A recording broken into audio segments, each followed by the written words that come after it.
Do you know what we're here for? The equal parts. Oh my gosh. Illegal.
come for you already. I don't know if you know this.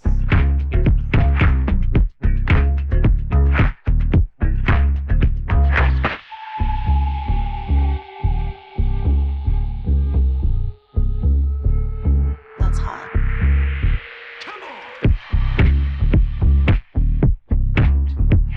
Phrasing.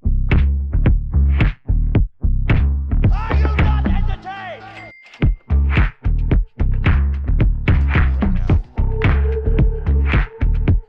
Follow the retreat.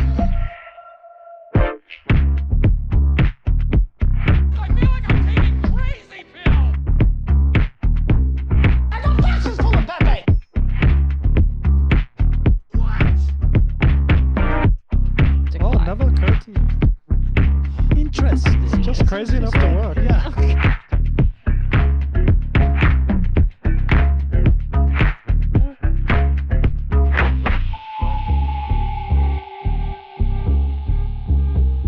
Donald Trump spent a lot of quality time with my wife. Don't be creepy.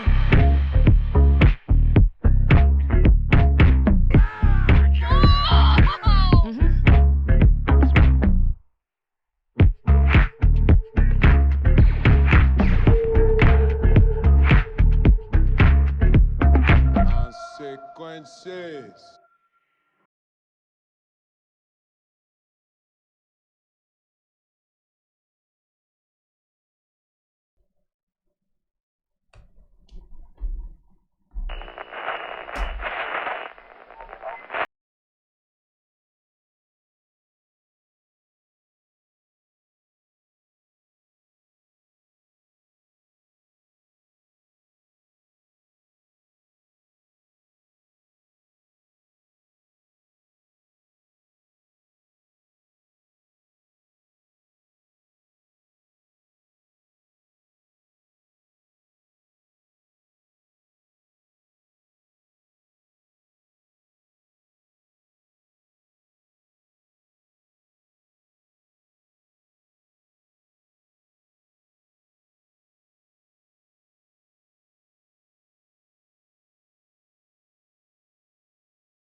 Weird setup today. I've got a bunch of places in here where we're probably going to take massively long, not really breaks, but like sort of, I don't know what you want to call it. We got COP29 to look at.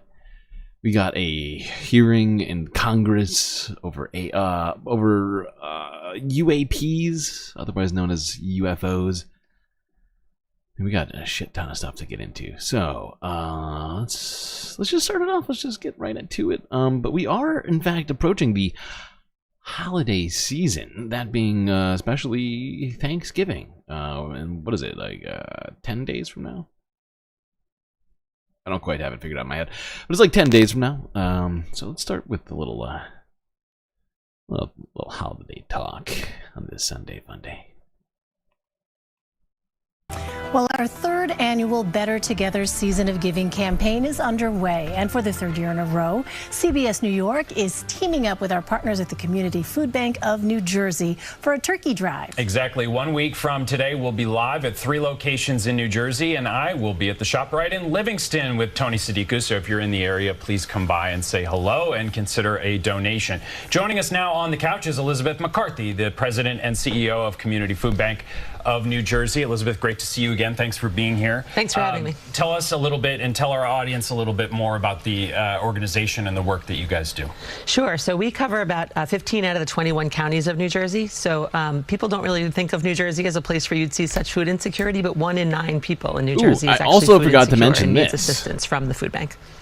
Speaking of donating, if It's kind of astonishing to hear you're that interested 1 in donating 9. things And right now, we talked about this a little bit off camera. one thing you can do, although I don't quite understand yet, I have to look further into how it works exactly.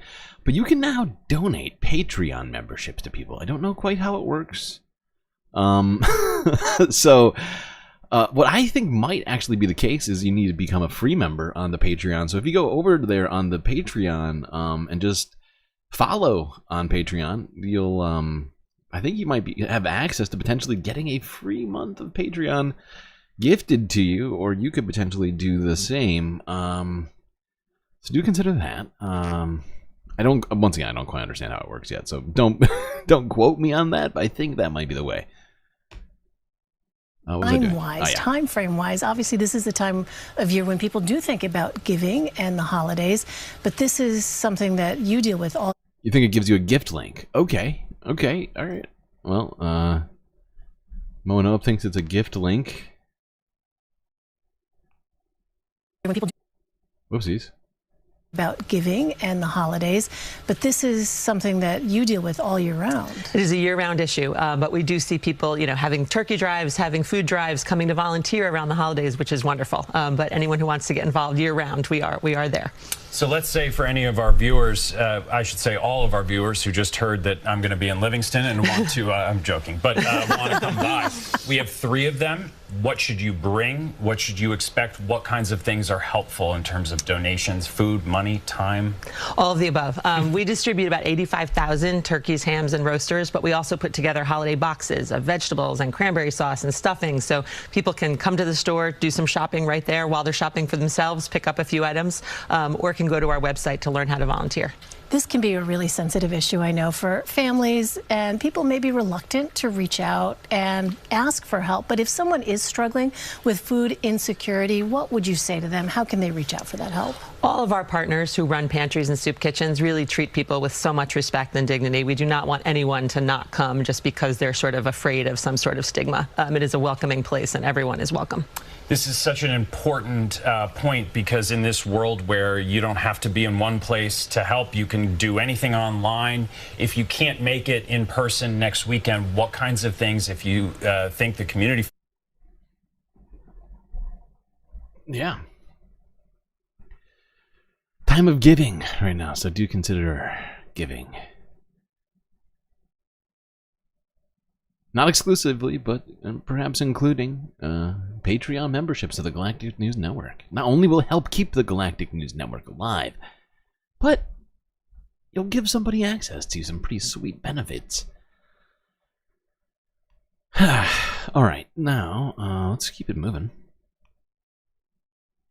Stay in New York. Let's go here. Apparently there is a big change happening in New York as it relates to dining sheds. I don't know if you're all familiar, but in the midst of the pandemic, a lot of restaurants decided to put outdoor dining sheds out in an attempt to keep business alive. But many are slated to come down here this November. You hate the holidays? I'm sorry. I'm sorry. I don't make the holidays that just By the end of the month, exist. all outdoor dining sidewalk sheds will have to be taken down. It marks the end of a pandemic-era program, which at first was championed by New Yorkers as a way to keep restaurants open. Then it was criticized, with people saying that the sheds are too big, they cause too many problems like excess noise and the rats. All right, so what's in the store for the future of outdoor dining in the city? Fox 5's Jessica Formoso takes a closer look. The so-called outdoor dining sheds became a lifeline for restaurants across the city during the pandemic. Without that, we would have had nothing, so that was big for us. It's credited with saving at least 100,000 jobs. When it started, permits were required. There were very few rules in place. According to the Department of Transportation, during the height of the pandemic, between 6,000 and 8,000 restaurants put up dining structures. There was a couple of rules, but not what they are now, and it was pretty much for free, just the cost of building it, and they let you build pretty much as big as you wanted. Fast forward to 2024, in just weeks, many will disappear, and that's because the city has implemented a new outdoor dining program known as Dining Out NYC. Here's how it works. Restaurants will have to pay for a license. First on the list, these sheds will have to be dismantled. On top of that, there are a number of fees that need to be paid, including licensing fees, $1,050 for a roadway or sidewalk cafe, or $2,100 for both, which is how much Manny Colon, owner of Manny's Bistro, will be paying. Then you have security deposit, which is $4,000, and then there's also a public notice fee, which is $800. Then you have square footage fees. So now we're up to $15,400 just as the startup. Under the new guidelines, there is a standard design. Sidewalk seating areas must remain open and cannot be fully enclosed or roofed. The existing street structures will have to come down by the end of November. The new ones will Oh no, go it's in lagging April. again, isn't it? To me, it's worth it because, again, people It is, want to sit son of a outside. Will I make them? Hold on. Why is it doing this to us? It started lagging at the beginning, then it stopped. Now it's back again. This is very rude. How rude.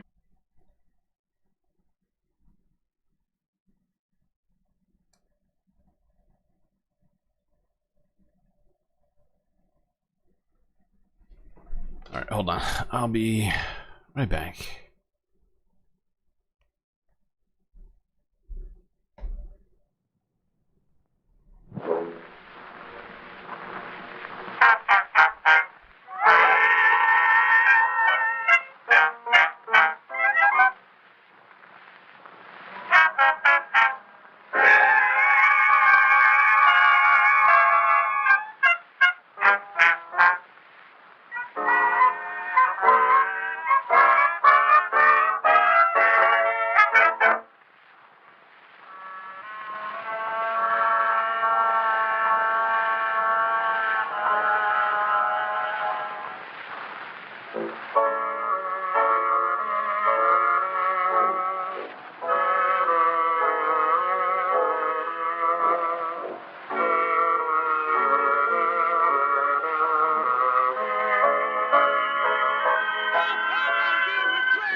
Okay, seems to be back to working again.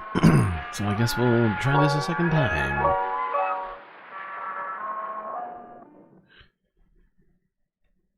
Alright, chat, where were we? Well, we were talking outdoor dining sheds. But let's keep talking holiday stuff real quick in New York.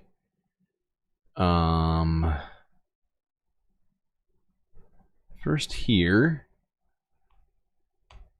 at CBS New York from a day ago.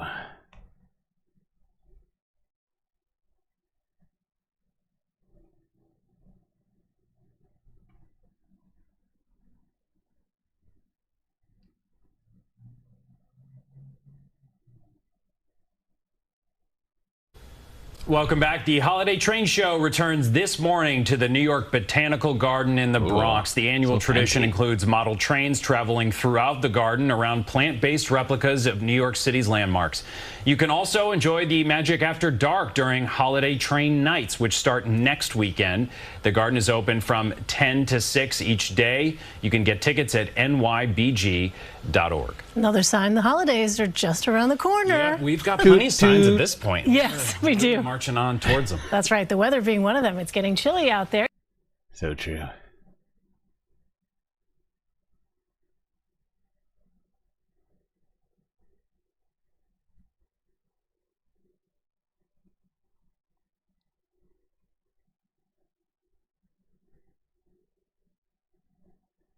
What's happening here?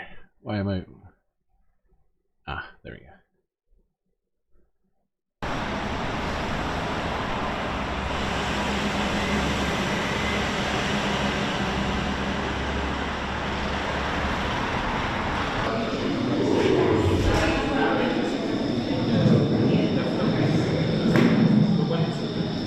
Wow, this T-Rex certainly seems ready for the holidays.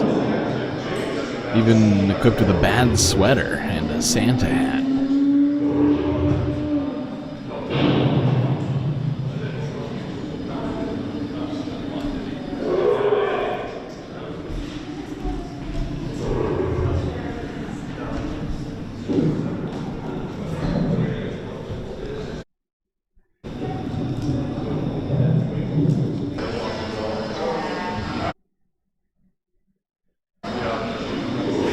Anyway, that's about it. It's just a bunch of footage of this dinosaur here just going to town in Santa gear and all. Why is the stream lagging again? Don't do that. Why do you hate me? Why does the stream hate me? I don't understand. It's like I did something to YouTube personally to offend it. Somehow to cause this, it's incredibly offensive to me. It's like the second we stop watching videos, but we go to over here to all of these places. I don't understand why.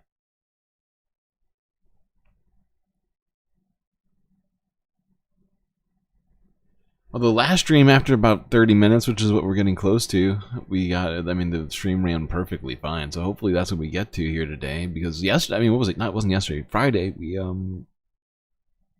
my God, 6-hour stream after the initial lag. I mean, we were able to add emotional support characters to the very end. So, I mean, that's saying something for sure. Because usually that, the ability to do something like that is usually curtailed midstream.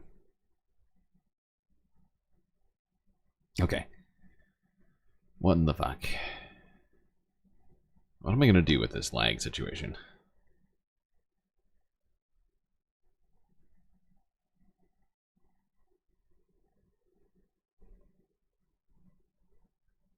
The stream's definitely behind me by like, must be like 30 seconds right now. Or it's lagged. Or it's just super lagged out right now. It's hard to even tell. All I know is that you're definitely not where I am right now. I'm just sitting in the office staring off into space. Oh, now we're back to the office. Still looking kind of, yes, very laggy. We're being repressed, I know. It's true. Help! Help! I'm being repressed! Oh, girl, baby girl.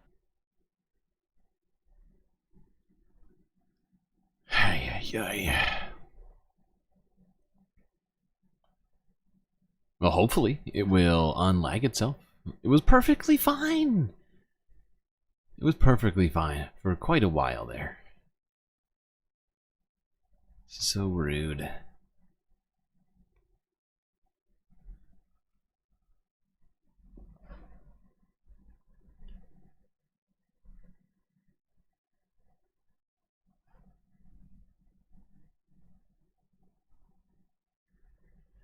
Play some clip. We were just playing clips. That's why we're paused right now, because clips were lagging and we're trying to wait out the lag right now.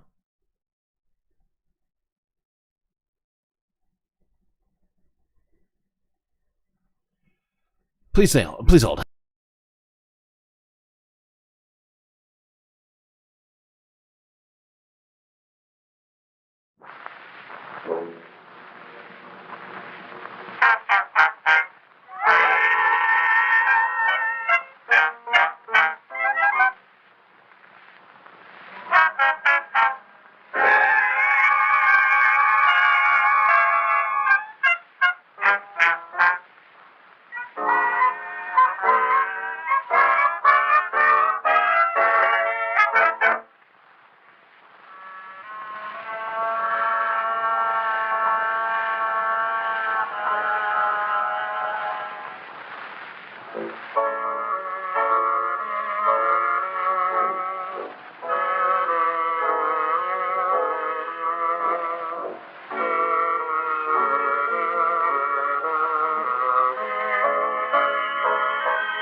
Yeah, that's gonna be a big part of it.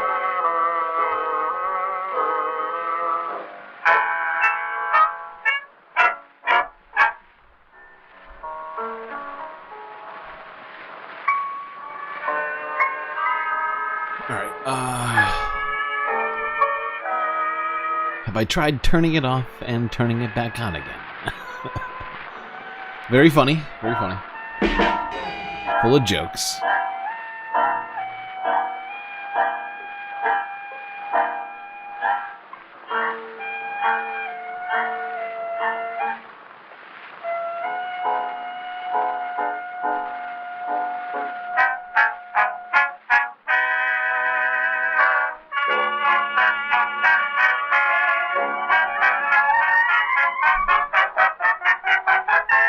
Try another clip. Let's see how this goes.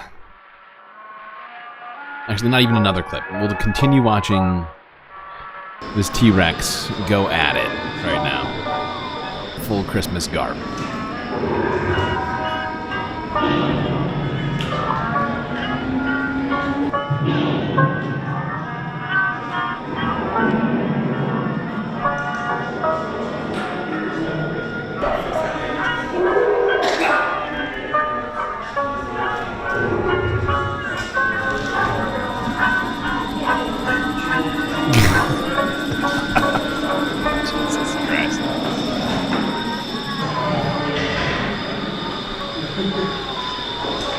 Hey, these two have matching sweaters.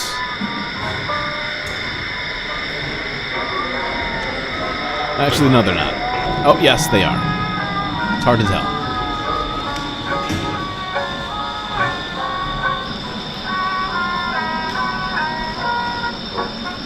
Pretty sweet.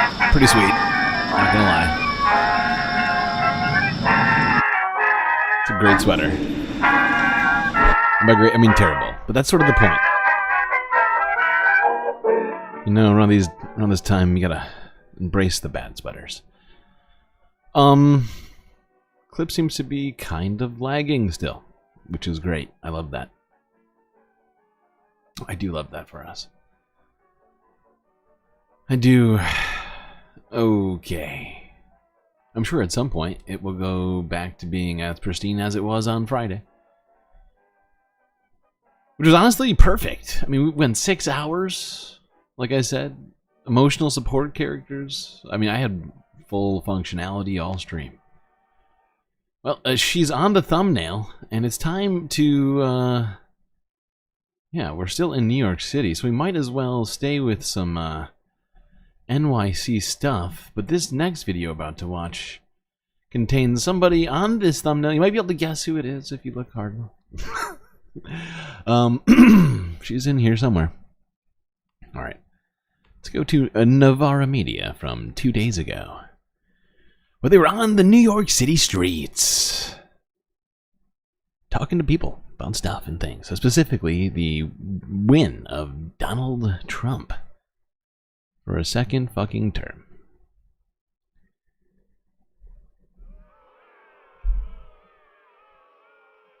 Start here, please.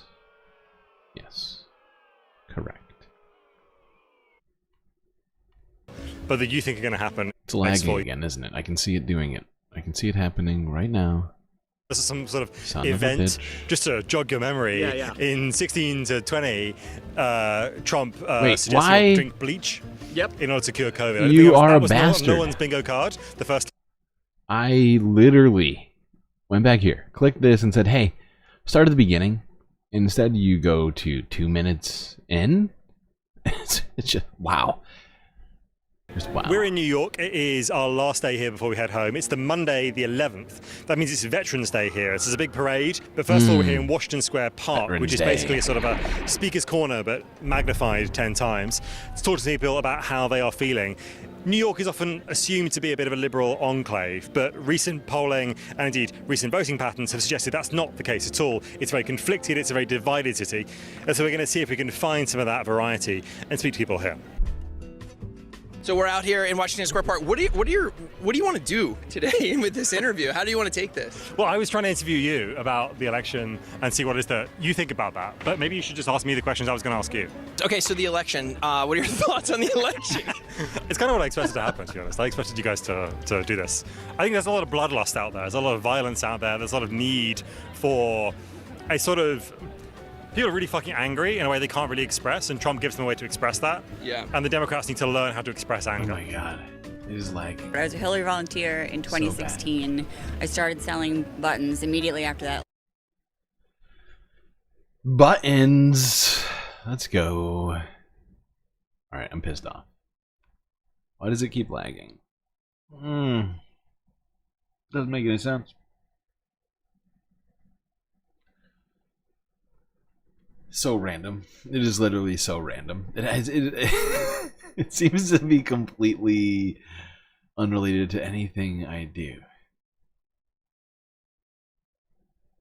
Although it can't be possible because, I mean, recently we've had some of the least laggy streams I've ever had. So, yeah, I don't know. I think it's always multiple things going on with... with all this. Jesus Christ. Navarra trolled the fuck out of New Yorkers. You know what? It's probably deserved. I mean, the fact is, what are New Yorkers gonna do aside from doing the same thing as usual, which is voting for voting for Democrats. And having that be the thing that happens every election, and yet, you know, because of that, it makes sort of, what do you call it? Oh God, my brain is broken. You know what's breaking my brain right now? In fact, the number one thing breaking my brain is the fucking lag.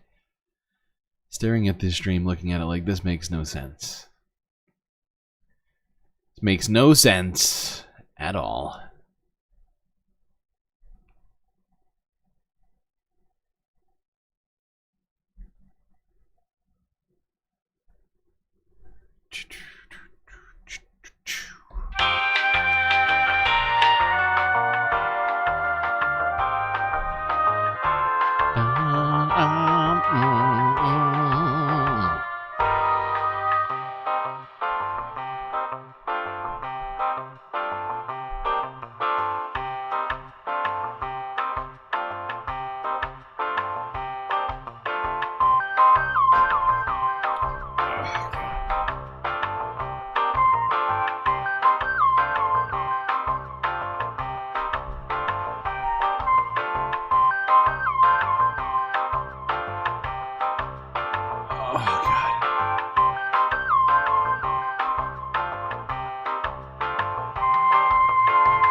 Are we lagging the same amount on the regular stream as we are? Let me look at this.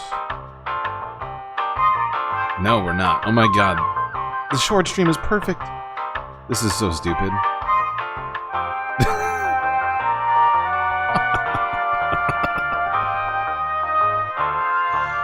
Wow. Short stream looks perfect.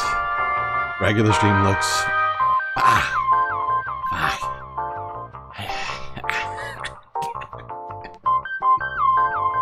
Doesn't even make sense. Nothing about that makes sense.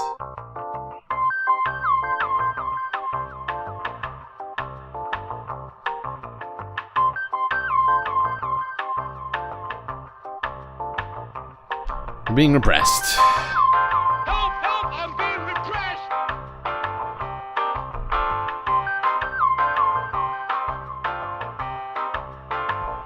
Shadow banned.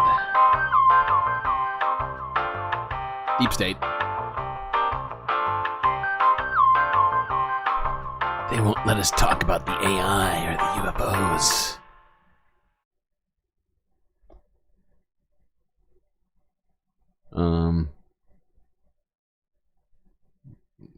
What do I play? This is ridiculous. Are we? No, we're not lagging the same amount. Not even close. In fact, I would say short stream doesn't appear to be really lagging at all.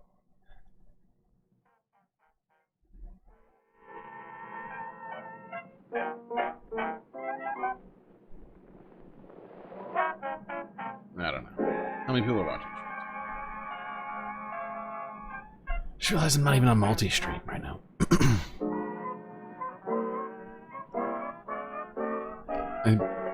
We have more people watching on Shorts than we do on Twitch. But Twitch is lagging the exact same amount that YouTube regular stream is lagging. None of it truly makes any sense, really. The streams are like 1 second apart now. Well, I'm not talking about the difference in the streams in terms of how far behind one or the other one is, but whether or not the animation, whether it looks smooth, or if it looks like just completely frozen in time. Oh, there we go. Now it's running randomly while I'm talking about it. How great. How great. How good and also great. Here we go. We did it. I don't know what we did, but we did it.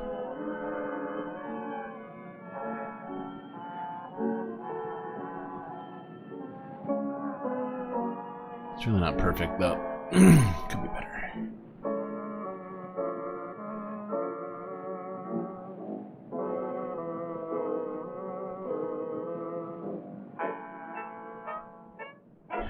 So since you don't own a computer, a comp oil? What's a comp oil?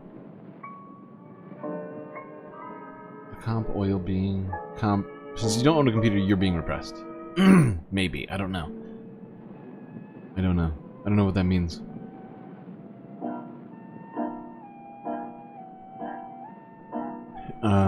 But we do appear to be looking pretty good. So let's get back to it. What were we doing? Oh, that's right. Novara Media. On the New York City streets. Let's see what's happening here.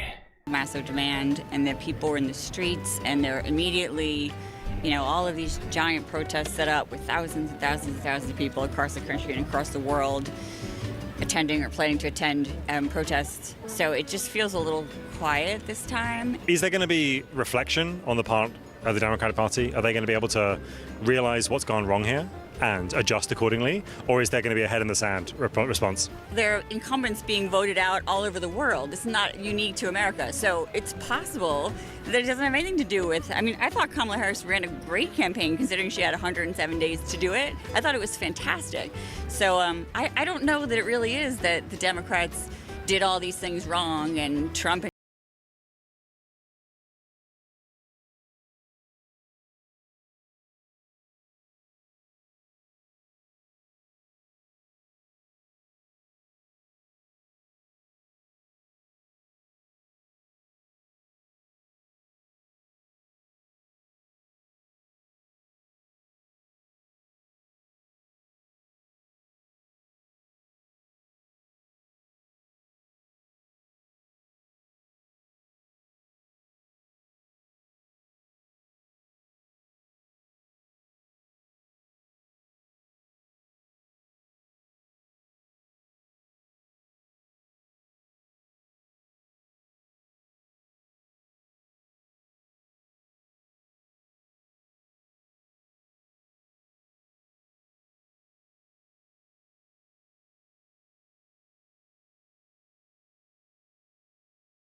suggest people drink bleach Yep. in order to cure COVID. I don't think that was no one's bingo card the first time round, but it did happen. So can you think of a surprising event that you think might happen that other people wouldn't have thought of? Maybe not the most surprising, but I've heard that RFK Jr. is up for health commissioner, and yeah, if that happens, then bye-bye fluoride, bye-bye, antiviral See you later. policy. Just, I think we're Don't going to be need it. going back to a lot of diseases that we haven't seen for a long time. So you know what? I'm going to say Black Plague comes back. Ooh, that's an interesting one. Right now, I'm focusing on the mental health part. I had friends that were literally curling up in my chest to cry after the election. Like, people are really scared. I have friends that might get deported themselves and are concerned about their futures economically, socially.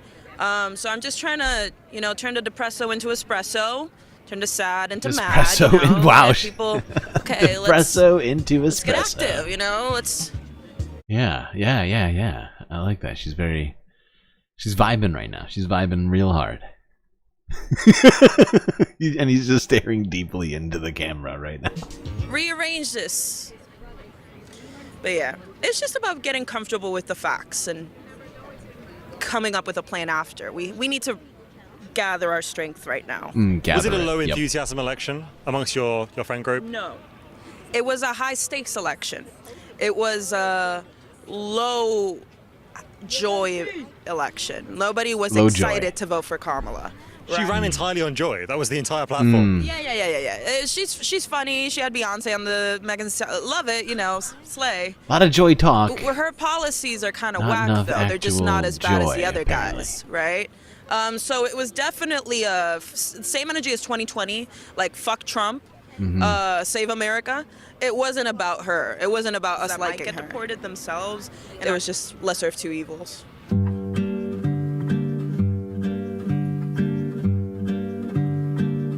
Yeah, and that's coming from New Yorkers, right? That's, but that's what we've been saying to some degree here, is that, that joy was beyond manufactured. It was pretty much non-existent. In fact, there was a lot of chatters that I recall, including myself, talking about how we would prefer to never hear the word joy again by like the middle of the DNC, not even the late. It was like mid DNC. People are like, okay, that's enough joy. Thank you. Let's talk some policy and how we're gonna improve some stuff. What was I doing? I was doing a thing. I'm trying to remember what it was. Oh right. Trying to make this. I think this might be the problem. I'm sorry, chat. We got to test something because of all the lag that we've been having. I want to see if this will solve it. Let's hope so. Fingers crossed, everybody. Pray to Gary if you believe in Gary. And yeah, let's continue. Emma Vigland, who is a commentator with the Majority Report, one of its hosts. And we're going to see Who? what she thinks has happened in this catastrophic election for the Democratic Party. The Democrats are in a way worse position, in my view, than they even were in 2016, because there was always still that opportunity, like, okay, we can get back that Bernie momentum, he'll run again. Now they've crushed that part of the party, and they've tried to reorient their coalition towards people making over $100,000 more a year, a professional managerial class, that even with the fact that they've become more pro-labor than under the neoliberal Obama era, their constituency that they cultivated in the never-Trump era, that will have ripple effects going forward unless they course correct really quickly. The Democrat Party is a party of deep contradictions at the moment. It's the party of liberal managerialism and ostensibly, at least historically, the working class. It's the party of the ceasefire and the party of the genocide. It's the party of like all these different things. Yeah. What is a coherent coalition that can emerge in 4 years' time and beat J.D. Vance, who will almost certainly be the candidate in 2020? Hey, look at that. The Democrats have to be bold. Am I the only one seeing this? And they have to be. This is working. And you know what's funny is I did half of this last time, but I didn't do the second half. I am so glad I just tested this just now. Perfect. Great. Let's never change this ever. For the working class, which includes policy proposals that aren't just maintaining the Affordable Care Act. It's single-payer healthcare. We're going to deliver for you. This is our vision and how we're going to get it done in a way that's material and easily digestible. They have to embrace the anti-war movement, which creates legitimacy with groups who, in this country, who are victims of colonization or U.S. empire, and that's non-white people. You can be clear on opposing war, opposing genocide, and then also building up systems where we're proposing things like single payer, proposing things like actually free college for all, so we don't have to put bankers in between you and your education. There is no way out but through, and through means creating an alternative that is both bold and also inclusive enough to bring these folks over, because unfortunately, we could have gone two ways in the era of Trumpism. We could have gone the Bernie way and we could have gone the Trump way. And the Democrats chose, by crushing the Bernie movement, to go that other way. And we see the results of that. So it's not going to be easy. Is Donald Trump going to become a fascist president? I think, fascist is a tough word, right? I think he ran a fascist campaign in many ways. For sure. You need to apologize to everyone? Imagining of a... You apologize to everyone who said the world was ending? Well, that's complicated. I mean, even here we were talking about, it was like the Duma report early on. We were doing stuff like that. But I felt like I was being a little bit too hyperbolic. And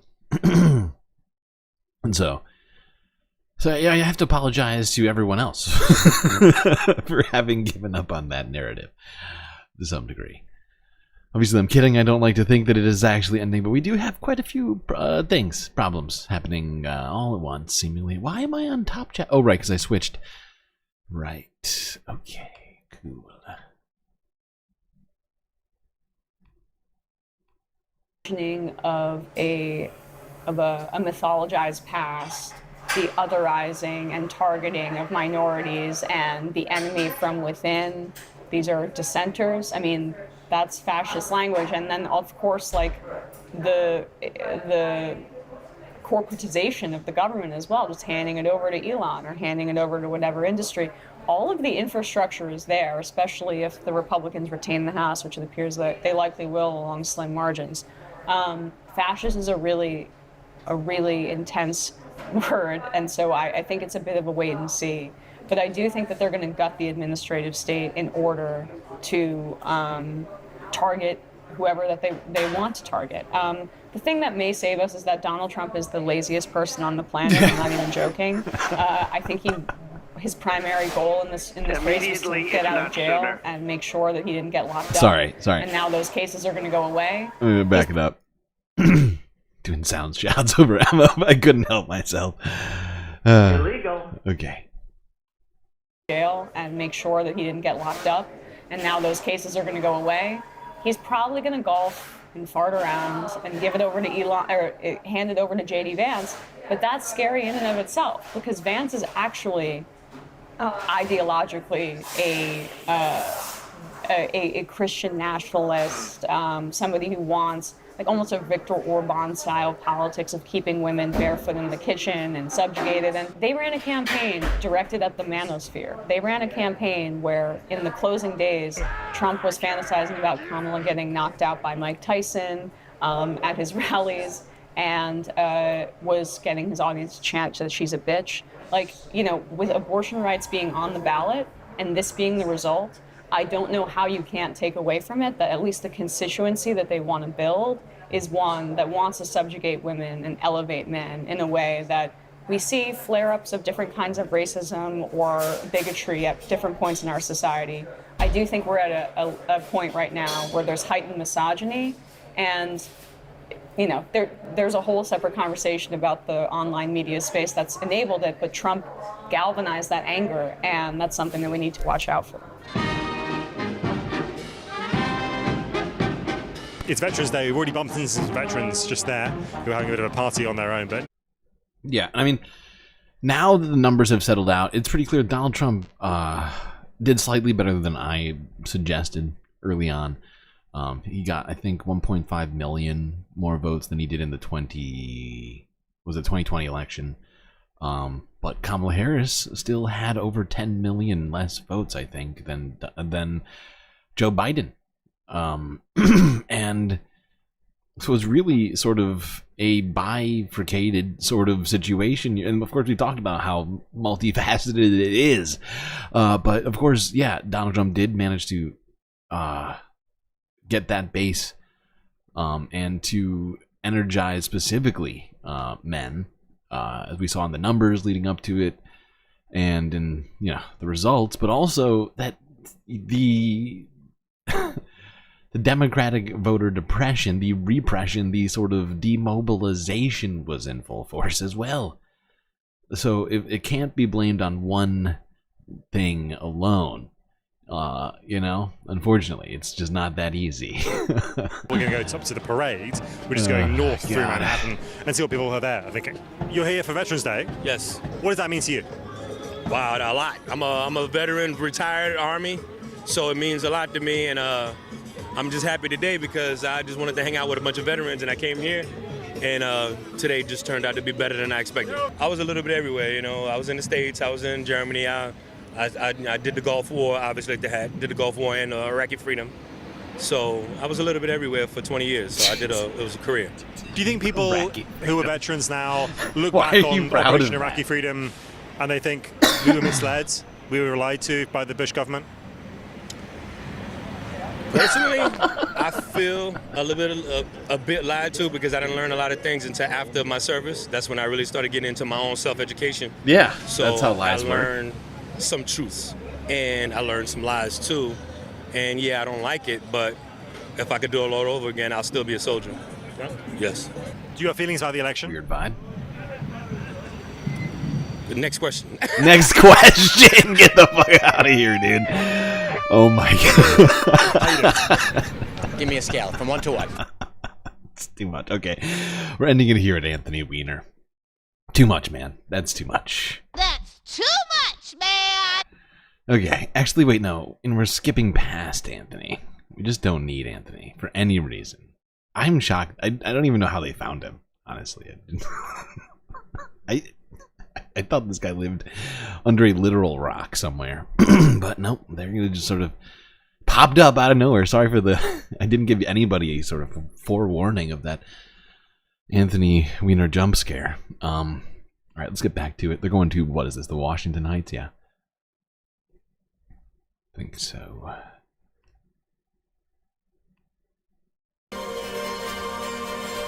So although Anthony Weiner might not want to talk to us about it, there are major areas of New York that have swung quite heavily towards the Republicans, and Trump in particular, of course, at the presidential level. We're heading uptown, up Manhattan, Weiner to this is your red goat? area up here, which is one of the areas What that are you swung talking very heavily about? for Trump.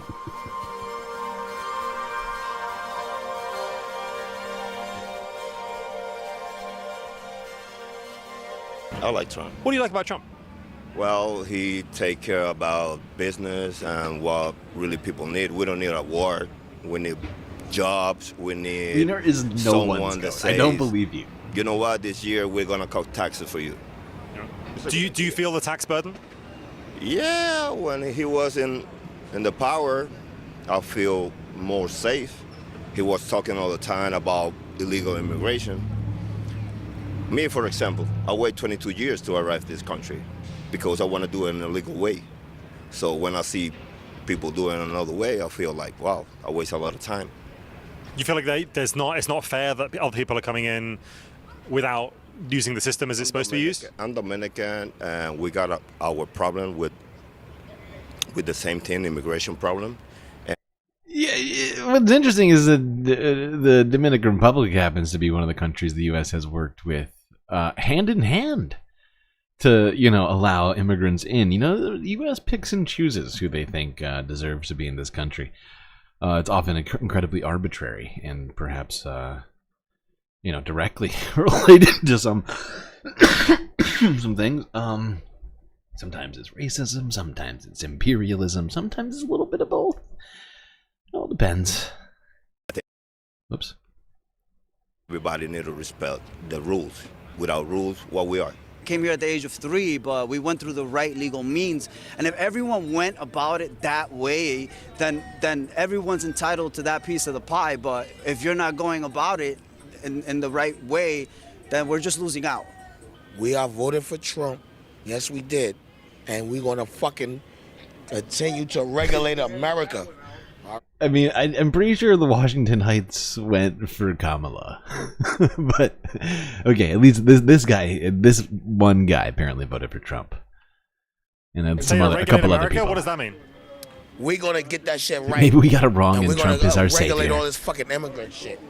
That's right, people. I'm here. I'm here to save you. Hell yeah, I am. They are violating my rights. They are taking my resources away from my community, which is why I can't fucking progress. It's very simple. So you want me to speak Arabic or French or Spanish or English? What do you want? Somebody's bragging. English, okay. Democrat, they feel they... He goes, oh, and by the way, just gonna very not nonchalantly throw in the fact at the beginning of this interview that I am multilingual. Write that down. Is that on camera? Great, thanks. You don't do anything for nobodies. I personally don't feel anything for Democrat. They do anything for people, for majority of people. So they passed this big thing called the infrastructure, the Inflation Reduction Act, which is a big infrastructure bill, $1 trillion. It was supposed to be making infrastructure for America. You didn't feel any of that? Honestly, I don't feel anything. Everything is increased. If you go, we used to go to a supermarket. We fill the cart for. That's the problem. Is that regular people are most affected by the sort of consumer prices, things like that, and that's how they view the economy. If it's more expensive now than it was last year, then that's a problem, right? And that's, part of the problem with how we sort of frame the inflation argument in general, right?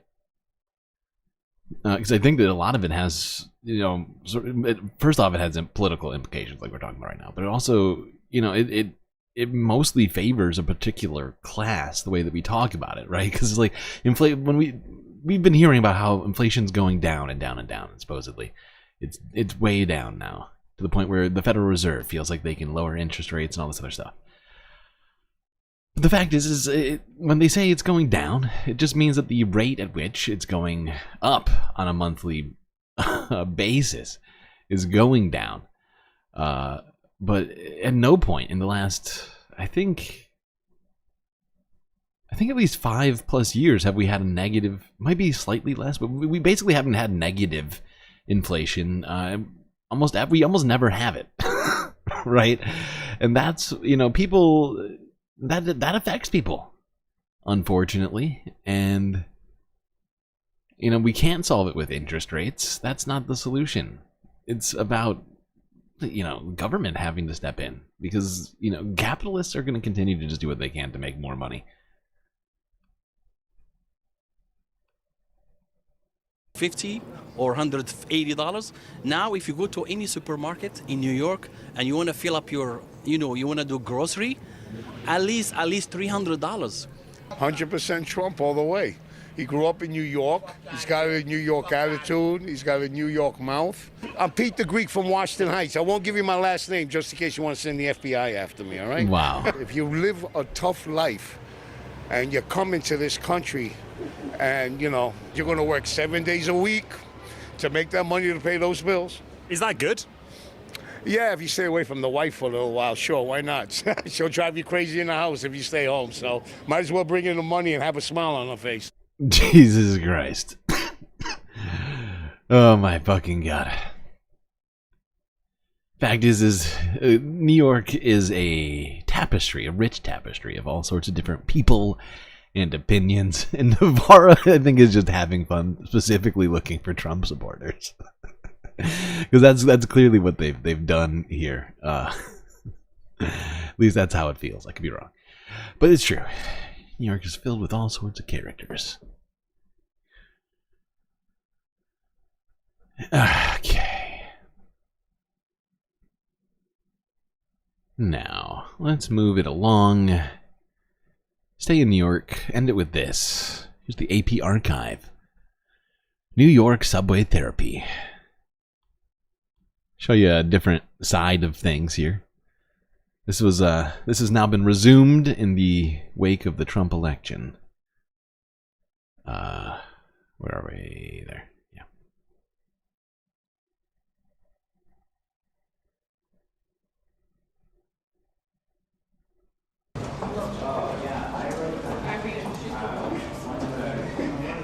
How are you still here? How you feel?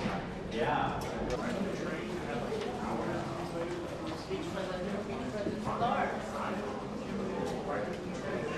People will walk up and spend 1 minute and come up to me and say, wow, this is amazing. This made my day. This made my week. I really needed this. It seems like such a small thing, but it can be really, really important to the people that participate.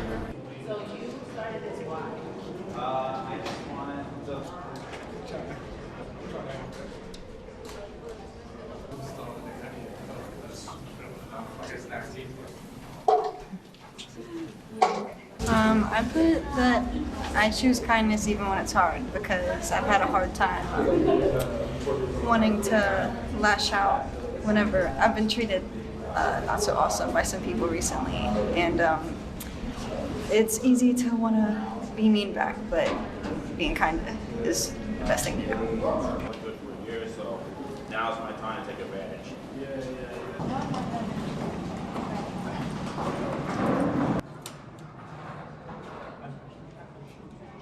This project is not a reaction to the election, but because it invites people to express how they're feeling at the time that they're feeling it. Certainly the context of the election influences what people write about. Yeah, and also like your safety is top priority, so exactly make sure that your things. I feel like this is a really good idea. I mean, I think especially somewhere where people can walk by and physically. You hate watch parties because you just want to talk over them. One great thing about Discord is we could make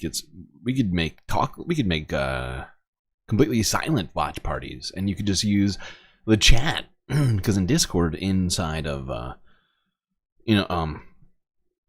voice channels, you can not only stream what you're watching, but you can also, I mean, especially like the moderators and myself, we can make particular channels so that nobody's allowed to talk and that you can only type in the chat, which accompanies each voice channel. So it's one of the cool things about that. So you can talk over it, but nobody will actually hear you talking over it. You know what I'm saying? I don't know what we're talking about watching, but just noticed that one comment. See what other people Whoopsies. are feeling and what other people are thinking. I think is such a beautiful thing, and I don't know, being able to express something that is on your mind in such a place like this, I feel like is really important.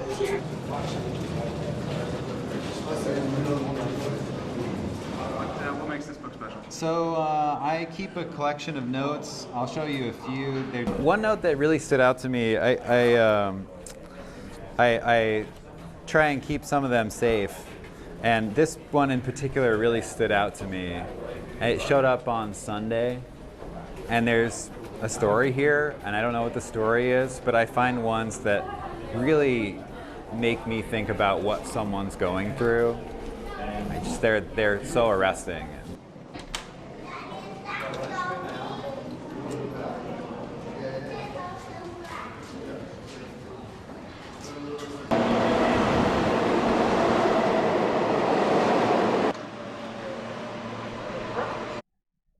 So yeah, I just thought that was an interesting story. One for us to talk on a Sunday Fun Day about mental health in this moment. As I think it's difficult for a lot of people right now to process this election, to process what the future even looks like.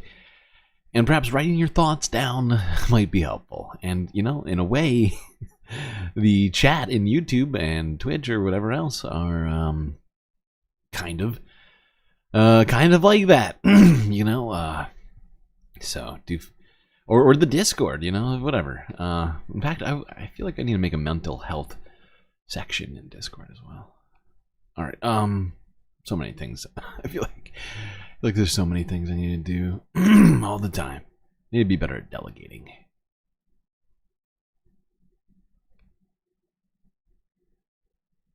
All right, let's do some other stories now. Let's go here. Talk about this. Grubhub, if you're not familiar, is a food delivery app very similar to like a DoorDash, Uber Eats, Instacart type of thing. They were recently sold in whole. A major loss. And a number of other sort of business stories for us to talk about, but let's start with that.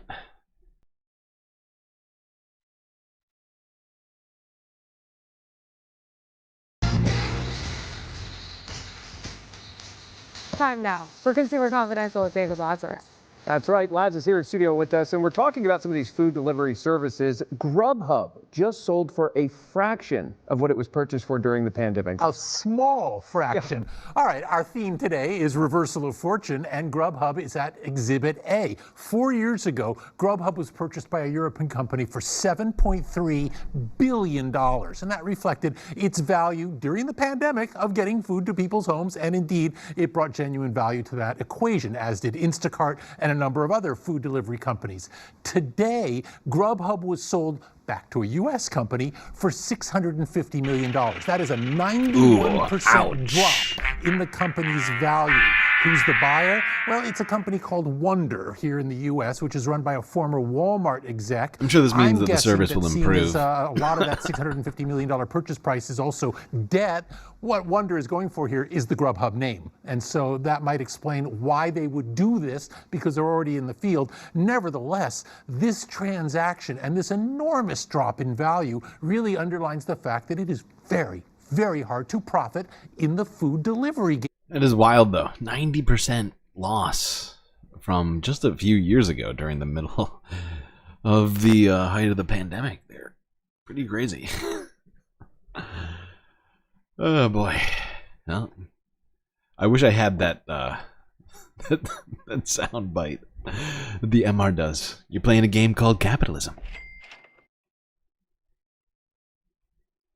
During extreme circumstances like the pandemic, obviously there's a call for things like Instacart and DoorDash and Grubhub. Goodness knows my household used Instacart straight through the pandemic. I mean, a lot of people did, but then now think about it. How often do you use the service now? I don't. A lot of people love the convenience of the food delivery companies. However, to profit at this game, you've got to overcome one of the big issues, and that is running smack dab into consumer thriftiness. Consumers will pay a modest fee for convenience, but not a lot. And when it comes to food delivery companies, well, you might encounter a service fee, a delivery fee, a small order fee, and this is how your $15 hamburger. I mean, they're all doing it. The hamburger shouldn't be $15. But, Jesus Christ. It's so true. And it's pervasive. Yeah, and there's lots of competitors out there. And fact is people aren't staying in the house as much as they were back in 2021. Hold on, I'm gonna, where are we at on time right now? I'm not saying that we're going to end this stream or anything like that. I just, you know, usually give us a break every couple of hours. But we're not quite there yet. It's also lagging again, though. Why is it doing this? What is happening?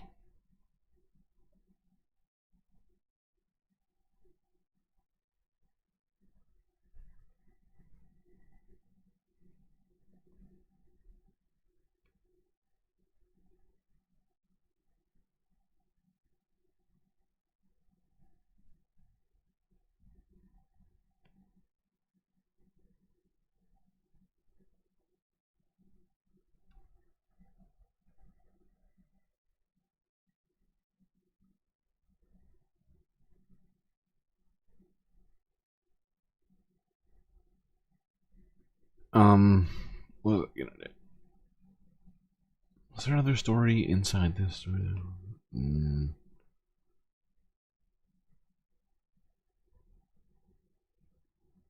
Oh, yeah, let's do this one. Looks like Amazon is trying to take on Temu, as it's become a big competitor of theirs with their discounted prices. Let's see what's going on here.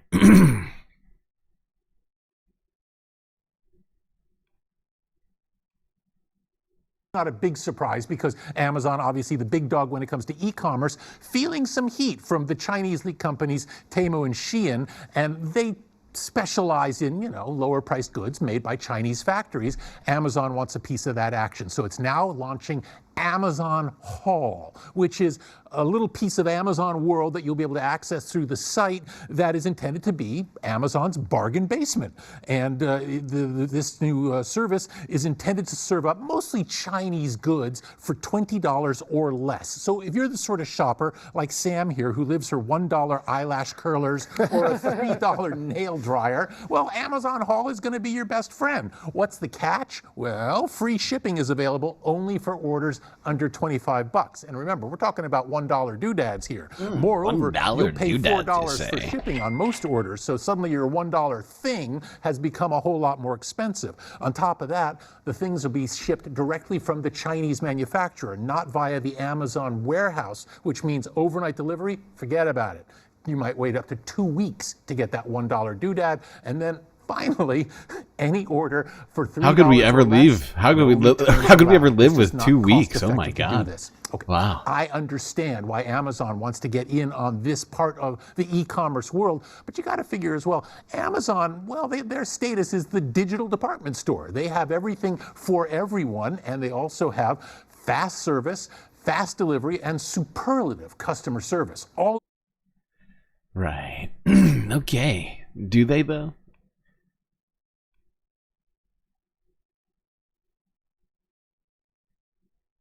Temu is trash and Shine is shite. Well, what will the new Amazon discount store be? Doo-doo. Amazon discounts are doo-doo. Does TikTok have a shop? Really? I literally did not know that.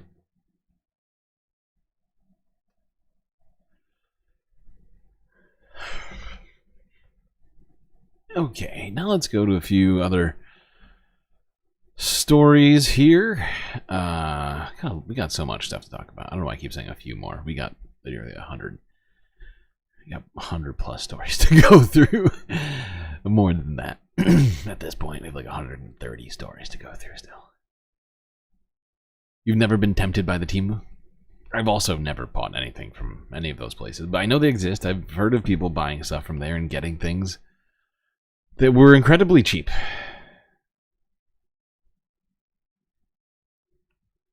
All right, let's go to this now in Texas. Shocking story.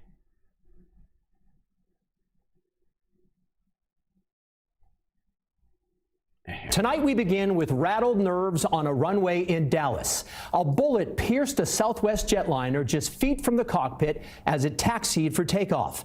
It is the latest incident in a week of problems for planes and passengers. CBS's Jason Allen leads us off tonight at Love Field. Jason?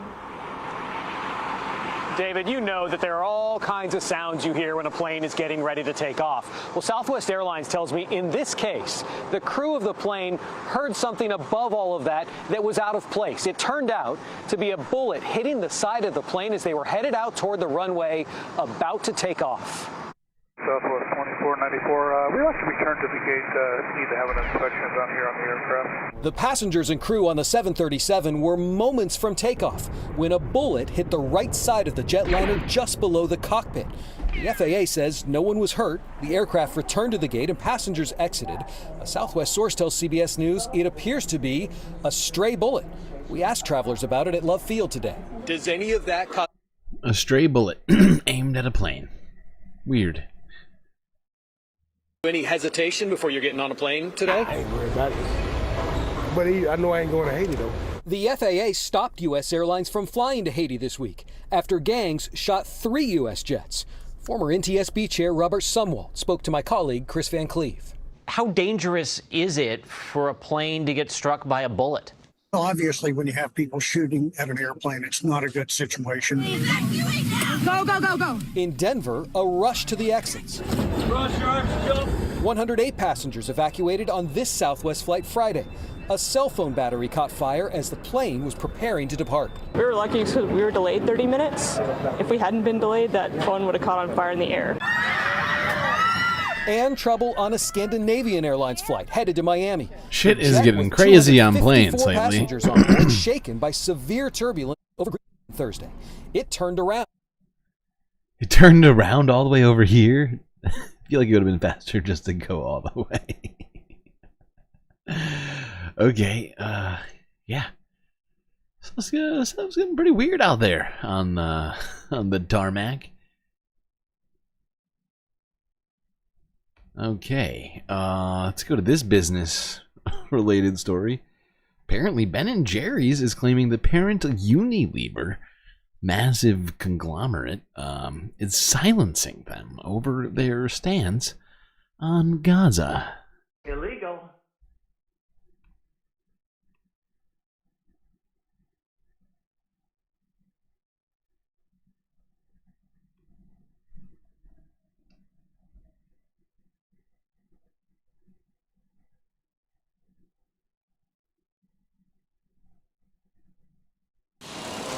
Ice cream brand Ben & Jerry's said in a lawsuit filed Wednesday that the parent company Unilever has silenced its attempts to express support for Palestinian refugees. The lawsuit is the latest sign of the long-simmering tensions between Ben & Jerry's and Unilever. A rift erupted between the two in 2021 after Ben & Jerry's said it would stop selling its products in the Israeli-occupied West Bank because it was inconsistent with its values. That led some investors to divest Unilever shares. The ice cream maker then sued Unilever for selling its business in Israel to its licensees there, which allowed marketing in the West Bank and Israel to continue. The lawsuit was settled in 2022. In its new lawsuit, Ben & Jerry's says that Unilever has breached the terms of that settlement. The new lawsuit says that Unilever is required to respect and acknowledge... Not gonna lie. This is making me want Ben & Jerry's right now. Ben & Jerry's independent board's social mission. In response to a Reuters story, Unilever said in an emailed statement that its heart goes out to all the victims of the tragic events in the Middle East, but that it rejects the claims. Within the lawsuit, BDS Unilever? Yeah, they should. Everybody should.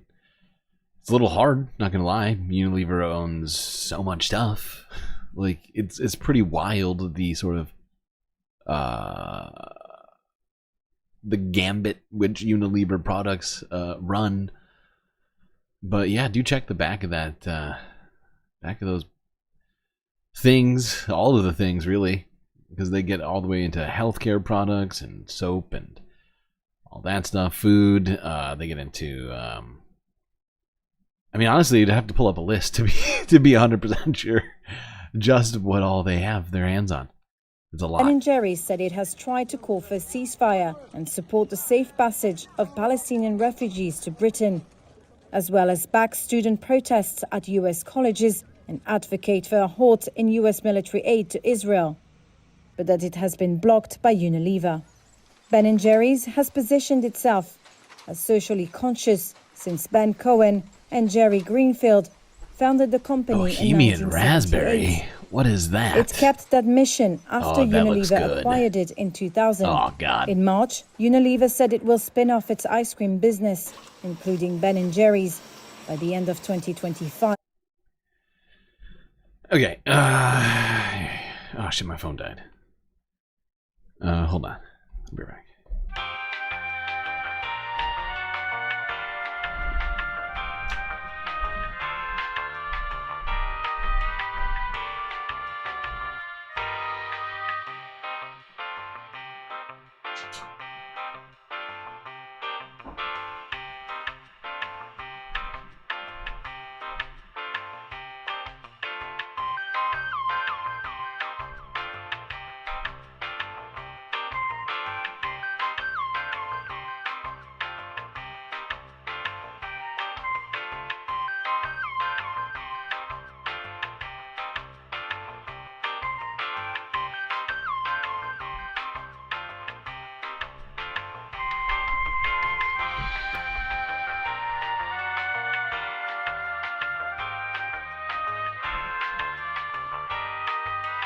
Okay. I'm back. Yeah. Well, we got a very similar type of story, but this one is honestly even more troubling. Not gonna lie. Let's go to Canada here. To this. This is from 2 days ago out of Global News. Police raid the Vancouver home of pro-Palestinian activist who apparently was facing hate crime probe for their activism.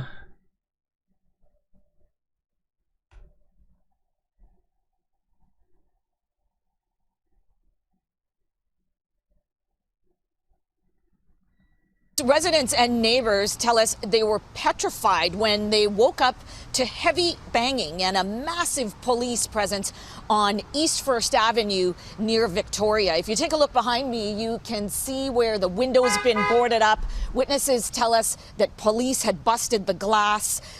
This is the home of Charlotte Gaetz. This operation happened at around 9 o'clock in the morning while residents in other units were still asleep inside. I thought I heard something downstairs too, and then there was this giant bang and the house shook, and I opened the window and there was like smoke everywhere in these guys. Several officers with rifles moved in with an armored vehicle. Witnesses say there was heavy smoke from a flashbang. I feel scared just because I don't know what's going on. I've never experienced anything like that before. What was your gut reaction when you see that? Duck. I would say duck. Vancouver police raided the home of Charlotte Gaetz, the international coordinator of Samidun, a pro-Palestinian group, which was recently declared a terrorist organization by the Canadian government. It's terrorist Vancouver police tell organization. Global News they had a search warrant. This is part of it. I wonder what they did that counted as terrorism.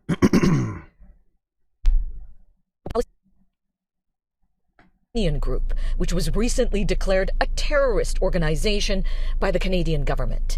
Vancouver police tell Global News they had a search warrant. This is part of an ongoing investigation. It's a hate crimes investigation. Samidun has already been banned in Germany. Soldiers raiding operations there last fall. I was arrested. Gaetz, who was in Iran recently accepting a human rights award, has not been charged with any offense. Neither has Samidun. We're looking to get your side of the story. Residents and neighbors extremely upset. Wait, the organization hasn't been charged with an offense? There's a terrorist organization that hasn't been charged with an offense. I love that. I love that vibe. Illegal, you did nothing wrong. But you're a terrorist.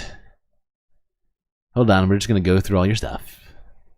They say the use of force was excessive. It also just felt unnecessarily over the top because this is a neighborhood with families and older people and disabled people. Given the level of force, I was expecting that there might have been, possibly a gunfight. Our emergency response team is often used in the execution of search warrants when we believe there could be a risk to the public or a risk to the officers.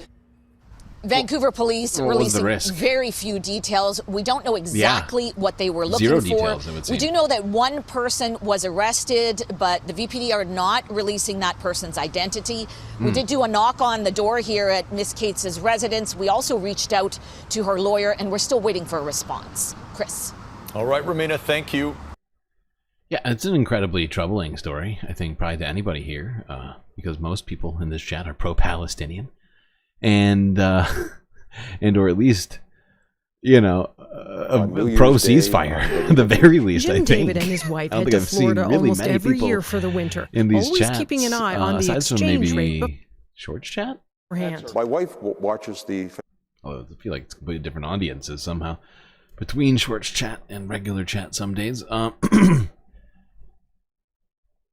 yeah, shocking that this woman is being charged with hate crimes for activism for a supposed terrorist organization, but it started off clearly not as one, and is not. The fact is, I mean, if you're being charged as it doesn't make any sense, because the supposed terrorist organization that they are claiming has done nothing wrong because it's being charged with no crimes. Why? How does any of this justify charging this woman with anything or going through her home?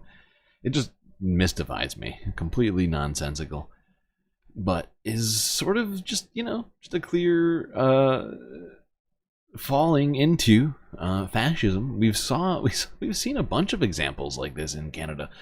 In fact, it seems like Canada has been going harder than the United States on some of this in some ways, which has been incredible to watch.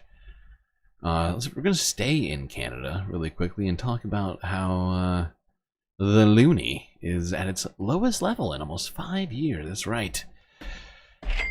Unfortunately, if you are a Canadian, your money is not going as far as it has in the last 5 years. Let's take a look at this story. On New Year's Day on Vendetta Beach. Jim David and his wife head to Florida almost every year for the winter, always keeping an eye on the exchange rate beforehand. My wife watches the financial quotes every night on the news, and if she sees some movement and she sees a good deal, we'll buy our American dollars and jock them away. They've bought half the cash they need, unsure when to purchase the rest. After starting out the year over 75 cents to the American dollar, the loonie has had ups and downs. It was already trending downward by the time the U.S. election came around. Then it took a post-Trump tumble. Since the election in the States, the trend has been down for the Canadian dollar as for the euro in Europe, and because there's just a lot of worry about international trade. Canada may be America's next-door neighbor, but there's a distance between the two economies right now. The unemployment rate in the U.S. is lower than Canada's, and its interest rates are higher, luring investors. For example, a 2-year government bond right now, you make over 1% more in the United States than in Canada for the exact same 10-year bond. It all adds up and could result in Canadians paying more for some imported goods like fruits and vegetables. And cross-border travelers won't see their dollars go as far. But Canadian exporters, on the other hand, could stand to gain. Selling commodities like lumber and oil for American cash can be a boost. But now... Okay. Cool. Well, there we go. You know, it is true. The U.S. dollar has been making ground against pretty much all currencies in a short period of time. Although it was much higher at one point a number of years back against things like the euro and the British pound. But right now, Canada's not doing so hot in terms of currencies. All right, now let's go to a couple of very interesting, sort of groundbreaking stories here. Back to back. First, let's start with this one. BBC News from a day ago. Malcolm X's family sues the FBI, CIA, and NYPD over his murder.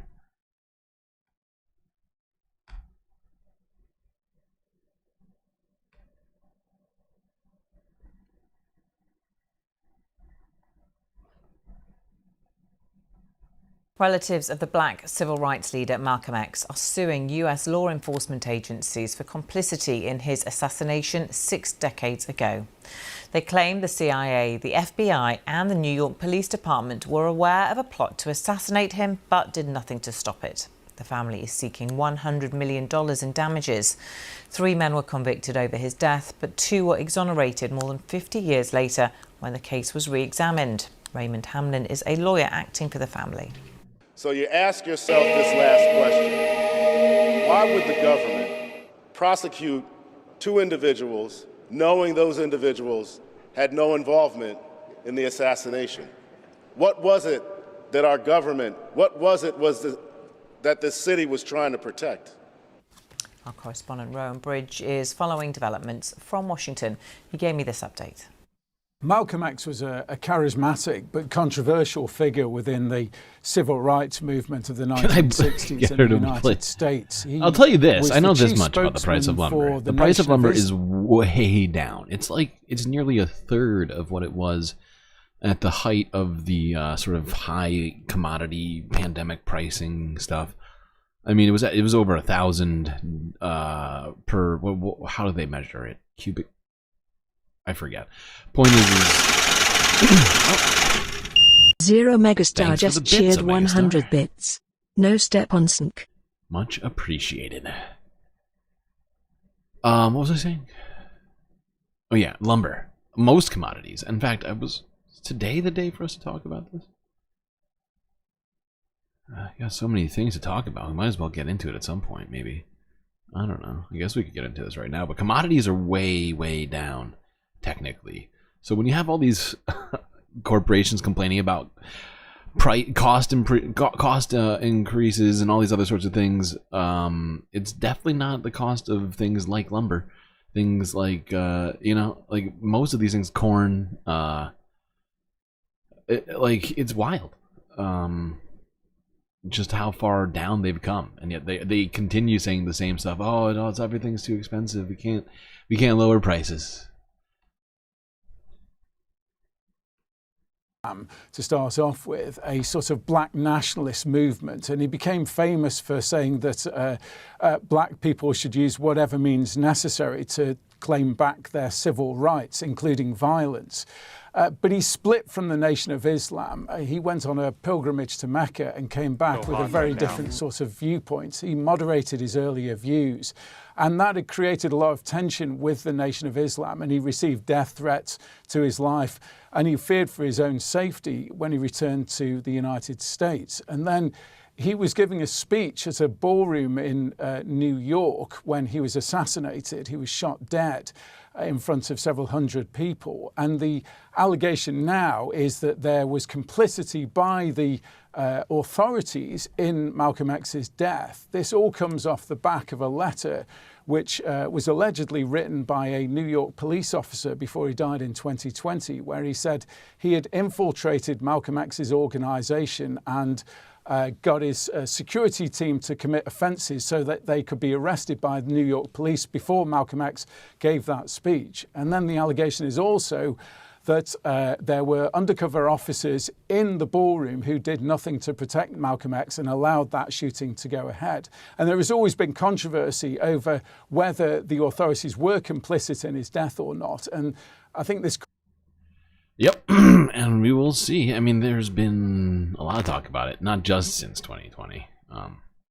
But before that, although more evidence has come to light on this, which is why, at least in my estimation, this case is probably coming to light now from the family, or the suit is coming at this point now, after sort of going through all of the more recent things. I think it does make a pretty clear sort of case. Whether or not it will work out, we will see. I think I see someone in chat saying they'll probably get a settlement. Could be.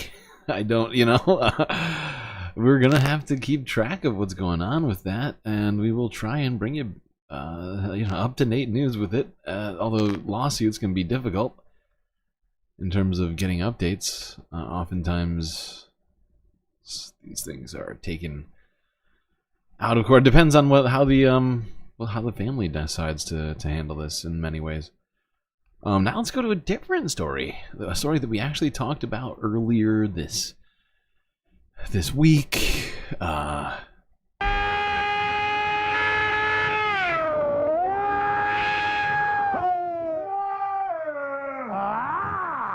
Yeah, that that being the purchase of InfoWars through bankruptcy court auction by the fake news organization known as The Onion.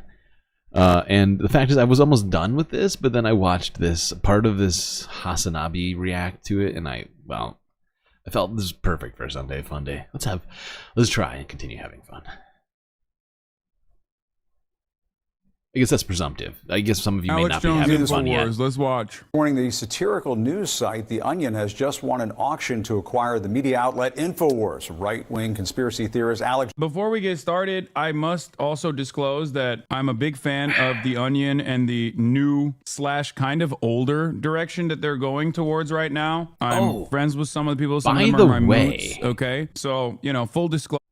I forgot to mention this, and maybe I'll wait. I'll wait. We'll wait. I'll wait. until the first break, and then I'll tell you. There, and that, I look forward to seeing what they cook up. It's both hilarious and also very serious, Jim. For those who don't know The Onion, this is the print newspaper of The Onion. The Onion's a longtime comedy brand, a satire brand, making fun of real news. I assume they The stopped Onion was doing fake the print news version before that slogan ever erupted in our politics. Here's an example from The Onion paper, Jim. Trump launches his own brand of voting machines. Like, that's the kind of humor The Onion is known for, but they're doing something very serious here. I wonder how much they a were yearly able subscription to to bid The Onion for the costs. InfoWars media empire. the paper InfoWars, version. of course, a very different kind of fake news. InfoWars and Alex Jones, he's all about fear of immigrants, fear of Democrats, fear of government. He is a disinformation artist, and it was his defaming of the Sandy Hook families that caused all of this to happen. It was that lawsuit, it was that $1.5 billion judgment against Jones that sent this to auction. And as of today, a judge has ruled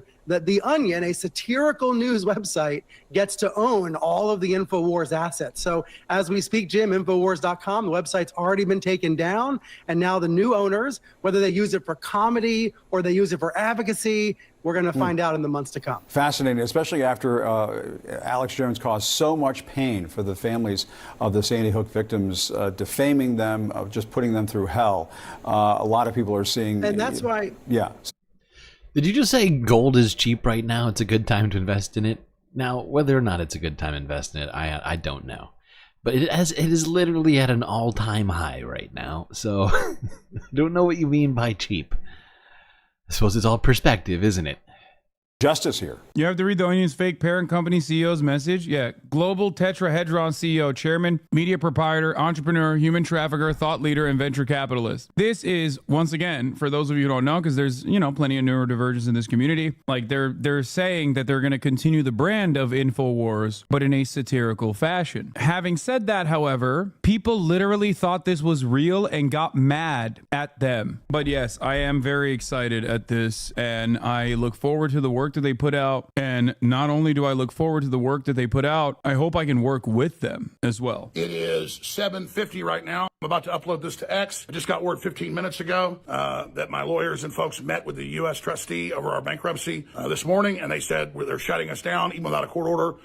This morning, the Deep State Democrats, coming for Onion us. Newspaper, they asked, did they outbid? They said, well, it was competitive. So they changed all the bidding rules, made it secret 2 days ago. I had a bad feeling I told you that. Just like they tried to shut us down back in late May without a court order. They're supposed to have a court order. There's going to be injunctions filed. I'm about to go live out of Harrison's American Journal studio. I don't know what's going to happen, but I'm going to be here until they come in here and turn the lights off. I'm going to say, where's your court order? So this is all going down right now. They want to silence the American people, but we're not going to be silenced. Be sure and follow me at the Alex Jones Network at AJN Live on X right now. They're filed in court to take real Alex Jones away. That's totally unconstitutional. The judge already said no, so they filed in other courts. So the live feed going up by the time you see this at AJN Live and at real Alex Jones right now. Share this everywhere. This is a total attack on free speech. Total attack. Completely out of It's a control. total attack on free speech. But I'll be here, even in the dark, without an internet connection, talking to whoever can hear me about all this stuff. The private security hasn't even been told. They cut him out. They cut this part out on CNN because they were too afraid of the truth about the deep state pedophiles coming after him. I've thought about it, and I've gone back and forth on this. I wonder if it would be good for Alex Jones to be the press secretary. Because, on the one hand, obviously, it's really damaging for American public consciousness. But also, some in the White House press pool deserve that fate. You know what I mean? Like, having to deal with Alex Jones, I would watch that every day. I would watch that press briefing every day. I would sit there tuned in every single damn day. I would never miss a second of it. They tried to tell them last time, the other U.S. trustee, to shut us down on the court order. These folks said no. So this is all happening right now. This is the tyranny of the New World Order, desperate to silence the American tyranny people. of The the mandate of world- Trump against the world whole order. warfare. They don't care. So the system still thinks it's in charge. I'm going live right now from what probably will be the last transmission from this building. God bless you all for your support. Please support our sponsors so we get funds to stay on the air at the Alex Jones Network, thealexjonestore.com. Take action. I need your support. InfoWars is really the detonator for this whole global movement that's happening. Your support did that. You're the reason it's happening. You are the resistance. God bless and good luck. For the chatter to say he criticized Israel, no, the He did not. He used to. He used to go above and beyond. He used to not just criticize Israel. He used to criticize past Israel, if you know what I mean. What's really interesting about Alex Jones's transition was the worst thing that... I'm glad they edited it that way. Oh, God. He really did, though. Really did. You know what I mean? What's really interesting about Alex Jones's transition was the worst thing that possibly could have happened to him that made him like objectively more popular too was when he hugged and kissed the Trump administration. Like he used to be a massive critic, massive. He was like Bush did 9/11, Bush did 9/11 for Israel, you know, Bush and the Jews did 9/11, that type of shit, right? Yes, 9/11 was an inside job. It was a staged event to launch the Iraq war and to set up a domestic police state here in the United States. Like all the craziest and some not so crazy conspiracy theories, like for every insane that he would say, there would be like one truthful thing, like the surveillance state. Like in the 90s, he kept talking about the surveillance state and it was just completely correct. And they can dial in and listen to what you're doing even when the cell phone's off. So it's just a massive system. And as insiders told me over a decade ago, the phone companies aren't tapped by the NSA. They are the NSA. They have whole floors of their installations where everything goes through it. And that's part of the reason why I've always found him to be like potentially a federal agent until recently when this stuff happened to him, because he seemingly was untouchable, right? If you're the Fed and you want to discredit like a lot of the crazy that you're doing that people would look at and go, what the that's crazy. You want a guy like Alex Jones to be saying some of the truthful things and then simultaneously say like insane stuff as though there are interdimensional space vampires who are pedophiles who are, you know, existing amongst us. And it's like some type of interdimensional blight or succubus has like attached itself to people. And it's like either that is true. That is actually true, everybody. We do have to talk about the interdimensional blight that is ravaging the country right now. And that's what it is. I've talked to a lot of top psychologists, a lot of top PhDs who are even atheists, and they said, listen, you study enough, you look enough, you get into situations enough, you'll run into people that are clearly possessed and who even know information about you you've never... It's the 32nd dimension. Coming true. Told them, and they're not guessing. Something else is coming through them. And folks, that's what this is. So like that was in order to discredit like the real things he talks about, right? I've always been this Alex Jones fan, as you guys know, who maintained the position that he might be a federal agent. But the worst possible thing that in my mind, ruined Alex Jones, which simultaneously made him like so much more popular, was when he became a government stooge. Like when Trump went to his show before he got elected in 2016, he realized like, oh, it's happening. Like I am a part of the government now. And basically, most of his commentary after that point was no longer about having almost this like bipartisan anger towards the globalist elite that are pedophiles, right? But instead it was like just purposely directed in the direction of the Democratic Party. I guess my point is my goat was washed, you know, and my goat was made docile. For those of you who don't know, I've been a massive fan of Alex Jones for many years. Is that true? Openly stated that I think we don't deserve him as a society. That like he is in many respects. Like me and Linklater. I don't watch enough Hasan to actually be. I'm not capable of refuting that this. If you could experience him in the way that I experience him, and many in this community have, then he's one of the greatest performance artists of all time, right? But the issue is, especially with like our level of educational attainment in America, people were not entertained by him. They believed him. Like the point is that you're supposed to be entertained by him. You're not supposed to. People don't understand how many levels of infotainment is actually happening. I am agnostic on in InfoWars. My analysis when I talk about like the content that you know how much media elk personalities meat provide. needs to be harvested There's not really for one anyone episode. else like Alex Jones out there. Like he was fantastic. He was endlessly entertaining all the way back from the days of public broadcasting all the way to the very end. And I think a lot of people might say, Hasan, when did your career peak? Was it at the DNC? When did your career peak? Was it when you played Among Us with AOC, and it was none of those things. My career peaked when Alex Jones noticed me and did a segment on me. This is from July 25th, my birthday, 2020, where Alex Jones did an entire story. I believe this was after the 9/11 comments. He's funded by Gulf dictators, hundreds of millions. George Soros and Google. He wears jackets that say "Bash Fascist." Wait, is this real? What the fuck? When is this from, dude? How did you find this, dude? And has a club in his hand. He's a young Turk. They tasted the blood of 1.5 million Christian Armenians, and they'll taste man flesh again. Jesus Christ. Bow, submit, turn your weapons in. The nephew of Turd Breath, Sink Turd Breath, Hassan. Oh my God. This is so cool. Oh my God. Oh, my God. This It really the is. best It's birthday gift ever, dude. Alex Jones. Hassan Pecker. You can't make up that name. That's his name, Hassan Pecker. And if you're a radio listener, you can't see it. He's got his red stars, his Antifa flags, his communist flags, got his baseball bat, and he's going to call you a fascist, even though he's funded by the Nazi collaborator George Soros, and he's going to attack your daughter like they did out in Oregon. Oh, I'm dying. This is literally this is the dream. He's talking about how I'm going to have sex with your daughter, dude. Oh, that's so cool. He even said that. He's gonna like, this is like a cameo, okay? This is like if you paid Alex Jones $1,000 to do a cameo. This is the best cameo that he could ever make. Chase women down. That's what he's pushing, and uninterrupted for the Young Turks members. And this is the sexy death porn. The sexy terror porn. Destroy the child. Death porn. Corrupt them all. And their desperation as America's pulse comes back and as we stand up against the Chi-Coms and defend the Second Amendment and rediscover God and family. Hassan of the Young Turks declares that America deserved 9/11, close quote, praises brave soldiers who took Representative Crenshaw's eye. Isn't that just darling? Oh, when you go to a Young Turds event, they always go where there's a big crowd of 700 viewers.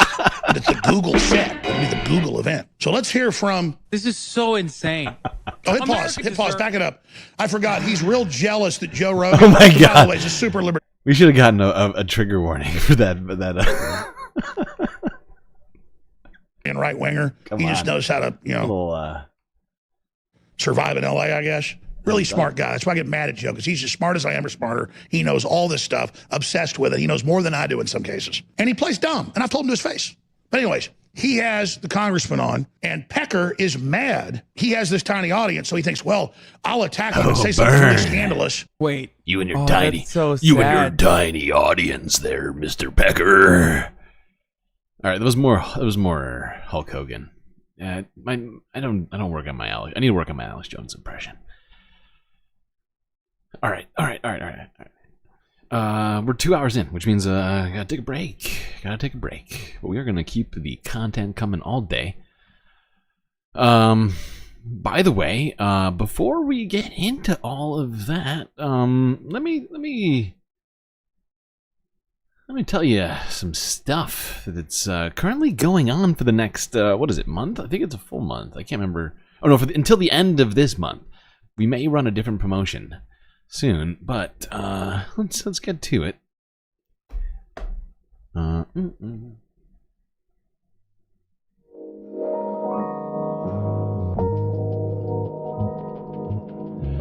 Well, I hope everybody's been enjoying the show so far. If you haven't already, hit the like button and don't forget to subscribe. Now, let's talk about that promotion I was just talking about. Because not only can you contribute by way of Twitch, PayPal, Cash App, you also have Patreon, and for a limited time only, that's right, you can get access to the Patreon, become a Galactic patron for not $3 a month, but for the first time ever at a discounted price. All tiers for the first month are now available until the end of this month at half off. Want to be a Galactic patron? Well, guess what? $1.50 $1.50 or something like that. You want to be second or third tier? Well, guess what? Half off of those too. That's right. Making it available. So yeah, you got YouTube, you got Twitch, you got Cash App and PayPal, but guess what? You can get all sorts of super sweet benefits for an even lower price than ever before. So do consider that. If one of the mods would throw the Patreon link into chat, that'd be great, because right now I have the window closed. It seems to be one of the things that's making the stream lag lately. So, yeah. I will have a solution for that hopefully soon, but if you can just throw a link in, that would be great. So, everybody consider donating and or becoming a Patreon member, as you are the only thing keeping the Galactic News Network alive. Help! Help! I'm being repressed! Anyways, enjoy this space break, and I'll be right back.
Whoopsies.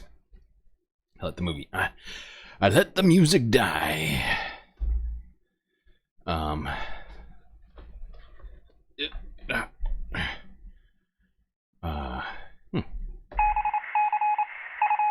get back to those seats, Space Fams, as the second of many halves is about to start. Who knows how many halves we're going to have today? Unclear. Like I said, the structure of today's stream is going to be a little weird. We're going to hit all the normal places, but we're going to do it in an extra slow fashion. So, I'm going to actually stick with this same video. That's literally how this is going to go down. I figured, why not? Sunday fun day. And considering how well the streams offer was running on Friday, I was hoping we would be able to, do this stream super long. I feel like we all deserve a Sunday fun day. Don't forget, Galactic Stream completely brought to you by viewers like you.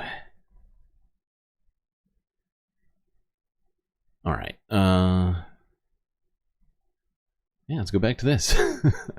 Hassan talking about The Onion and Alex Jones. Dude, that's so sad in comparison to what my audience looks like now in comparison to Alex Jones's audience. Oh, no. Oh, Alex, I wish what could have been. And then all the meth heads and child molesters that watch my show, literally, they'll think I'm powerful. Oh, you're such a big man, Hassan. You guys are all meth heads and child molesters. Alex Jones called you guys meth heads and child molesters. Harsh. Oh my God, I'm fangirling super hard right now. Oh man, that's great. I can't believe you guys found this. I had no idea this existed. This is so good. Blabby arms. I bet he's got some big old giant bitch tits. I'm sorry, it's a family show. Just go ahead and roll this. This is awesome. America deserved 9/11, dude. F it. I'm saying it. We're there to partner with them. We're not there doing our own thing. We're there partnering and training in a video and game, equipping and enhancing their capabilities. We totally brought it on ourselves, dude. Holy shit. We did. We did in a video game, whatever, hypothetically, politically. Then pause again. Back it up 10 seconds. Oh, like the Armenians deserved because they were there before the Muslims took over Constantinople, and then you drove them into the mountains, but because they were Christian, they became still super wealthy because they were such good people. Hassan did it. Wait. Hassan did it himself. Wait, did he just say that they were good people automatically because they're Christian and they are wealthy because Christian people are good people and wealthy and Muslims are bad? Wait, what? That's so weird. Oh, this is awesome. And so you're named after the group that murdered them, and you've got a club, and you say you're coming for us. Let's continue with this psychopathic worm. He's saying that, like, I'm going to do the Armenian genocide on white Christian men in this country. It is kind of sad that we're, like, revisiting this right now in the eve of his destruction. But, yeah, flabby arms, dude? Are you Wow. Flabby arms, Wow. dude? Go Wow, out of here, Hassan, bro. taking This is why people always the favor Armenian opportunity genocide here. Good God. Come on, Hassan. Have some restraint, pal. Well, it's because Turkish, that's the other reason. And people just lie all the time. I wonder if he, like, is he trying to imply that I'm gonna kill Armenians or something? Like, what the Also, why the would his audience care? Like, honestly, they're fucking Alex Jones fans. It's so weird. Holy He's so intellectual. Look at that this dip is running. I don't think anybody's ever accused I love Hassan that they're of being bleeping intellectual. my words because this is a family show. As Alex Jones simultaneously is like making an argument about how Muslims are bad automatically and Christians are good and make a lot of money because they're good Christians. It's very weird, but you got it's great. Justifying genocide right now. Like, how is this? How is anything I'm saying controversial? This is a deranged pervert. I apologize. This is a deranged That pervert. literally is about the Saudi genocide in Yemen, which at the time I was very upset about because Bernie Sanders had demanded to stop selling arms to Saudi Arabia. And Dan Crenshaw was talking about why we have to keep giving Saudi Arabia arms while simultaneously talking about how they hate us because they ain't us, these Muslims, they all just want to destroy the United States of America. He had to pull a trigger warning on his audience, dude. He was so flustered and frustrated because he His virgin ears had to hear those disgusting words, man. Alex Jones, who combats psychic pedophile vampires. Folks, listen. You already know it's AlexJones.com, Infowars.com. I'm locked away in a FEMA camp right now because Obabe, President Obabe, the Muslim Kenyan, has locked me away, folks, and I will prevail. Okay, all right. All right. I've reached my limit on this video now. Let's keep it moving. Let's keep it moving. It was fun. It was worth it. I gotta say, I almost want to watch more of it, but we have so much more to talk about. We're only 1, 2, 3, 4, 5, 6, 7, 8. We're only like a dozen videos in. We've got 122 to do, so we probably should stay focused. What do you think, chat? All right, let's go here. CBS Evening News from a day ago.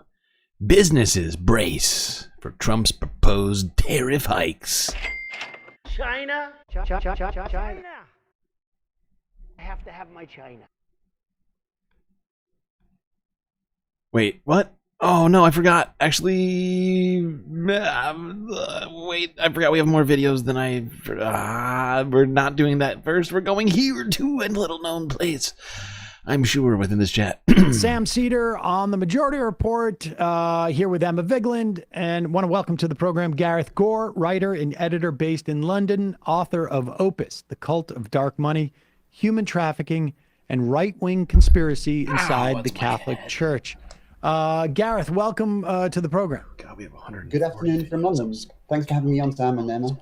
So, wait, you're a financial writer. So, walk us through how you sort of came on this topic. I mean, it's pretty timely because I don't know how clear it is that J.D. Vance is officially a member of Opus Dei. That's part of this, but there's a lot of indication that he's extremely sympathetic, if not a member. But start with how you came across this story.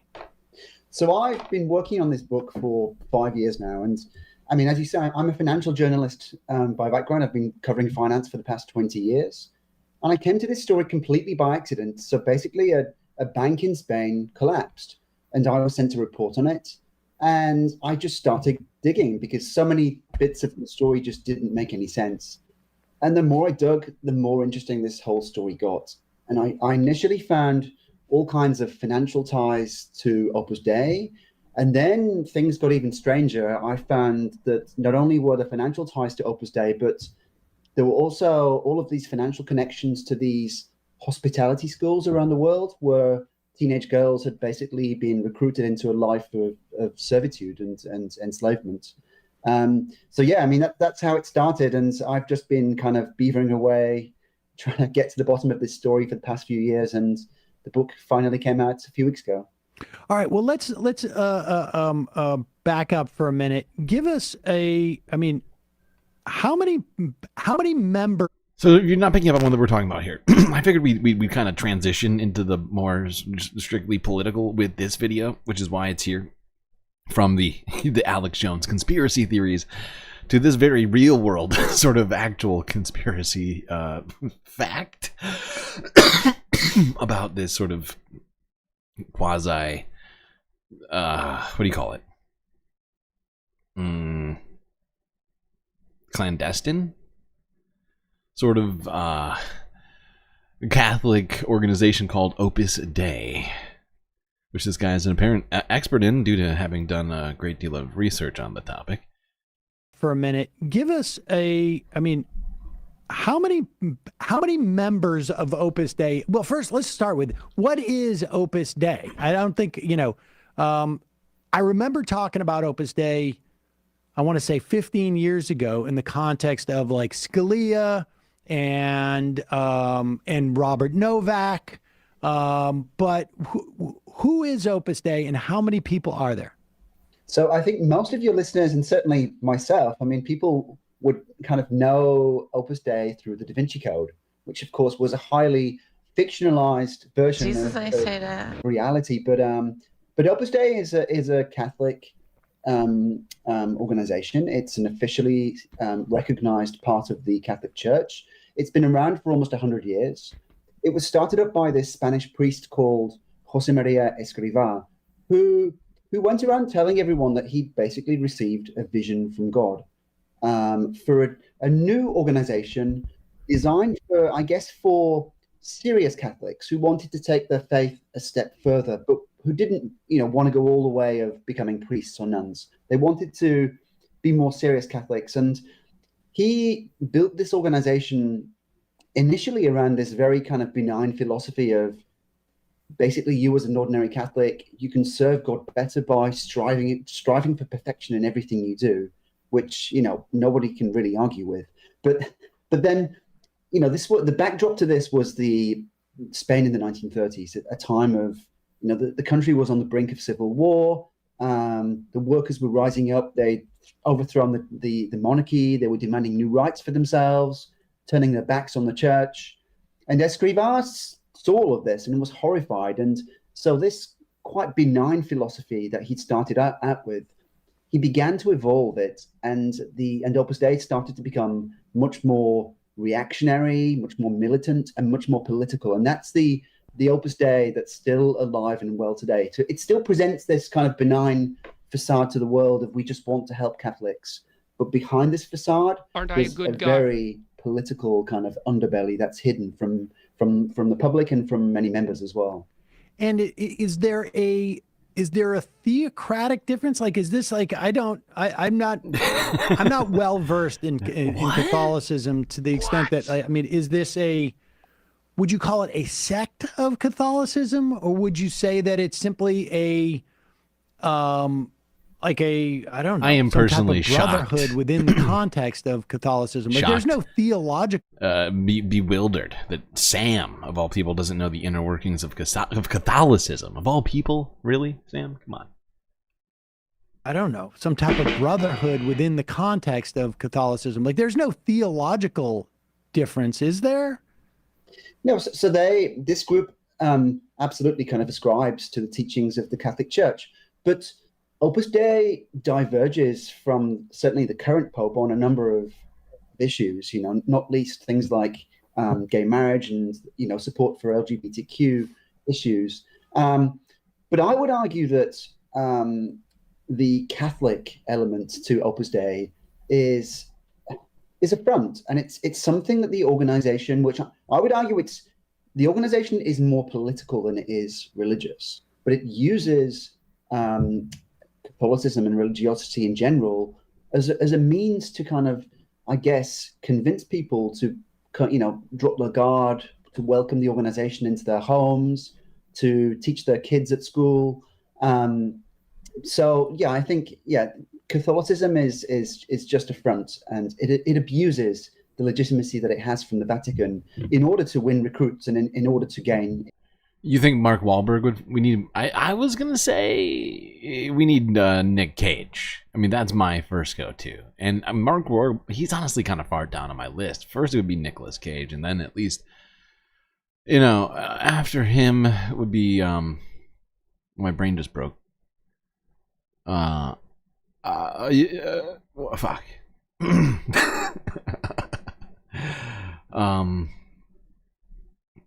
Why can't I think of his name? Tom Hanks. And then the original, of course, Indiana Jones, aka who's the original fucking, oh my god, why is my brain broken? I think Mark Wahlberg's like at least like number 5 or lower, but we don't have time to compile this list right now. The recruits and it's fascinating. I didn't realize how few members there are of Opus Dei. It really, and that is sort of built into it, like in terms of who they seek to recruit and what statuses and how they refer to the statuses within the organization, or I guess externally. How many people are in Opus Dei? So right now, globally, there are about 100,000 people in Opus Dei. In the United States, it's not a particularly big country for Opus Dei. They have about 3,000 members. But one interesting element tells you everything you kind of need to know about Opus Dei. So you would expect as a Catholic organization that, the big Opus Dei communities would be in, cities with a rich Catholic history like Boston or Chicago or New York. I guess perhaps these days Miami because of the Hispanic population. But no, the biggest community of Opus Dei members is actually in the DC area. 800 of the 3,000 American Opus Dei members live in the wider DC area. It's like and over that's because 25%. the organization, and something you're just touching on the Sam, it's because the organization right from the beginning has targeted the elite. You can't go onto the Opus Dei website. Right. It's like an elite. It's clearly an elite political organization, quasi-political, clearly theocratic leaning. Well, not leaning, but explicitly theocratic in nature. Has targeted the elite. You can't go onto the Opus Dei website and punch in your details and say, I'm interested in joining. How do I become a member or whatever? No, they find you and they target you. And they specifically target people who are either wealthy or powerful, because the organization, being political and reactionary, what they want to do is push through change in society. And the way they do that, I mean, the founder of Opus Dei was very clear about that. The way that you change society is by recruiting people from the top of society, the people, people in politics or the judiciary, people in journalism or business, who are in positions to push through the types of change that you want to Yeah, you want to see. Yeah, well, I mean, if you are a psychotic theocrat, specifically. Oh, boy. And this is the kind of stuff that we have to worry about coming through. And I mean, J.D. Vance is, because of, like, Peter Thiel and some of this other stuff, he's a recent Catholic convert, if I'm not mistaken. And, these are the kind of people we're going to have to be worried about. The explicitly theocratic. Now, let's go back and get into some business stuff. Some more business stuff, at least. But in America, let's go down and talk about the businesses in the United States currently bracing for Trump's proposed tax hikes. China.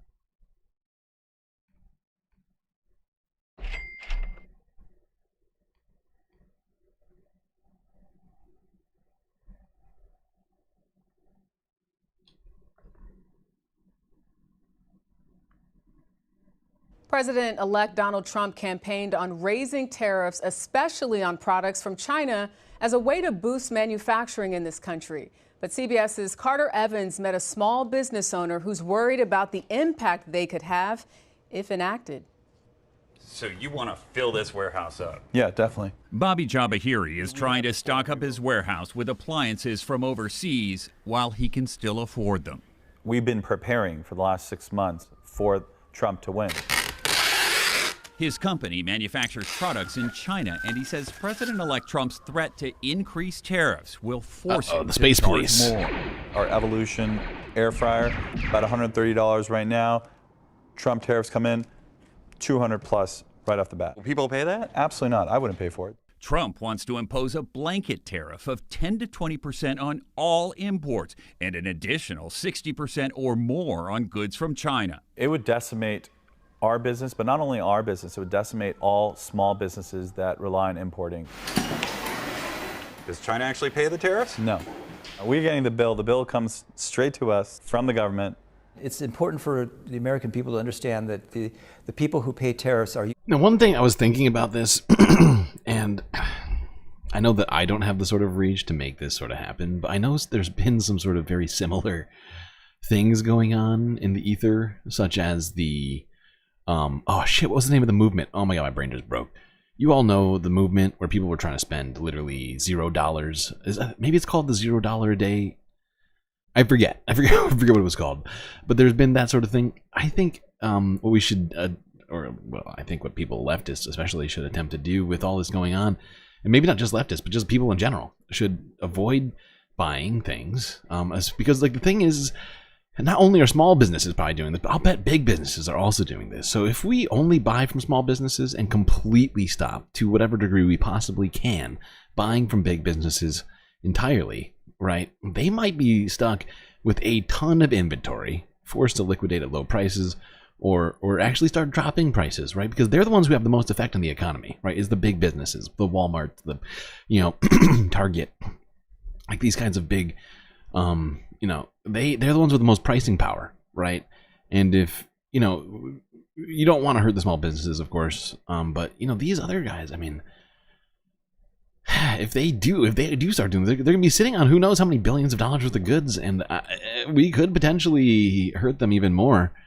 With all of that, I don't know. I'm just thinking out loud. Maybe it wouldn't work out the way I'm thinking, but if enough people did it, I think it would. Importers, not China, not foreign governments, not foreign companies. That's going to come down to your wallet. Brian Peck teaches international trade law at USC and says Trump's tariffs could also be a negotiating tactic. If he doesn't like a certain practice or a certain policy initiative, he can use it as leverage to threaten them. A recent study suggests Trump's proposed tariffs could cost middle-income households more than $2,600 a year. In 2018, when Trump slapped tariffs on imported washing machines, prices jumped almost $100. But foreign appliance makers also moved some production to the U.S., and a year later, they had created 1,800 new jobs. Still, other countries retaliated with tariffs on U.S. exports, which led to job losses. You import air fryers. Why can't you just make them here? Well, there's no factory in America. A factory that could potentially produce hundreds of thousands of air fryers in 1 year, same quality, there's nowhere in the world other than Chinese. So what if someone said, well, maybe it's about time we start building them in the U.S.? Sure. Okay. Yeah, go do build it. them, and I'll Do come it. buy from you. No problem. Seriously. His advice, if you're considering... But I love how this guy frames it like that, as if it's that easy. I'm not sure he's even smart enough to know that it's not that easy. Because obviously, there's a reason people went to China, right? Like, that American companies packed up and went all the way to a different country, across an ocean, and started doing stuff over there, right? Like, it's not... it's not just happenstance. It's just 'cause, it's not because they like the weather more, right? And it's like... it's like, wake up, dude. Wages there are much lower in terms of cost structure, but there's also a whole bunch of other sort of like top-down things, the way that certain things are set up because of the fact that so many businesses have gone there, that in fact it reduces costs of not just because, I mean, the fact is wages have been going up in China over the last couple decades, but the fact is they have systems there in place for all of this stuff. So it's not like you can just pick up a factory and move it. You have to build it, right? And you have to employ the people to fill it, and all these other sorts of things. And I mean, it's not like it's a bad idea, but it would in fact not probably even affect prices all that much because American wages are higher, right? So I mean, that's not a solution either to it. And we talk about all the time, price controls, governmental involvement. Talk about it with rent, and the fact is it probably should be looked at in a bunch of other places. We've seen how there's been actual collusion happening, not just with things like RealPage, but with, over practically every single market that exists that touches consumers. All right, now let's talk about a different business situation. This one should be fun. And guess what? Leading into this here, I'm going to make a quick plug. I haven't yet made a Nightbot command for this. I should. But guess what? You can now follow me on Blue Sky. At someone already has the Galactic News Network at Blue Sky, which is very upsetting. I don't know who did that. But fuck you, whoever did that. But GalacticStreamLord, you can find me on Blue Sky. With the title Galactic News Network, I honestly need to look into who actually took that, because maybe we should go after them. Just kidding. We won't go after them, but maybe, I don't know, there was some sort of discussion that needs to be had. We'll see. Either way, I'm on Blue Sky. Can you guess why we're talking about that right now? Oh, right. This is from 3 days ago. KTLA5 with the story.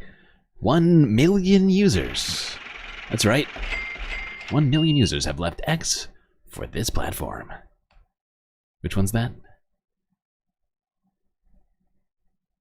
Let's talk about, by the way, I have 238 followers on Blue Sky. Okay. Mark this down. It's an interesting world that we're like starting over in here. Do I need to start Blue Sky? And it's kind of fun. We'll talk about it in a moment. She First, sounds let's so start with Spotify. concerned. Take Did you an aim hear at her YouTube. voice? They want to be the place where you watch We have to hear that again. video podcasts. That is fucking hilarious. She sounds genuinely concerned. She's like, no, not another social media, please. Please. Guess what? Probably. Answer yes. That we're like starting over in Do here. I need to start Blue Sky? And it's kind of fun. We'll talk about it in a moment. First, let's start with Spotify. Take an aim at YouTube. They want to be the place where you watch video podcasts. The company held their annual Now Playing event and announced two big moves. First, it will start paying podcast creators who get lots of views, and it will let paying subscribers watch video podcasts without ads. But keep in mind, that does not include what's called host reads. Those are the ads that hosts read themselves that are built into the shows. Now, according to Edison Research, YouTube is the top place for podcasts. I love how they need to clarify 31% that. of weekly listeners. It is fucking hilarious. Has 27%. Apple Podcasts, surprise to me, 15% share. Video podcasts are particularly popular and continue to grow. Cheap production. Yeah, Right? That's exactly what it's Yeah. all about. Some X users jumping ship to a new platform called Blue Sky. You might have heard of it in the past week or so. The open source social media platform says they've seen an influx of over 1 million users in the past week, bringing their total to 15 million users. So Whoa, what just happened? Excuse me. still low, but a good start. Many of those are fleeing X after the election. They're unhappy that owner Elon Musk used that platform to support President-elect Trump. Now, Blue Sky was originally created by former Twitter CEO Jack Dorsey in 2019. It's been around for a while, but it was recently open to everyone. So it had to be invite only for many years. Now it's open to everyone. The decentralized platform lets you post text, photos, and more. You can also better customize what you see, and it's easy to take your data and move to another platform later. My initial thought. Well, I'm sure Elon's fine with this. I'm sure he's not crying himself to sleep right now, wherever he is. Let's go here. Keep talking about this. Because I'm highly amused by this. But remember, you can follow me on Blue Sky at whatever, at Galactic News. At GalacticStreamLord.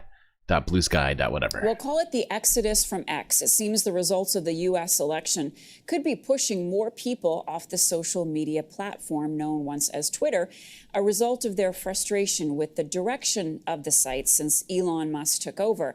And now Musk, of course, is taking on a more prominent role in Trump's upcoming administration. Benefiting from this could be Blue Sky, which has gained more than 1 million new followers in the last week. I'm joined now by Carmi Levy. He's a tech analyst. Carmi, good morning to you. Let's start with Blue Sky. What is it? It's essentially a clone of what Twitter used to be when it first launched a few years back. I just realized I need to change my handle like to something Twitter, else. just with a different logo. And that's by design. Let's hope this is real. It was founded Let's by hope this one Jack exists. Dorsey, who was the original creator of Twitter. And he wanted to create something that was different than Twitter, that was more open source, that was what's known as decentralized, that wasn't kind of locked into its own world, but would communicate more effectively with other platforms, would allow users the freedom to choose which services that they use. It was much more community minded and focused. And since then, of course, they've broken with Twitter as Elon Musk took over. And they were invitation only until earlier this year. But what's been happening since then is that every time X kind of has a controversy, every time Elon Musk says something that makes people uncomfortable, every time he just introduced a new block feature that is not a block feature. In fact, you block people, they can still see what you're posting. It drives another exodus of users away from X, looking for an alternative to get back to what they thought Twitter used to be. And Blue Sky increasingly is that target for them. It almost seems to be a refuge. I took down my. I used to have. I don't know if everybody remembers this, but I used to have. I used to have my Twitter details like right here, where all the other things are like on the screen right now. But I took it down and put Patreon there instead. Now maybe I'll put Blue Sky up somewhere. Trying to think of what I would take down to put it up. I guess I could make them smaller. I feel like they're already hard as fuck to read though. Less hostile if Oops. Will. Now, 1 million visitors or 1 million new subscribers and followers in a week. Could this have a big impact on X? I mean, it certainly gets a headline, but just if you look at the overall numbers, Blue Sky is still a speck in the ocean compared to the size of X. Elon Musk claims that they've got 600 million monthly active users. I kind of doubt that number. They had half that when he took over, and we know full well all the controversies they've gone through since then. So whatever that number is, it's still a lot larger than Blue Sky's claimed 15 million. So it's still relatively small, but growing fairly quickly. Yeah, it does seem to be growing quite quickly. Undoubtedly. Can I change? I'm sorry. Let's go to the next one. We're going to keep talking about this. Then we're going to use this to segue into something else. How far are we into the stream now? 2.5? Not bad. Ooh, I can do it. I can do it. Okay, now, sick. Some news outlets have decided to quit X, formerly known as Twitter, since the election of Donald Trump, whose campaign was financed and supported by X's owner Elon Musk. Sweden's newspaper of record, Dagens Nyheter, became the third major outlet to leave X on Friday, citing a harsh and extreme environment on the website. The UK's Guardian newspaper and Spain's Vanguardia have done the same. Since buying Twitter 2 years ago, Elon Musk has drastically reduced content moderation. We can now talk to David Chavalerius, sorry if I'm butchering your name then, do correct me, research director at the French National Centre for Scientific Research and author of the book Toxic Data. Thanks for speaking to us. Hello. So Musk has both reduced moderation, but also appears to, in some places, applied heavy-handed moderation on other accounts, perhaps ones critical of him. Have you noticed a kind of double standard at play? Yes, so there is many cues that Elon Musk has made some intervention on X to favor his opinions. First, we have to see that all these things are formerly quite known opaque as Prince. because we don't. Or X, formerly known as X, according to this guy. Have access to the inside of X Twitter, but we can see what's happening outside. So what we see is that he has increased the toxicity of the networks. I mean, he has overspread toxic content, and also he has put some user immune to, for example, community notes, and he has promoted this kind of ideologies throughout Twitters. We also have to say that Elon Musk has 200 million followers on X, and he has architecture X so that when he says something, everybody on X is listening to it because it is broadcasted broadly to every user. So he has weighted a lot on X user perceptions of these elections, and also more widely to American users because he has also used this kind of data to, for example, send SMS to user and set up lots of deceptive campaign to make Kamala Harris appear incompatible with American voters' values. But it was based mostly on fake news. Now, I wanted to just zoom in on one thing you mentioned there. Okay, now, I think it's probably a good time for us to move on to this. Start talking about politics, and specifically the new Donald Trump appointments and how that's all been going, which may be foreshadowing for some. As well, at least for some of these picks, not going so great almost immediately. Yeah. Let's do this. Let's go to the majority report. Talk about, well, the CEO of not Blue Sky, but of course of X, Elon Musk. See how he's doing.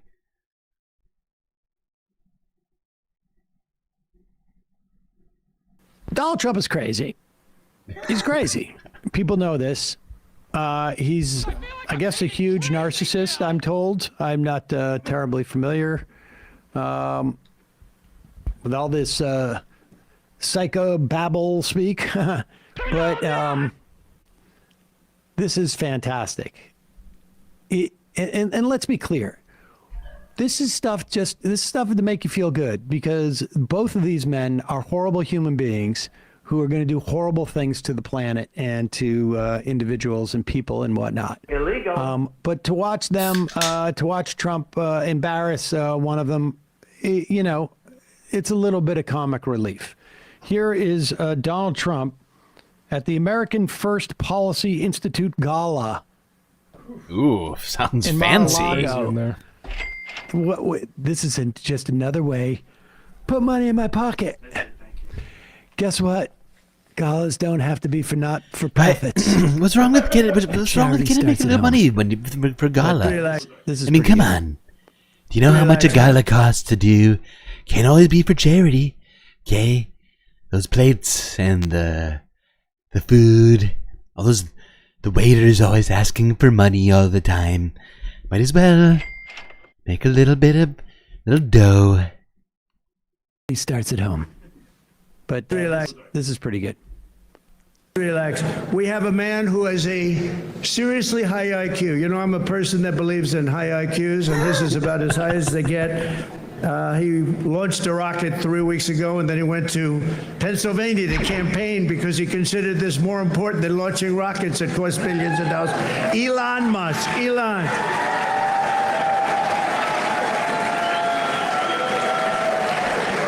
What a job. What a job he does. He's a great, and he happens to be a really good guy. Really He good. likes this place. I can't get him out of here. He just likes this place. And So, you know what? I so like good. having him here, too. He's good. He's done a fantastic job. Really an incredible mind, and he's an unbelievable entrepreneur, sort of everything. I'm asking him, what do you do best? And we were not able to figure it out, but it's a lot of things. So many. Relax. Jack of all trades. Now, this was get that this piece here. This was on yesterday, but on Wednesday, we're starting to see a little bit of a pattern. This is on Wednesday. During his first meeting with Republican lawmakers on the Hill as president-elect, Trump asserted his power over Musk, mocking the tech billionaire for sticking around so long. Elon won't go home. I can't get rid of him, Trump said Wednesday, until I don't like him.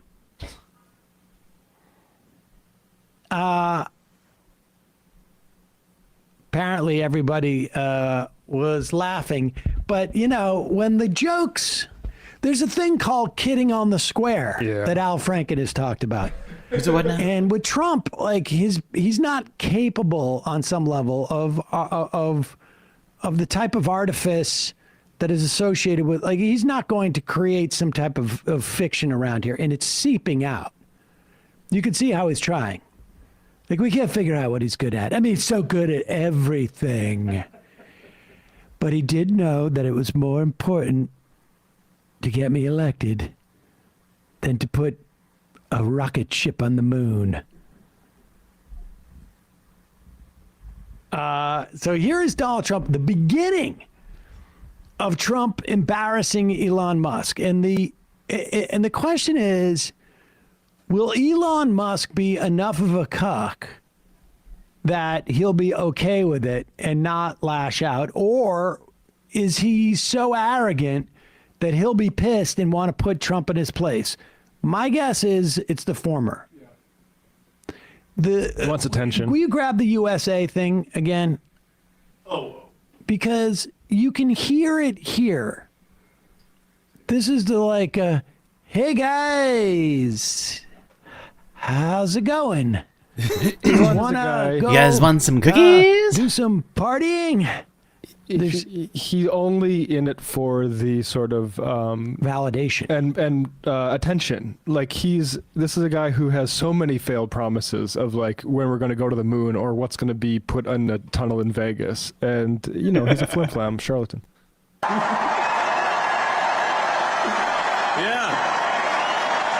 I mean, this is the kind of positive energy that America is all about.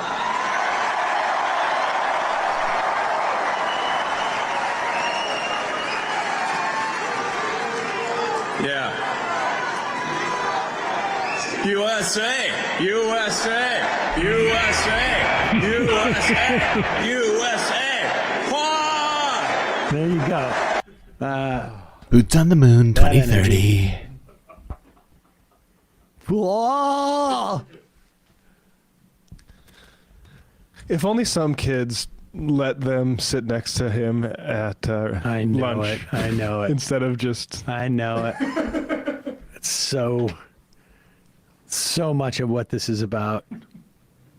People had just been nicer. I'm going to Elon. make everybody pay About 30 years for ago. how I felt awkward as a kid. Hey, Donald 30, Trump has 40 once years again ago. told us just Okay. how far he's willing to go to get his way.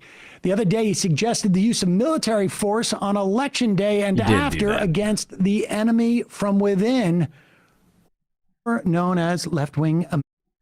It's true. He did say that. Sam's right, as he often is. You know, I thought because of all that, because of what, you know, Sam was talking about with regards to bullying and all that, I thought maybe we'll get some of this back with the Donald Trump administration. Do anybody remember this? Let's go to this from 6 years ago. Here's a little clip The Guardian News has up for us.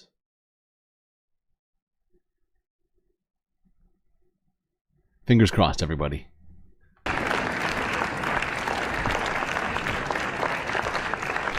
Thank you. Be best. As a mother and as First Lady, it concerns me that in today's fast-paced and ever-connected world, children can be less prepared to express or manage their emotions, and oftentimes turn to forms of destructive or addictive behavior such as bullying, drug addiction, or even suicide.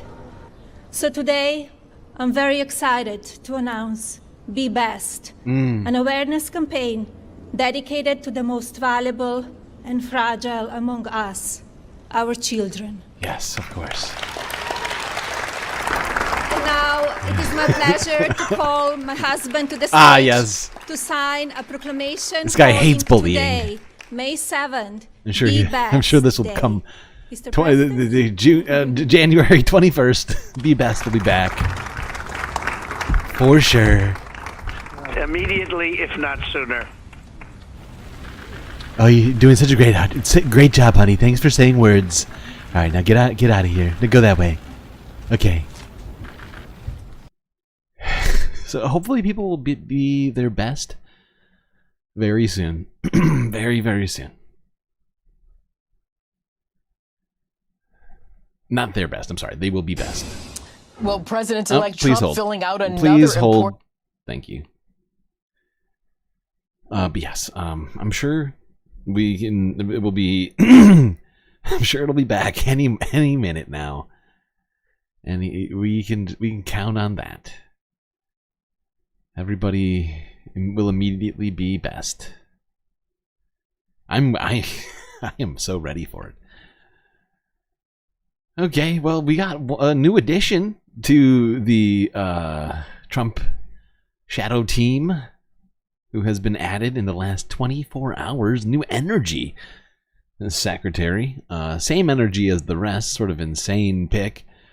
Let's go here to Fox News with the story. I'm sure they're actually pretty excited about this one. Yeah, Trump has selected an interesting individual, perhaps not shocking to some, but is really... certainly, I think, sends some sort of message here about what the Donald Trump administration will be all about.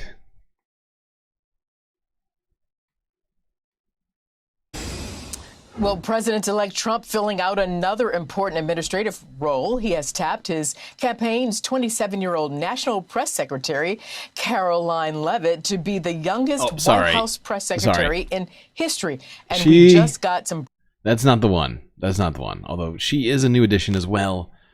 We'll talk about her some other time, actually. But actually, maybe we should talk about her now too. Hold on. You know what? Maybe we will. Pick, so let's go straight to Bill Malugin. He's live in West Palm Beach, Florida, with the name. Who can you tell us? Who is it, Bill? Arthel, good afternoon to you. Just moments ago, we got the announcement out of Mar-a-Lago that Donald Trump is selecting Chris Wright to be his energy secretary. That is an important position that holds responsibility over the nation's thousands of nuclear weapons, amongst other responsibilities. So there you have it. Chris Wright will be the energy secretary nomination. We're also still waiting for a treasury secretary nomination. And there's a couple of names floating around. Let's take a look at them right now. Number one is Capital Management CEO Scott Bessent. Number two is the Trump transition co-chair Howard Lutnick. Bessent is a... Okay, they've gone too far, because this is really the thing. Chris Wright, a CEO of a fracking company, is going to be the next energy secretary. So if you were wondering how Donald Trump was going to be on climate, things like that, well, there you go. That's what you're going to be getting here. Right now, number one is Capital Management CEO Scott Bessent. Number two is the Trump transition co-chair Howard Lutnick. Bessent is a Trump economic advisor, and he says the people that Trump is bringing in are going to get the job done. Take a listen. It's not about supporting me. It's about the cabinet that President Trump's going to create. Then I was recently sat in a meeting with he and Elon Musk on this new, the Efficiency Commission. Mm-hmm. Like, yeah, who else could do that? You know, from and you know, nothing's been done yet. Literally nothing has been done. And another position we're waiting to hear on is FBI director. Now, former FBI agent and former Congressman Mike Rogers is reportedly being considered for FBI chief. Sources telling Fox News that Rogers met at... Oh my God, we have so many more to talk about. These people are all insane picks. This is wild. Mar-a-Lago on Thursday with the Trump transition team, and his name is in the mix, possibly for FBI director. But let's take a look at the bigger picture now, because remember, Election Day was less than 2 weeks ago. Here's where we stand now. Trump has made over 20... Look at this psychotic list of people. Now, we've talked about most of these idiots. Pete Hegseth, Kristi Noem, Mike Huckabee, Bill McGinley. Did we talk about him? I can't remember if we talked about him or not. I think we did. John Ratcliffe for sure. Of course, Elon Ramaswamy, Gabbard, RFK, Burgum, Collins, Scavino. We went through this whole goddamn list. Wiles, Waltz, Zeldin, Miller, Homan, Stefanik, Rubio, Gates, Sauer, Blair. We really hit all of these people. We honestly, we are so up to date right now. We are crushing it in life.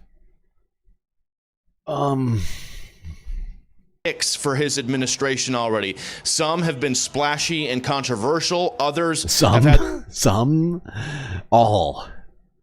all, literally all. I mean, depends on who you're asking. Of course, this is Fox News, so.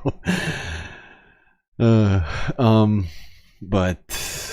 let's go here now to News Nation. Talk a little bit more about this pick.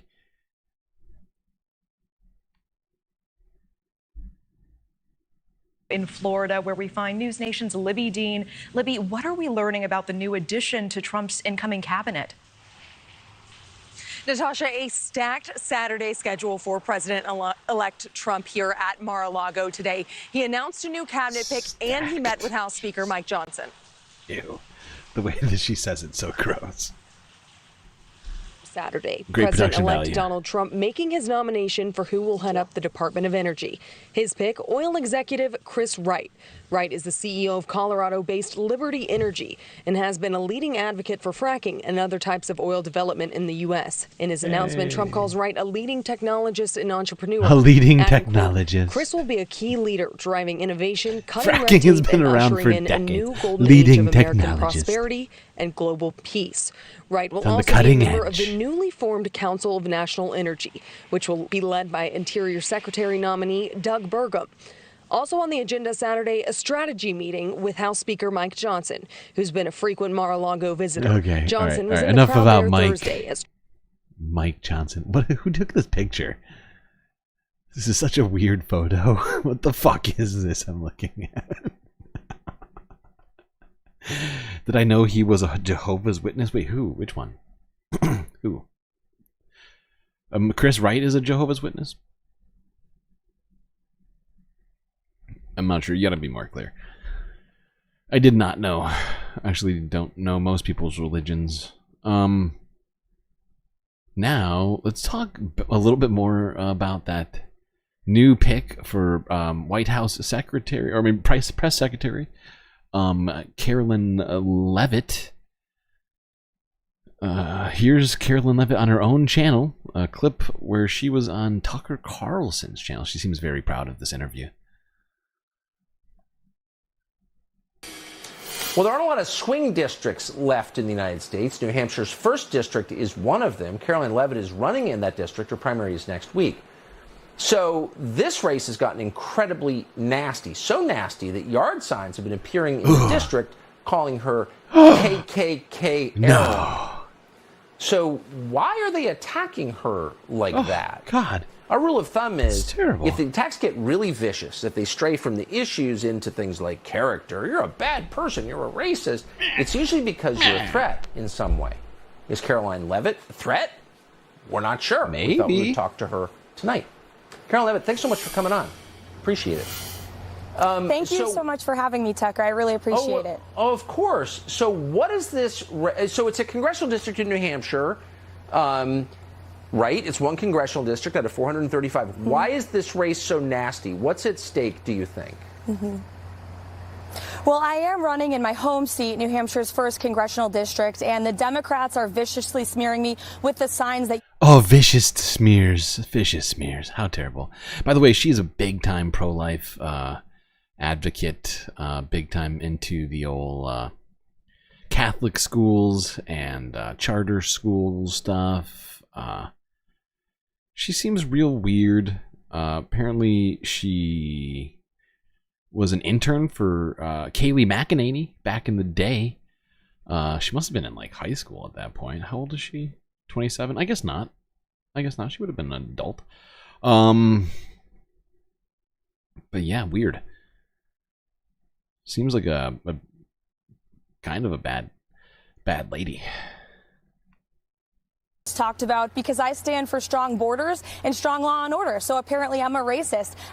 Why is Tucker still? Well, this is from 2 years ago. Remember, this is a snippet from 2022, while she was running against Chris Pappas in New Hampshire, which she lost that race. But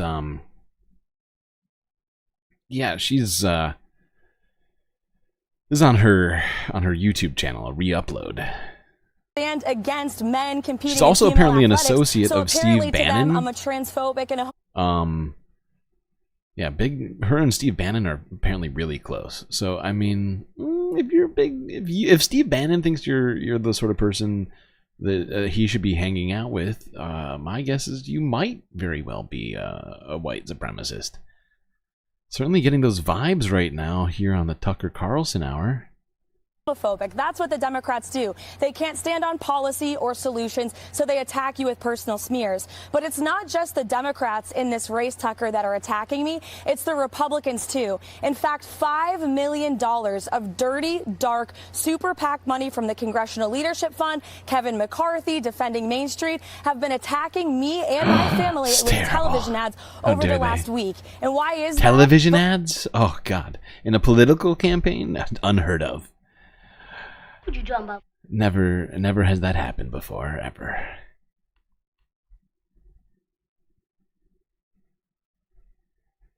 Never has anyone ever run an attack ad in a political campaign. It's the first time, and this poor woman is just the historic first recipient of it. What? Of course, that's complete nonsense. Now, let's go to this, because, you know, a couple of the recent nominations Donald Trump has thrown in there is, well, how do you put it? They are not, things have been happening ever since that happened, you know, as these things do. Let's start with Pete Hegseth, see how that's going. He's supposed to be the new, what is it, Defense Secretary? Vanity Fair was first to report that It's not Seth. It's Pete. Pete Hegseth. Seth Pete was, Heg. Investigated for an alleged sexual assault in October of 2017. Hegseth's lawyer said that the allegation was, quote, investigated by the Monterey Police Department, and they found no evidence for it. CBS News political correspondent Caitlin Huey-Burns is in West Palm Beach and joins us now. Caitlin, break down these allegations and how the campaign's responding to them. Hey, Vlad, good to see you. Yes, this pertains to Pete Hegseth, who has been nominated for defense secretary. These are allegations made in 2017, and we're hearing from the campaign, or I should say the transition team now, it's the transition team, writing back against all of this. Let me read you the statement from the transition team.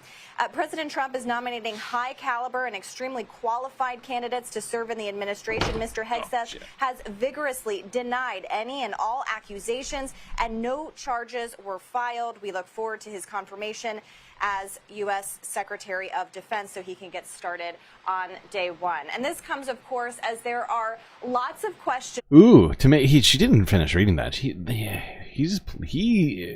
Stephen Chung, the new the new communications director.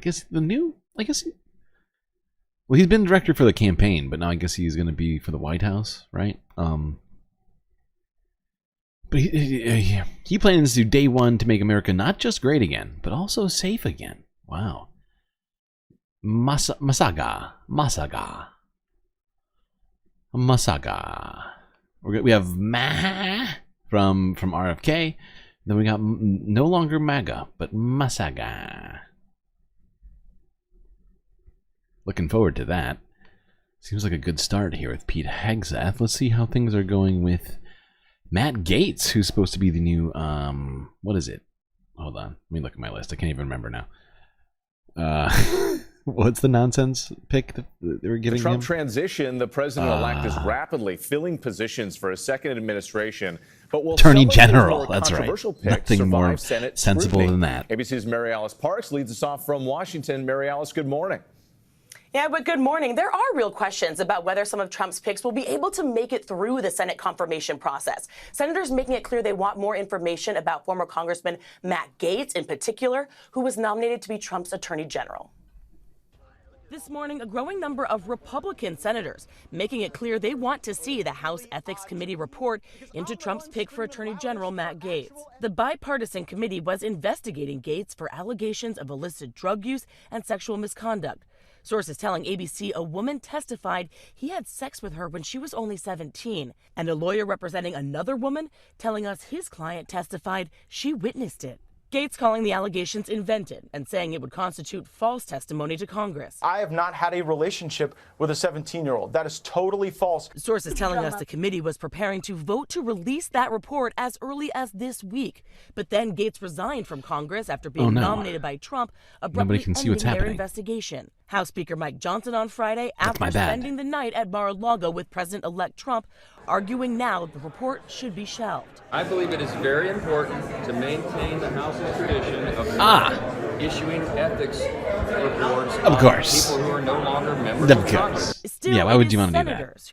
Especially not with a Republican friend like Matt Gaetz, Mike, of course. Gotta keep tradition.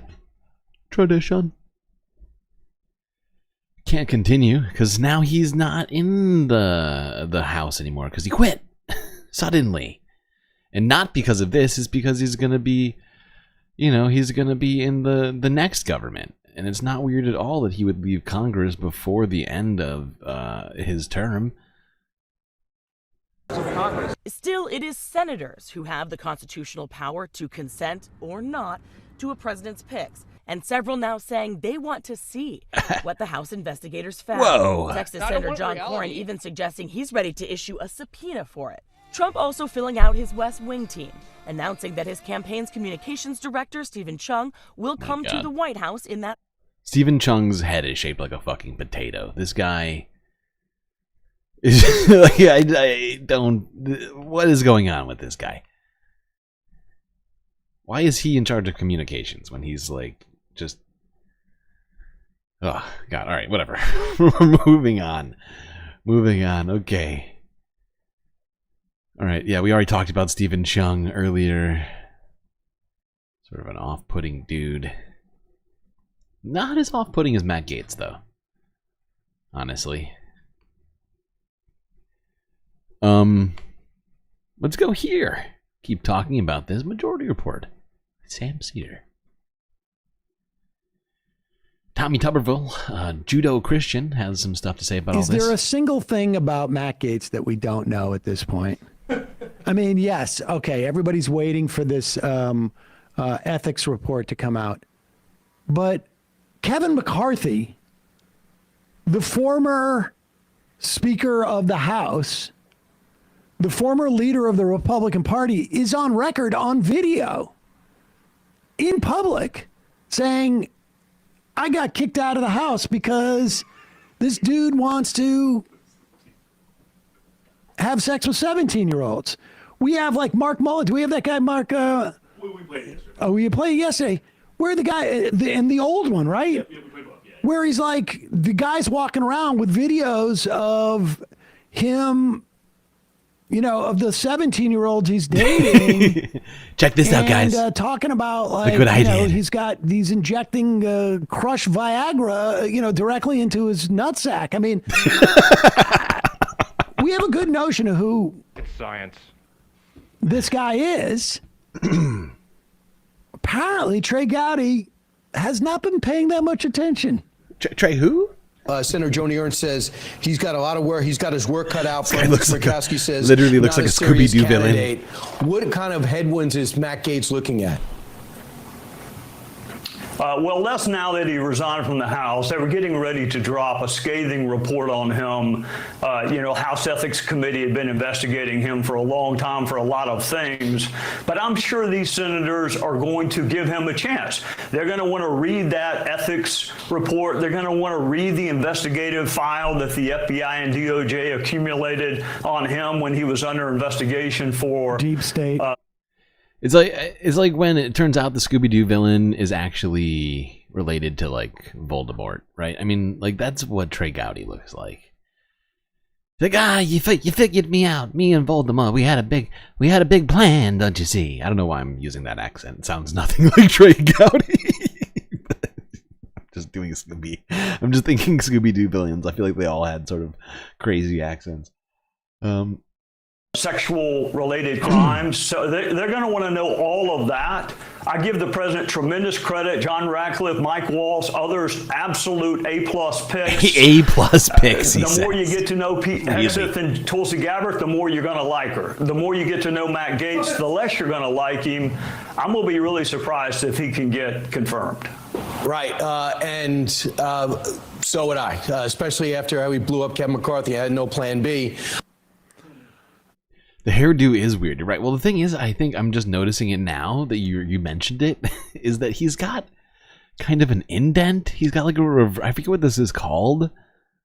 Where's this? Yeah, you see, like he doesn't have a receding hairline like the two peaks like on the sides, right?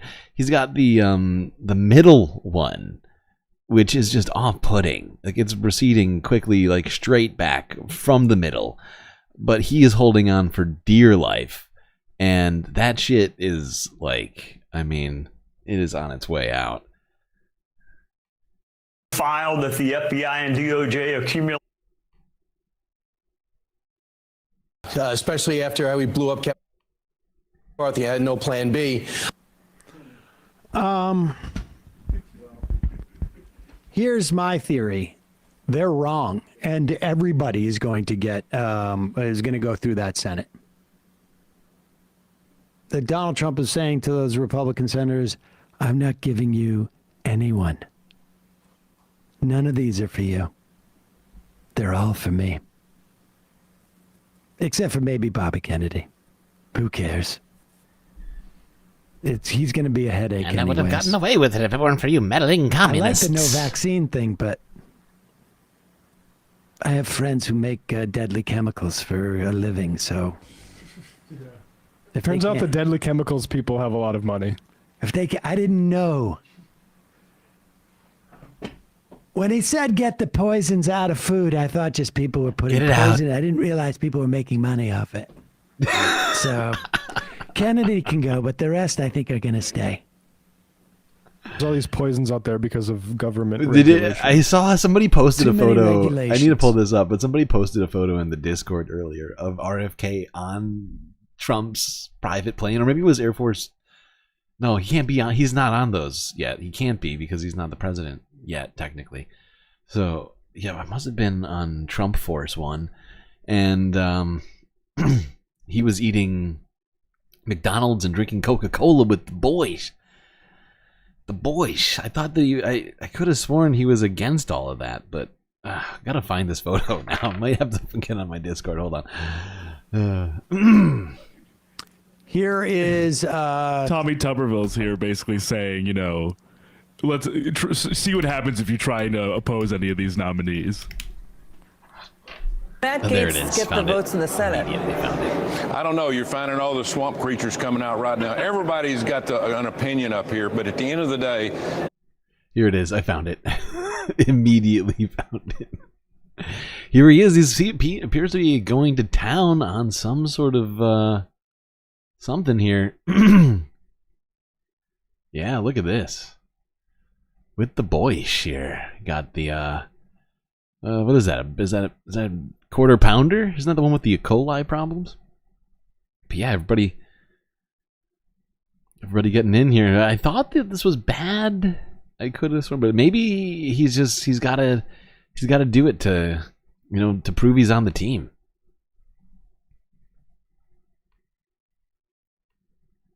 President Trump was elected by an enormous vote, and he deserves a team around him that he wants. It's not us to enormous. It's not determine that. enormous. We've got 53 votes. It's not enormous because let's not forget that he still didn't even get as many votes as Joe Biden got in 2020. And it's 2024 now, I would point out, with 20 million more people in the country since 2020. And so that would mean that there should be at least more votes existing. And that somehow didn't even surpass Joe Biden's vote count from 2020. Very strange. Very strange. In the Senate, we can confirm with 51. I've already seen where a couple of them says, I'm not voting for him. Wait a minute. You are not the United States of America. You have Wait one a vote in the minute. U.S. Senate. You do not get elected what do president. you think? Vote with Yeah, President Trump. This is exactly. the last chance we're going to have of saving this country. And if you want to get in the way, fine. But we're going to try to get you out of the Senate, too, if you try to do that. What parts of Trump's agenda? I mean,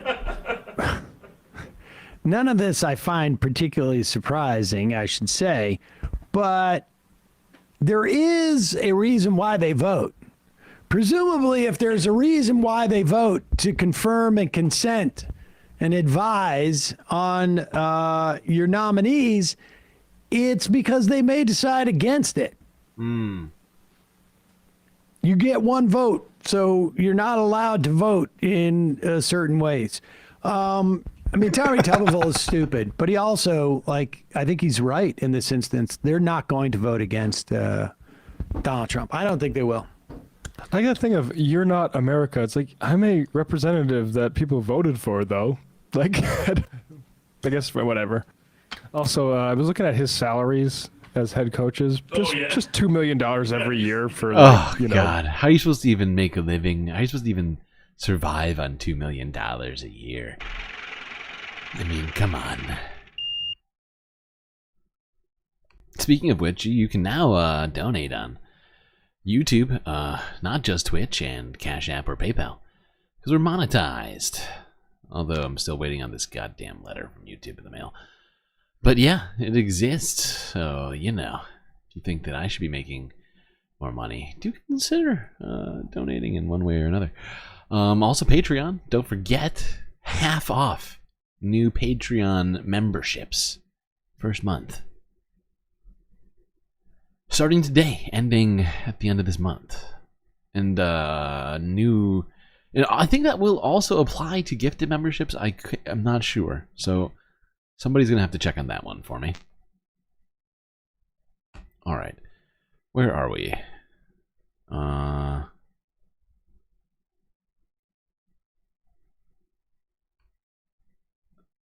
Yeah, let's go here. This came out shortly after all of that. It's 18 hours ago. CNN. Trump determined to see Gaetz confirmed as AG despite controversies. Interesting.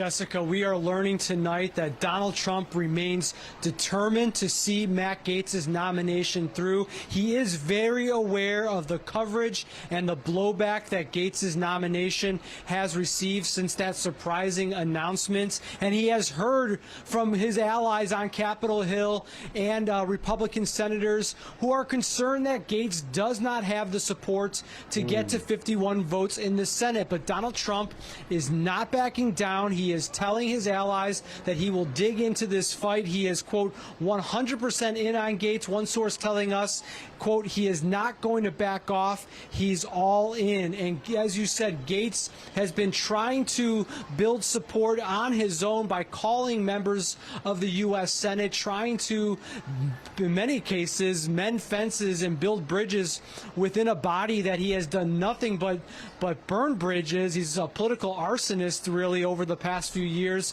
who has caused inter-party fights and has not tried to make friends. Well, now he is trying to get support as he knows that he faces a tough test ahead. Again, he does have the president's support because, as you said, Donald Trump views the Attorney General as the most important position in his cabinet, and he wants someone who is closely aligned and incredibly loyal to him for that role. He does not believe he had that loyalty from his attorney generals during his first term, and he sees Matt Gaetz as someone who will not only oversee the...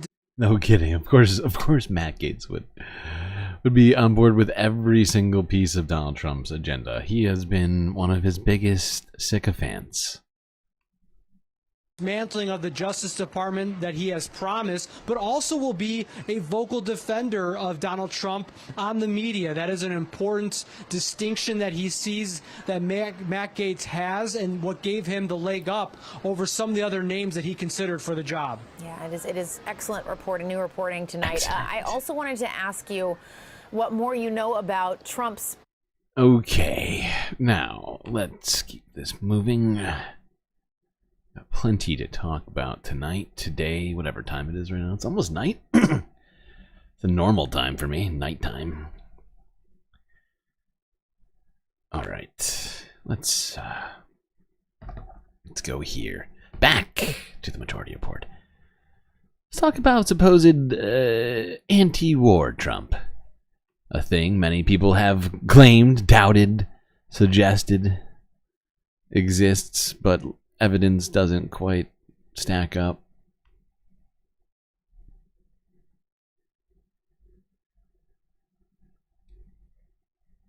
Remember that whole thing, Emma, about Donald Trump is, anti-war?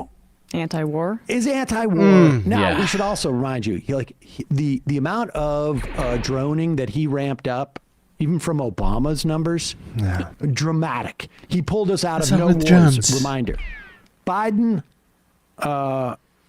dropped drones to almost non-existence. Got us out of the Afghanistan, and also Saudi Arabia. We stopped.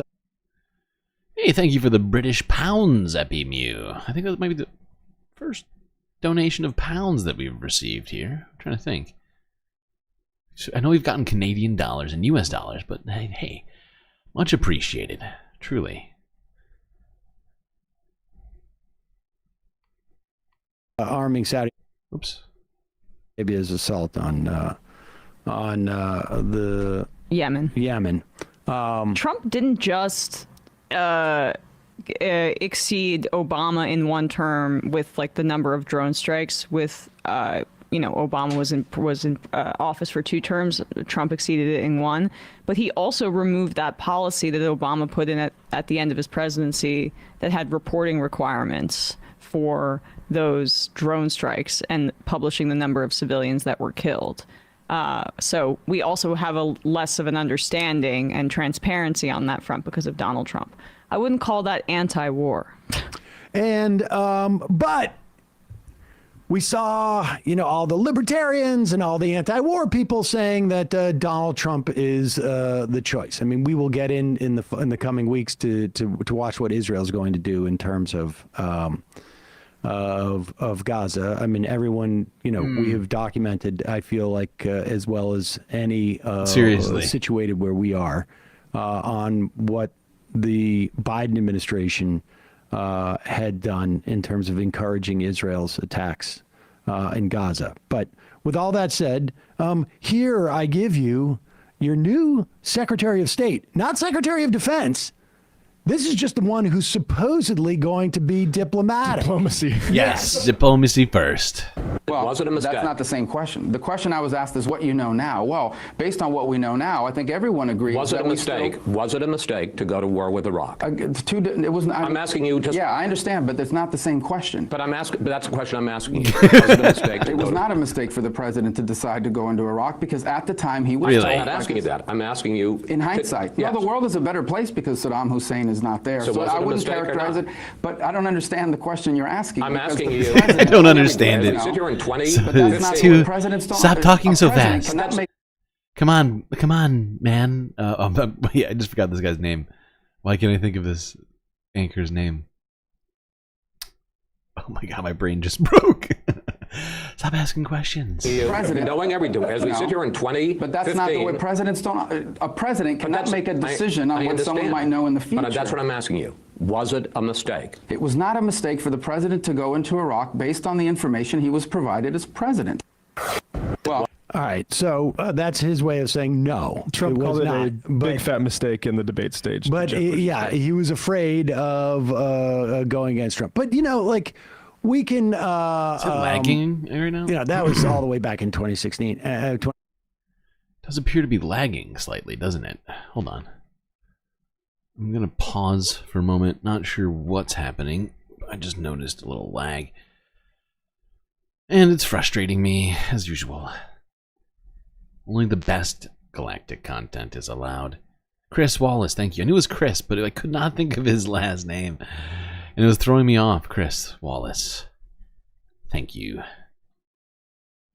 do appreciate that. Alright. Sorry. The lag is just bothering me. So, it's, nasty questions. Chris, why must you ask nasty questions like that?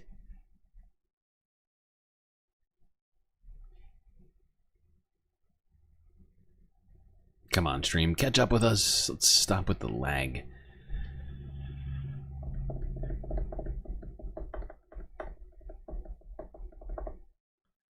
I just don't want you to be forced to just listen. I want you to be able to watch the stream at the same time with your eyes.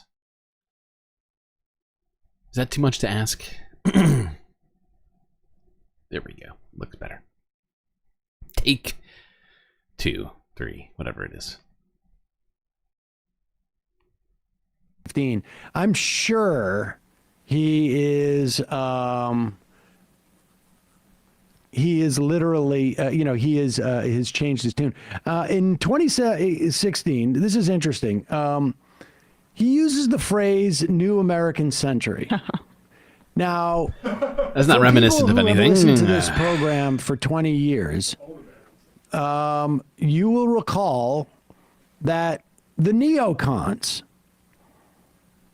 Douglas Feith, Pearl, Wolfowitz, Cheney, et al., essentially had developed a whole worldview as to what America should do in the wake of the fall of the Soviet Union.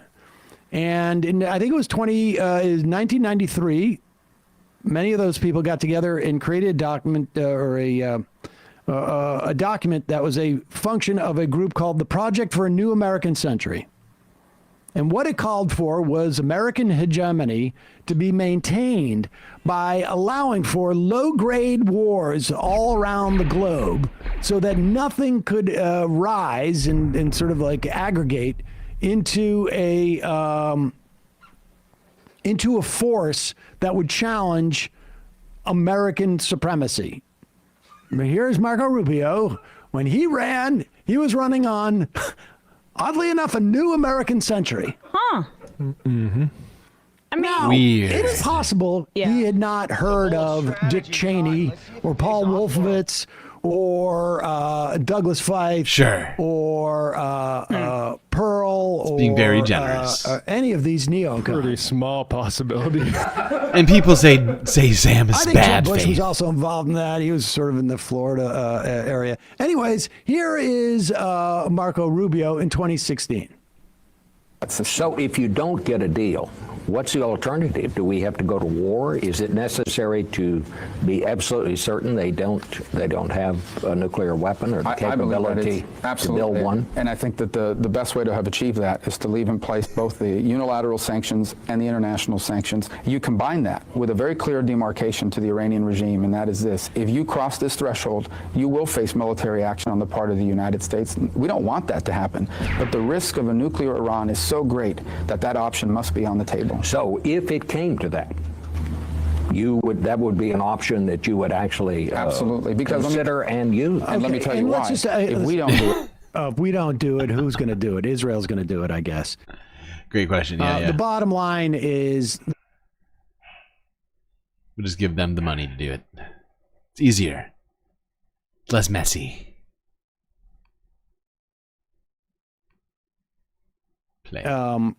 we had a deal in place in 2016 to inhibit Iran's, to the extent that they had any weaponized nuclear aspirations. Now, negotiated by his office that he's going to assume pretty soon. Exactly. And of course, that's not going to come back. And I think this is an indication of the likelihood of war with Iran has increased. This is not a dove that Donald Trump just picked. This guy was sort of like, I don't know, there's Batman and Robin with McCain and Graham, and this guy would have been, I don't know, not Alfred, but, some junior Robin, essentially. Junior Robin. And Trump, another war hawk thing that he did was assassinating Qasem Soleimani when he was president, extrajudicially, a top Iranian general. And the only reason that we didn't go to war with Iran was because, as we've seen now with Israel's provocations, Iran has decided to to take it on the chin, essentially, and they haven't escalated. But is it like with a more hawkish Secretary of State and the second time around, after all of the conditions that have been laid bare because of Israel's genocide in Gaza and the way that that region has been inflamed, do I think that the possibility this time around for Iran to respond and drag us into a war, like that's just increased in terms of its likelihood many times? Yeah, no, I think Emma's absolutely right. I don't see what it's not like they're gonna go for diplomacy in this situation. Certainly not in a way that Hamas or Hezbollah or anybody else is gonna accept in the region, most likely. There's talk of supposed what do you call it? What are they buffer zone they want to create in Ukraine? Things like that. These are things that many the people that are affected by them probably aren't going to be super into. Just gonna move us up a little bit here. Can't watch every bit of everything we're going through today. But let's go here.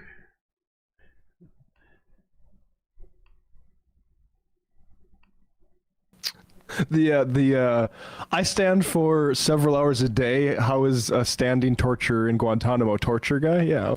There you go. So, this is... That's a real thing. A real thing. That's a real thing. That's very bad. Yes. Loose stool. Emma's helping Playing a Sam game finish called his capitalism. sentences today like she's his nurse. I mean, I need it. It's been a tough week all around. In terms of my neurological capacity. Yes. I'm staying in the race. But I am going to enjoy the let's play this clip from Mike Waltz. This is good, Mike Waltz. Donald Trump's It's gonna be the incoming next, national security advisor. Thank you. At APAC in 2017. Excuse me, CPAC, and in 2017, and This is a guy who was mad that Joe Biden was contemplating or would ever contemplate getting out of Afghanistan.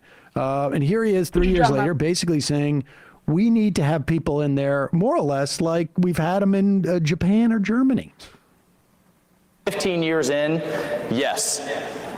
Are we in for a lot more fighting, and do we need a long-term strategy to undermine the ideology of Islamic extremism, just like we did fascism and just like we did communism? Yes, we do. How about Christian extremism? And Is that a Gordon, problem? I think we're in for a long haul, and Oh I my think God, our nation's Seb leadership Gorka. needs to begin telling the Gorka's American people, here. I'm sorry, we don't have a choice.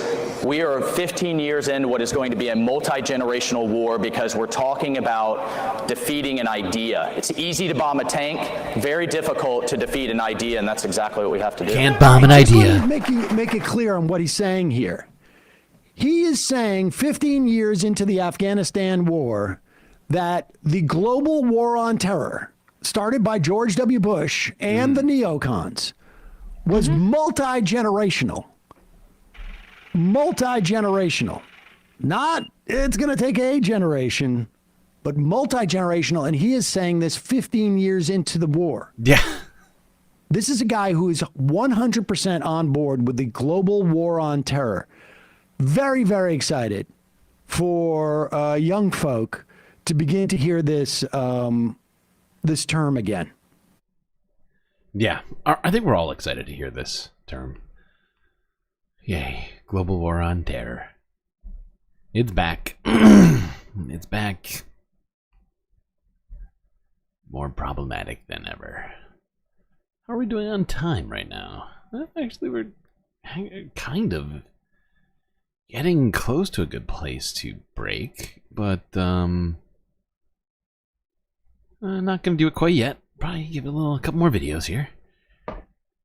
Be doing a ton of breaks today, I think. So get ready for all of that fun, space fun. Let's go here to Mexico. We are in America, or North America. So let's see what's happening in Mexico.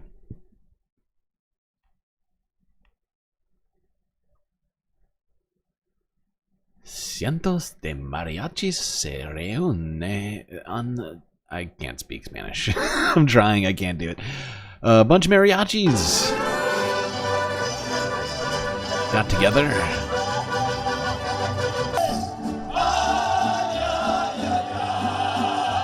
And all mariachi bands, of course, play the same three songs, no matter where you are. I don't know what she's saying. Esa herencia que mi papá principalmente nos inculcó por el respeto a la música y respeto a nuestras raíces, principalmente la música de mariachi, que nos ha dado muchas satisfacciones, viajar a otros países, representar México principalmente.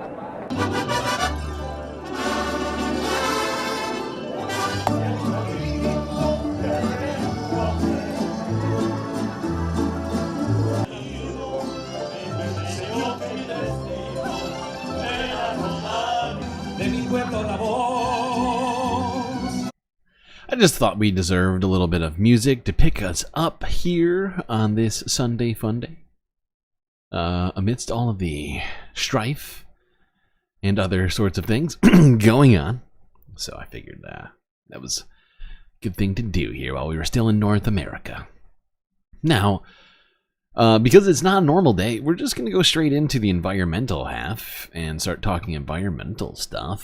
First, let's talk about particular transportation method that maybe should take root in a few places in America and others, perhaps other places as well, although America probably needs it the most. Although how this would all work, well, that would require a lot of discussion. So let's go here to a little channel called Not Just Bikes. Let's talk about the Bakfiets. The Bakfiets. In 2014, we returned to Canada after many years of being abroad.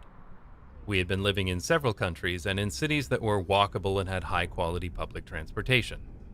But we knew we wouldn't have those luxuries back in Canada because Canadian cities are designed wrong. So before we even got there, I was already researching what car we would buy.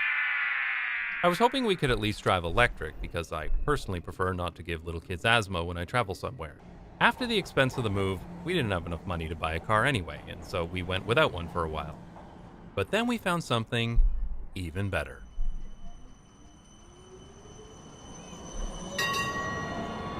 This is a type of bicycle known in the Netherlands as a bakfiets, literally a box bike or bin bike.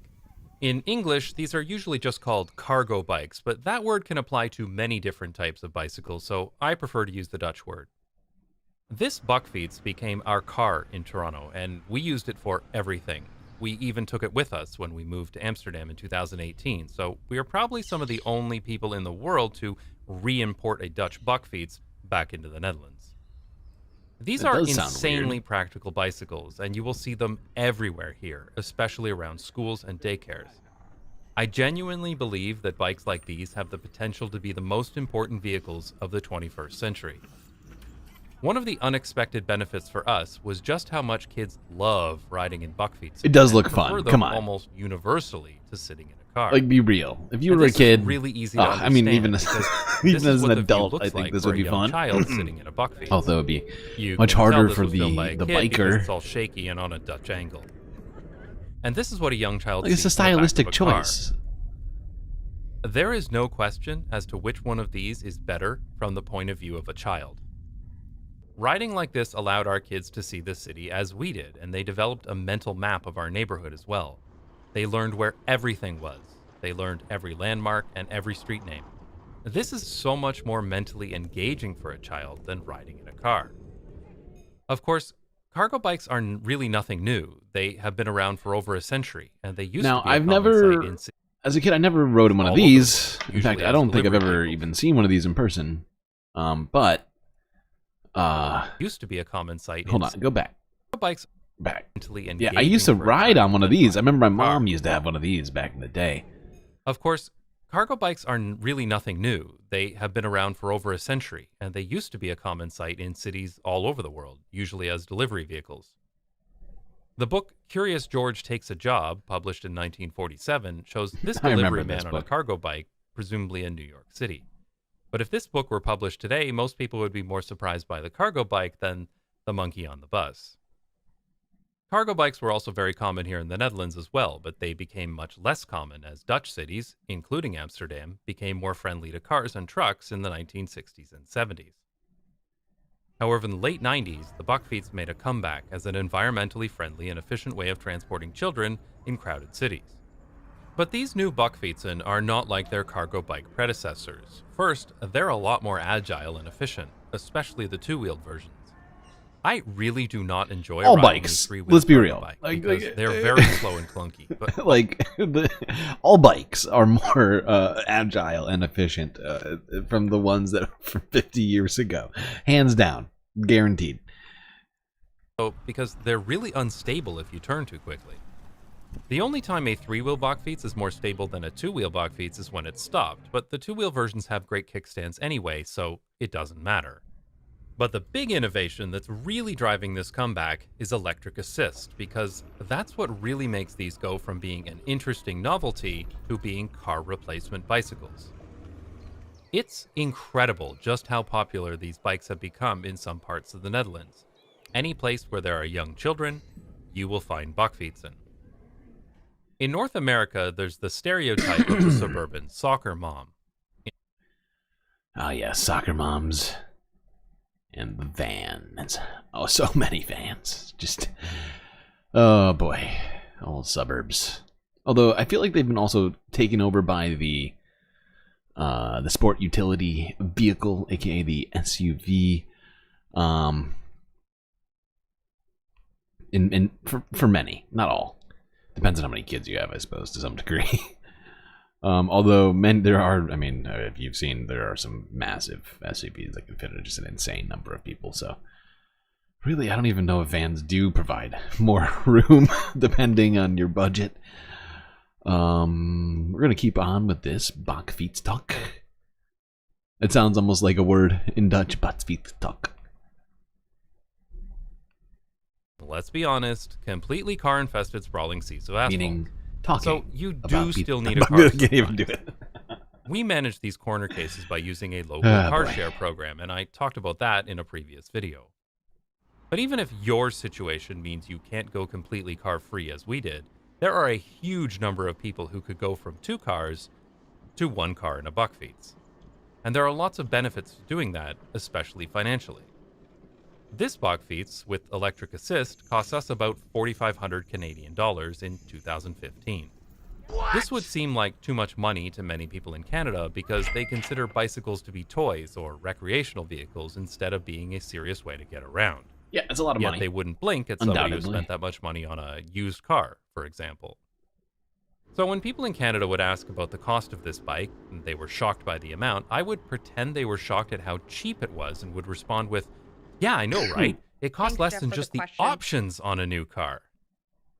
And of course, a buckfeets has minimal operating costs as well. There's no gas, no insurance. I love how this guy is out there in Even real a life, very high-end just electric like, bike, like the just Urban making sure to Arrow, keep costs the around messaging on all of $1,000 in his the US because they have stuff to a be certain imported from way. Europe in small quantities. So funny. But regardless, any car ownership calculator will tell you you'll be spending anywhere from $7,000 to $10,000 per year to own and operate a motor vehicle. Very true, and you don't have to keep buying that buckfeets over and over again. All right, now, I guess enough buckfeets talk right now, right? Keep it moving. You know what? Nah, fuck it. That means you could literally buy an Urban Arrow, ride Can't it for cycle a year, on ice. and throw it in the garbage. I guess that's And you true. could do that every single year, and you'd still come out better financially than buying a car. This buckfeets has literally saved our family tens of thousands of dollars since 2015. I am not exaggerating when I say that this has literally been the best purchase I have ever made in my entire life. Even better than the Curiosity Stream and Nebula bundle that you can sign up for by going to curiositystream.com. All the people who skipped ahead just now. He got the just got us with the old. Too young to cycle. Oh wait, himself. he just tried to trick us, didn't he? He tried to trick us. Christmas. Wait. All the people who skipped ahead just now because they thought this was a real ad are gonna miss this clip of my cat going in a buckfeets. Ah, so cute. Besides trips to the vet, I knew we were almost tricked. for large grocery trips, and of course, taking our kids to school when they were too young to cycle by themselves. We brought our Christmas tree home in the buckfeets every year, which was way better than using a car because these bikes are so easy to clean. We used it to take home a used air conditioner, an office chair, a TV, even planks of wood. And I take our large recycling and hazardous waste to the depot in the buckfeets too.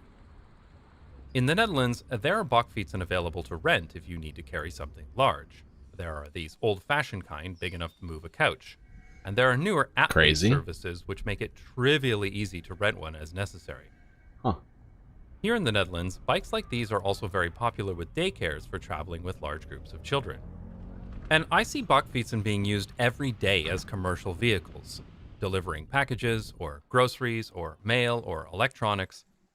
In the Netherlands, these have absolutely become truck replacement bicycles in cities. Now, in New York City and a couple other places like that, I think these are starting to be used by delivery companies to some degree as well. But it's certainly not taking over by storm at this moment. I think it probably should be. Not only is it good for the environment, but also probably for society, kind of slow things down, make things a little safer perhaps for pedestrians. As the inclusion of these sorts of things, I think, inherently does that. As, you know, what do you call it? The infrastructure oftentimes sort of comes along with this stuff, especially if companies are using it, even though I hate that sort of framing and would prefer us not to be forced to talk about these things in capitalist framing and sort of economics of it all. But, well, it's in the system that we're in, unfortunately, just sort of inevitable and necessary. The Nebula ad is coming with a vengeance. Okay.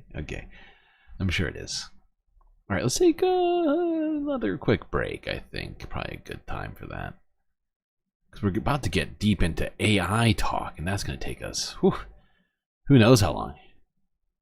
We are going to keep going, and I am determined to get through this entire list of videos and really get into the nitty-gritty. It's Sunday Fun Day. Figured it's, I pulled out the stops on this one. I pulled stuff out from all over the place. That was a video from 2 years ago. Like, I'm just throwing all sorts of different things into the mix. Granted, there's plenty of current stuff in here too, so really can't turn away for long, and you'll suddenly have something very current. But we're going to be going all over this sort of discussion of the the normal galactic topics, but really getting all Sunday Fun Day all over it. Okay. Time for that time. Another galactic intermission. That's right, chat. It's that moment where you should probably check to see if you've liked the stream and are already subscribed. And if you I don't need a moment to stretch your legs or maybe grab a snack, something like that. But before you do any of those things, I recommend that you consider contributing to the Galactic News Network by one of the many ways we have available to you now. Places like YouTube, Twitch, Cash App, PayPal, but my favorite, Patreon. Because not only do I get money, but you get super sweet benefits unseen by the rest of the goddamn Milky Way galaxy. Just a few US dollars a month. Wait! Not a few US dollars, $1.50 for the first month, because for the rest of November we are running a promotion where any new members will get 50% off their first month of Patreon membership.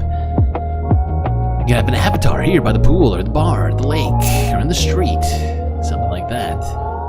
Shoutouts every stream, galactic content, secret Discord channel inside of the Discord, the Galactic Discord, just so many great benefits. Check it out if you're not already in there. And you don't have the money, do check it out anyways, because if you're following, you might get gifted a Patreon membership, as that's now a possibility. So do consider all of those awesome ways to support the stream, as we are completely funded by viewers like you. Alright, chat. Space break. Grab a drink, maybe a snack. I'll be right back.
which means it's time for the third half of the show. How many halves will there be? Who knows? Hard to say. But it is time for us to get back to the content. Which means you better get back to that dang seat of yours so you don't miss a single thing. Let's talk AI. Let's talk AI. And we're going to talk AI, a bunch of different things regarding AI. Some of its potential uses. Robotics, as it relates to jobs, as it relates to it's all sorts of different things, including, we're going to look in, well, you'll see,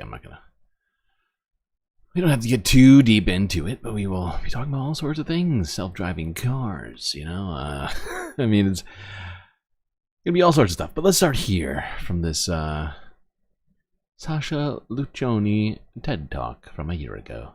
We do not watch a lot of TED Talks here, but we might as well. Sunday Funday.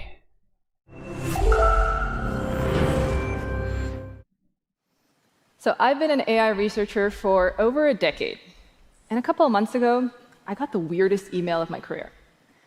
A random stranger wrote to me saying that my work in AI is going to end humanity. Now, I get it. AI, it's so hot right now. It's in the headlines pretty much every day, sometimes because of really cool things like discovering new molecules for medicine or that dope pope in the white puffer coat. But other times the headlines have been really dark, like that chatbot telling that guy that he should divorce his wife, or that AI meal planner app proposing a crowd-pleasing recipe featuring chlorine gas. And in the background, we've heard a lot of talk about doomsday scenarios, existential risk, and the singularity, with letters being written and events being organized to make sure that doesn't happen. Now, I'm a researcher who studies AI's impacts on society. And I don't know what's going to happen in 10 or 20 years, and nobody really does. But what I do know is that there's some pretty nasty things going on right now, because AI doesn't exist in a vacuum. It is part of society, and it has impacts on people and the planet. AI models can contribute to climate change. Their training data uses art and books created by artists and authors without their consent, and its deployment can discriminate against entire communities.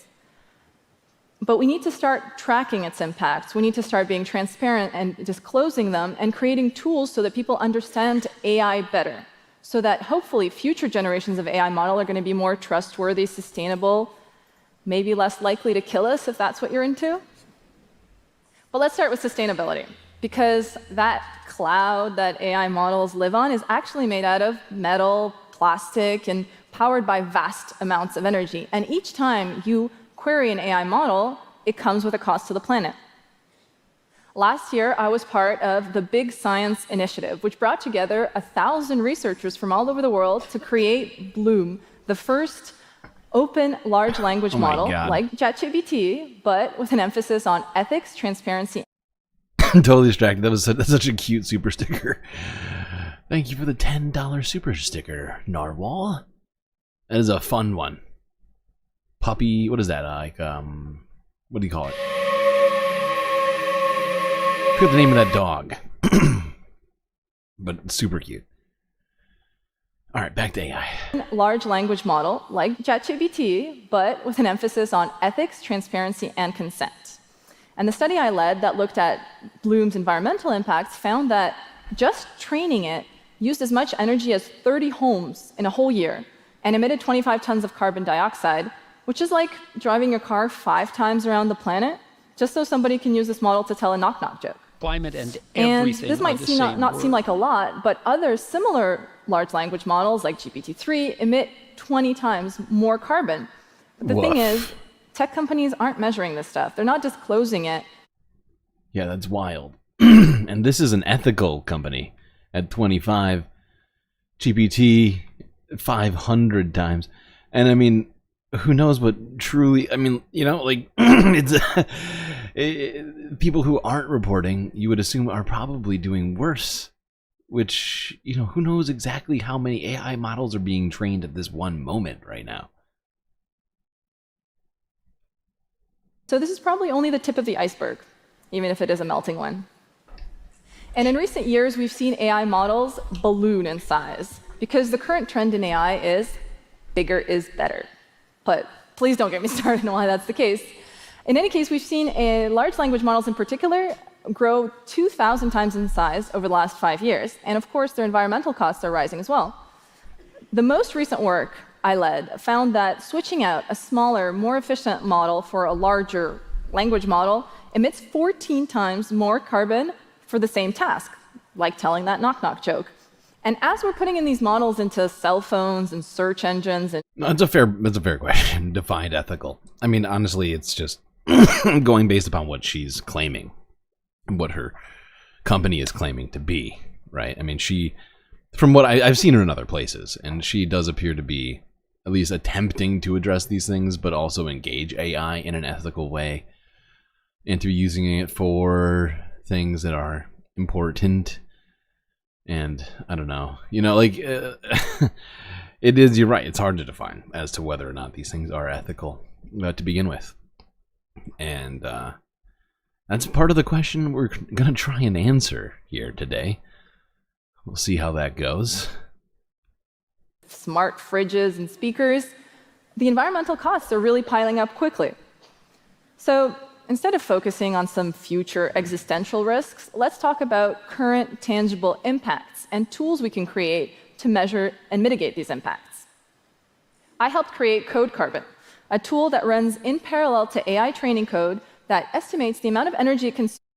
AI is going to boil the atmosphere into space. Hey, maybe it'll make it nicer up here for me. A tool that runs in parallel to AI training code that estimates the amount of energy it consumes and the amount of carbon it emits. And using a tool like this can help us make informed choices, like choosing one model over the other because it's more sustainable, or deploying AI models on renewable energy, which can drastically reduce their emissions. But let's talk about other things, because there's other impacts of AI apart from sustainability. For example, it's been really hard for artists and authors to prove that their life's work has been used for training AI models without their consent. And if you want to sue someone, you tend to need proof, right? So Spawning AI, an organization that was founded by artists, created this really cool tool called Have I Been Trained? And it lets you search these massive data sets to see what they have on you. Now, I admit it, I was curious. I searched Lion 5B, which is this huge data set of images and text, to see if any images of me were in there. Now, those two first images, that's me from events I've spoken at. But the rest of the images, none of those are me. They're probably of other women named Sasha who put photographs of themselves up on the internet. And this can probably explain why when I query an image generation model to generate a photograph of a woman named Sasha, more often than not, I get images of bikini models. Sometimes they have 2 arms, sometimes they have 3 arms. Ooh, fun. But they rarely have any clothes on. And why it can be interesting for people like you and me to search these data sets. For artists like Carla Ortiz, this provides crucial evidence that her life's work, her artwork, was used for training AI models without her consent. And she and 2 artists use this as evidence to file a class action lawsuit against AI companies for copyright infringement. And most recently... Here we go. And most recently, Spawning AI partnered up with Hugging Face, the company where I work at, to create opt-in and opt-out mechanisms for creating these data sets. Because artwork created by humans shouldn't be an all-you-can-eat buffet for training AI language models. Yeah, no kidding. Really shouldn't be. But that's what it feels like. It is. That's where we're at right now. I mean, in many cases.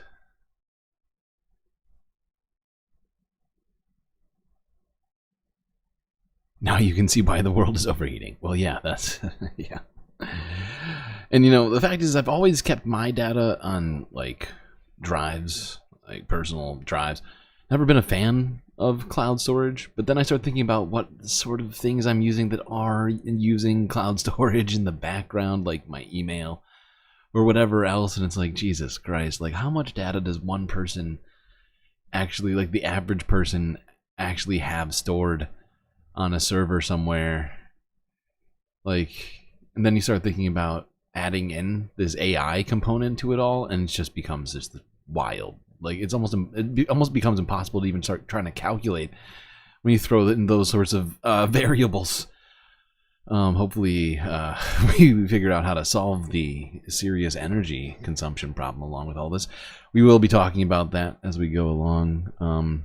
Actually, I don't know why I moved away. I think there's a couple more things I want to talk about in this. I think I was reading chat and it threw me off. The very last thing I want to talk about is bias. You probably hear about this a lot.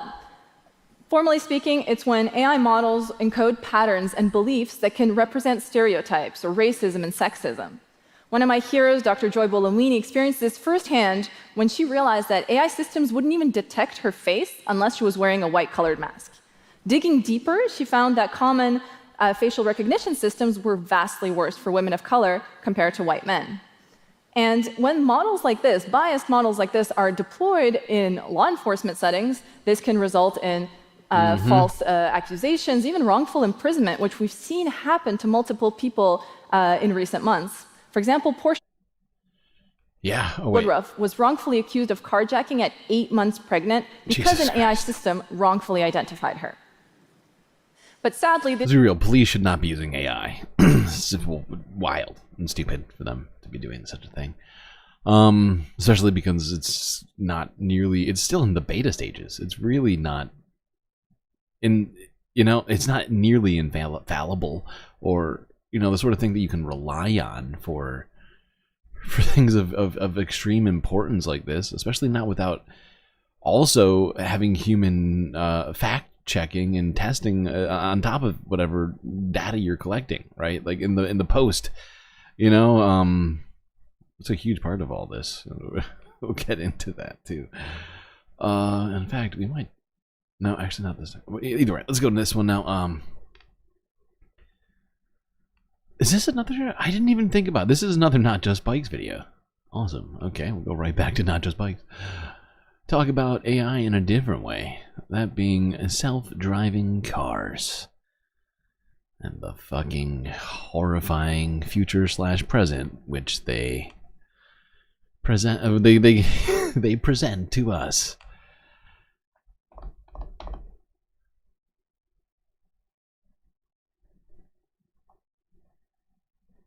A lot has been said about the future of self-driving cars. Some people take a very negative position, claiming that autonomous vehicles are a pipe dream and will never become a reality. They're just another example of the overhyped nonsense that's typical of tech companies these days. And that may be true, but in several US cities today, you can literally open an app, select your destination, and a car with nobody in it will pick you up and drive you there automatically. So self-driving cars are here today, which leads to the other kind of commentary I often see online, that self-driving cars are real, they will be coming to more cities soon, and they will solve all of our transportation problems. They'll make the roads safer, they'll eliminate traffic congestion, they'll be environmentally friendly, they'll provide mobility to everyone, and our cities will be better than ever. I actually disagree with both of these positions, which is why I wanted to make this video, because I do believe that self-driving cars are real and they will be in every city in the near future. The technology is getting better every day, and if these improvements continue on this track, they will fundamentally destroy the fabric of our cities.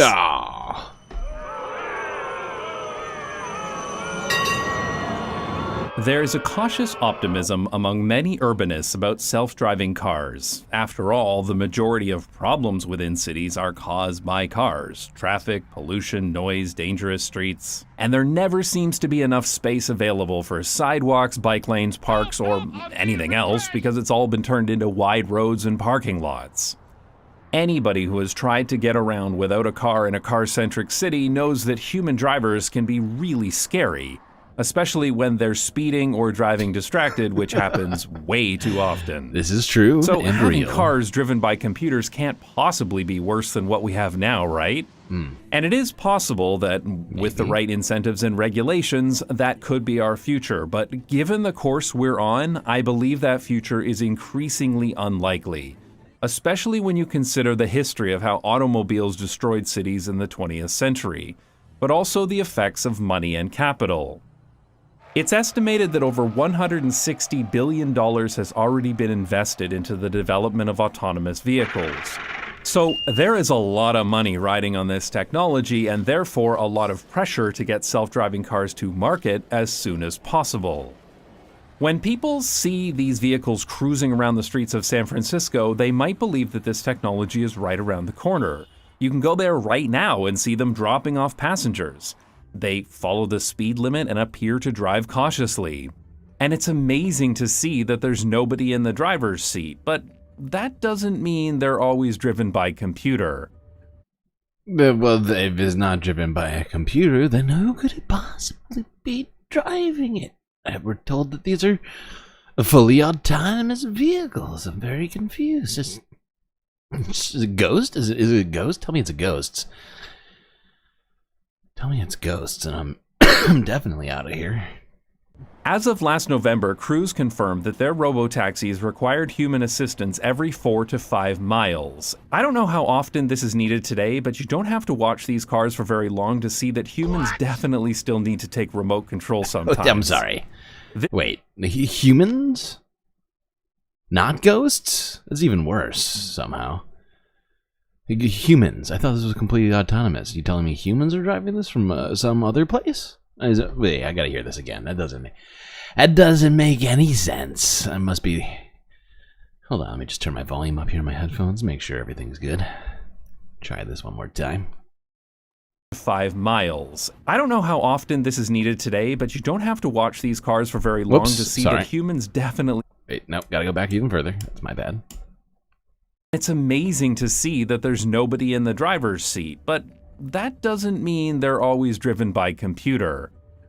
As of last November, Cruise confirmed that their robotaxis required human assistance every 4 to 5 miles. I don't know how often this is needed today, but you don't have to watch these cars for very long to see that humans definitely still need to take remote control sometimes. Weird. This stupid robotaxi got stuck behind a construction toilet trailer until... Here's my question. If you need a human to drive it, then...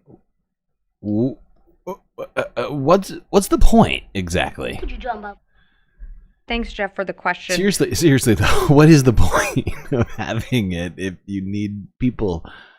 If you need a person to drive, isn't that just?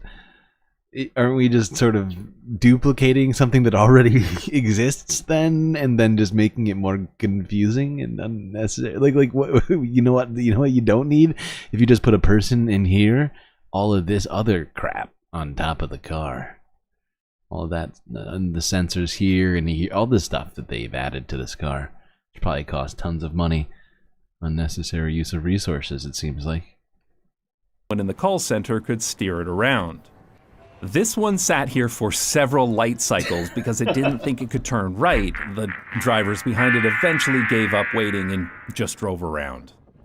Now, you might be wondering about these remote assistant agents who take control. Who are these people? Where are they located? How much are they paid? I was what thinking are the working that. conditions like? But never mind all that. It's a technological miracle. Okay? Oh, Just okay. Shut up and get in the car. Yeah, I'll stop forgetting. Now, of course, this technology will inevitably get better, but nobody knows how long it will take to sort out the long tail of rare occurrences that a self-driving car will encounter in a busy city. And as any experienced product manager will tell you, the first 90% of a project takes 90% of the time. And the last 10% of the project will take the other 90%. Wait, the math ain't mathing. The technology is advanced, but fundamentally, self-driving cars are stupid. They're mindless. They make a bunch of dumb mistakes. Recently, in this parking lot for self-driving cars, Waymo vehicles started driving in circles and randomly honking at each other.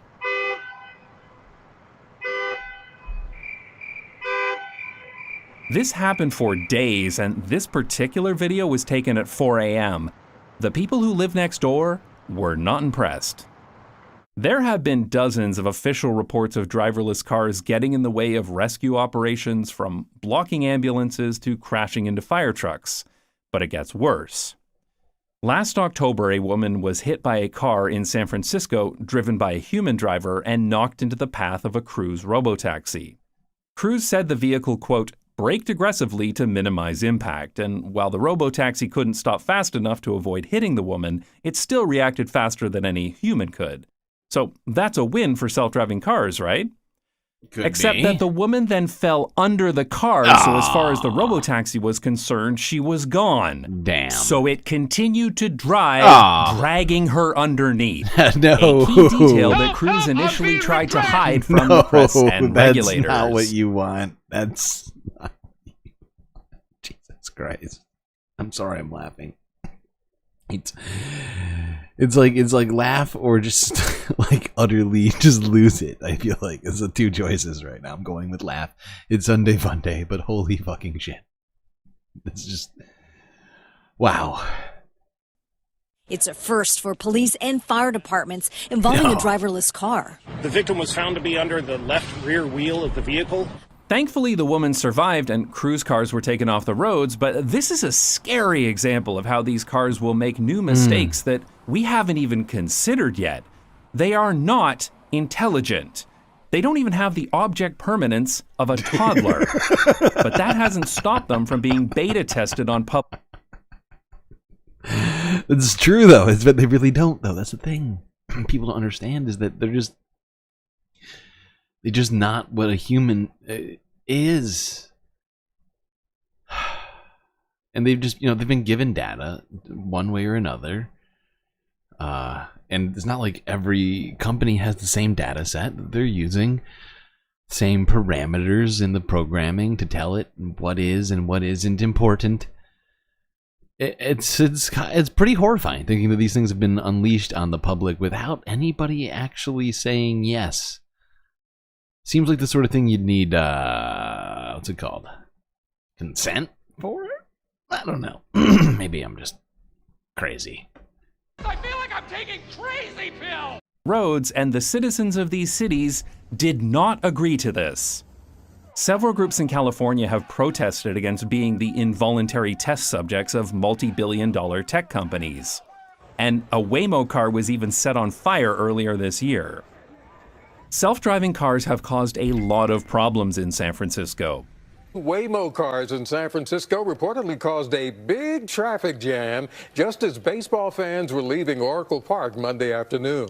A KTVU viewer shared this video you're looking at showing two self-driving cars stopped in the middle of the Embarcadero. The advocacy group Safe Seems Street normal. Rebel has published video evidence of self-driving cars running red lights, cutting off drivers, cutting off pedestrians, clogging up intersections, blocking streets, blocking public transit, parking in bike lanes. Seems fine. And what the hell is this car doing my to that God. old woman? Oh my So God. the idea What that is these cars happening? will always obey the rules of the Why is it road is chasing a that poor woman fantasy. down? Safe Sorry. Street Rebel also We have organizes to go events back. like the Week of If you were that Cone, lady, since self-driving cars what are would you be programmed thinking? to What would you be thinking in that moment? Oh my God, we have to go back. Oh my God, this poor woman. hell is this car doing to that old woman? So the Jesus idea that these Christ. cars will always obey the rules of the road is a fantasy. Safe Street Rebel also organizes events like the Week of Cone. Since self-driving cars are programmed to avoid traffic cones at all I am costs, pro one of the cone. best way to incapacitate one is to put a traffic cone on its hood. This is called coning, and it's fucking hilarious. I'm sure these mega corporations will lobby to make this a criminal offense, so do it now while you still can. Safe Street Rebel does a lot of great advocacy work that goes beyond reining in tech companies, so definitely check them out if you live in or near San Francisco. I'll leave a link in the description. These protests may slow adoption, but let's face it, there is no way in hell we're going to stop these things from coming to our cities when there are hundreds of billions of dollars on the line. And to be clear, most of these incidents would not have even happened if the self-driving car companies still had safety drivers like they used to. In an accident, who's responsible? Well, buckle up, Bob, if you're not already. As you know, oftentimes we do run into turbulence on this stream. Guess what? Gets weird. But they're under so much pressure to deliver that they'd rather fuck up the city and even potentially kill people rather than to admit that the technology isn't ready yet. Tech companies proudly say that they move fast and break things, and maybe that broken thing will be your spine under a robotaxi. But that's a risk they're willing to take.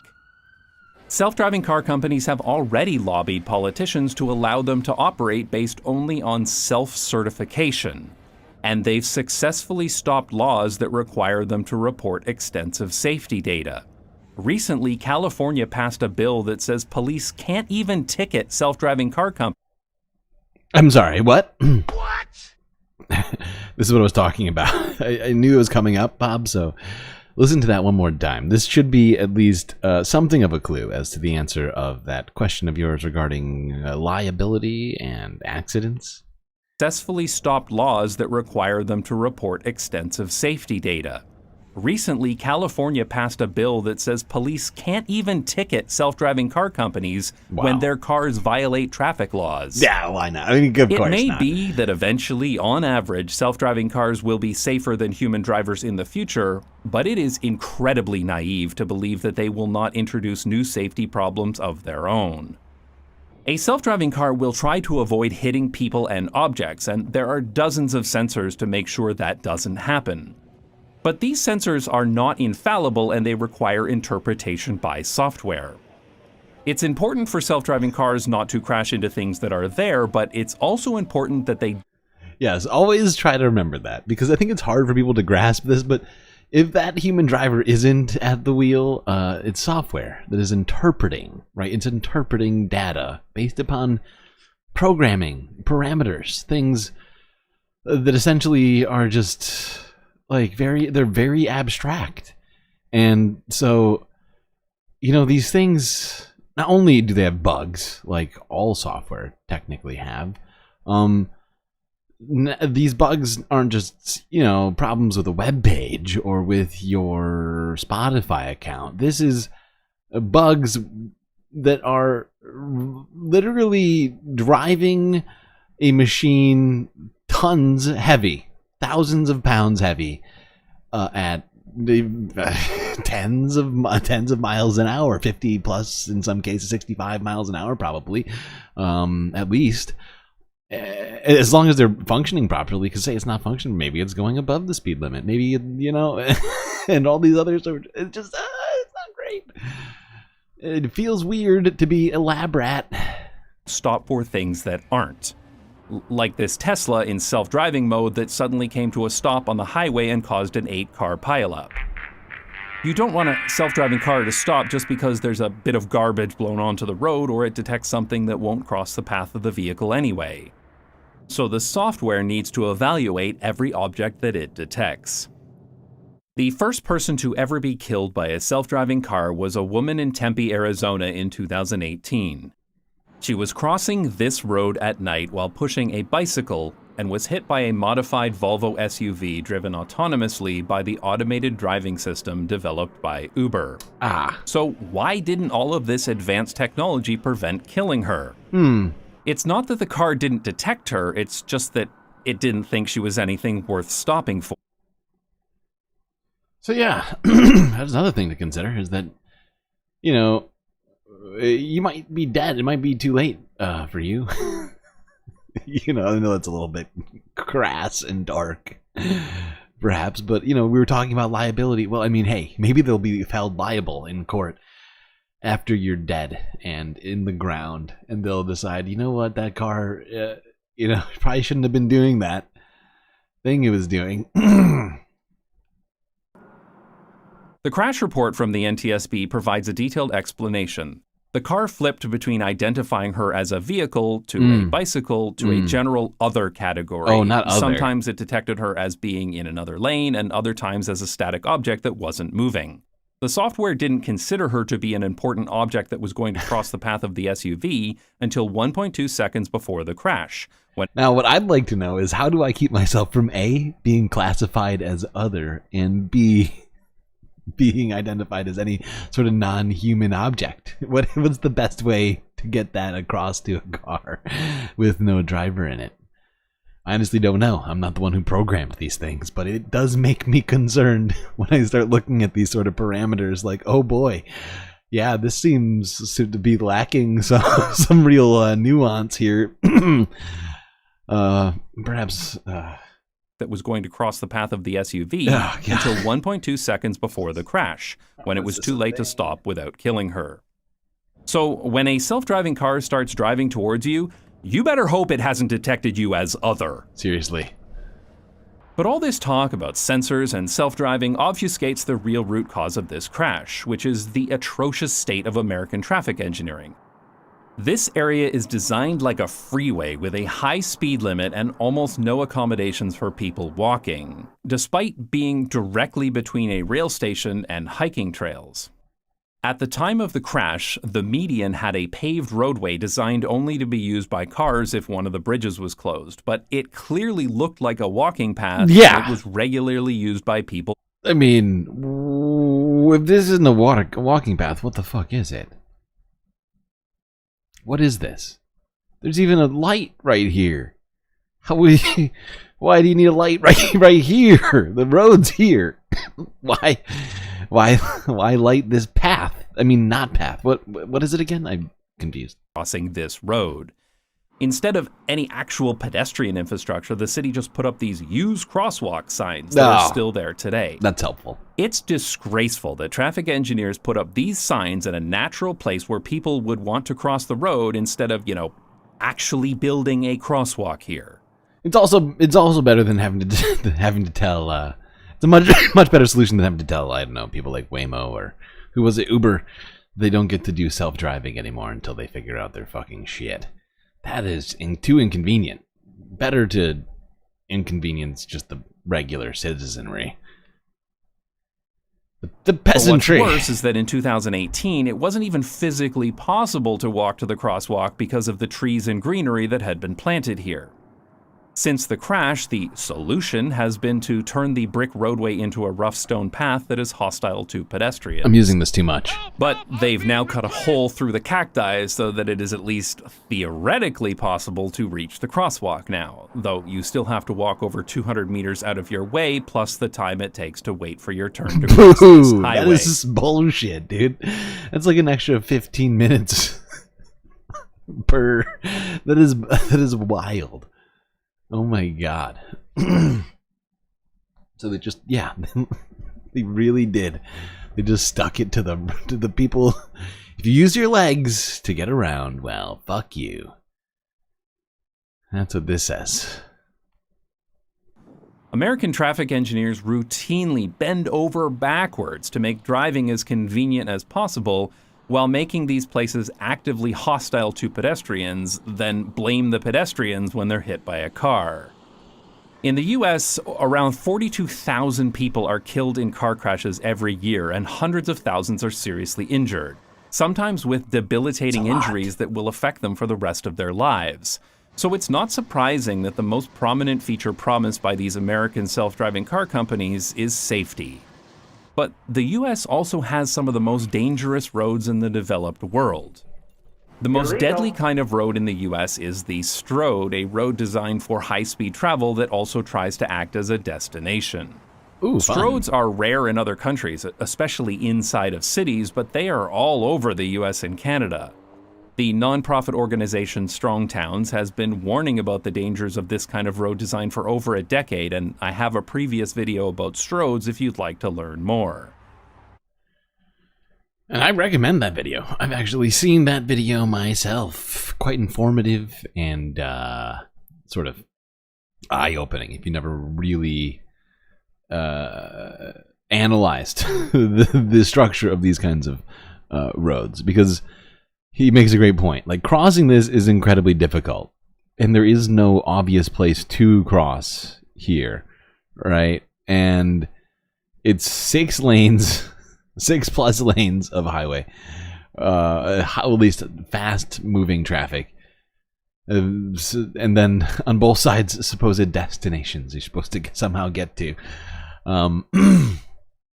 Does not make things safer. There has been decades of research into road safety, and we know how to make the roads safer, such as the Vision Zero method developed in Sweden in the 1990s. In fact, if the US had roads as safe as Sweden, they would cut their road fatalities by over 80%, without any new technology at all. But many of these design changes require slowing or restricting cars, and that's a step too far for the US. There's no money to be made in making the streets safer, so the only solution to the dangers caused by the old cars has to be buying new cars. Self-driving car companies do not care about road safety. They care about selling cars and technology. They care about safety in so much as it allows them to sell cars. The moment they can convince regulators and the general public that their cars are safe enough, they will stop caring about safety. So you can expect the messaging to pretty quickly go from preventing road deaths to being, yeah, sure, they kill people, but our marketing department says it's less often than human drivers would, so it's... Oh, thank God. Well, that's good to hear. At least the marketing department has this covered. I was concerned for a second there. I was like, geez, this sounds like a bad plan, but... yeah, I take it all back. All right, let's add... Fine. And no, if they are... There we go. I think Utrecht and cities like it can provide a template for what we should be doing to prepare for self-driving cars. We need to limit where cars can go, and that includes autonomous vehicles. Utrecht has many places that are off limits to cars, but motor vehicles are still extremely useful sometimes, so access is still provided for delivery trucks, emergency vehicles, and people with disabilities. We need fewer cars in cities, so we much should more definitely peaceful. tear down urban Just like freeways looking at that those divide scenes, neighborhoods and like, turn the space you into know, parks, shops, and houses. Like switching from that to looking at like American roads, which feel so much more hostile. Like looking at this, it's just it seems so human focused. Like maybe you're supposed to enjoy living or something. We need fewer cars in cities, so we should definitely tear down urban freeways that divide neighborhoods and turn the space into parks, shops, and houses. Cars should go around cities and not through them. We should make it impossible to drive through the middle of the city by car. The most direct route should only be accessible by walking, cycling, and public transit enforced by modal filters. We also need to lower speed limits now to make the streets safer today, but also to reduce noise and pollution. Lowering speed limits can sometimes be controversial, but after it's done, there is nearly universal support to keep them low, so let's do it now before AVs take a foothold. We need to remove parking, especially surface parking lots. We're never going to be able to charge for parking once cars can drive themselves, so let's start removing parking spaces now and turn them into something more useful. And let's stop building any new... How are you going to get the driverless cars to pay for parking? You're going to get the ghost driver to get out and hand somebody a 5 or 10. I mean, fucking parking's so expensive now. Spaces now and turn them into something more useful. And let's stop building any new parking garages too. After all, they tell us they won't even be necessary once we have autonomous vehicles, right? So let's not build them at all. Instead, let's build more mixed-use walkable neighborhoods so that the places where people live, work, and shop are closer together, making it easy to get where you're going without needing a car at all. Oh, it never occurred to me. Interesting. It's just crazy enough to work. Yeah. It is just crazy enough to work, though. It actually checks out. Oh, God. We should really be doing that. And I feel like, you know, with the Trump presidency coming in, so many of the things we want, things like this that would probably be better for society, I just don't see how many of them are going to happen unless we do them on a local level. Right? I mean, sure, there is the midterms, of course, but that will only do so much.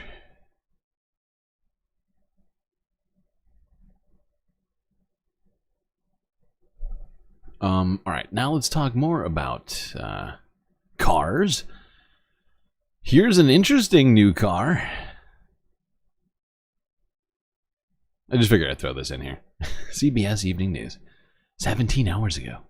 How this new car runs without gas or electricity. What? Crazy. Tell me more.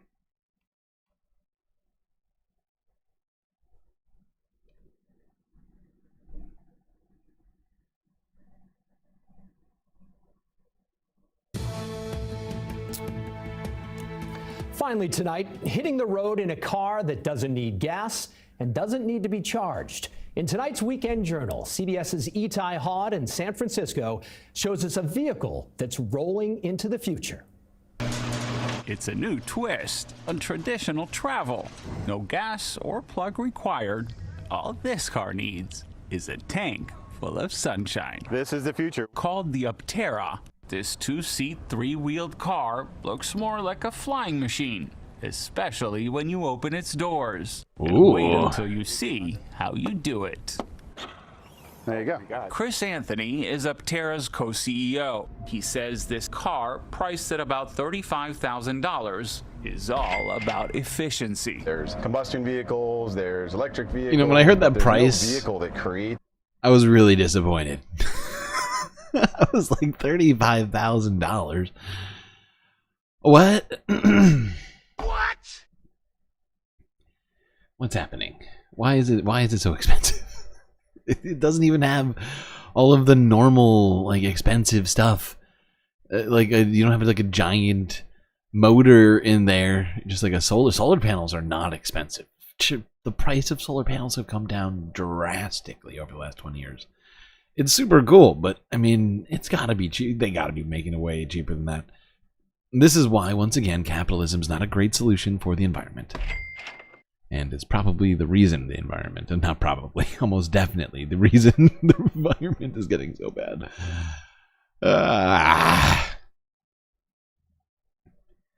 You don't think it's a bad price? I mean, $35,000? I don't know. It just doesn't make, for a car that requires the sun to run, right? Because that's the other thing, right? If it's raining out there, the thing doesn't have a battery in there to charge. It just is gonna sit there. So you better have good weather or be really good at planning, or not actually need that car. Because I would say if you really do need a car, $35,000 for a car that needs to have the sun actively shining at a certain level for you to be able to use that car, it seems a little much. I was hoping more like, maybe not Bachfeet's price, maybe double Bachfeet's price, like 10 grand, and I would have been like, this is something here. But 35, you could get yourself a number of other vehicles, which I think would be as good for the climate, probably, and also perhaps more logical for you to buy in your real life. All right, let's talk more about AI, but as it relates to art. Specifically, sculpting. Here's 60 minutes from 5 days ago. Oh boy, wait, I just realized something. Am I gonna get fucking... Oh no. 60 minutes is always coming at me. There, I just realized... Pause. Do we dare? Do we dare try this? 60 minutes with their journalism. They're so gatekeepy with their journalism. Oh, they're pissing me off right now. No, we're gonna try. We're gonna try. If the stream stops, hopefully I notice.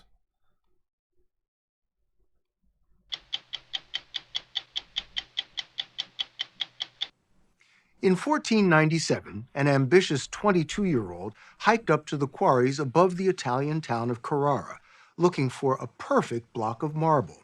He searched for months until he found it.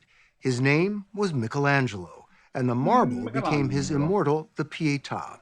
Since then, many other giants, think Bernini, Canova, have put their chisels to Carrara stone.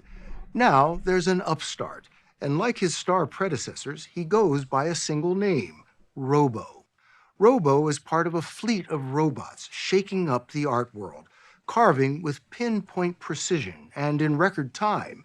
But not everyone is happy. One artist told us Michelangelo would be rolling in his grave. The story will continue in a moment. The jagged ridges of the Apuan Alps stretch for 30 miles across northern Tuscany. Even in summer, their dazzling peaks seem covered in snow. But truly beautiful. I like him a lot.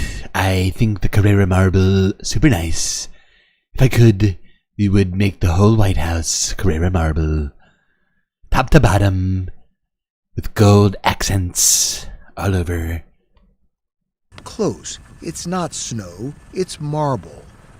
Peel away the forest, wash away the soil, you'll find whole mountains of the most sought-after marble in the world. It's remarkable. Yes, we are now approaching the Ravaccione Valley. The valley. Okay, hold on. We aren't going to watch this whole thing, especially because it's 60 minutes. I just noticed this. I hate this about this whole situation. We don't need all this. Let's get to the AI talk. Yeah. Right around here. Stone. You're going to move this block out of here? We are going to move this big boy out of here. How? There are going to be a couple of cranes. This guy looks like an Italian Mark Rober. Lift it. A feat not possible in Michelangelo's time. Like from the but side. Then, neither was this. Meet Robo, one of the brigade of robots taking over sculpture. We watched as Leonardo da Vinci's trademark hat was adjusted, not with a hammer and chisel, but a 13-foot zinc alloy arm and a spinning diamond-crusted finger. Water jets kept Leonardo cool. This was a week's work for Robo, with another 2 to go. So if you were doing this the old-fashioned way, hammer and chisel, how long would this take?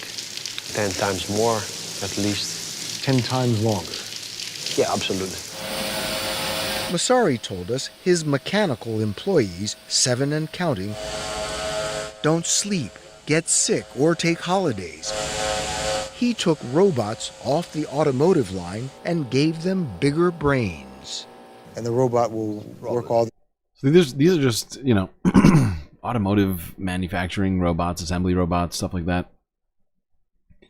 Repurposed to work on marble, using, you know, CNC, like, you know, technology to do fine art here. You know, they just have a CAD drawing here, as you can see, mock-up 3D, and so it's really just a matter of setting it up and letting it go, like he said, 10 times as fast as they would be able to do it by hand. So, you know, instead of taking literally years to do, we're talking about a few weeks, like he's saying, for a masterpiece, essentially.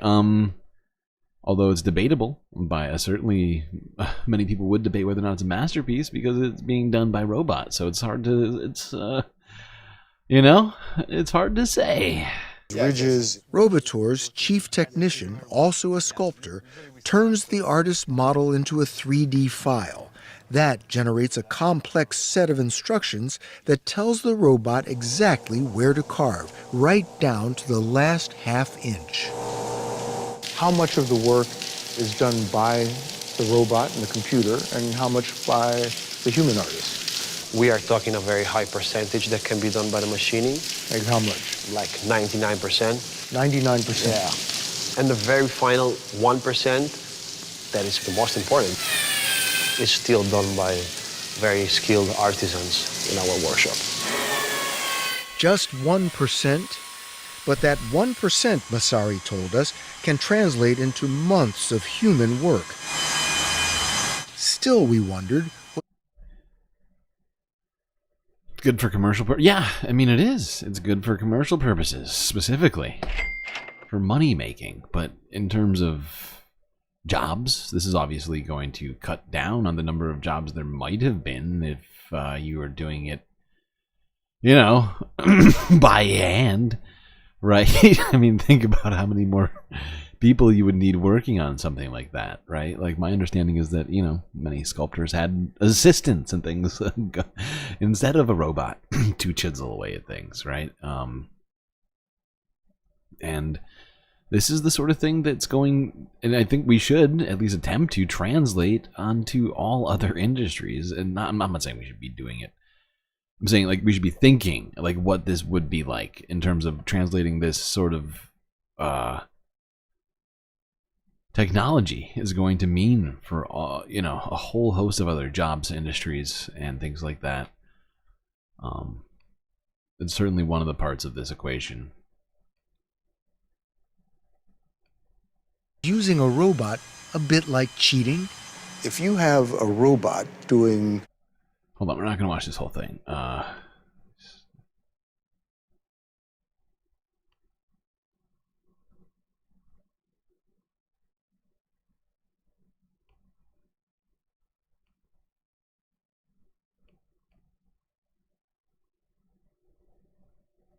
Whoops. Play. Go web go. Good. But Tuscan artist Michael Manfroni told us only a human touch can coax the divine out of a stone. And that sounds like this. Manfroni told us Michelangelo would never lower himself to using a robot, and neither would he. And he says he despairs at seeing the master's work being copied by robots. Secondo me è un sacrilegio. It's sacrilege, he told us. Sculpting is passion. Robots are business. Passione. Manfroni first picked up a chisel at age 7, learning the trade from his father. Now those skills are on the brink of extinction. You have said.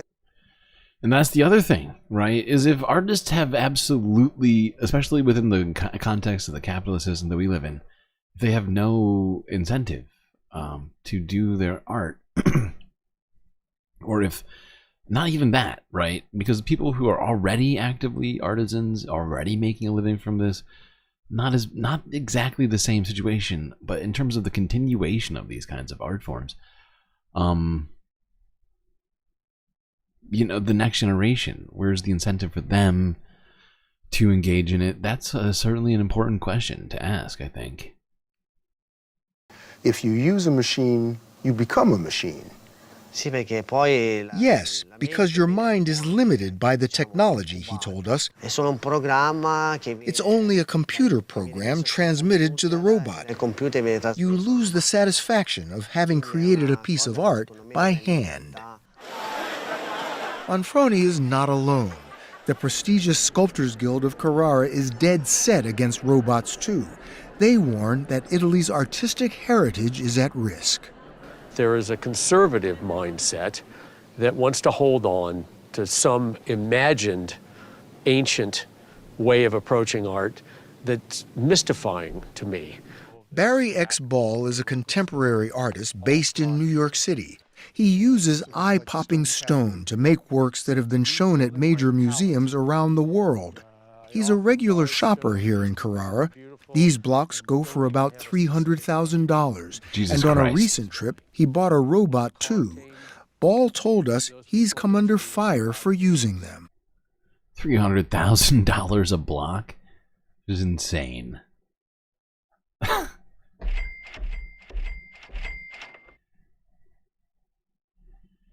Woof. Okay, let's move on from sculpting. Certainly an interesting topic, though.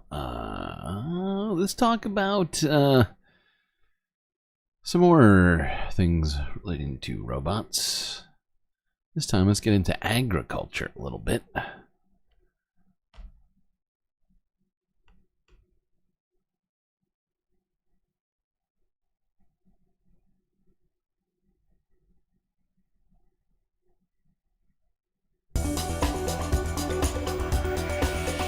The fact remains that the Green Revolution was fueled by chemistry and chemicals, but we did not see the unintended consequences, the impact that it has not only on the planet, but on our health. Hello and welcome to Disrupted. I'm David Pollard.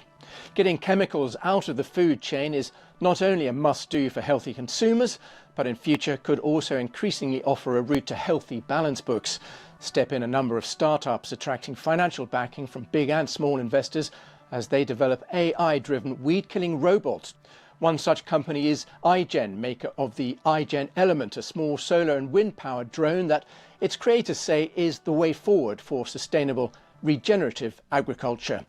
Well, Kenny Lee is one of those creators. Kenny, these robots are designed to work autonomously, sleeping and waking up on farms, but how do they actually extract and dispose of the weeds? What is the technology at work here? It deploys mechanical arms with blades at the end of it, and we use artificial intelligence to target the weeds that we want to remove, and it deploys the arms to actually dig the weeds out. And as it actually digs it out, you're uprooting the weeds, uprooting the roots of the weeds, and then nature takes care of the rest of it.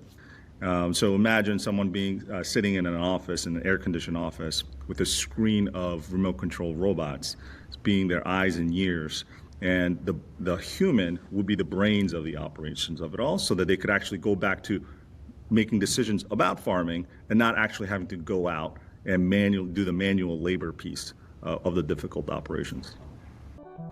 Getting rid of weeds, And I mean, the fact is, Americans don't want to do these jobs, right? Also, the solutions that we had used in the past were things like Roundup-based chemicals, which, as we all know, I think, cause cancer. Really bad form of it, and was really bad for the workers themselves who were having to spray it. It was, I mean, I don't even know if we've talked about this on this stream. Have we?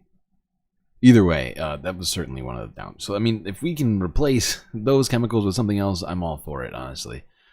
And in this particular case, it's not really American jobs that are being taken here to some degree, although, I mean, that's sort of debatable, right? But yeah, anyways, let's keep going. Herbicides and pesticides, a need gaining more and more attention as pressure rises to protect the planet for future generations.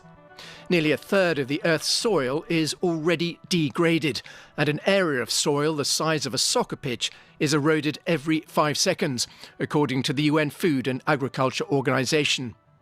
And the cost of not doing it is high for consumers and corporations. Germany's Bayer has faced extensive litigation over the glyphosate weed killer Roundup.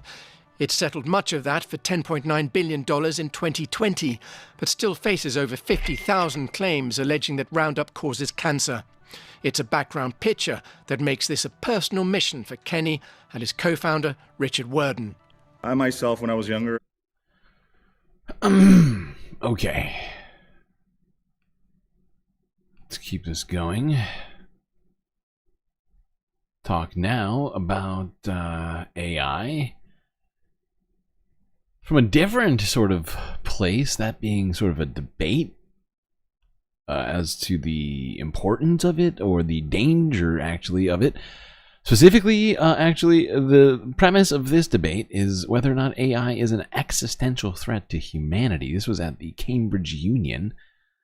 Let's start with the against case. This is, what's this guy's name? Igor Sterna.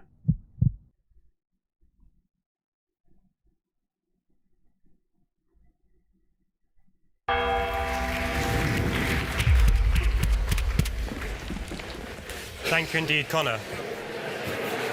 Shh. Order. Shh. I gotta pee. Thank you indeed, Connor. Moving over to the opposition, we have Union. Igor Sterna. Igor is a fifth-year postgraduate working in the field of natural language processing in the Department of Computer Science here at Cambridge. He was a graduate of Pembroke College in Engineering, and he won the right to speak tonight through open audition. Igor, you have the floor.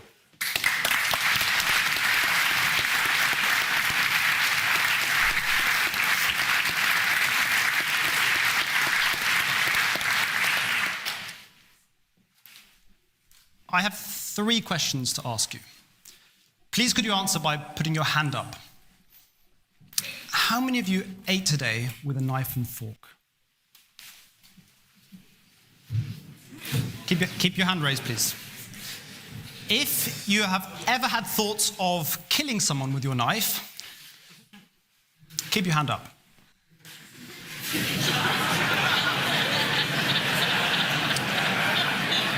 If you believe your knife is sentient, has agency, and can decide to do its own bidding, and may attack you or me, keep your hand up. I suppose that those of you with your hands down are comfortable to use human tools for constructive and safe purposes. And I don't think I need to convince you that, like most other tools, AI can be used for bad outcomes too. As for those of you still with your hands up, well, I guess I hope I don't bump into you on my way home. Feel free to lower your hand and perhaps ask your knives if they can lower their hand too. We humans think we're unique in our ability to develop tools. I'm back. Once upon a time, we realized we could use flint to make fire. Knives were a very useful tool for survival. More recently, we came up with the engine and realized we could put it in metal boxes with wheels to go about. If you were looking at any of these things for the first time, I would be surprised if you weren't somewhat threatened by their potential to do harm. But ultimately, tools come along and change the way things are done. Previous skilled labor may no longer be valuable, and it's no new thing that humans feel threatened by that. In the past couple of years, scientists have managed to make some really huge calculators to crunch pretty much all of the data us humans have ever made. As a researcher in AI, designing AI systems for me is something like using a calculator. Not yet, please. Typing things into a calculator is easy. Knowing what to type is hard. Okay. In my speech today, I'm going to begin by trying to explain what I think AI is. I want you to think of AI as if it was simply a very fancy calculator. Anyway, let's begin by briefly discussing what AI is. Some of you new to Cambridge may have used Google Maps to get here. Hold on. You depended on AI. Please pause. I'm sorry. Pause. You know, I don't accept that premise. And while he won't let the audience interject, I'm going to interject right now. Because it's not a calculator in the same way. Because it's not a human saying what to do in many cases.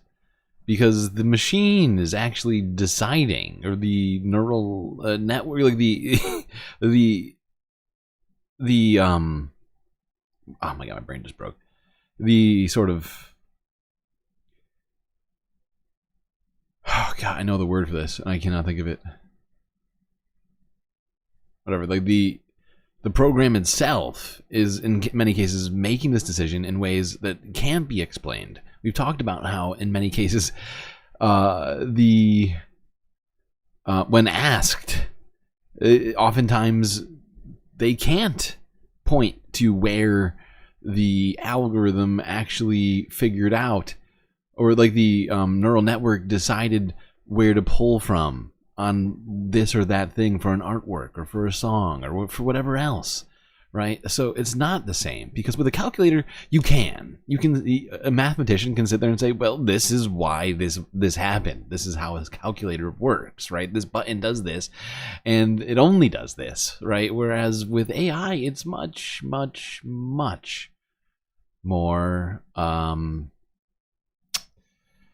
amorphous, sort of unclear, opaque, kind of just, you know, inexplicable in many cases. So, you know, it's I think it's a false premise. Think of AI as if it was simply a very fancy calculator. Anyway, let's begin by briefly discussing what AI is. Some of you new to Cambridge may have used Google Maps to get here. You depended on AI. Some of you may have crossed traffic lights. Maybe you called an Uber. We all depend on AI every day. With this new wave of generative AI, people are worried about the new capability to quickly produce lots of stuff, which could be lots of bad stuff. But let's not forget, that's not a new thing. The only reason AI produces bad stuff is because humans have been producing very bad stuff for a long time. Anyway, again, what is AI? I think AI is most things around us that we don't have to bother with anymore because some system does it for us now. Now, this guy, just so you know, is an AI researcher. Okay, I looked him up. He appears to work for some sort of AI company that does. It's actually not clear what they do. I was looking at it. It seems to be some sort, basically just a conglomeration of all of the AI buzzwords. You know, it's just the sort of shit that you see in these things. Traffic lights in Cambridge adjust depending on the traffic flow. In other countries, traffic lights are connected to a larger system that can guarantee the path of green lights for emergency vehicles. When you cross on that green light, you're putting your life on the line in trust of the AI. But let me ask you this. Traffic lights have been around for a while now. Are you more worried about the threat of traffic lights tricking you into going when a truck is coming from the other? But you're also not closing your eyes. Right, and that's what I would say the analogy is when it comes to AI. You're closing your eyes and then saying, you know, let's hope that green light is good, you know, because the fact is if you're not driving and using your eyes to look to make sure that a fucking truck is coming, you got a problem. There could be a truck coming. Entirely possible. And the fact is, with AI, it seems to just be making arbitrary decisions in many cases and being pushed upon the public, whether it's self-driving, whether it's AI search, whether it's a number of applications that are being used, like with the police. Many of these are very troubling and have downstream implications for society at large. Direction, or the threat of some other human coming from the other direction, ignoring the traffic lights. I'm going to take a detour now to try to convince you that even modern AI systems are in fact just massive calculators. I think I've worked out what to do to be as clever as ChatGPT. I need to read everything on the internet. Let's say a student realized that rather than reading one book a day, they could just hold a book in each hand and read 2 books a day. Then the next day they ask their engineer friend, and the engineer friend builds a contraption so they can read 10 books in a day. They read them all at the same time. The next day they do this with 1,000, and they read them all. Like, literally, this can't humans be done. are not very good at remembering. This literally can't be done, though. Like, I like it's a fun sort of like thought experiment that literally you just can't do as a human being. Human beings have limitations. You can't read more than 1 book at a time and actually understand it, right? Like, even if you were reading a book and listening to a book on tape, you're not going to, you know, you're not going to do as well at interpreting the data or any of that sort of stuff. You know, understanding what you're reading, hearing, as well as what you would be if you were doing one of those things at a time, right? I mean, like, in one way, it's literally.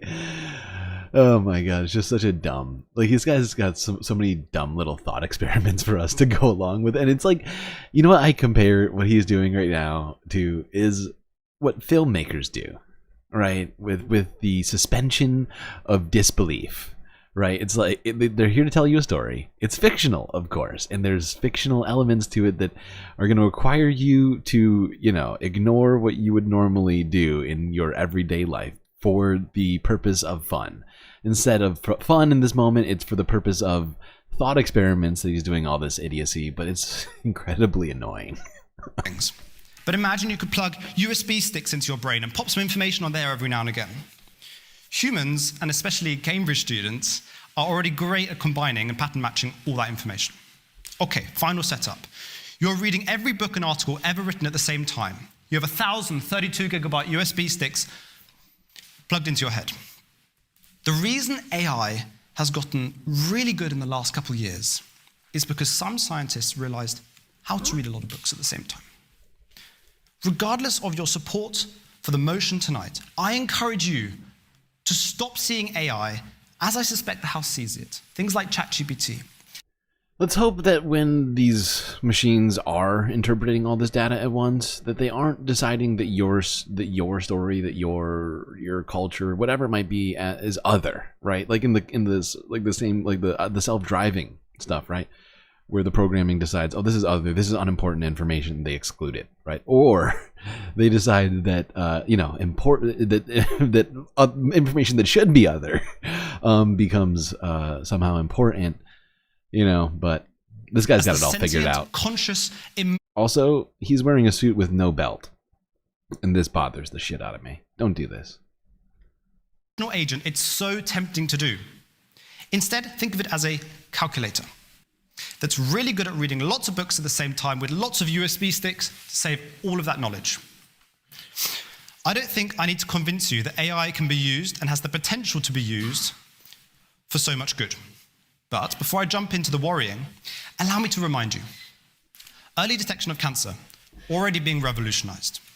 It's already enabling us to identify astonishingly complex patterns to tackle climate crisis. And it's already being deployed to spot fake news.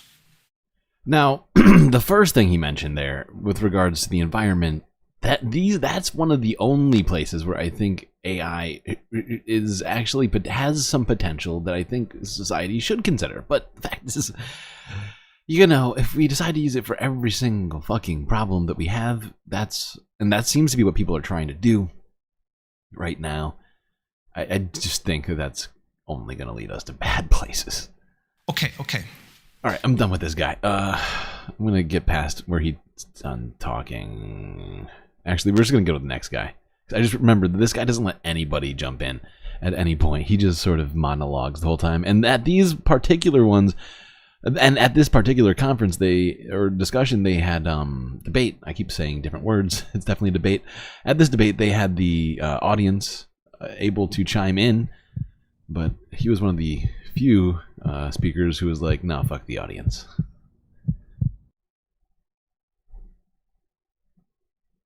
This is the other side. This is the existential threat. Connor Leahy.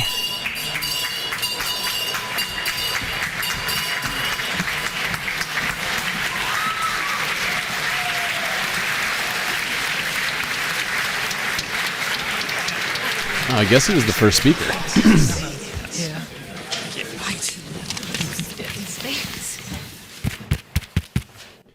Good evening, everyone. Sorry we're a little late. So tonight we debate AI, the motion that this House believes artificial intelligence is an existential threat. And we're honored tonight to be joined by particularly distinguished individuals. In proposition, we have Connor Leahy, Rebecca Gorman, and Professor Joanna Bryson.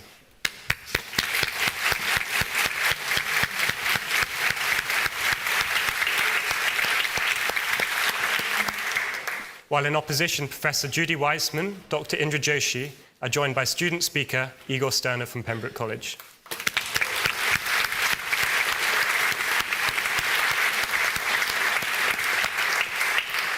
Before we begin, let's just recap the format for the evening. So each paper speaker tonight has 10 minutes to make their case.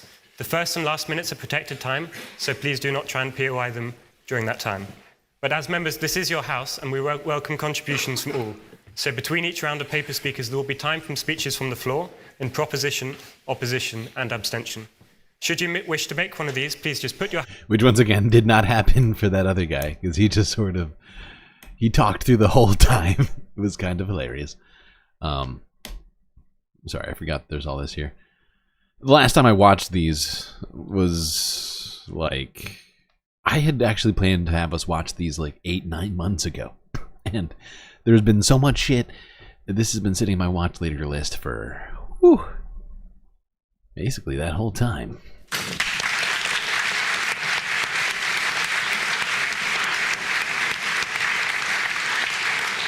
Thank you so much, everyone. It was a real pleasure to be invited here today. When I first received word that I was invited to a debate at an illustrious English university, there was a brief moment of horror where I thought I might have to go to Oxford.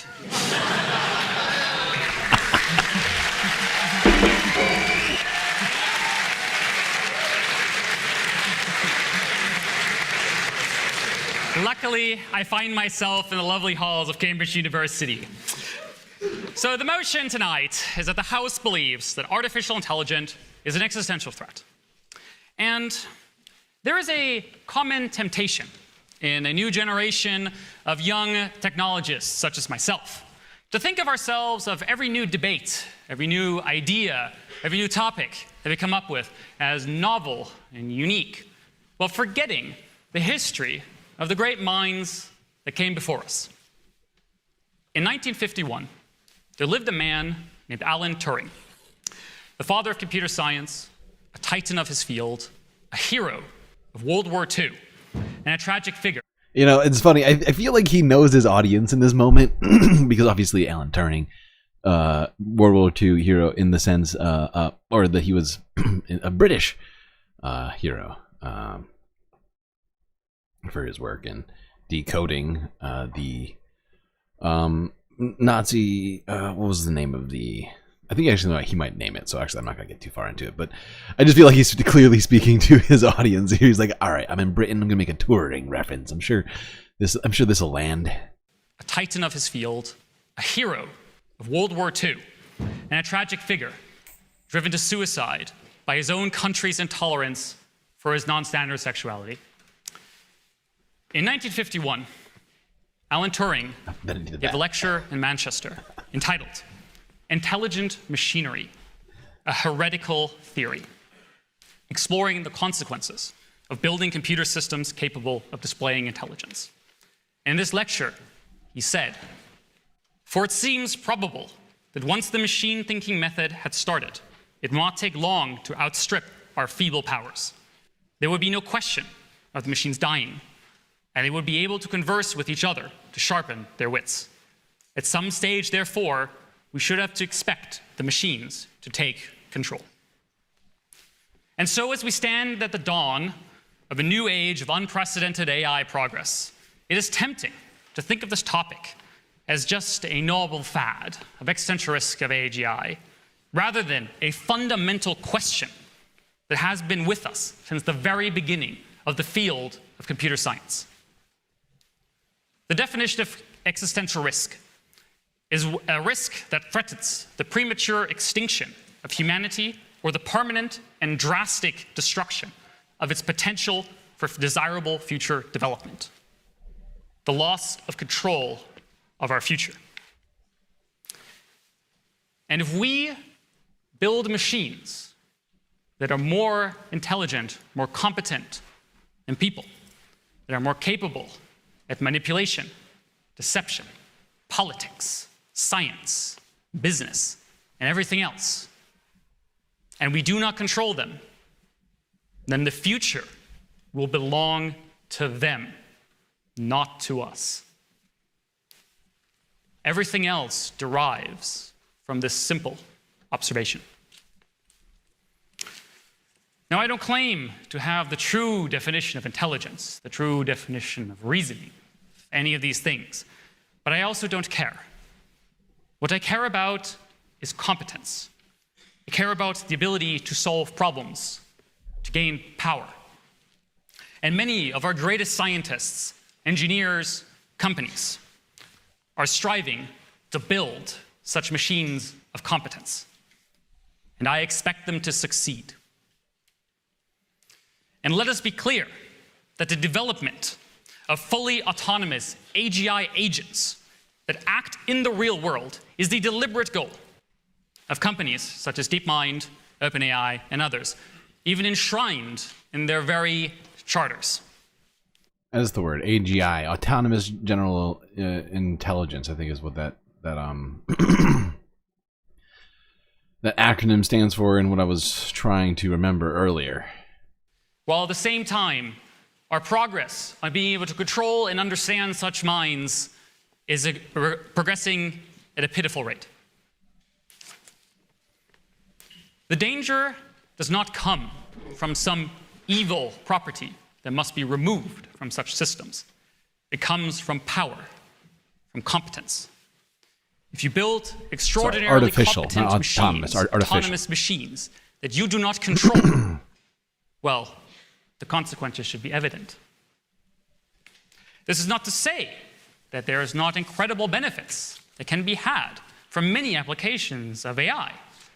99% of AI applications are narrow rather than general autonomous AGI. Chad thinks that Connor Leahy's in a band. You know what? I don't doubt that. He does look like he's in a band. Undoubtedly. Trying to think what he plays. I think either guitar. He's either guitar or drums. AI applications are narrow rather than general autonomous AGI systems. Applications in science and healthcare, in so many other wonderful applications. And these benefits should be reaped. This is not to say that these narrow applications cannot also bear harms. Of course they can. See, that's the thing. That's like where that's kind of where I'm at, right? Like that's what I was saying before this is like, I think that there's clearly benefits that can be used, but it's about knowing where to use this kind of stuff, not just sort of broadly throwing it like at the wall with every single thing as if like it's a sort of a solution for all problems. It's clearly not. And there should be some amount of skepticism and slowness rather than rushing to all of this, right? Because the fact is the tech companies just want to make big profits, and they have to worry about whether or not it affects you personally, right? And that to me is, especially with this, where the downstream effects are hard to calculate. It should give us all pause. Technology. The fact that narrow AI poses grave harms to groups both broad and vulnerable can coexist naturally with the fact that existential risks from general powerful AI threatens all humans of all groups.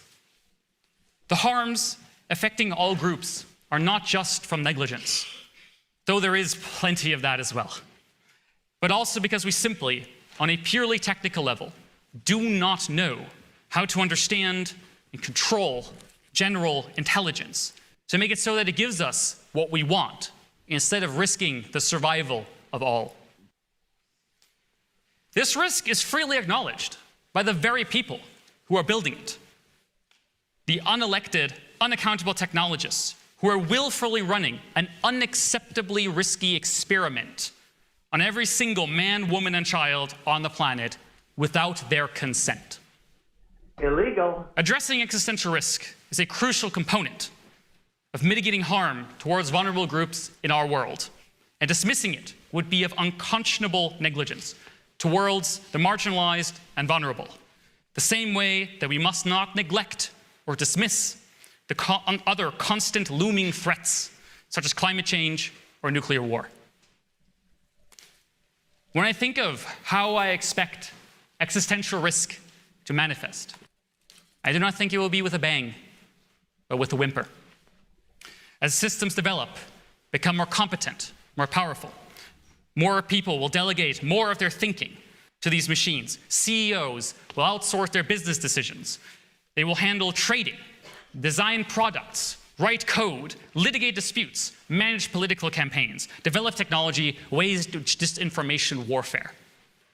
The world will become ever more confusing, more hostile, more impenetrable, both intentionally and unintentionally on the behalf of their developers and wielders. We will see geopolitical events unfold that are so obscured by fake narratives that it becomes impossible to discern truth from fiction. Yeah, and it reminds me of this one thing that has been bugging me lately, is the introduction of the AI search on Google, and no one asked for it. It also, even if it does give you bad search results, guess what? That means that you get to stay on Google longer. So, great. Sergey and what's his name? Oh my god, my brain. Whatever. and all their shareholders over there at Google can make a little bit more money for you spending more time on there. So it's just sort of, it's a win-win for them, even if it doesn't do what, you know, it's supposed to do, or even if it maybe gives your kid a search result that recommends that they do something that is, you know, bad. Like we saw recently that a chatbot told a kid to kill himself, and he did. A man was told to divorce his wife, and he did. Things like that. And I'm saying, of course, there's human choices in here, but also the human psyche is fragile. And, you know, we go to some of these places for information in some of the, you know, some of the hard times in our life, right? Or in the most important moments in our life. And it's stuff like that, I think, that we don't necessarily think about until it happens. AI-powered lawyers and lawsuits twisting the justice system to levels of perverse complexity utterly impenetrable to any human.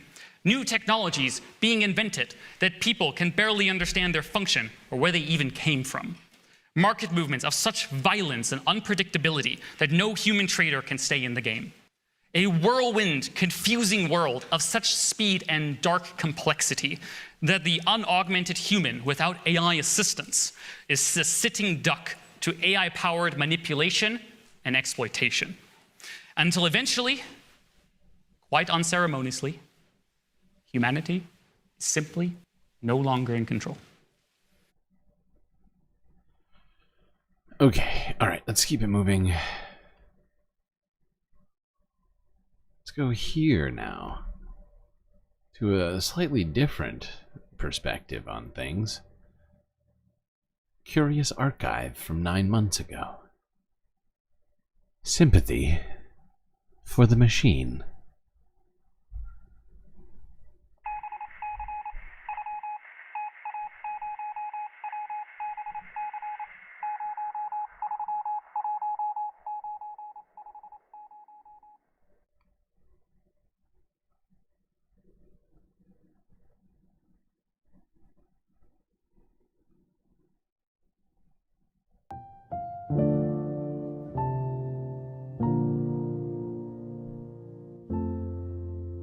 The saddest piece of art I've ever seen is about a robot.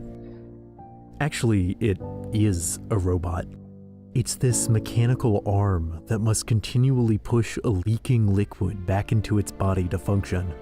And here's the thing, I know rationally this art installation is not alive. Like every machine, it is, by definition, something artificial. And no matter how advanced robots become, they'll never have souls, right? You are my creation. Introducing Mabel, the robot housemaid. I'm sorry, Dave. I'm afraid I can't do that.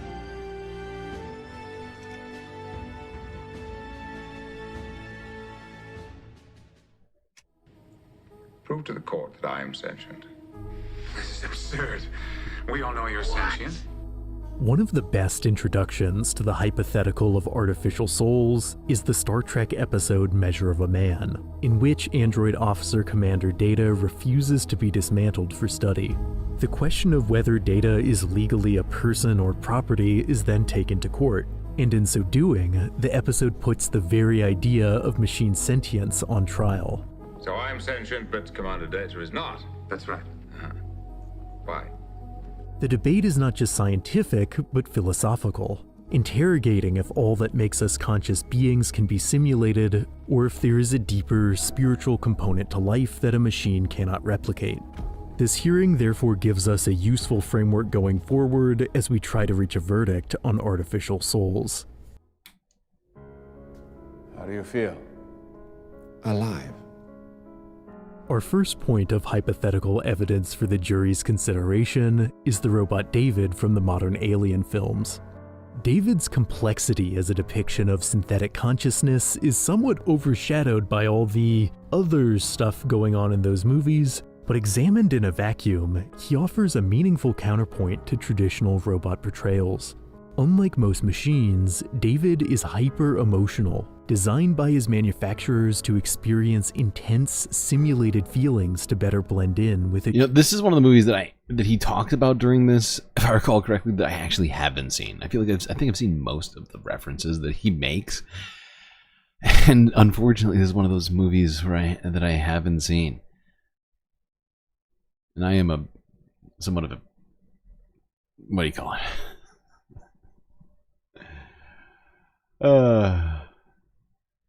Just simply say I'm a serious consumer of media. Workforce. He's even shown to be capable of irrationality, finding meaning in art that goes beyond the logical. Angel. Universe. Robot. Yet David is not just a consciousness, but a corporate product. Like most robots in fiction, his ultimate intended purpose is to be useful to humans. Despite his status as an emotional being, the circumstances of his creation, that he was built to not... Wait, is this a show and not a movie? Honestly, I gotta look this up. ...born, are deemed by his creators sufficient grounds to deny him autonomy. It's a philosophical framework that Measure of a Man pushes back on. We too are machines, just machines of a different type. But the uneasy delineation between the artificial and the natural, between the human and the inhuman, becomes even blurrier in the world of Blade Runner. In that series, people live alongside a disposable workforce of artificial beings called replicants. Referred to as androids in the original novel, replicants are so advanced that only extensive testing can determine if an individual is organic or artificial. And sometimes, even these tests fail. The only justification for replicant subservience that characters can come up with is, again, the fact that they are manufactured. To be born is to have a soul, I guess. But like David, replicants are shown time and again to have emotionality and humanity, even those positioned narratively as the antagonists. Though by Blade Runner 2049, replicant empathy is supposedly suppressed via mental exercises that are, quite literally, dehumanizing, it is clear that replicants remain thinking, feeling beings. Their status as second-class citizens, therefore, is not due to genuine misunderstanding, but economic incentive. Put simply, replicant workers are too valuable, too foundational to the society for their overseers to acknowledge the obvious fact of their humanity. The world is built on a wall that separates kind. This isn't exactly an unfamiliar idea, is it? Indeed, the plights of robots in science fiction have long paralleled the real-world plights of the working class, enslaved people, and other disenfranchised laborers. The 1927 silent film Metropolis depicts a world in which an underclass... We watched Metropolis. Was it on Halloween we watched Metropolis?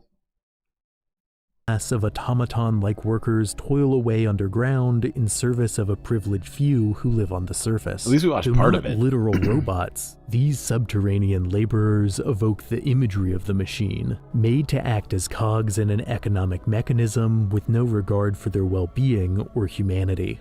Near the end of the film, a member of this underclass is unwillingly merged with an automaton, the boundary between metal and flesh ceasing to exist altogether. Metropolis was a direct response to the rampant industrialization and wealth disparity that led up to the Great Depression.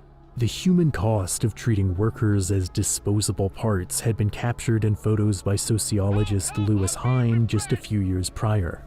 These influential images expose the inhumanity of early 20th century factory conditions, particularly through the lens of child labor, and potentially inspired the framing of Metropolis. Workers' rights and class divisions are ultimately foundational for robots in science fiction. Even Data's court case eventually evolves from a question of consciousness to a question of forced labor. An army of Data's all disposable. You don't have to think about their welfare. You don't think about how they feel. Okay, hold on. We can't watch this whole thing right now. We're already at 7 o'clock. It's almost like, you know, we're approaching the normal stream time, and we haven't even got into truly the bulk of the environmental half yet, so my hope that I would end the stream by like midnight is feeling very unlikely, which means you're going to be getting like, my God, probably almost 12 hours of content today, which is crazy. I feel like I'm taking crazy pills. Could you drum up? Just skip ahead to here. Let's talk about the great robot uprising. The subjugation of self-aware machines almost always ends in revolution and mass extinction, if science fiction is anything to go by, that is. The Great Robot Uprising typically begins when the mechanical workers become too intelligent to stay in line.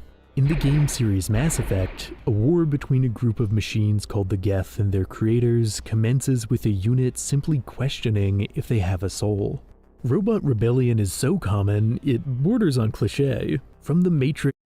Geordi LaForge wasn't a robot or an android. He was blind. He was just blind, and he had I guess you can. I guess the fact he had not robot assist, but like technology assisted sight. I guess you could call him an android, but it's like the barest. It's like saying that the people who wear glasses are androids, right? To some degree. Maybe I might be stretching that analogy a little bit, but I think I think I deserve it. To the Terminator, war between the organic and inorganic seems like the unavoidable outcome of machine consciousness, which is why it's surprising that The Second Renaissance, an animated prequel to The Matrix, depicts the human-robot conflict that led up to the films not as inevitable, but tragically preventable. In the narrative, upon achieving sentience, the artificial workers at first seek not to conquer their creators, but simply to live independently from them. But when the robot's hyper-efficient nation-state inadvertently tanks the world economy, humanity decides they have no choice but to initiate war. A war that ends in a machine-dominated world. It's an intriguing recontextualization of both what we see in the original movies and of robot conflict stories in general. Imagining that an artificial intelligence might first seek an ethical solution over mass casualties. I wouldn't have thought synthetics would be interested in philosophy. We are created life. We are a philosophical issue. But what if machines turn against humanity not from ascending beyond their programming, but from trying their best to follow it? In the short film Construct Cancellation Order, a group of autonomous robots work tirelessly to build a city as per instructions, not realizing the project has been terminated. Human overseers who come to shut the operation down are deemed threats to the company's bottom line and are eliminated. This is one of those things. It's very reminiscent of that sort of that discussion we were having about self-driving cars. Right? And like if there's a glitch or there is perhaps bad programming in general, it doesn't account for this or that, or say you don't have control of it any longer and those things exist, suddenly, you got weird. I can't believe this is where we genuinely are in society now, but hey, it's the future, people. We're living in the future. I mean, I'm doing a spacecast from a space station right now, of all places. Like Metropolis, Construct Cancellation Order is a story of corporate hubris allowing the mechanical to overcome the organic. A tale of jittering, sparking, lurching madness. But a machine's programming leading it to take a life need not be so dramatic. In 2001: A Space Odyssey, ship computer HAL 9000 is programmed to preserve honestly, some life, of the unless shots doing so would from this are still just so great. Even though the limitations of this movie, we could get really deep into this, honestly. But 2001: A Space Odyssey is still holds up to this day. And it was what is it? 50 years later? When did this movie come out again? God, be so 68. Dramatic.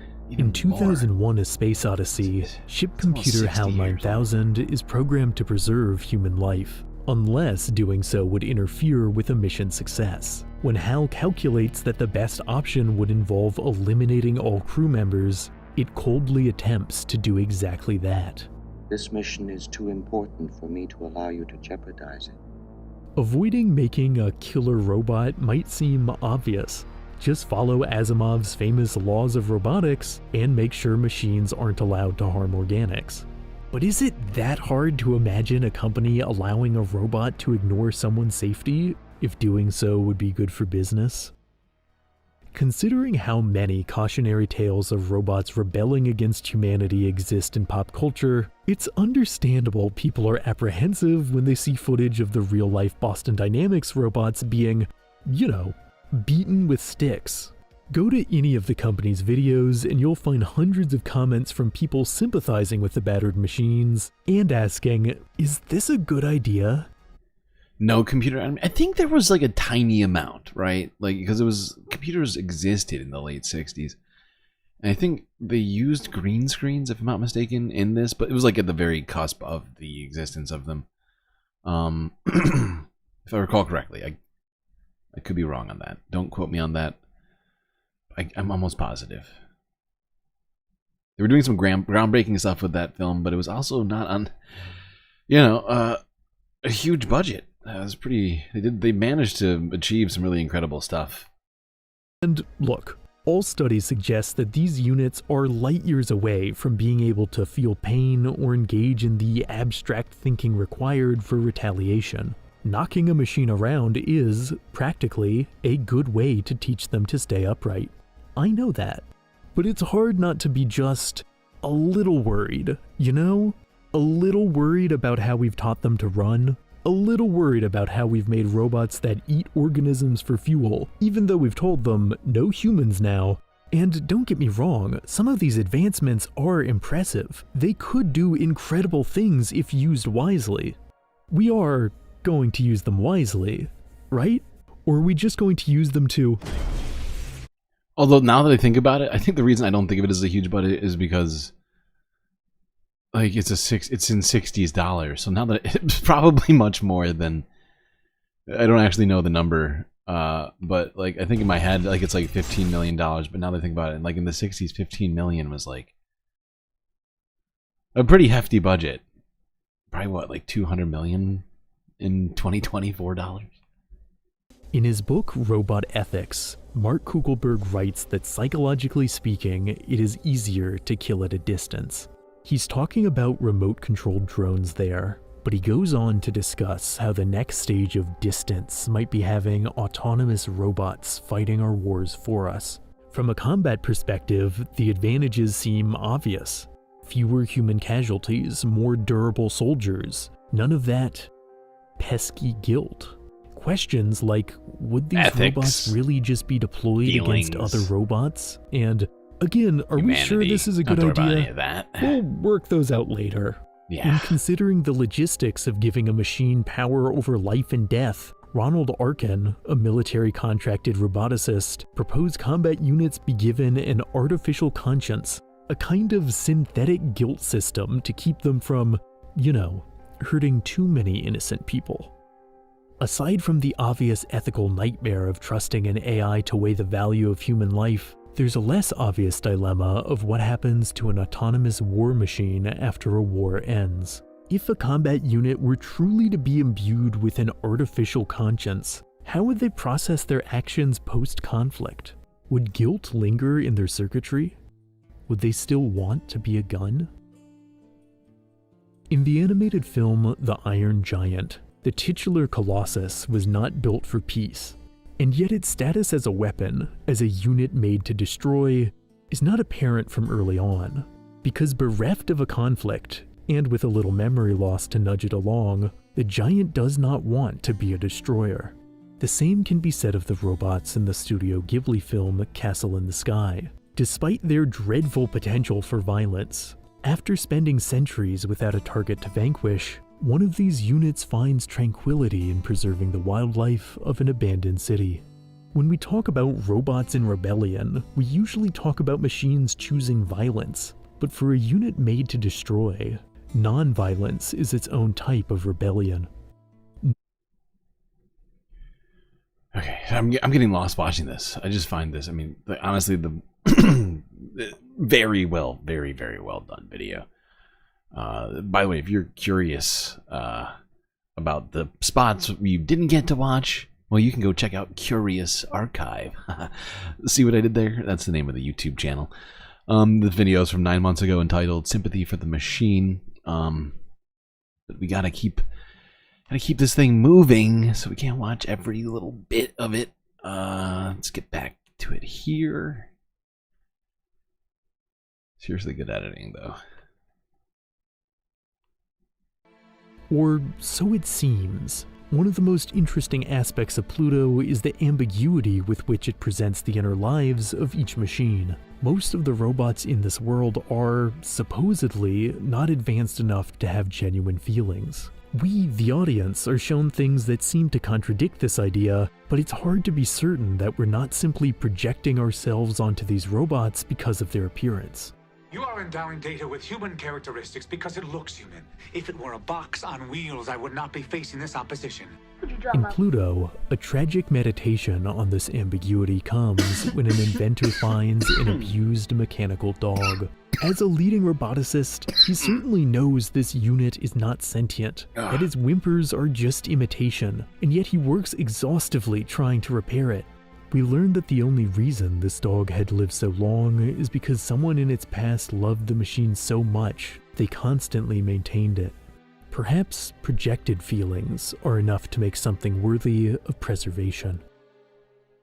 That robot art installation, which is fittingly titled "Can't Help Myself," was shut down forever in 2019 after finally running out of fluid and slowing to a crawl. In a posthumous twist, it was revealed the arm actually ran on electricity and never needed the substance it so desperately tried to hold on to. To call such a twist cruel, or the machine desperate, is again an act of anthropomorphizing the inanimate. But it feels cruel, doesn't it? Even though this art piece was never alive, it feels like it has died.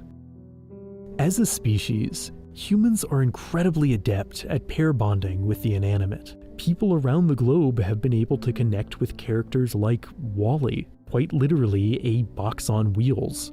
And sure, one could say WALL-E has the advantage of being a fictional creation. It's honestly one of my favorite movies, WALL-E.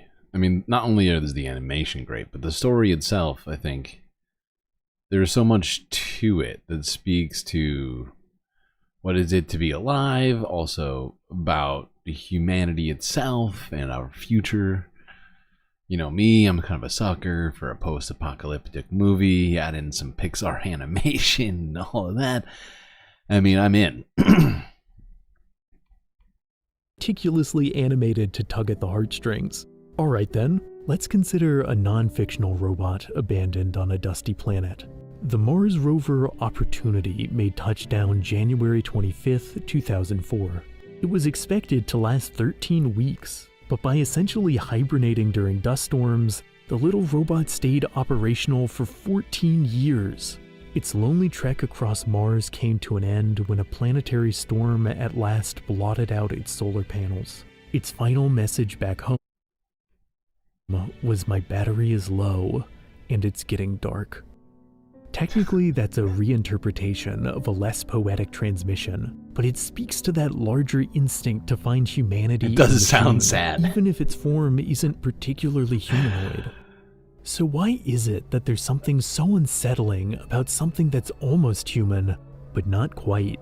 The real-life robot Amica is a recent creation designed to be highly emotive, to the point that it's downright uncanny. And Amica is undeniably impressive, clear proof of the speed at which human-mimicking robots are advancing when compared to earlier facsimiles of the face like the motor mouth. At present, robots are not about to fool anyone into thinking they're looking That at is a so human, creepy. But this technology will continue. Just that mouth making those sounds. It's so off-putting. At present, robots are not about to fool anyone into thinking they're looking at a human. But this technology will continue to advance. There will almost assuredly be a point in the future where it's impossible to tell the difference. The Turing test is an experiment proposed by Alan Turing to determine if a machine is sentient, by seeing if it can trick a human into believing it's a fellow human. The film Ex Machina is all about a Turing test, with one crucial difference. The human in question knows from the beginning that he's talking to a robot. The real test is to show you that she's a robot and then see if you still feel she has consciousness. The experiment seemingly starts to derail, however, when the tester begins to believe that the machine, Ada, is in emotional distress at her looming disassembly. Like Pluto, Ex Machina deals in ambiguity, asking the audience to question how much of a robot's feelings are the result of projection. But yeah, and that's quite a philosophical question to grapple with, I think, because, you know, it forces us to grapple with our own consciousness, if you will, our own intelligence, what all that means exactly, and how we distinguish ourselves from other organisms, other consciousnesses, if you will, or lack thereof. Wait, where are we? Let's watch a little bit more of this. I don't know, I'm fascinated by all this, not gonna lie. Hopefully you all are too. Don't worry, we're gonna be getting to the other stuff very soon, I think, by the end of this half. yes. But when the film Her first came out, this was more of an unanswered question. The story of a man falling in love with an ambiguously intelligent AI after the end of a long-term relationship. Her's narrative was, once, more speculative, a hypothetical examination of how rising isolation in the digital age might one day lead to people outsourcing their need for interpersonal connections to a machine. Now, it's a lot less hypothetical. Loneliness is bigger than ever, disassociation is becoming the norm, and we have entire companies profiting off that human misery with AI companions. Looking back, Her's vision of AI feels almost prophetic. The portrayal of algorithms in Ex There is a Machina lot from is Her equally that prescient. does feel Midway through the very film, reminiscent we learn of the Ada's current mainframe paradigm. is built on- Sorry. I don't know if anybody here has seen Her, but there is a ton from that movie that genuinely feels reminiscent of the current paradigm that we're living in right now, and specifically technology and how it relates to us and what we're sort of seemingly using it for.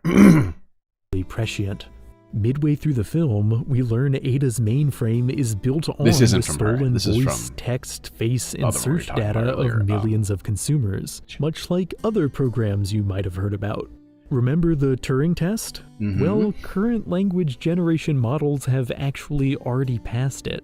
This doesn't mean they're sentient. that All is- evidence that is suggests they're actually just true. really good at spewing back all our data they've been trained on. But any machine that can trick someone into feeling they're speaking to a human has serious ramifications.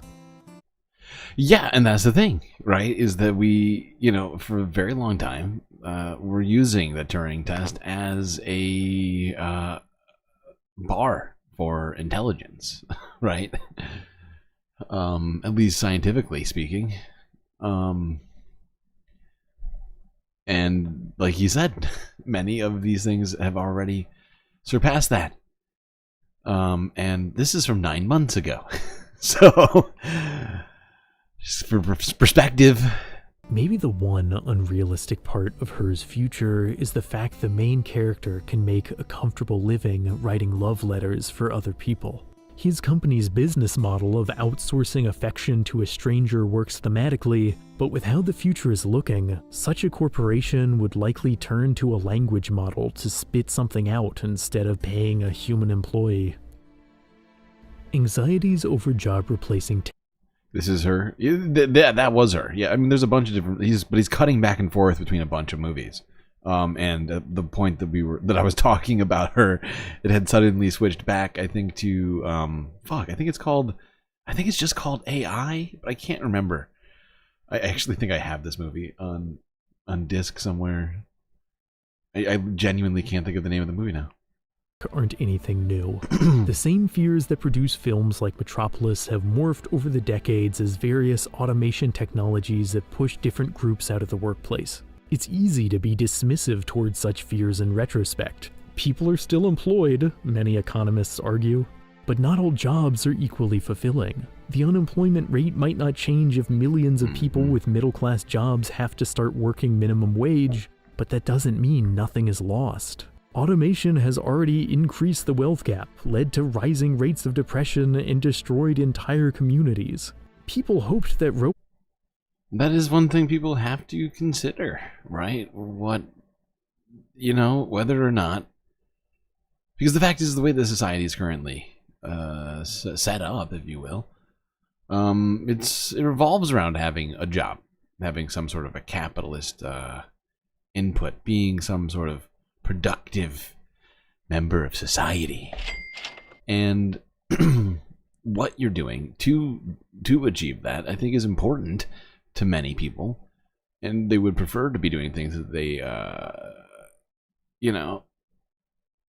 they either enjoy or feel that it has some sort of purpose to, or any other number of reasons. But I feel like if we start doing all of this is a slippery slope, much of it.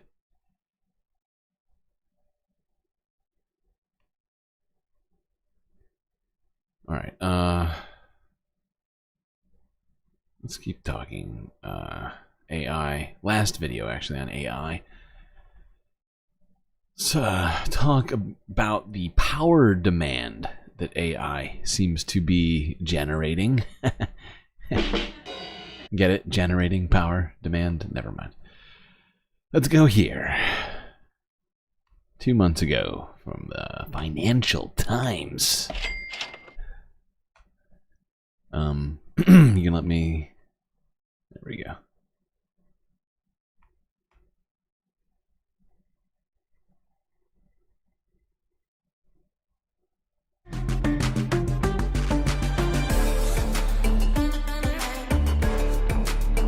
Okay, let's move it along. We don't need this. AI's energy use is set to rocket. That could not only constrain the industry's growth, but threaten green energy targets and force AI providers to consider alternative sources of power.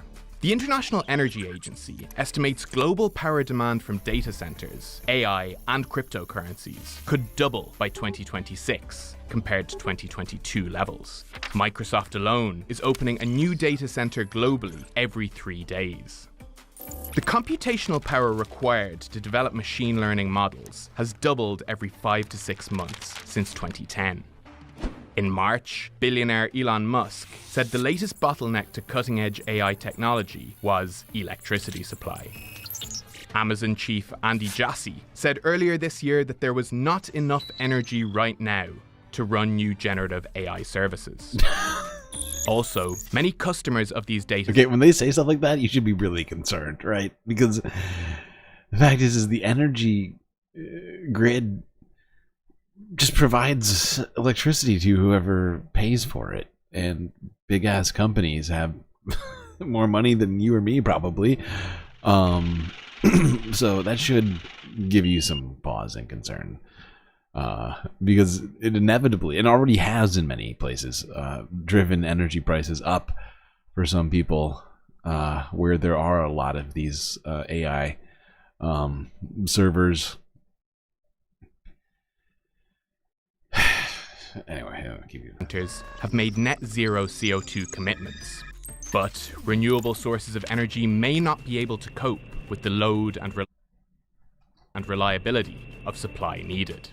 Natural gas bosses are betting it could be a boon for their industry, which they say is the only way to quickly deliver the reliable power needed. But concerns around emissions have driven interest among data center developers in options such as on-site power generation and nuclear energy. This year, for example, Microsoft hired its first director of nuclear technologies. Nuclear energy, shunned in many parts of the world because of safety concerns and cost overruns on traditional reactors, has pitched its next generation technology as a solution. So-called small modular reactors, or SMRs, and even smaller microreactors are being designed to be produced quickly, cheaply, and at scale. They don't emit CO2, but the earliest SMR developments are not set to be commercialized until the end of the decade. I mean, nuclear reactors are to some degree a viable energy solution, at least alternative to current, hydrocarbon producing energy sources that we currently have, like coal and natural gas and gasoline itself, oil, all these other things that are bad. But it's just very frustrating that we're using something that it does have some implications to it and does need to be treated with a lot of care. It is being, utilized and entrusted to corporations with questionable ethical sort of frameworks and, people at the heads of them and goals even. And so, it is just, it's one of those things. Like, for instance, what happens if, AI turns out to not be as viable as they're all claiming, and they run out of money to deal with their reactors? Then what, right? Like, who takes that over? I mean, hopefully the government or something, but these are the sorts of things in the interim period could be potentially catastrophic. So, and if you're not aware, like ChatGPT searches, AI searches, all that is using way more energy than original Google searches before they decided to add AI in. Thanks so much, Google. But it's all using way more energy than the traditional routes of doing most of these things. All right, now let's take another break. It's that time. Although I think we deserve different music right now. We've heard enough of the same. What do we got? Something that's preferably exactly 10 minutes long or so.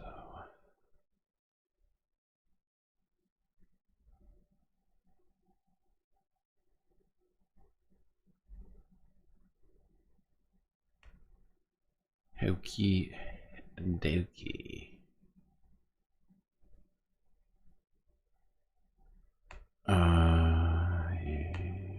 Let's go listen to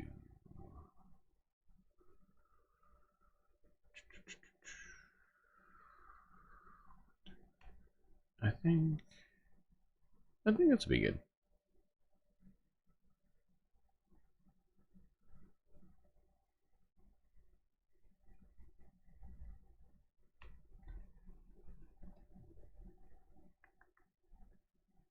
Come on.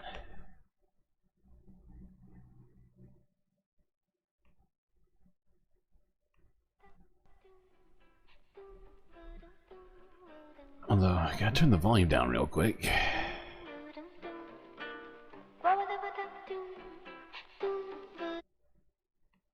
No, not all the way down, just down. There we go. Alright, chat. Well, I hope you're enjoying the stream so far. If you haven't already, don't forget to hit the like button. And be sure to subscribe so you can get all that sweet, sweet galactic content at your fingertips. And catch all the streams right when they're happening. Once you've done both of those things, do consider contributing to the Galactic News Network, as we are completely funded by viewers like you. We've got all the places now to contribute. YouTube, Twitch, Cash App, PayPal, and Patreon. Of course, my favorite, as I get 90% of the money from memberships on Patreon, and you get a whole bunch of super sweet benefits unseen by the rest of the goddamn Milky Way galaxy. What is it that is keeping you from doing it? Are you not entertained? Yeah, do consider it. Anyway, some of those benefits happen to include being able to add an avatar to the scenes that you see here on these breaks. shout-outs every stream, content, and much, much more. Anyway, yeah. So yeah, do consider any of those options, as yeah, gotta pay those galactic bills over here, people. Very important. I try to keep the messaging, the capitalist messaging down as much as possible, and the content up as much as possible. Hopefully some people notice that and appreciate that. Anyway, enjoy this space break. Grab yourselves a drink, perhaps a snack. I will be right back.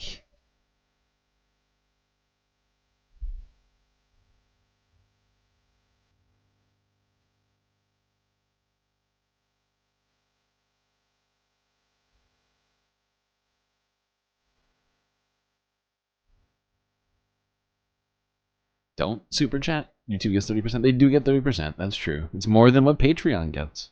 But it's better than what Twitch gets. And, or at least better for me than what Twitch gets. And, yeah. So, and people, I mean, it gets people something. And Cash App, PayPal, they don't get you benefits like getting your message seen on stream, highlighted, or sweet stickers. So I can understand that. I don't blame people for doing that. I appreciate it. Anyway, I will be back. Ugh.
Gosh, it's beautiful here.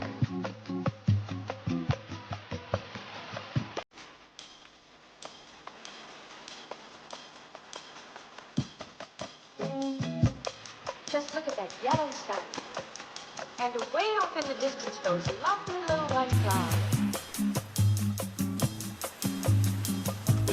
Get a drink, have a good time now. Welcome to paradise, paradise. Você me vê sorrindo à toa. Se você me vê sorrindo à toa. Se você me vê sorrindo à toa. Se você me vê sorrindo à toa. Você me vê sorrindo à toa. Você me vê sorrindo à toa. Você me vê sorrindo à toa. Você me vê sorrindo à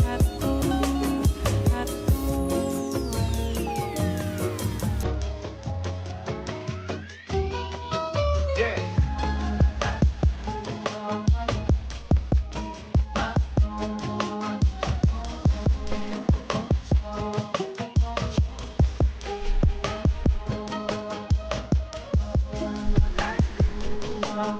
Oh, that was some old-fashioned anti-Semitism in chat just now. Truly fascinating stuff there.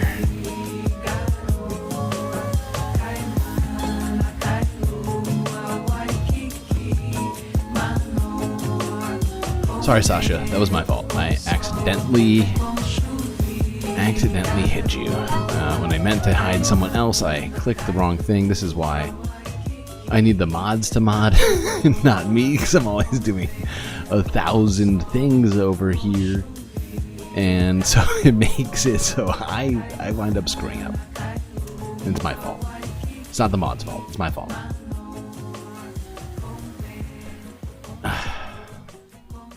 Yeah, I mean, I was prepared to... I wasn't clear what was going on with Spicy Peach. I wasn't paying full attention to the comment section. And then by that last comment, I was like, it's gone too far. It's gone much, much too far at that point. And, you know, it just is necessary. So, yeah.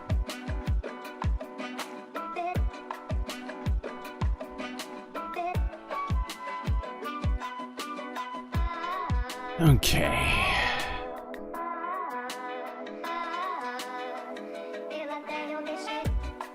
Is this working now? Let me test this. Hold on. Let me fix this.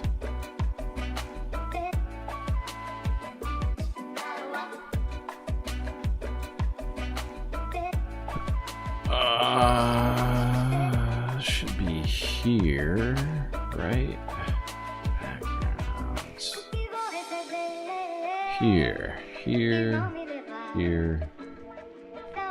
Yeah.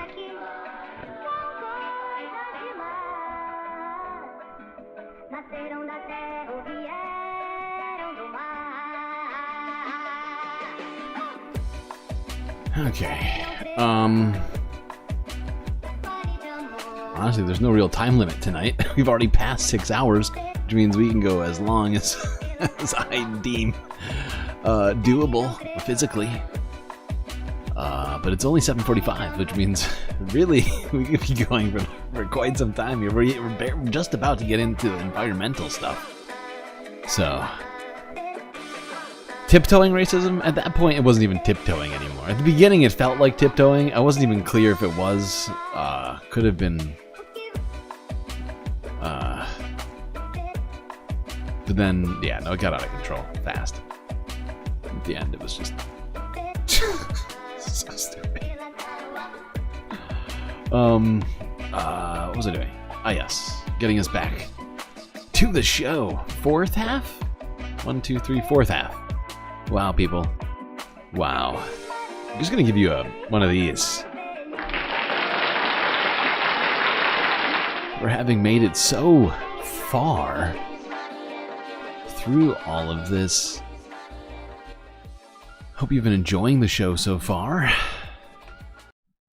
I know I have. Let's get back to it now. Let's go straight into the environmental type news. We got lots of stuff to talk about here with COP29 happening in Azerbaijan this week, or has been over the last, I guess, 4 or 5 days now.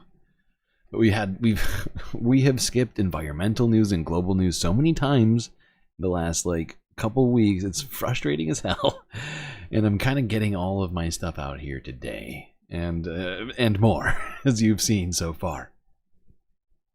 But let's keep that going. Like that vibe. Let's start off talking about the global food chain. Here's CBS News from yesterday. New book from famed photographer focuses on the forces behind the global food chain. Wait, no sound. There we go. That's we're over top of LaGuardia. Crazy. Not a single plane. What's even weirder is looking at the gates and they're all empty. Yeah. In the early spring of 2020, we tagged along with aerial photographer George Steinmetz as he captured a silent New York City at the start of the pandemic. It was a sharp contrast to his 2015 book, New York Air, one of 5 books from the award-winning photographer.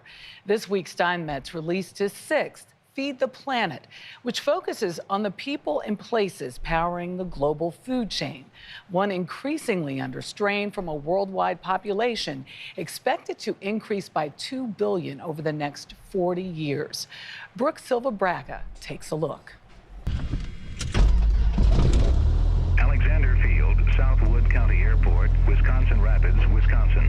Wind 360 at 11. For 10 years.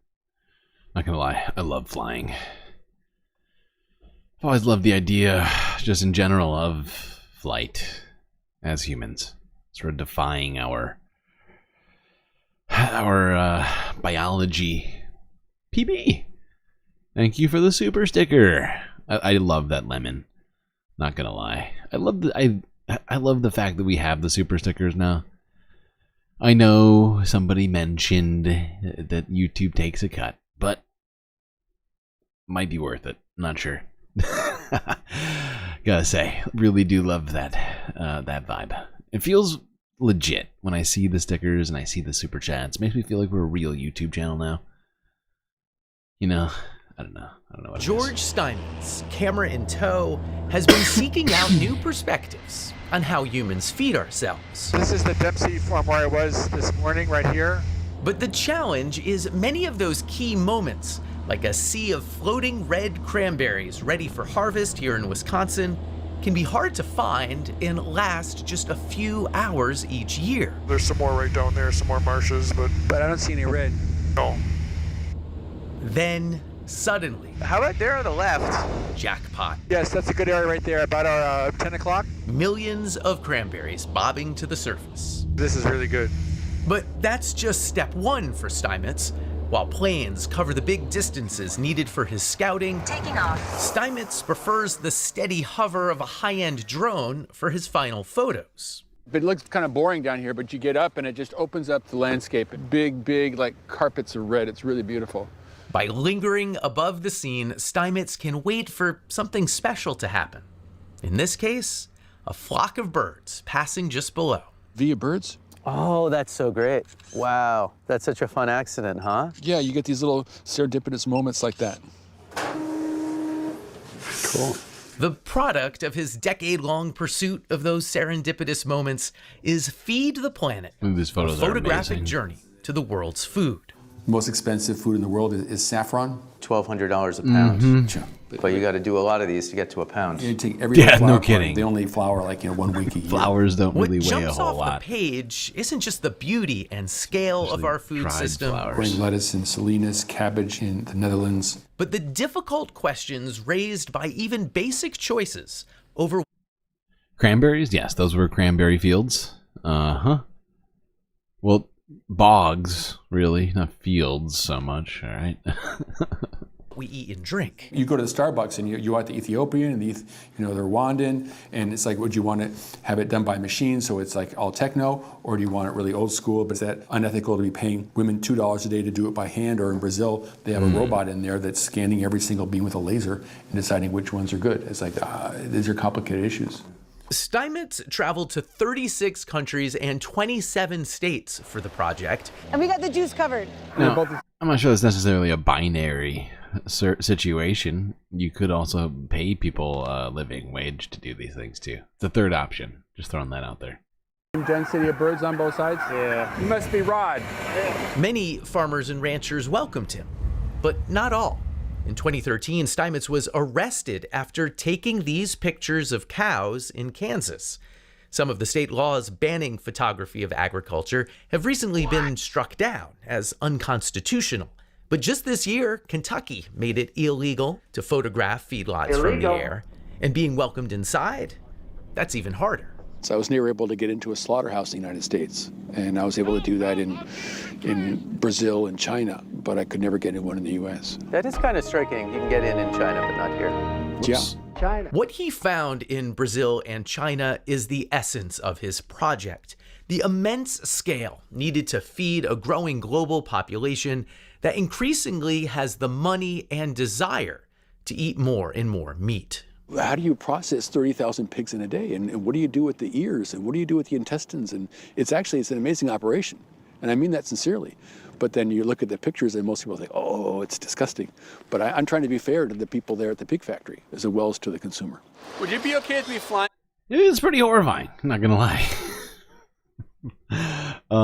Let's keep it moving. Okay. Now let's talk about a different sort of animal, that being the royal salmon, the glorious salmon, the ever tenacious salmon. All right, no more adjectives to the salmon people.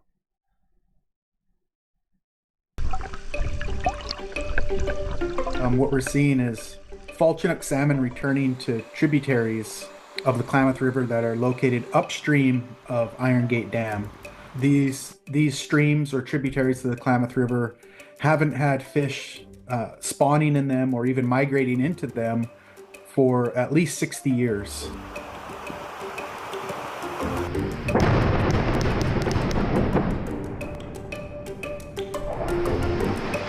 Fish started showing up in these streams just, a week or so after the final dam was completely removed.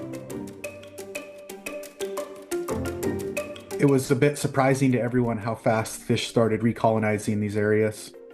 Just 9 months ago, these streams were underwater. They were under reservoirs. They're at the bottom of a reservoir. And just, 9 months later, there's fish already returning to these areas and spawning. It gives me hope because that means that they're using what little habitat is there, and maybe this habitat isn't the best, but we have plans to restore this habitat and make it a lot better. The fish right now that are in the river are helping us understand what's needed. They're showing us where the good habitat is. They're showing us where there's a lack of a good habitat. So we can use these fish to inform us as river managers, as scientists, where restoration needs to take place. And so that's really important. And then these fish are going to spawn and they're going to have offspring. So it's really important that we also keep a really, really good track of those offspring as they're leaving the river. So far, out of all the milestones that we've had, this one to me is the most significant. It feels like catharsis. It feels like we're on the right path. It gives me hope for the future.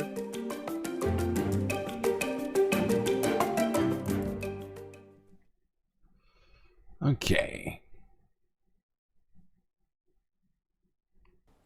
There's a new discovery in Western wait, hold on. We're not gonna. That's right. Paleontologists found a rare new fossil. God. Near Ranger. What did I just? You said please hold, and then you keep going. It is incredibly rude. How rude! Please don't ever do that again. No, I should turn off autoplay. But then I think it'll also turn off my phone, which I'd like to have it on. It's a real Sophie's choice. Okay, maybe not that serious of a decision. All right, let's go, like we were saying, to Western Colorado, where paleontologists have made a new discovery.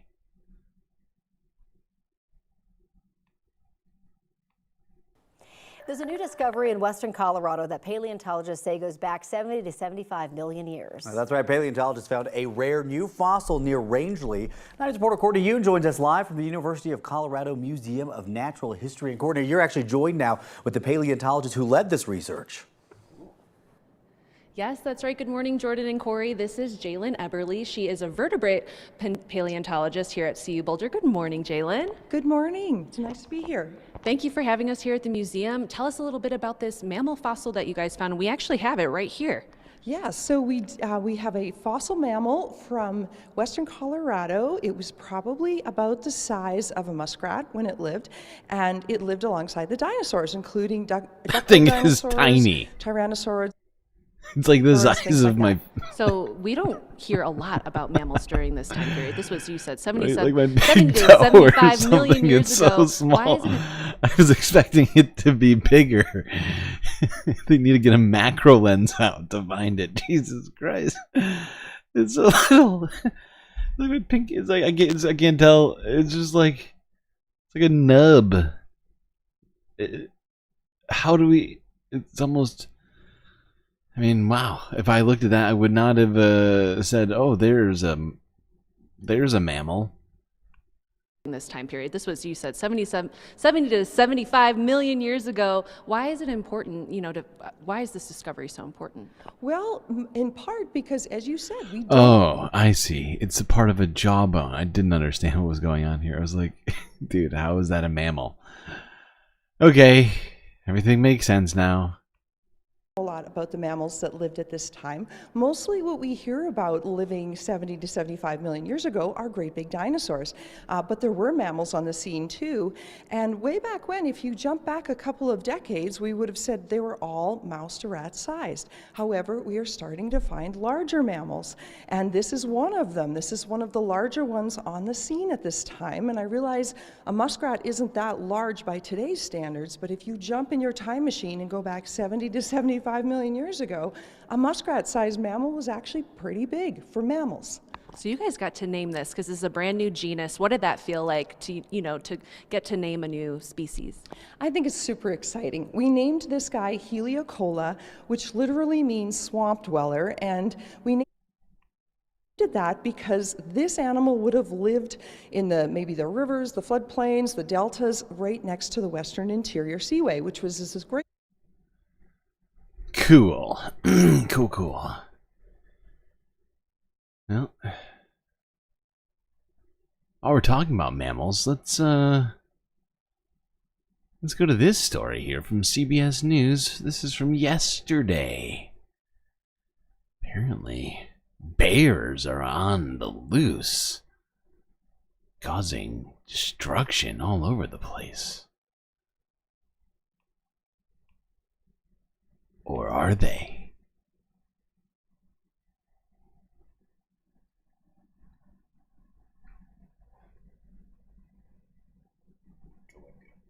According to the FBI, cases of insurance fraud nationwide total up to a cost about $40 billion each year. That comes out to an extra $400 to $700 a year out of your pocket in additional premiums. This week in California, 4 people were arrested in an alleged insurance fraud plot with a bizarre twist. Allie Bauman is here this morning with this wild tale. Allie, good morning. Good morning. Now, this case involves luxury cars, home surveillance cameras, and a full-size bear costume. Investigators say the suspects damaged the vehicles, made an insurance claim, and tried to blame it all on an unruly bear. It's not at all unusual for bears to find their way into neighborhoods, homes, and even cars. Experts say they can easily open a car door, especially if they detect food inside. And often they can inflict quite a bit of damage if they can't get out. And that might have been the inspiration for 4 people now charged with insurance fraud in Southern California.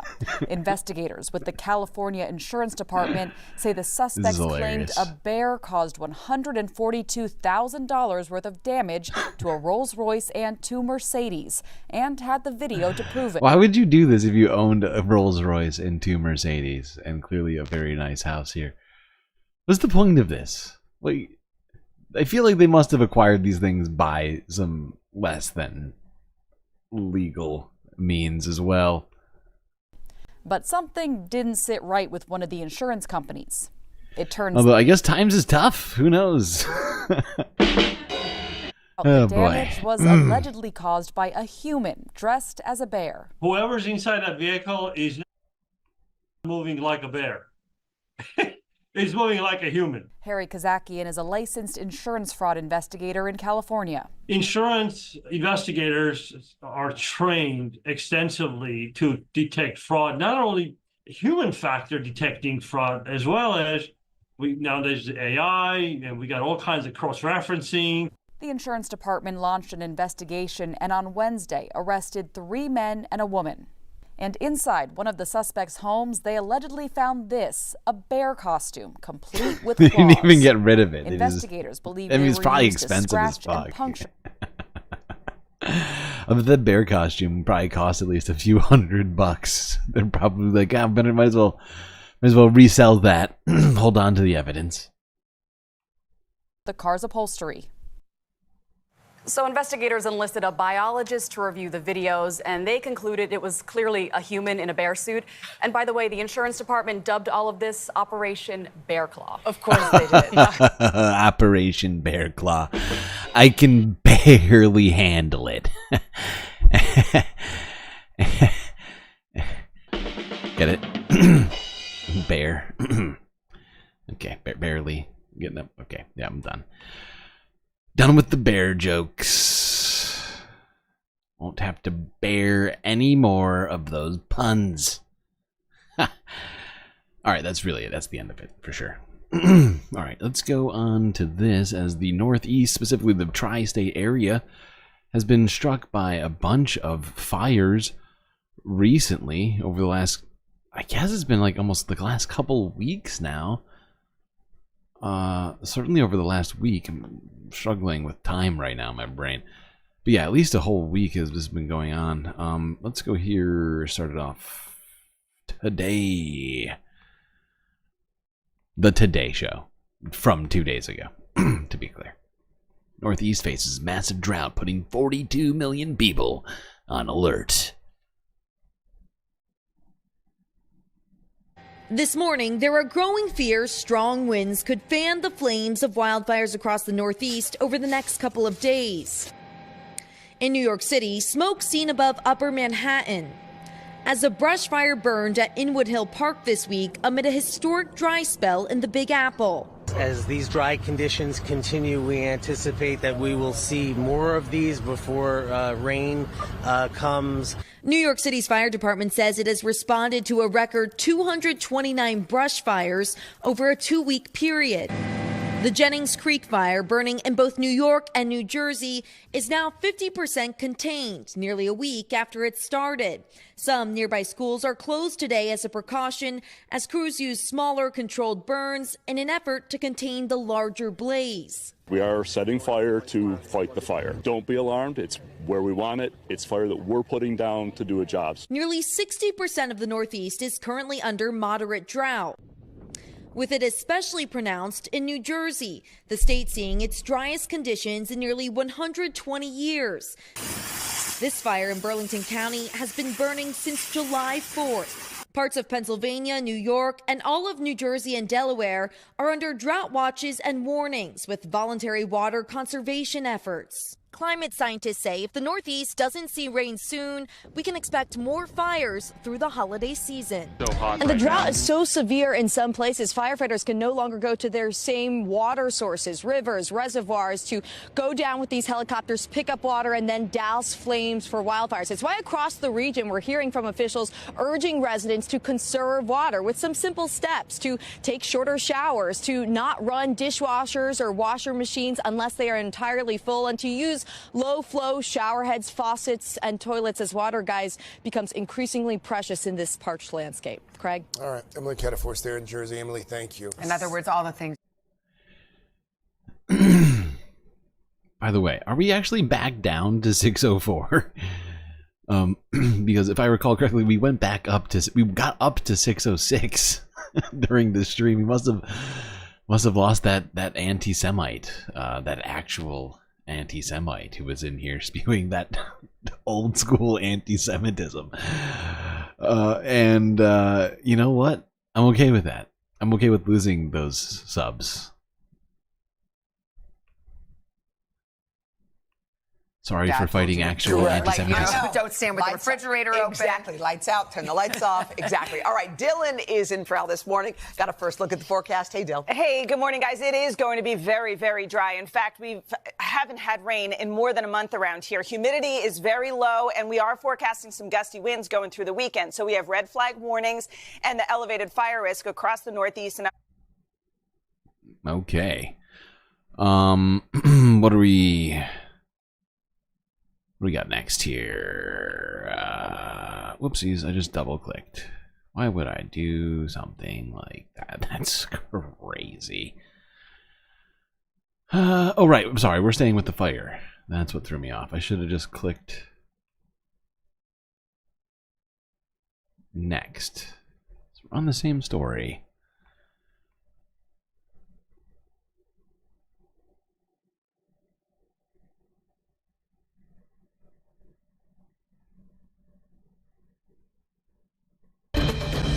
Breaking right now at 11, more than 100 families in Orange County are being asked to evacuate after the Jennings Creek wildfire jumps a containment line.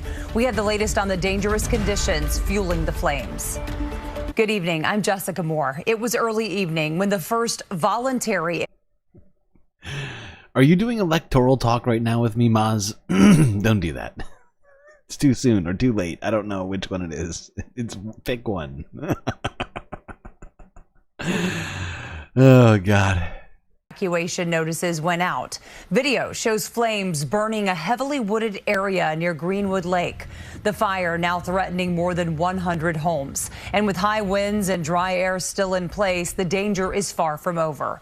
We have team coverage of this breaking story tonight. Vanessa Murdoch is monitoring those winds and the ongoing drought. But first, let's go live to Jessie Mitchell. She is in Orange County with the very latest on how the fire spread so quickly. Jessie.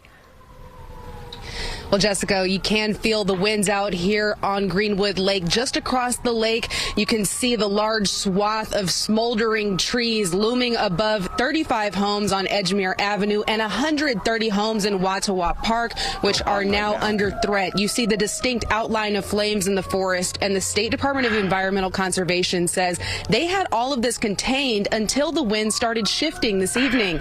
Voluntary evacuations began around 6:30 when the flames jumped their containment line, but then Warwick first responders started picking up the Edgemere Avenue families in buses after firefighters spent the day expanding the burn line to try to keep it under control and dropping 900 gallons of water from helicopters. The DEC says this fire has stayed Well, actually, Charlie, that sentence was actually correct, at least for one of these. Somebody's been arrested. And while I guess they haven't actually been convicted yet, it would appear somebody is accused of having set at least one of these fires within the boundaries of the Sterling Forest State Park, but crews do not want to jeopardize anyone's safety. They also do not want a late flurry of people trying to flee if the fire grows closer, with the roads already congested with first responder vehicles. Now, those who have been evacuated are regrouping at Greenwood Lake Middle School. They are accepting pets. Anyone who needs help leaving their home, you're asked to call Warwick Police or Greenwood Lake Police, and everyone is advised to stay up to date on the latest developments on the New York State Park Police Facebook page. Live in Greenwood Lake, Jessie Mitchell, CBS News, New York. All right, Jessie, thank you. We heard Jessie mentioning those shifting winds. Let's get to meteorologist Vanessa Murdoch with more on the dry, windy conditions that are. Okay, that was from 20 hours ago. And this one is from shortly after that. From, oopsies, I just muted it. Here in Newark, New Jersey, if you're on. Good evening, I'm Joe Torres. And I'm Tanya Rivero. We begin with a 3-alarm fire that destroyed 3 buildings in Newark, New Jersey. Officials say the quick-moving fire spread to 2 occupied multifamily homes adjacent to the unoccupied building where the fire began. Now more than 30 people have lost all their belongings. Some of the fire victims spoke to Eyewitness News reporter Janice Yu. It's horrible. Everything is burned down. Everything. Nothing are there. You can't take it back. Alassane Sissi went into his family's home of more than... Yeah, I know I just got done talking about this. I'm just going to get back on this because you're responding with something. You know, it's not just in the last few years, Charlie.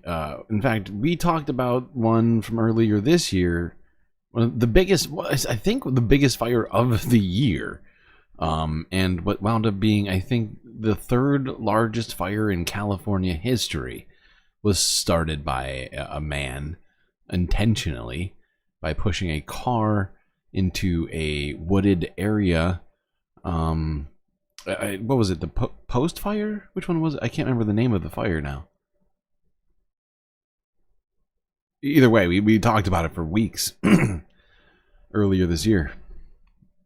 Decade Saturday morning and walked out with a single burned suitcase. He says it was the only thing salvageable among piles of burnt debris. So, you know, you're building something, you know, and one day, second like that, you see everything is destroyed in front of you.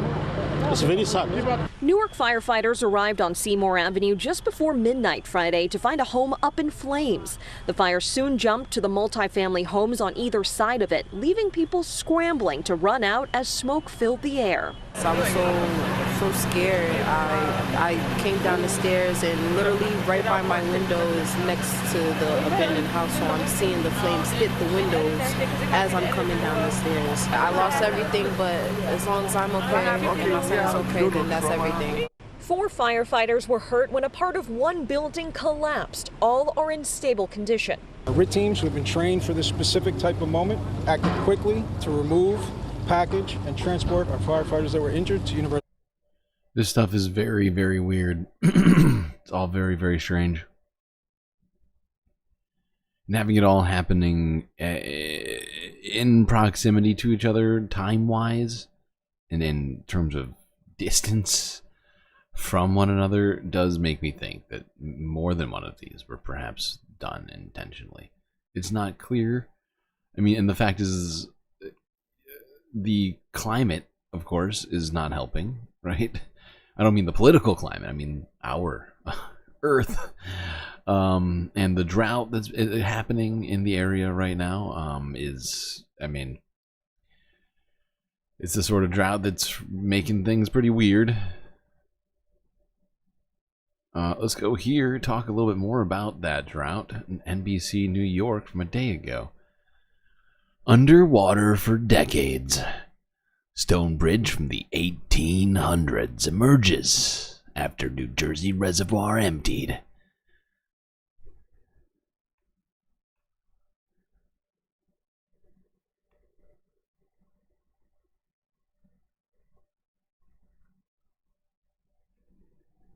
Jersey, a reservoir is now dry, and a so-called ghost bridge that's been submerged for decades is now fully exposed. But the drought is not to blame for that. News 4's Adam Harding is live in West Milford to explain. Adam? Yeah, you know, Gilma, we've been talking for weeks now about the low water levels at reservoirs all across the tri-state area. This reservoir right behind us, all but empty of any water, with many perhaps thinking this has to be related to the drought, right? Well, the city tonight saying not so fast. Still, climate experts say reservoirs throughout our region are in desperate need of water, and time is running out for them to get it. From high above, the Oak Ridge Reservoir looks more like a barren desert. I've never seen it like this. Never. I've taken a million pictures listening off the waters. I said it looked like little craters. I felt like I'm walking on the moon or something. And tonight, it's attracting plenty of onlookers, all because of what's been unearthed. How unique is this? I know. That's why we're excited about it. It's history. Known locally as the Ghost Bridge, neighbors say it dates back to the 1800s and is usually submerged, but now fully exposed. A rare sight in North Jersey and an even rarer photo to snap. We always ride past this reservoir. We didn't even know that a bridge existed. I'd always look for this bridge because I knew it was there, but usually it's covered with water. As reservoirs across the state dry up due to the ongoing drought, city officials tonight stressed this unique site is not weather-related, but instead scheduled maintenance. It sits just miles from the ongoing Jennings Creek wildfire. Conditions are only worsening. The reservoirs are going down. Still, climate experts agree the region badly needs rain, and reservoirs need to fill back up before things get any worse. In the last 90 days, we should have had about 1 foot of rain, and we've had about 2 inches of rain.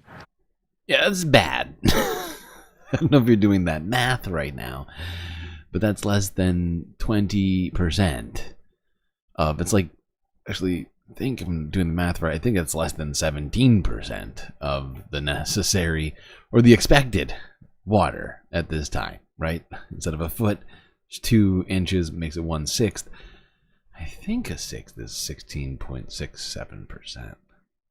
Really dry, and you know, I mean, we're conserving water as best we can. As locals do their best to preserve water, Storm Team 4 says there's some rain in the forecast next week. Though tonight the question, will it be enough? Whether we can recoup some of that loss enough to fill our reservoirs by spring is going to be a question throughout at least the early and mid part of the winter. And if we're not getting much progress, it's going to become more critical.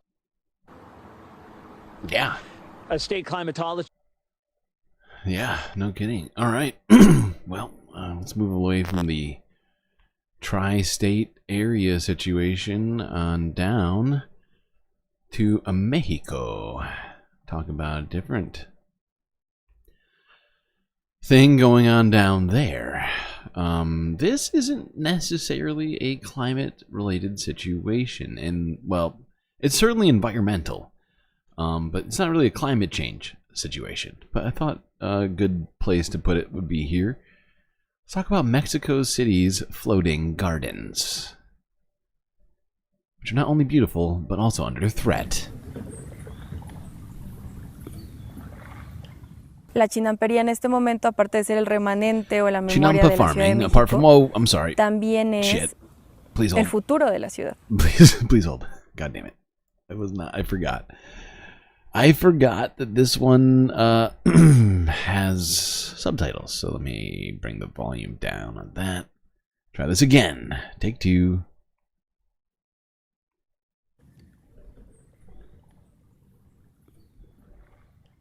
Chinampa farming, apart from being the remnant or memory of what Mexico City used to be, is also the future of the city. Because it literally has the possibility of keeping the city alive. A chinampa is a small man-made island intended for farming. The basis of chinampa farming is mud and aquatic plants. Plants that are used for fertilizers. Apart from being one of the most efficient farming techniques in the world, it is also a very important historical area, because they are the remnant of what the lake culture was in the pre-Columbian era.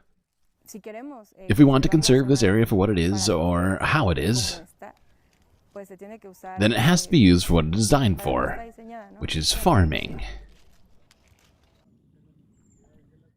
Chinampa farming has been largely abandoned by people because it is not so profitable. And in reality, much of the chinampa farmers continue to farm because they love it, not because of its profitability. There has been an impressive increase in soccer fields in the last 2 or 3 years. It doesn't seem so serious because there's no construction, but it is just as serious because of the amount of chemicals that are used. The amount of pollution generated is very large. You really can't farm anymore because it's not profitable. It is a lot of work for very little profit. It seems like small farmers in a lot of places struggle with profitability against big agriculture. It's a very hard job for little money. I think that's why very few people are still farming. That's why we began to buy chinampas. Little by little, we combined the chinampas to make the soccer fields. The other big problem is that there are other types of urbanization. The most recent form is related to intensive tourism. Tourism includes many people in a few places, making a lot of noise and generating a lot of garbage. Chinampas, on one hand, help regulate temperature. Without Hochimilo, I'm sorry, I just lost it on that X. Try that again. Take 3. Without Xochimilco, the average temperature would increase by 2 degrees, and with climate change, this could be serious. So we have a lot to lose. I have hope that in 20 or 30 years we can flip the coin and have areas that really work for agriculture and conservation. Okay. Cool. I just thought that'd be an interesting story for everyone. Hopefully you enjoyed. I'm afraid it was hard for me to comment on it since I'm doing the... I feel like I struggle to actually make comments on things when I'm reading it out loud for you all. Like, I don't know what it is about that. But it feels like my only job is to just read it out. Now let's go slightly further south to Honduras. as they were recently struck by Tropical Storm Sarah, which has a very, very tiny chance of circling back and hitting the United States. Most likely will go through probably like the rest of parts of Latin America and perhaps Mexico.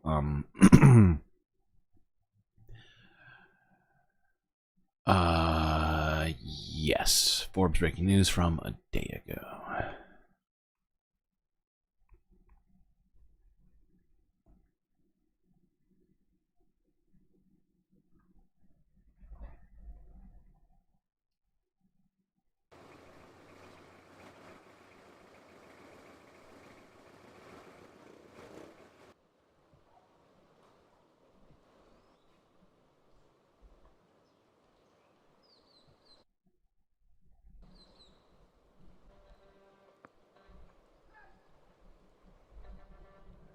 Yeesh.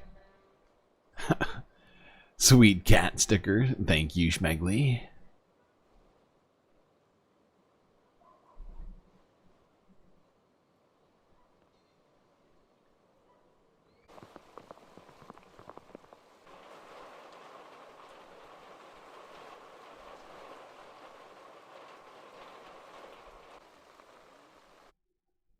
This looks fun. And by fun, I mean the opposite of fun. That is right. Interplanet Janet. We have super chats and super stickers now. Hopefully we will have memberships very soon. And, you know, I'm sort of avoiding it for now, partially because I don't like the idea of just blatant unnecessary consumerism, although I do have some ideas for some cool merch in the future. We do have the ability to do shopping on the channel now too. That also requires me to set up a website or some kind of, yeah, essentially a website. I mean, there's really no other way around it. It's like the only way to really, the best way, I think, to do this, really. Only in best way. Well, I guess there's probably a couple apps. I honestly am not very familiar with online selling, but that's the other thing we have been given access to recently by way of the monetization process. We've been getting them like piecemeal. First we got the super chats and super stickers, then we got shopping, still waiting on monetization, and of course we still need 390 some odd subscribers to get ad monetization. Hopefully that will come soon.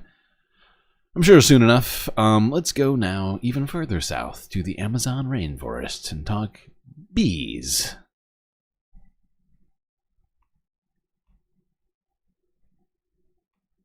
That's right, bees, not beads. Bees.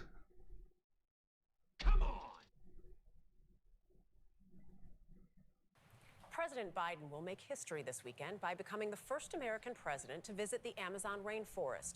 He'll get a... By the way, if you don't get that joke, look it up. Arrested Development. President Biden will make history this weekend by becoming the first American president to visit the Amazon rainforest. He'll get a first-hand look at how some are working to preserve one of the Earth's most critical ecosystems. We got an up-close look at one effort being undertaken by tiny creatures renowned for their work ethic. Manuel Bojorquez has the story from Peru. The Amazonian city of Nauta, Peru is its own beehive of activity. So in order to reach the bees we came to see, we'd have to go remote. A 45-minute boat ride along the sprawling Marañón River, accompanied by a group of scientists. Yo soy Manuel, mucho gusto. To a community where we were warmly greeted by this indigenous Cucama family, complete with a traditional face painting using achote seeds as a welcome. It's here that chemical biologist Rosa Vázquez Espinosa explained what we were about to see. I guess we'll see who brings home more honey. No, yeah, beads. Yes, not bees. Seems you still suck on bees. These bees are native from the Amazon, and they are the most efficient pollinators for native flora. And so we need them if we're talking about regenerating the Amazon. These tropical bees are smaller than your typical honeybee, with another big difference. They don't sting, but they are disappearing. Espinosa and her team had an idea: create a local economy based on the bees to incentivize protecting them. They raise the bees, can sell the honey, can do bee ecotourism, and they have to keep the bees healthy and happy to keep the business going. Do you think it's enough to have an impact, a real impact? Is that the giant hornet? No. Opposite. These are stingless bees in the Amazonian rainforest, which are an incredibly important part of their habitat, as they are part of the pollination process. But they're also a huge part of their part of the local economies, and are an incredibly fascinating and rare species of bee, completely stingless. It's pretty cool. I think it's already happening. Take Heriberto Vela and his family. They now have dozens of beehives located on their property. So this very top layer is where they make the honey. And that's the honey. Wow. Look at that. It's runnier, even citrusy compared to traditional honey. You can feel them walking around, licking the honey right off your finger. It's kind of a odd sensation to be this close to a bee and not be in fear of getting a bee sting. But these little critters are very important for this ecosystem here. Which is why Vela won't turn to work that would involve cutting trees down. You're trying to protect this type of forest, este tipo de selva, porque es necesario para las abejas. It's necessary for them to live. But those who live here say finding wild hives is getting harder. There are some communities that used to walk 10 minutes, 20 minutes into the rainforest and were able to find native bees. Now it takes sometimes even hours, multiple hours, to even find one wild beehive. They wanted us to see. Yeesh. Okay, let's keep it moving. Unfortunately, these bees are under threat, and like she was saying, they are becoming harder and harder for the locals to find as they're under threat. Partly due to climate change, partly due to the deforestation of the Amazon, as they tend to live in strange places that are what do you call it? Not preconceived, but we're just like suited. Like they need to find places that it's not like they're not like wasps or something like that. They can just sort of like hang a hive from a branch. Like they need places like a hollowed out tree, or like it's complicated. But you start cutting down trees, suddenly they don't have homes. All right, let's move it along. Go to Spain. Look at this. Let's look at the cleanup that's was underway. At least this was from 5 days ago on Tuesday, showing some of the repairs they're doing to the railroads, as we've seen some just the utter destruction that has hit this area.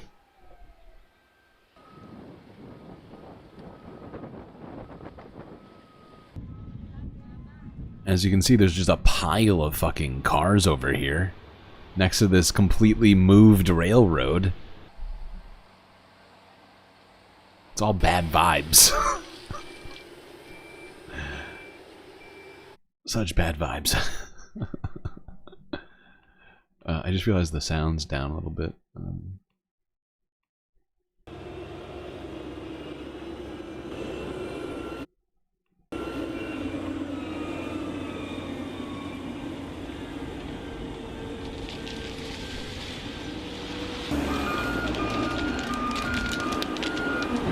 Now, I feel like a lot of people have seen the footage of this stuff here.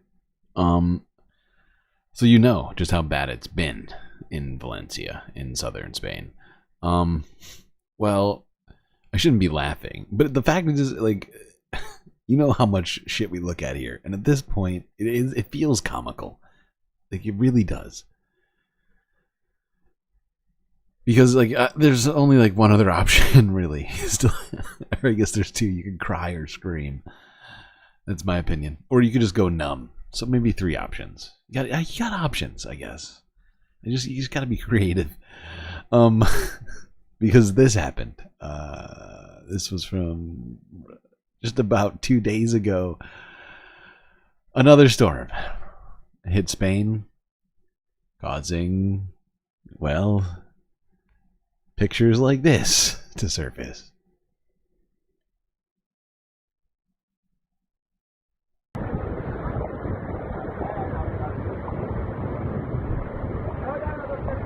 That's right. You're not seeing double. This isn't the Matrix. This is not a what do you call it? This is not deja vu. This is real. This is real. This is really happening right now. It's insane. It is fucking insane.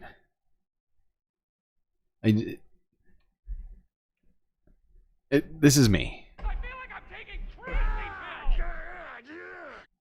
Like what? When are people gonna wake up to this?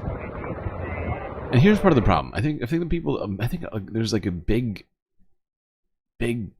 slice, like a big Venn diagram, if you will, of people who don't believe in this stuff, and if for whatever reason, you know, when they look at this thing, they attribute it not to any of that, and instead attribute it to God. I do feel like there's a huge portion of like sort of like overlap there. I don't know what the number is percentage wise. I do feel like a lot of people who can look at this kind of stuff and just be like, no big deal, not climate change, are the same people who are like, you know, big into Jesus talk and things like that.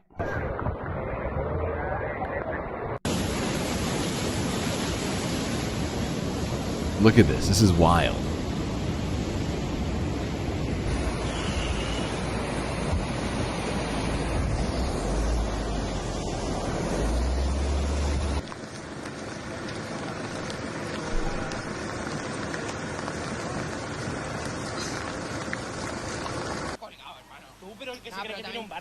No, pero no va a calar, no tiene la misión arriba, ¿sabes? Sí, pero el hijo de puta va a inundar la mitad de los... Mira, me tira agua esto. People were already pissed in Spain about this. And unfortunately, I mean, the fact is their government's doing better than a lot of others, certainly better than the United States in terms of percentage of the grid being serviced by renewable energy. Spain's crushing it. Spain's on it. We talked about earlier this year about how well Spain's been doing compared to perhaps some of its neighbors and other Western countries like the United States or Canada.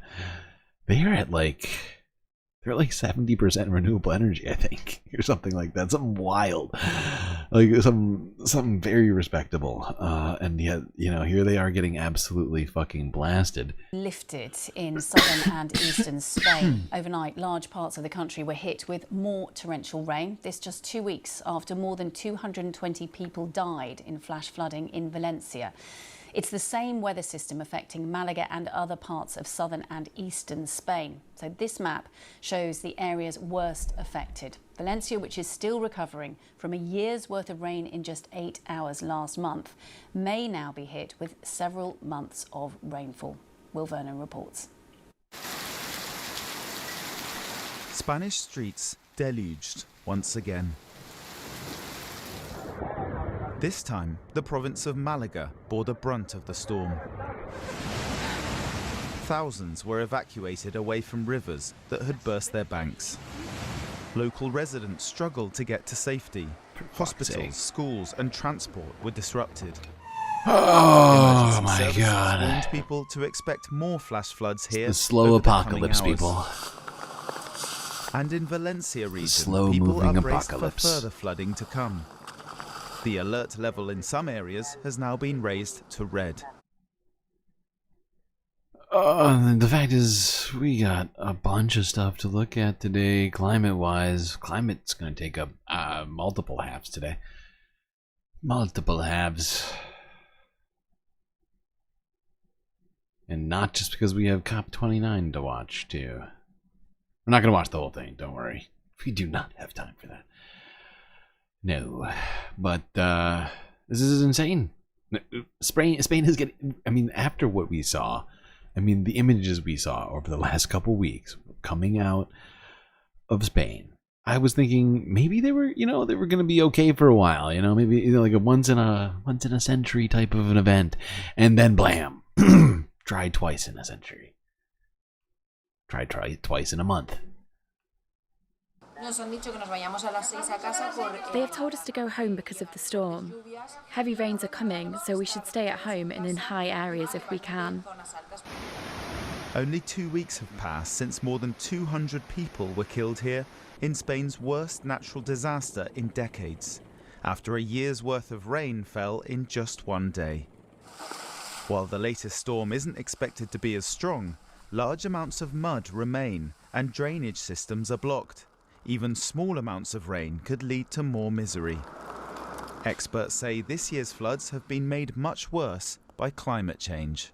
We know that there are links to climate change. We know that when we have storms that are otherwise conducive for the production of very intense thunderstorms and rainfall, a warming atmosphere allows those storms to contain significantly more moisture. But many Spaniards blame the authorities for their plight, saying the lack of readiness and slow response to the floods has only made things worse. The Spanish government has admitted mistakes were made. Will Vernon, BBC News. Okay, and it's a good place to stop this one. Switch topics here to this. We got a bunch more stuff to look at. Almost on the COP29. But let's go to. Oh wait, actually no, I take it back. It is COP29 time, isn't it? Okay, yeah, all right. That actually makes sense. We are in Europe already, after all. Let's go here to Reuters from 5 days ago. On the first night of the COP29 summit, Greta Thunberg and company, if you will, climate activists all got together to protest some aspects of the COP29 conference.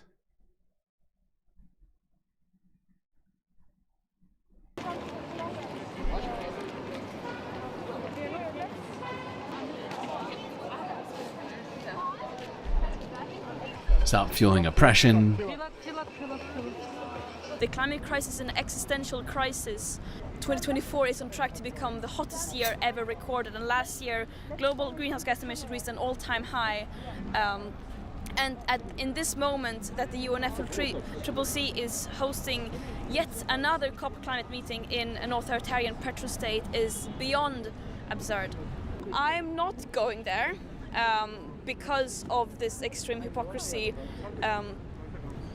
These COP processes are not leading to any meaningful change. I think some of the reasons why Greta is upset here, among not just the government of Azerbaijan being something of a problematic authoritarian government like she suggested, I do believe they're also sending, I believe they've been involved in sending oil to Israel.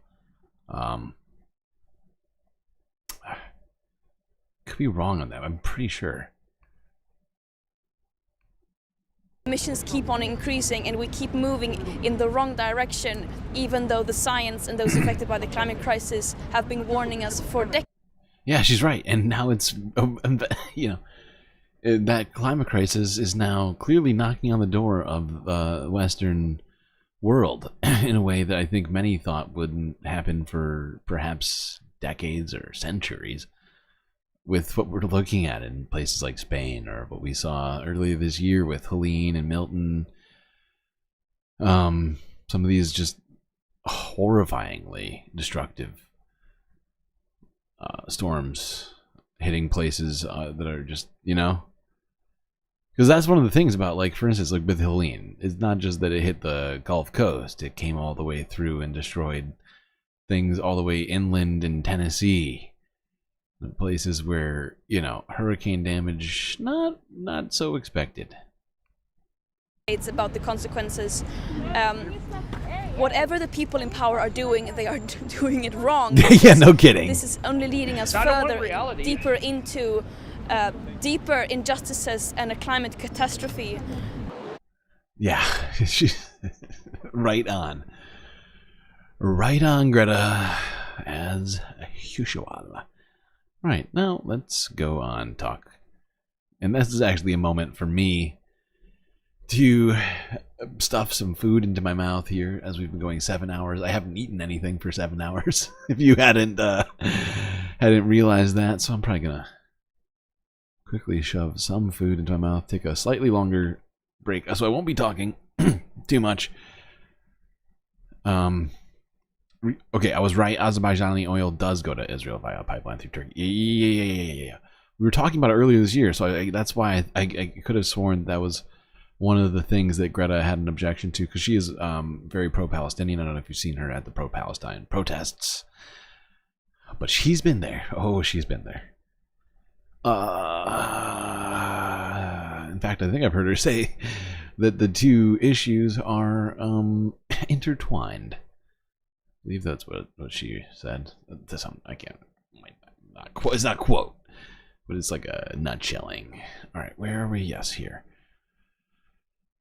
Okay, this was the first day of the COP29 conference.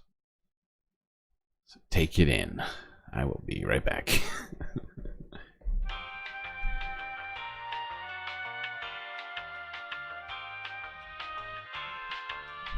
All right, so from political change to climate change, Wait, heavy what is hitters this? meeting in Azerbaijan right now, where the United Nations Global Climate Conference is well underway. You see the people there in the chairs. This is the number on everybody's mind today. Look at this, 1.5 degrees Celsius. So what does that mean?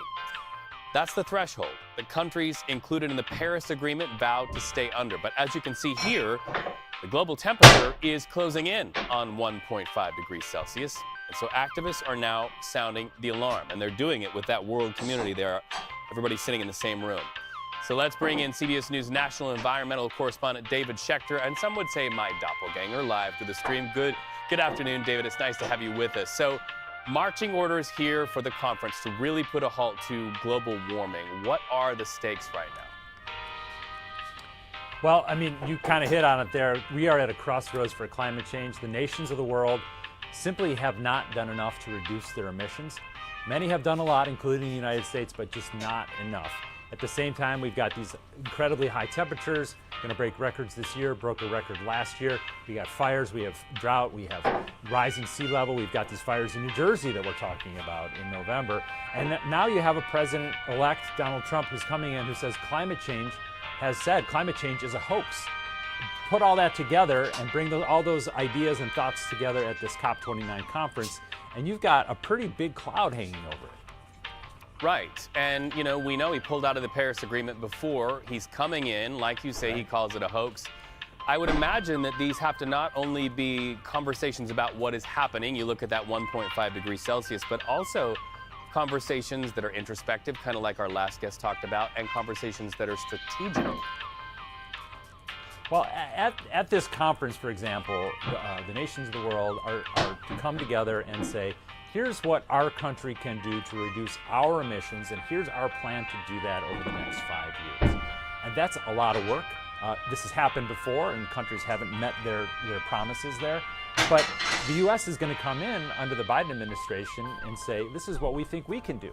But we're talking about a lame duck presidency. How's it going over here? And so while it might signal that the U.S. is capable of doing something, these other delegates are going to look at the United States and say, well, we should really be listening to what President-elect Trump is going to say, because that's what really matters. What President-elect Trump's going to say. He's going to say, drill, baby, drill. As I mentioned, but it doesn't stop the other countries. We need more oil. That's going to fix it. Mostly because climate change is bullshit. Never heard of a more dumber thing in my entire life. People tell me, sir, you can't talk about climate change you know best. You clearly come from a particular stock. Your uncle talking about electric vehicles. You can't went talk to about MIT. electric vehicles without talking about Elon Musk. He is now highly regarded in the Trump administration.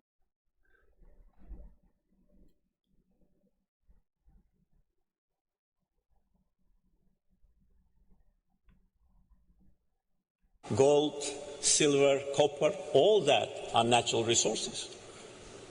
And countries should not be blamed for having them and should not be blamed for bringing these resources to the market because the market needs them, the people need them. So this is my message, and as a president of COP29, of course, we will be a strong advocate for green transition, and we're doing it, but at the same time, we must be realistic. Also, another point of accusation is that 2 years ago, Azerbaijan and European Commission signed declaration on strategic partnership in the field of energy. But it was not our idea. It was a proposal of European Commission. The President of European Commission came to Baku 2 years ago to sign this document with us because they needed our gas due to the change geopolitical situation. And they asked us to help. And we said, okay, we always are ready to help if our help is needed.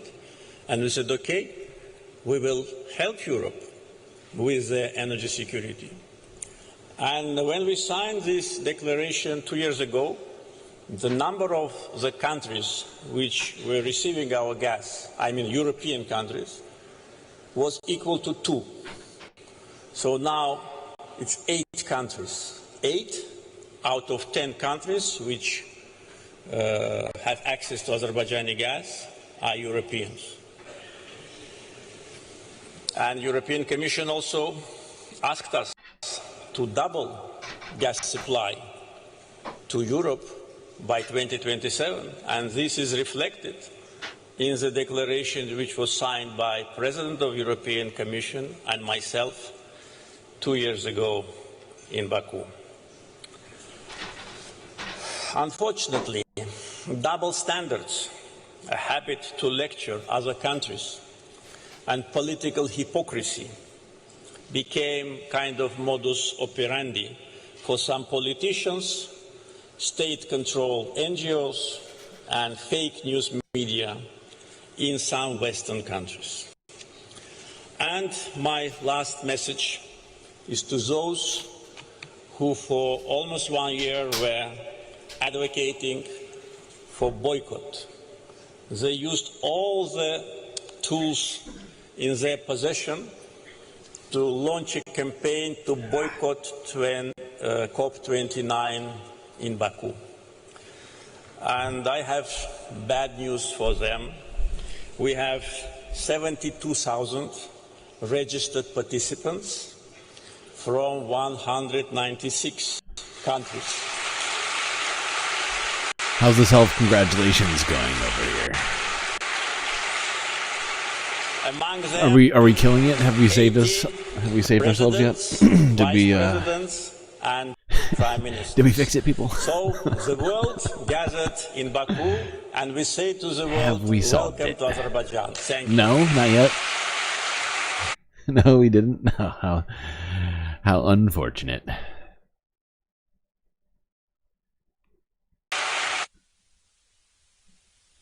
All right, we're going to move it down here. Let's see. I'm going to try and find a few speeches. We are not watching all 7 hours of this. No. No. We do not have time for that. I just needed a few minutes to cook myself a little food. That food is now cooked. I'll be able to at least eat it during the next real break. But you know what? Let's... Oh, shit. The next person who speaks is Antonio Guterres.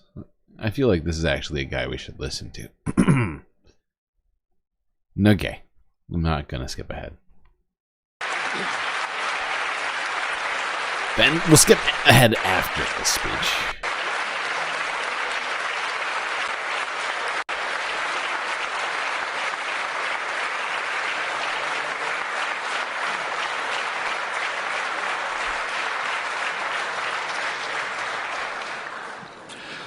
Thank you, Mr. President.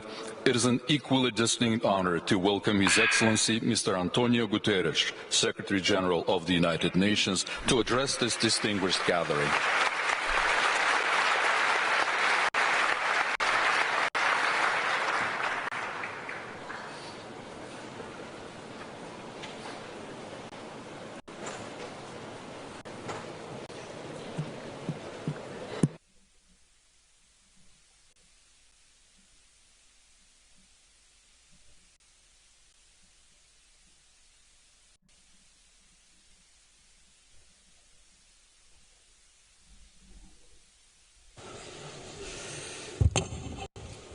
President Aliyev, I thank you, the COP President Mukhtar Babayev, and the government of Azerbaijan for your welcome and hospitality.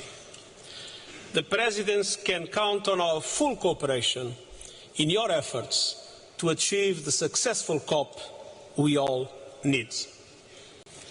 Excellencies and friends, the sound you hear is the ticking clock. We are in the final countdown to limit global temperature rise to 1.5 degrees Celsius, and time is not on our side. Exhibit A 2024, with the hottest day on record and the hottest months on record, this is almost certain to be the hottest year on record. And the masterclass in climate destruction. Families running for their lives before the next hurricane strikes. Biodiversity destroyed in sweltering seas. Workers and pilgrims collapsing in insufferable heat. Floods tearing through communities and tearing down infrastructure. Come on! Children going to bed hungry as droughts ravage crops. And all these disasters and more are being supercharged by human-made climate change. And no country is spared. In our global economy, supply chain shocks raise costs everywhere. Decimated harvests push up food prices everywhere. Destroyed homes increase insurance premiums everywhere. And this is a story of avoidable injustice. The rich cause the problem, the poor pay the highest price. Oxfam finds the richest billionaires emit more carbon in an hour and a half than the average person does in a lifetime. Now, unless emissions plummet and adaptation soars, every economy will face far greater fury. But there is every reason to hope. Excellencies, at COP28, all you agreed to move away from fossil fuels, to accelerate net zero energy systems, setting milestones to get there, to boost climate adaptation, and to align the next round of economy-wide national climate action plans, or NDCs, with 1.5 degree limit. It's time to deliver. He's right. It is time to deliver. Will COP29 deliver? Doesn't seem super likely. They do continue to hold these COP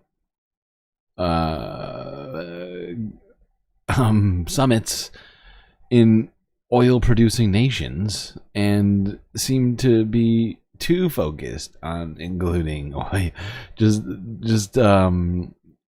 the oil producers themselves even in all of this, and it's just, you know, it doesn't feel serious enough. You know, we're gonna go right here. This is let's see, John Podesta, U.S. ambassador. Wait, no, fuck, what's his title? I forget, but yeah, generally, I think everybody knows kind of who he is. Let's go here. This was his statement for the U.S. at COP29.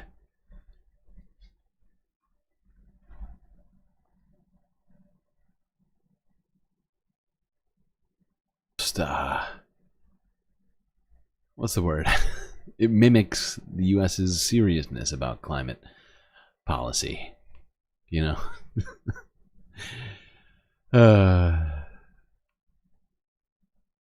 Like the audio for this video, climate policy is not at the top of the agenda, and certainly will not be moving forward for the U.S. with Donald Trump and his ilk in charge. He just made a fracking CEO what is it? Department of Energy, Secretary of Energy, right?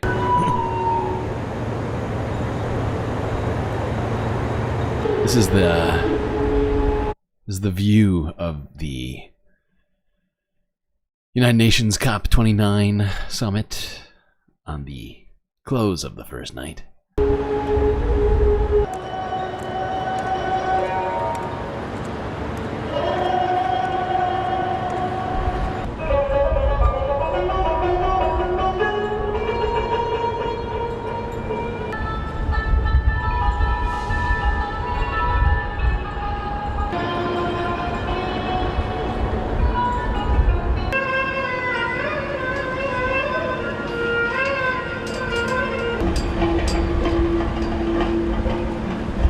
The chaos of this music feels perfect for all of this.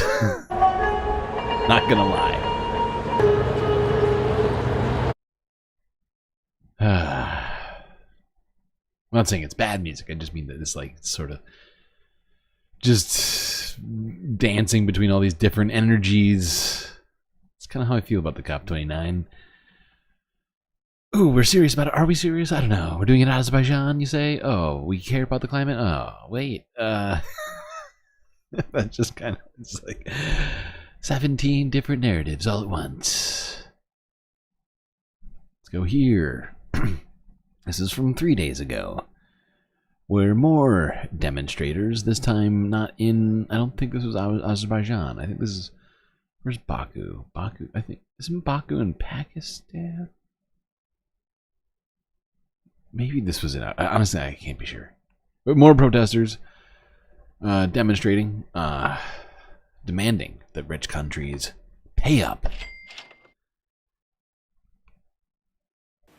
Or pay up. That's the key message on the fourth day of the COP29 summit in Baku, also called Finance Day. Campaigners called on developed countries to take more responsibility for the climate crisis. You like the music? Yeah, I liked it too. I mean, I wasn't complaining about the music. I just felt like it was the perfect music for the moment. And I don't think it was picked. I think it was literally just the music that was happening outside the conference. I think it was like, you know, it was oh shit, my brain just broke. What it's called? Live audio. There's like another word for that though. Fuck. Campaigners called on developed countries to take more responsibility for the climate crisis.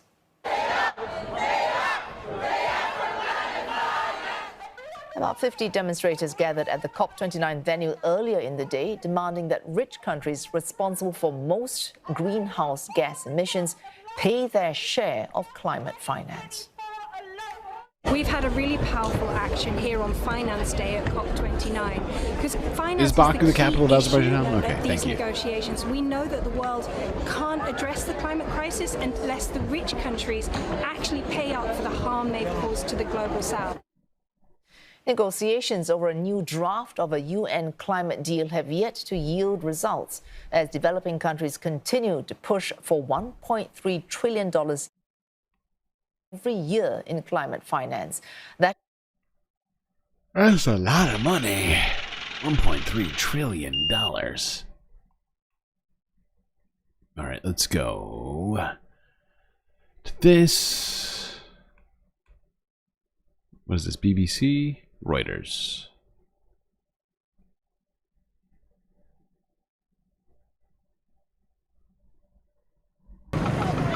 If poorer states are to move to greener energy and protect against extreme weather, at least $1 trillion per year will be needed by the end of the decade.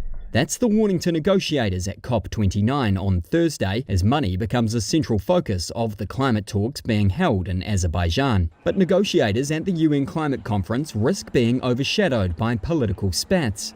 France's climate minister has cancelled her trip to the summit after Azerbaijan's president accused France of crimes in its overseas territories in the Caribbean. Meanwhile, Argentina's government has also withdrawn its negotiators from talks, according to two diplomats at the event, although neither knew the reason why. Argentina's president, Javier Milei, has previously called global warming a hoax.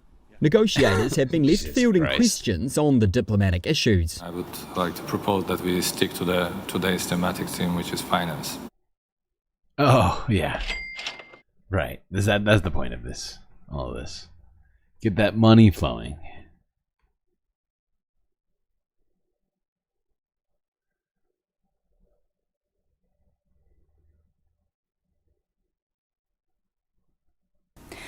Scientists and former political leaders say the UN climate talks are no longer fit for purpose and need urgent overhaul. They want countries hosting future COP talks to be committed to phasing out fossil fuels and for summits to be smaller and more frequent. This follows remarks from the Azerbaijani president who told world leaders gathered in his country for COP29 that natural gas was a gift from God. An official also appeared to try to arrange a meeting to discuss fossil fuel deals. Well, let's speak to our climate editor, Justin Rohlert, who is at the summit in Baku. Justin, hello to you. It's not what the headlines that the United Nations would want as these climate talks carry on. No, certainly not, and it's coming from really senior UN figures. So Ban Ki-moon, former Secretary General, former Chief of the UN for a long period of time. Christiana Figueres was oversaw the Paris Agreement, the kind of landmark agreement achieved in Paris in 2015 when she was head of the UN climate process. And then, of course, we got Mary Robinson, who was President of Ireland. So these are really senior people. There's scientists and lots of other luminaries among them who are upset, as you say, by Azerbaijan's conduct at these talks, that reference to fossil fuels being a gift from God, which is an unusual way to open a conference designed to get the world to kind of tackle the climate issue. And that story that I did about the chief executive of COP29. And yeah, they're saying these big reforms and I think when you look at the reforms, smaller conferences happening more often, more focused on delivery, countries that are committed to reducing fossil fuels hosting them, they all sound very sensible. Countries held to account for the promises they make. They all sound really sensible until you remember that this is designed to be a multilateral process, drawing in every nation on Earth, drawing in nations of all sorts of different opinions on fossil fuels, all sorts of different positions, if you like, in the economy, producers, consumers, everybody is drawn in here. And the idea is that even if you're sceptical, you're part of the process and you're drawn in, you begin to discuss the issue and begin hopefully to recognize this is a huge global challenge. It's going to... Yeah, hopefully. Yeah, that would be nice. I don't want reality. Although there's sadly too diverse of a group of opinions on this whole matter, or not enough people on one side, or too much power on one side. Really, not even people. To some degree. All right, now we got more to talk about, but. Actually, where were we? What was this? BBC. Yeah, let's go ahead to this one. This is disturbing. This is not from the COP climate conference, but in fact, this was from a few. This was around. This just happened around this. Actually, this happened during the conference, but in Amsterdam. Fuck. Oh my God, not Amsterdam. Sorry, The Hague.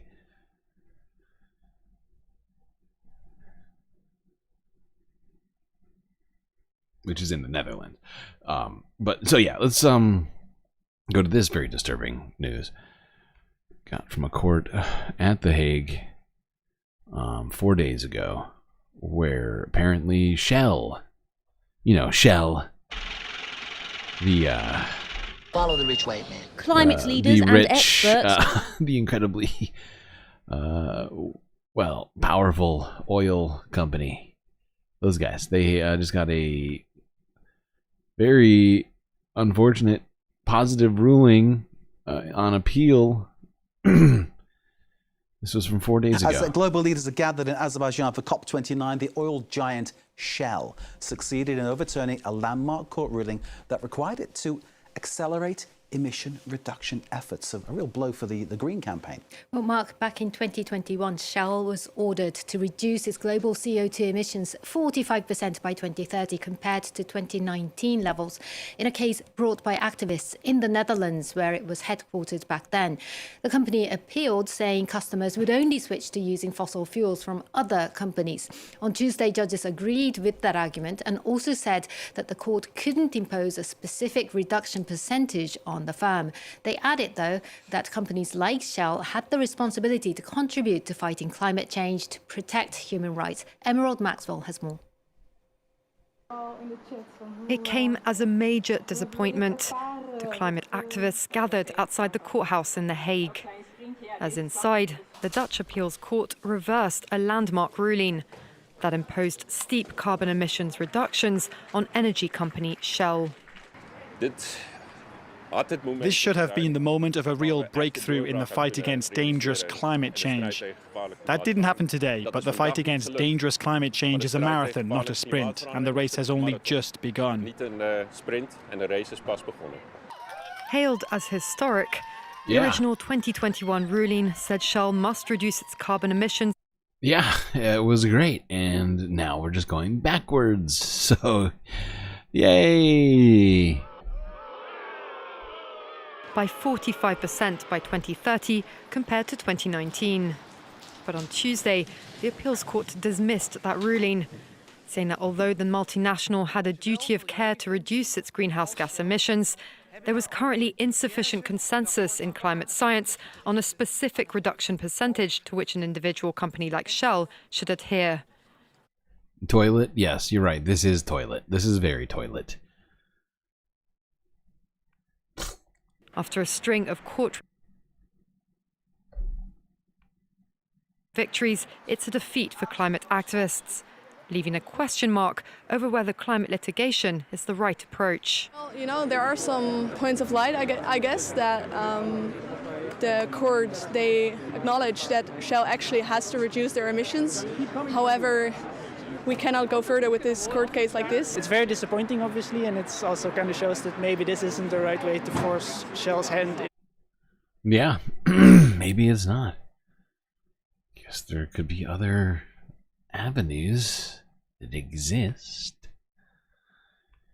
Like, I don't know, revolt. Just thinking out loud. Just thinking out loud. All right. Now it's time for us to take a break, as we've been going 7.5, almost 7 hours and 45 minutes. Very close. I just need another break, and I need to put some of this food actually in my body. Should be cool enough to eat now, and that means break time. By the way, I'm on Blue Sky now, so if you are looking for somebody to follow on Blue Sky, look for me at GalacticStreamLord. Whatever, Blue Sky something or other. Galactic News Network is the actual name of the page. I will be trying to post there. Use it like Twitter, hopefully. I haven't been using Twitter in forever, so it'll be weird to actually be using a Twitter-like thing. But if you are looking for that Twitter replacement and are thinking about switching to Blue Sky, check it out. I'm on there too. Okay, now let's get to another quick break.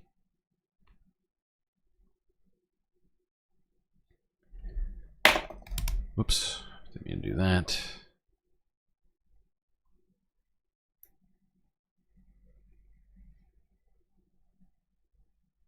What music will I subject you all to now? We've been going on so long. I just don't want to keep giving you the same old music to listen to over and over again. I guess we'll go back to the playlist we were listening to, but just start it from where we were at. Keep it Brazilian up in here. I'm just feeling the Brazilian today. I don't know why. Hopefully that is amenable to you people. Yeah, this one. Go.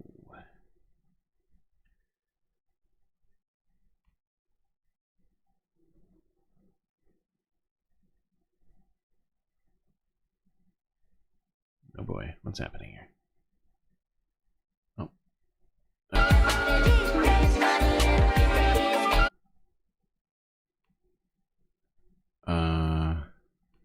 What just happened?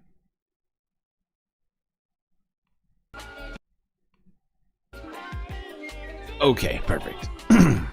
Well, that's right. Space break time. If you haven't already, hit the like button. Don't forget to subscribe.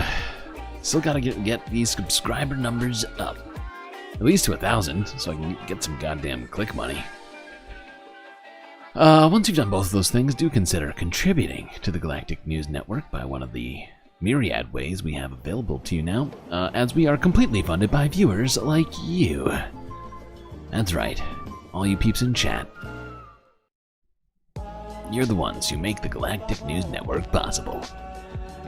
So do consider donating on either YouTube or Twitch or Cash App or PayPal, or perhaps even my favorite of the options, Patreon. If you're not already a member, do consider becoming one, as there is a cornucopia of space benefits you're missing out on. Go check it out. Also, you don't even have to get a membership right now, even though for the rest of the month, those memberships are 50% off. That's right. Count them. Those dollars are going even further this month, so do consider becoming a Patreon member this month more than ever. Alright, enjoy this space intermission. I'll be right back.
Okay, I'm back.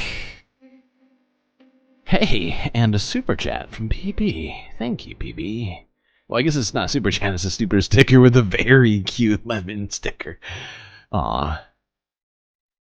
Honestly, YouTube does pretty good with these stickers. Although I would love to be able to make my own, which it doesn't allow you to do, I don't think. That's still pretty sweet. Alright, it's time. Oops. Get back to those seats, space fans.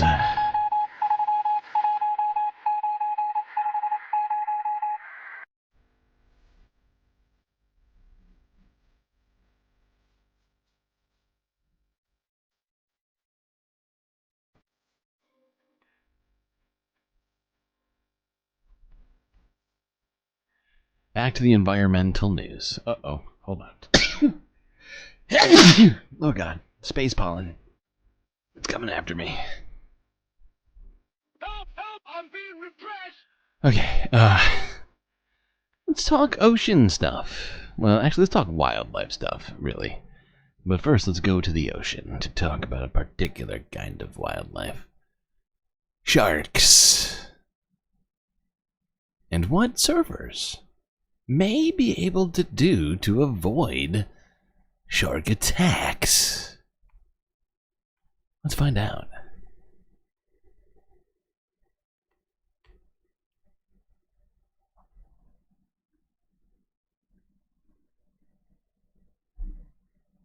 Shark attacks have always been a real worry, of course, for surfers, especially around the world. But a university in Australia may just have found a solution by adding bright lights to surfboards.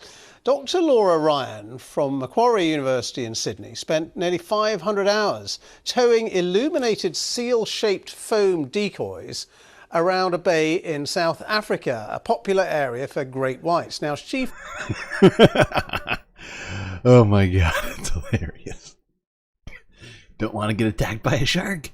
Here's an idea. How about you tow around a seal with lights attached to it? Aw, so life with this first ever super sticker.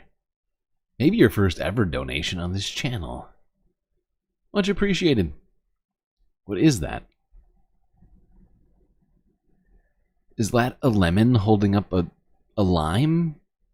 Like a baby lime? What am I looking at? You lifting up PB? Okay, that's hilarious. I love that. That's great. All right, back to the sharks. That vertical stripes of light confuse the sharks enough to stop them thinking that the decoys were potential prey. So, does it work? Let's talk to a marine scientist and expert on sharks, Riley Elliott, also known as Sharkman. Riley, just talk us through the principles of this idea and whether you think it might work. Yeah, good evening, Ben. Look, firstly, as you said, shark. That's what Don Lemon calls his chatters. Do you watch Don Lemon's YouTube channel? I haven't watched it since the Elon interview. I don't think. Is YouTube in bed with Don Lemon? Is that why we have YouTube stickers? What's happening? Is that just happenstance? It's very strange. Yeah, good evening, Ben. Look, firstly, as you said, shark attacks are tragic, albeit rare. But anything we can do to reduce that risk, like we do with avalanches or car crashes, is fantastic. Great whites unfortunately hunt by ambush in low light visibility, and they're looking for that silhouette of a seal. And unfortunately, a surfboard from below can often be mistaken for that. So what these scientists are doing, and I commend them on it, is a difficult task, but is they're trying to break up that silhouette or show the shark that it is not a natural seal silhouette by illuminating the bottom of it. Okay, that actually makes more sense. That makes more sense. Remember your donations. Was there other donations aside from this one? I don't remember that. I guess I'll have to look back. YouTube does keep track of them all, so I can look back. Or do you mean on Twitch? Did you donate on Twitch? There's been a lot of attempts to do things like this, sea snake patterns, different kind of visual cues or colors, but a silhouette by definition is going to block out any of that because the light is being silhouetted. So what they're trying to do here is, create light under that board or that seal decoy to show that shark, that's going to come up like a missile, that this isn't its normal prey. And sharks are very cautious and calculated and will avoid something that isn't their natural prey. Because Fish aren't food. Fish are friends. Isn't that right, Dory?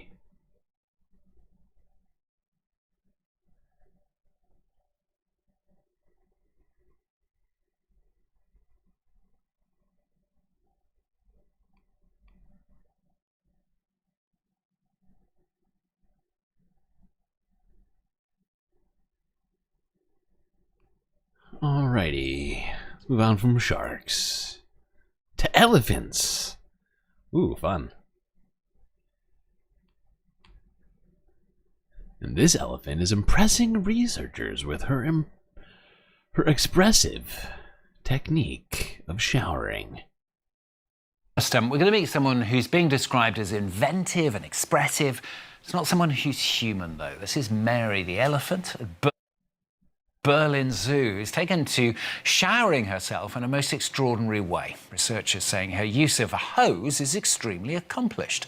A neurobiologist has been studying her, particularly impressed with her lasso technique that she uses to reach her back while showering. And he's even got to the stage now where he kind of, well, he does really do impressions of her. Here, hey, look, I have the hose, I'm showering. So it's very expressive how she showers, yeah? And maybe it's also a bit tailored to the other elephants, you know, sort of, look at me, yeah, I got the hose, I got the attention. I can just imagine him in the shower in the morning doing that, imitating the elephant. Why not? Are you imagining it right now? Phrasing. Interesting. Hey, that's fine. You know what? You do you. All right, we got a little bit more to talk about with wildlife before we go on to other environmental stories. Climate and everything are the same word. PBS from 2 weeks ago. The weird reasons Africa's lions are climbing trees. What?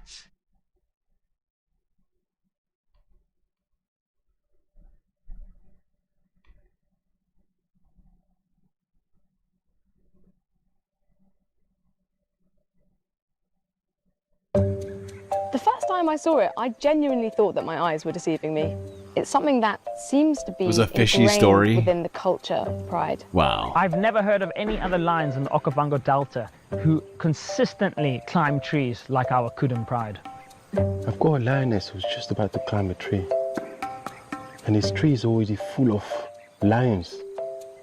There's like a queue of those who went first, they want to come down. And the one who's right by the sort of Hegseth, she doesn't want to move on. They're standing there like, come on, darling, we gotta get down.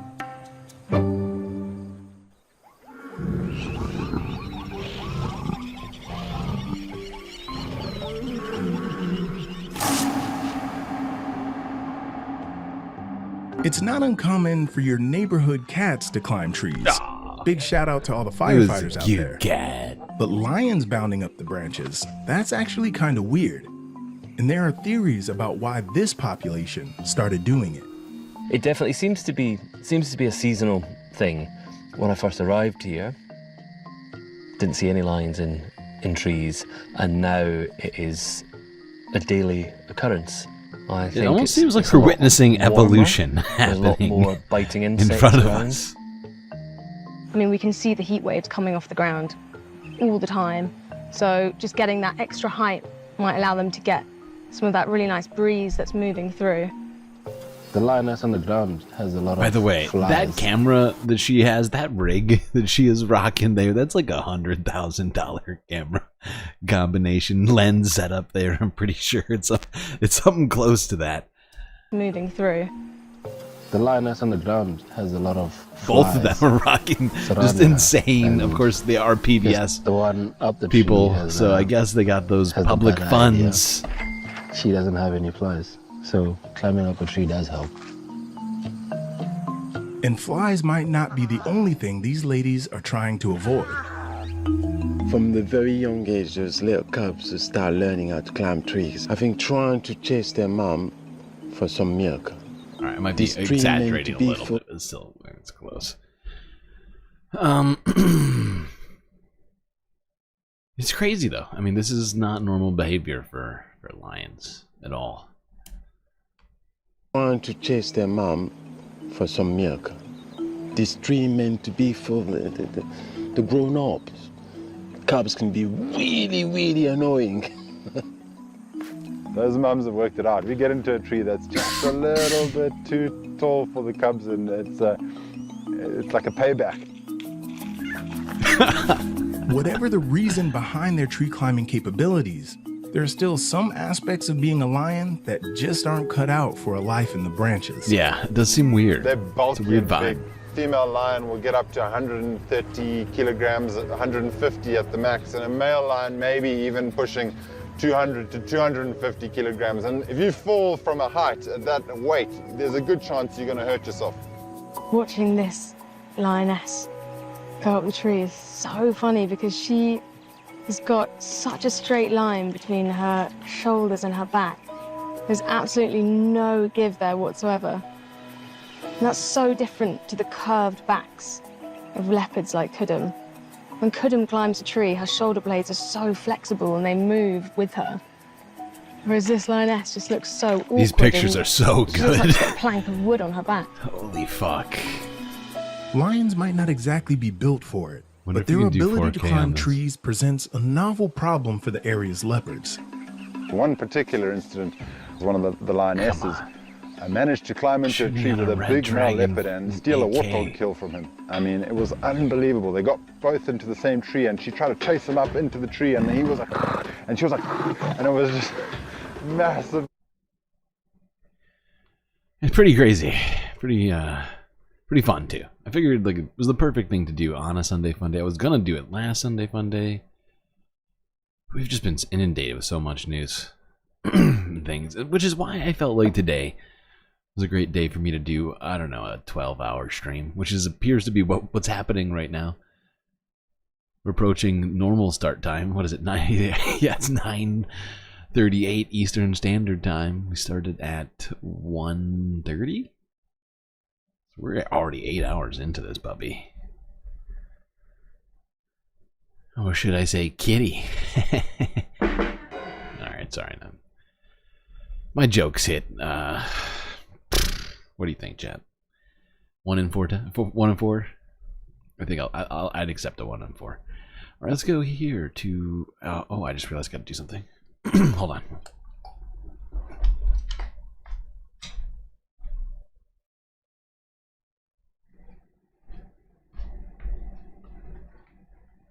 Okay. Nice. All right. Now let's stay in Africa, but talk about a situation that's plaguing, well, causing Africa and the people living there problems. That being the lack of weather forecasts in the continent. Sorry. Hold on. I almost started the hiccups there. Got lucky. All right. Reuters from 3 days ago. Africa's lack of forecasts proves deadly as weather disasters loom.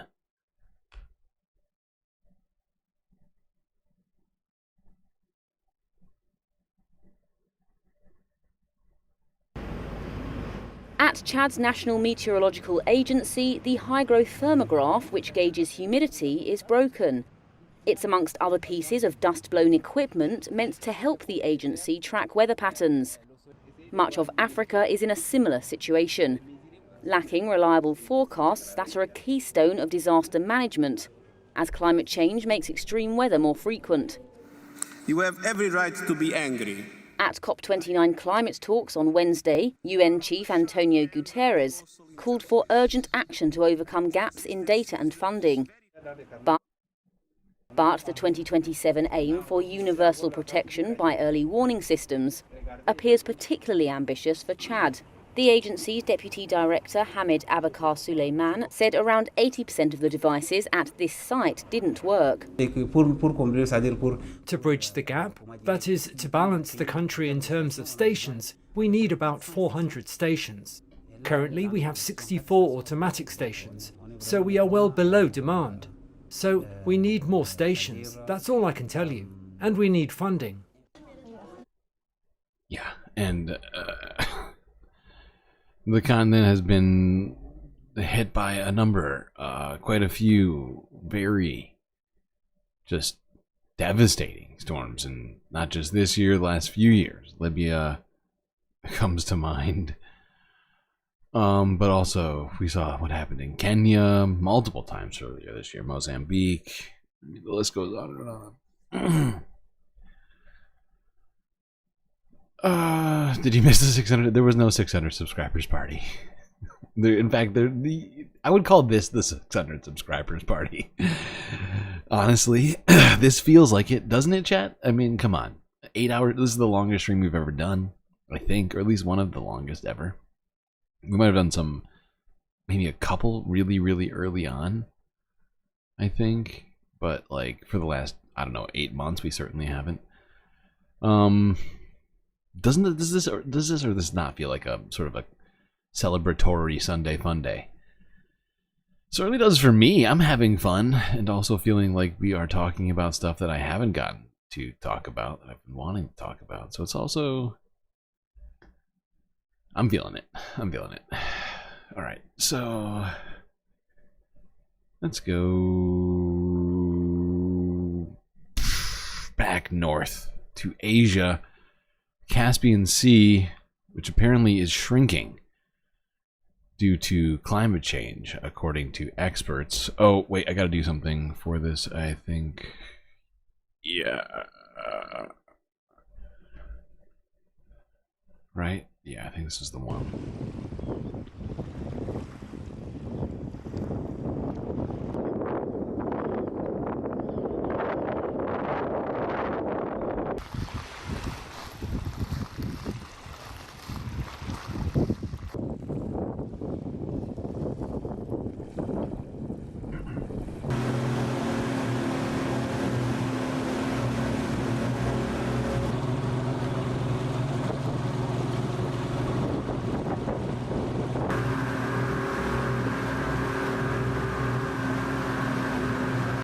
Now, what's interesting is that this is in Azerbaijan, where the COP29 is being held.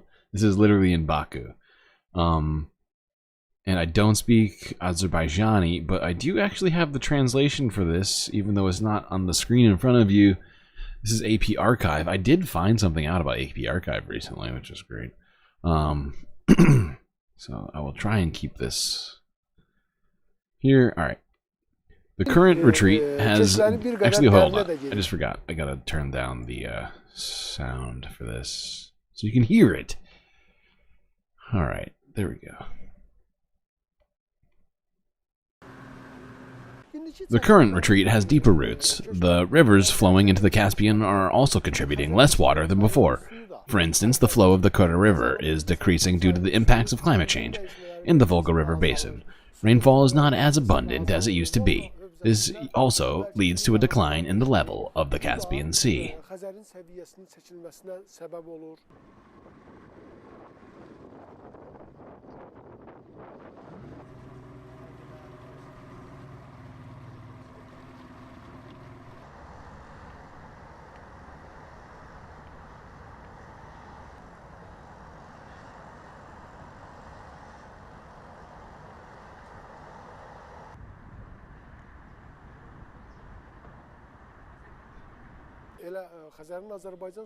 If we look at the Azerbaijani coast of the Caspian Sea, particularly in the Novkani and Lankaran areas, we can see that places that used to be islands are now peninsulas.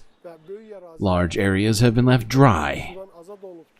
Now, there is a problem with ships approaching the shore.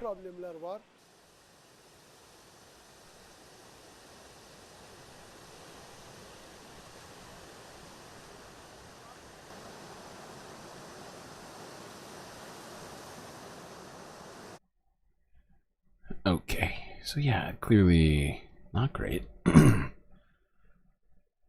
You think they'd be taking this climate thing a little bit more seriously? But, yeah. Alright, now let's go on to Pakistan, where they are experiencing just a shocking amount of toxic smog, which I thought was going to clear by now, but has been going on for the last 5 days. Let's go here first. What is this? Is another AP? No. Starting with South China Morning Post.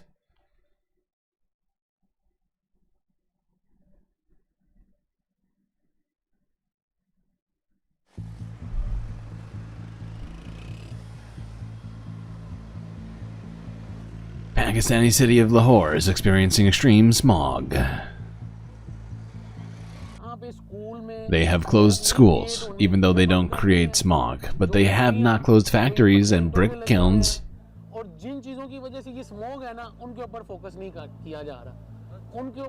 They aren't closing places that create smog and closing places that do. This park does not make smog. They should close factories, kilns, and seize vehicles emitting smog and causing smog. That's a very sensible plan. It's a very, very sensible plan, sir. I do understand you're being upset. The smog situation is alarming. We're forced to wear masks to avoid respiratory issues, and it's especially agonizing for those with pre-existing allergies. What worries me most is the impact on vulnerable groups, particularly children who suffer when we bring illnesses home.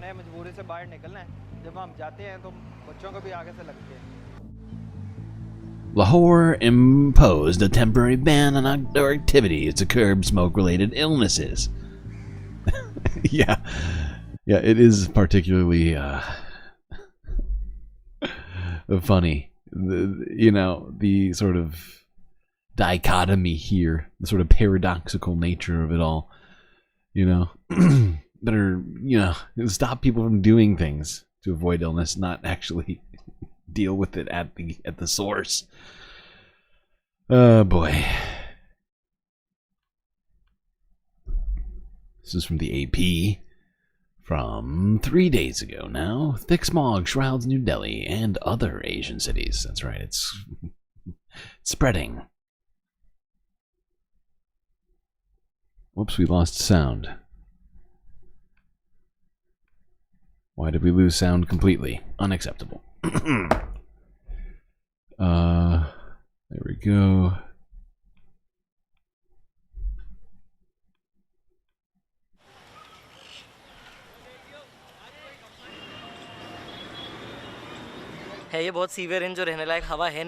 Situation is severe. The air is not fit to breathe. I feel irritation in my eyes. Eyes are burning. I have to wash them. I'm finding it difficult to breathe.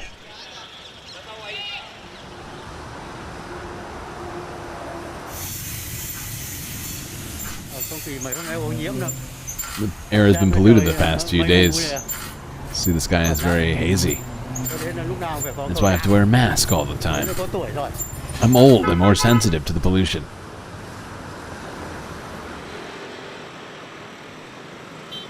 It's in Indonesia. Kalau polusi di Jakarta udah parah sih. Apalagi kalau during rush hour, the pollution is very dangerous. Saya pikir udah especially during the hot season. There's no wind. It's very severe. Yeah, it does look bad. All right, let's go here. It's Reuters on the story.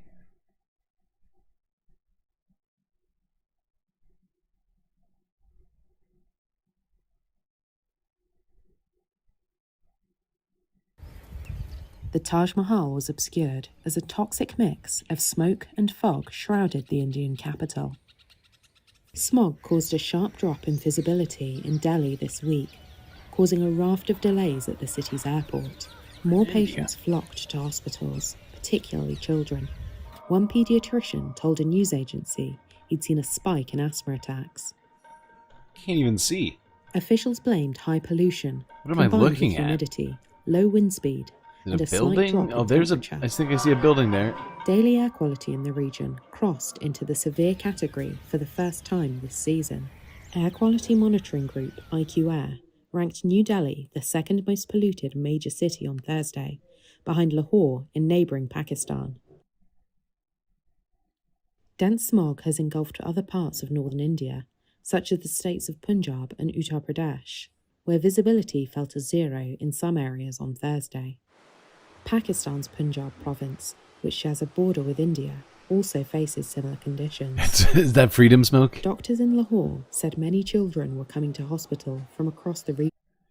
This smoke tells you just how free these people in Pakistan and India and Indonesia really are. with ailments Like this caused kid by here smog. having a respiratory problem. Delhi's pollution He's is just expected to enjoying increase. life to the fullest right now. You just don't get it.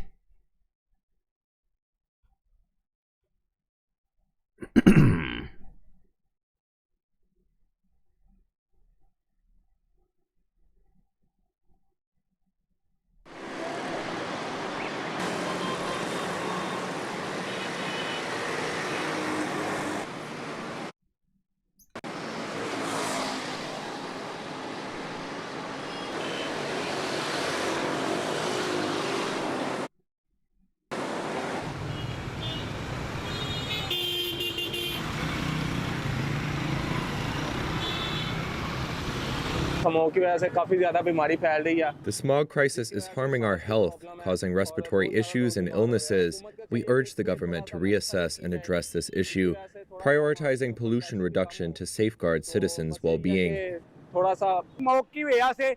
Traffic and smoke pollution are crippling our cities, keeping millions of children from attending school. If left unchecked, this toxic threat will devastate Pakistan's future. Think about what's happening my God, think about what's happening to Palestinians. I'm sorry. That's not fair. We shouldn't be playing Plight Olympics. Everybody's having a hard time.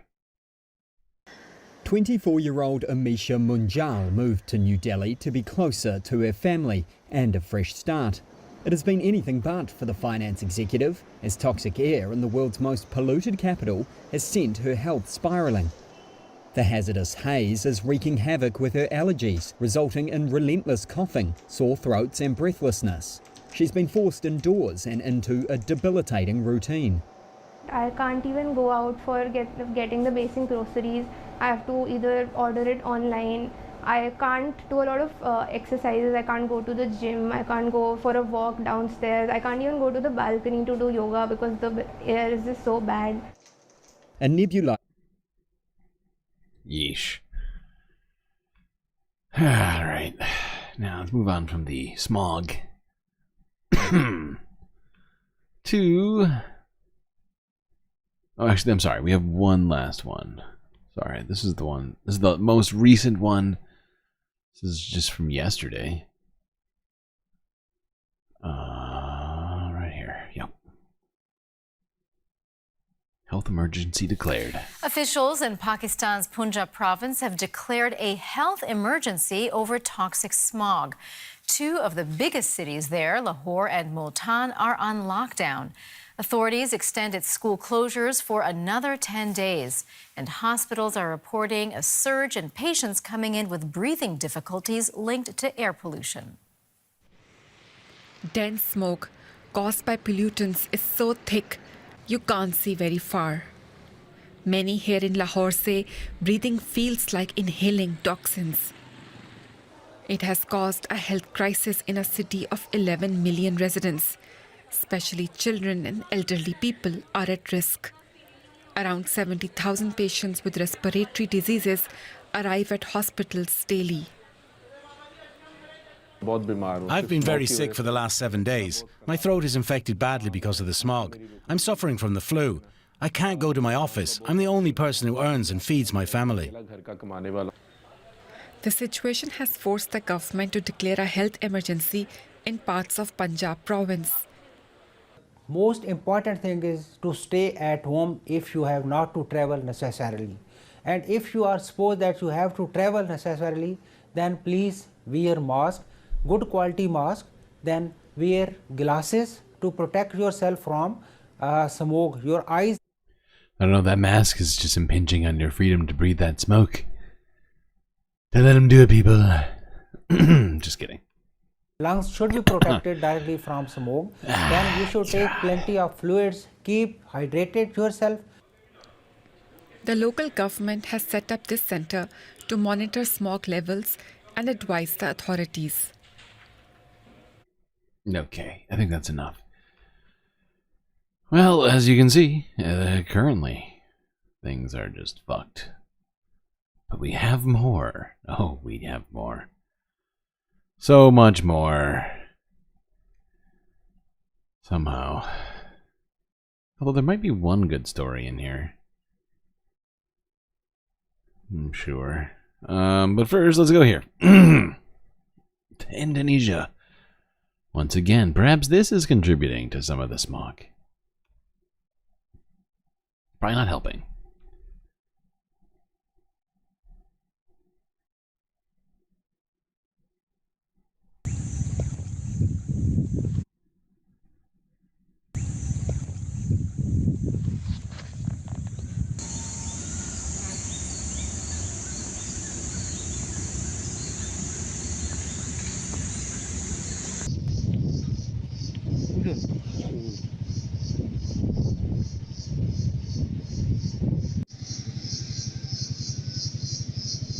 I think that's ash. Yeah.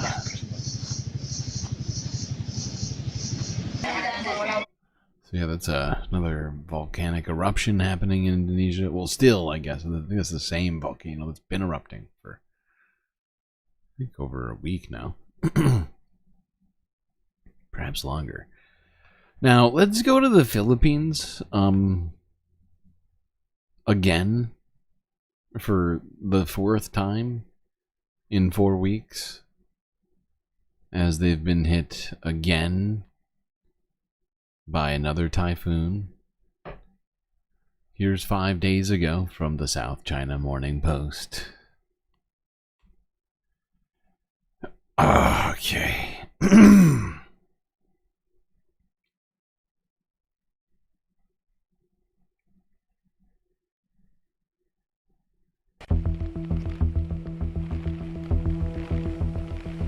The Philippines is hit by its 4th typhoon in less than a month.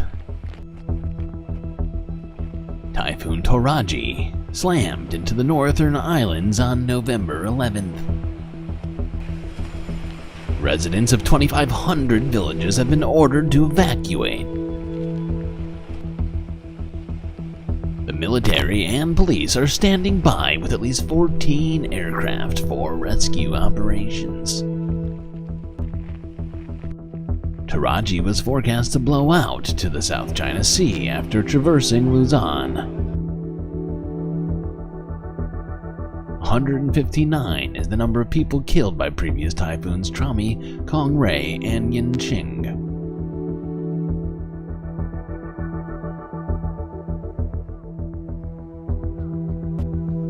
I mean, living in the Philippines must be insane right now. Like, you must just, like, literally just be expecting to be walking through or just, like, living underwater. I mean, it's practically unlivable, it seems like.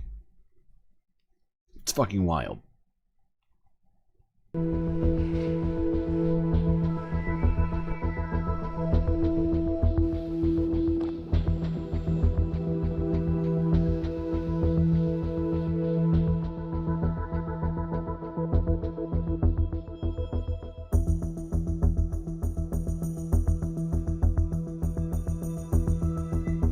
Alright, let's go to this. We got some more footage of this. Sorry, I got just like... I was just reading your messages as well, sort of zoning out listening to that music just now.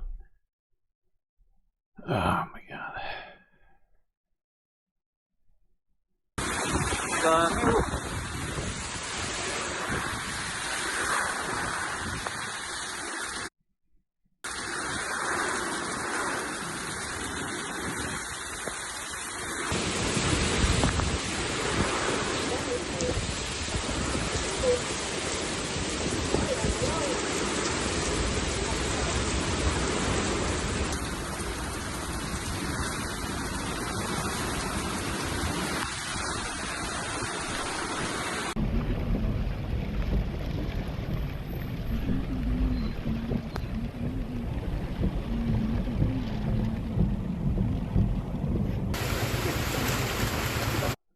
This is cutting down on your list of places to flee. Yeah, no, it does seem like they're supposedly safe places, not so safe.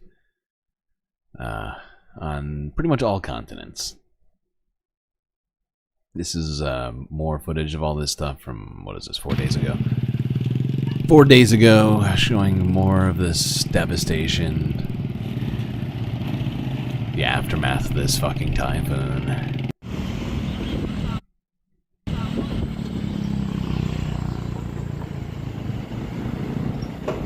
Oh boy. What a world we're living in.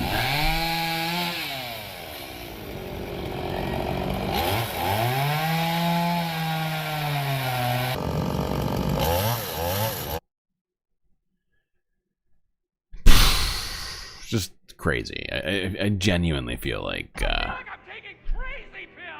I'm taking crazy pills. You just lost your money? You lost your credit cards? Retrace your steps. Retrace. Don't go doing stuff like that.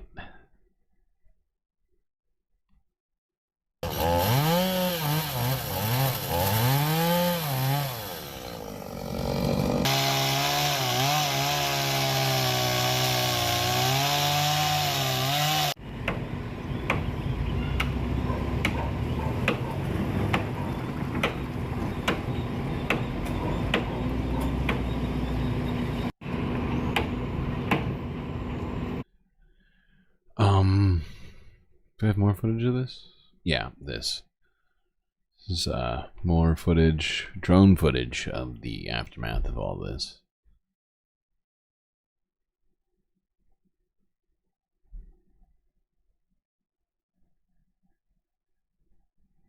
Now is the best time to buy gold chainsaws. That's a good one. I like that.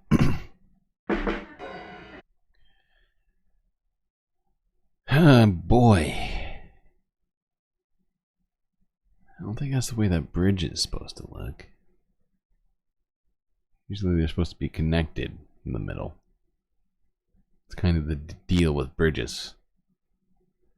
My limited understanding. Okay, what's this? Saying we're done with that? Oh wait, no, we're not done? What's that? A super typhoon is coming to... what's that? A fifth typhoon is coming to hit the area, and it's a super typhoon. Super typhoon Mani has decided, well, I mean, typhoon didn't decide, but the Earth has decided to hit the Philippines with a fifth typhoon in 5 weeks. So it's just one typhoon per week for the Philippines at this point. I mean, this is just Nutburger's crazy town. I mean, you know, like, what the fuck am I supposed to even do with any of this? I mean, genuinely just sort of at a loss. Here we go, Super Typhoon Mani. If you thought we were done with the Philippines, well, buckle in.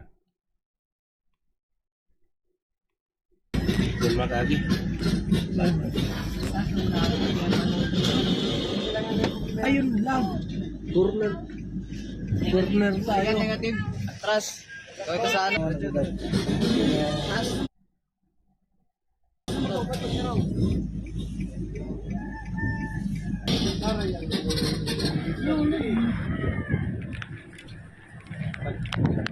San Jose.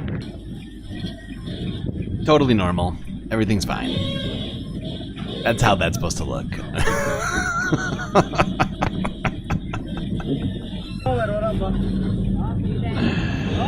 Oh my god. 5 typhoons in 5 weeks.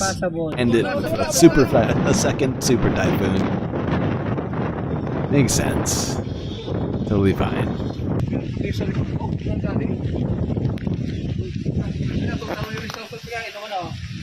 Wala na.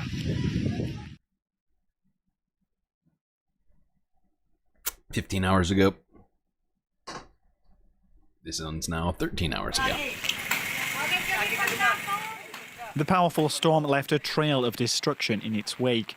Toppled trees and debris line the streets of Catanduanes Island in the Philippines. It hit the island with winds of more than 160 kilometers per hour, before barreling north towards Luzon, the country's most populous island and economic hub. Ahead of the storm's arrival in the capital, Manila, local residents weren't taking any chances. More than 650,000 people have already fled their homes, taking refuge in shelters like these. We evacuated because every time there is a typhoon, the water rises in the nearby river. We have children with us and we are scared. That's why we evacuated. The dangers and threat we're seeing regarding the areas assigned to us are storm surges, sudden rises of water levels, and strong winds. Yep, that's what comes with these sorts of storms. 100%. Oh wait, is there more? Oh, I forgot about this. I certainly prepared to do a super long stream today. Here is first post. Ton of live footage, at least at the time. This is from 8 hours ago. This posted. I guess I think it was live streamed technically, but whatever you want to call it. We're not going to watch the whole thing, but as you can see, that storm surge is clearly already there.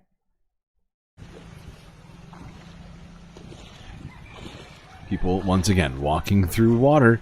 I mean, how many videos have we seen of people in the Philippines wading through waist-high water? I mean, it's not quite that high yet, but this was the early footage, I think, if I'm not mistaken. Let's just keep this going. Can't watch all of it.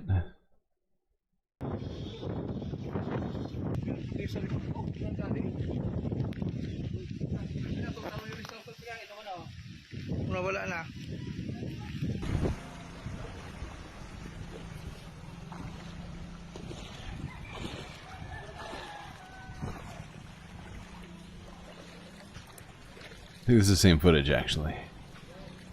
Wait, is first post? Did they repost? Is this one of these fucking first post sort of trickery things that they're doing here? Okay, whatever. Fuck these guys. We'll have more later. God damn you, first post. These people are wild. They're worse than Forbes, I swear to God. Alright, now we have a few more. How are we doing on time? We're doing fine. Doing fine. We might even get the UFOs in this half, I think. Yeah, we are. Hoo-hoo. We get to UFOs in this half. Very exciting. First, let's go to New Zealand, though. Talk about a fee that the government is considering for visitors going to national parks and other conservation areas in the country, to not just help increase revenues, but also to help pay for the conservation of those areas. Hiking and biking through our national parks could soon cost money as the government looks at ways to generate revenue for the Department of Conservation. How much the fee is and whether tourists or locals have to pay is up for public debate. Kate Nichol-Williams has more. Millions of people visit these exquisite locations every year. Now the Conservation Department's asking if that should come at a cost. Fully support it, especially if it helps maintain and preserve the beauty of the national parks you guys have here in New Zealand. The number of tourists that are accessing these places sort of demands a user pays type model. $5, $6, even up to 10, I think, wouldn't be a big deal. Introducing charges at 5 popular sites could raise up to $70 million a year for cash-strapped doc. Feedback's being sought on who should be charged, where charges should apply, and if the money should be invested locally or elsewhere. Some of the international examples are that access fees do work.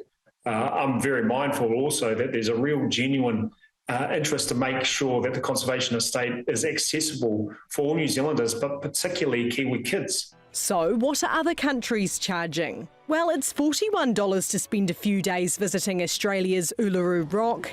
Climbing Mount Fuji in Japan costs $23 per day, and international tourists pay $44 a day to visit South Africa's Kruger National Park. Locals pay $11. Back home, Forest and Bird says conservation funding increases should come from the government. The last thing we want to be doing is shutting the door to New Zealanders being able to go and access their own backyards. DOC's also seeking feedback on how conservation land is managed, including the Conservation Minister having the final say on decisions instead of the current independent statutory body. All right. Well, I think it makes sense for out-of-country visitors, but I also think it makes sense for them to sort of waive the fee for locals. Well, I guess it's a fine balance to strike and gotta figure out what to do in some of these things. But, yeah, New Zealand, I suppose, will have to decide for themselves what they're gonna do with their natural wonders, really. I mean, it's a beautiful country. I do understand why people want to go hiking. Where are we going now? Ah, yes. Let's go to the Solomon Islands, a part of Oceania, where the world's largest coral has been found. I know we talk a lot about dead coral here. Nice to see somebody, I mean, like, let's be real. This is the perfect Sunday Funday video. Makes me feel warm inside, talking about the biggest coral. The largest in the world. single known piece of coral has been discovered by scientists on a research trip in the Southwest Pacific Ocean. The National Geographic expedition went to explore the remotest parts of the oceans and to find out how many coral reefs are being damaged by climate change. The discovery comes as nations meet at the UN climate talks in That thing is Azerbaijan. huge. Climate reporter Georgina Ranard has the details. Isn't a reef. Look at that thing. One single piece of coral. Wow. Seen for the first time. The size of a house. In the Pacific Ocean. Bigger. For perhaps 500 Oh years. my God. Growing uninterrupted from the time Henry VIII ruled England. And it's mega, measuring 34 meters long. It is bigger than a blue whale. It was found by accident. On the map, its location used to be marked as a shipwreck. Manu San Felix was diving with his son Inigo in the Solomon Islands when he discovered it. What I have behind me. Speaking from his research ship, he told me he is in awe of the coral. To be there looking, and I was blown away, fascinated, looking to this amazing coral, and with a big smile and excited. And Seriously. Wow, this is really special. This discovery has happened at the same time as the UN climate talks in Baku in Azerbaijan. This virtual background and these people here are all part of small island nations and their governments coming here to say that coral reefs and their communities. Alright, we got more footage of this. Sorry, we already talked enough COP29. I don't need to hear more about the COP29. I think all of us have heard enough about COP29 in this stream so far.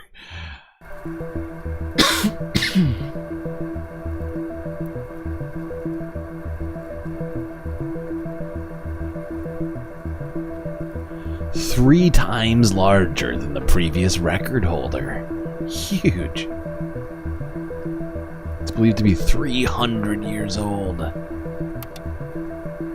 Yeah, you're right. Let's not kill it. It's a good idea. The significance of finding coral like this, goes beyond simply, enjoying the moment and seeing this magnificent organism. So vast. Coral, because it doesn't just captivate the hearts and minds of people, like seeing something magical, but it really shines a light on the significance of coral reefs worldwide, what their critical role is in the ecosystem.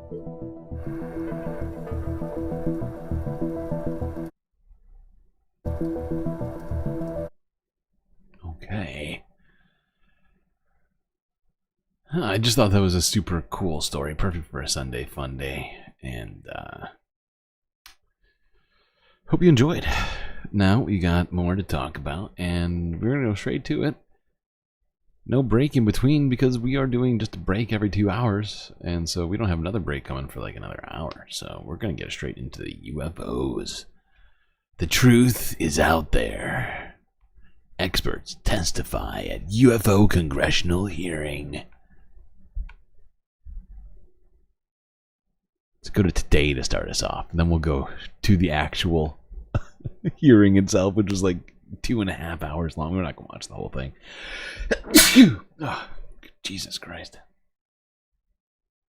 All right. Alien time.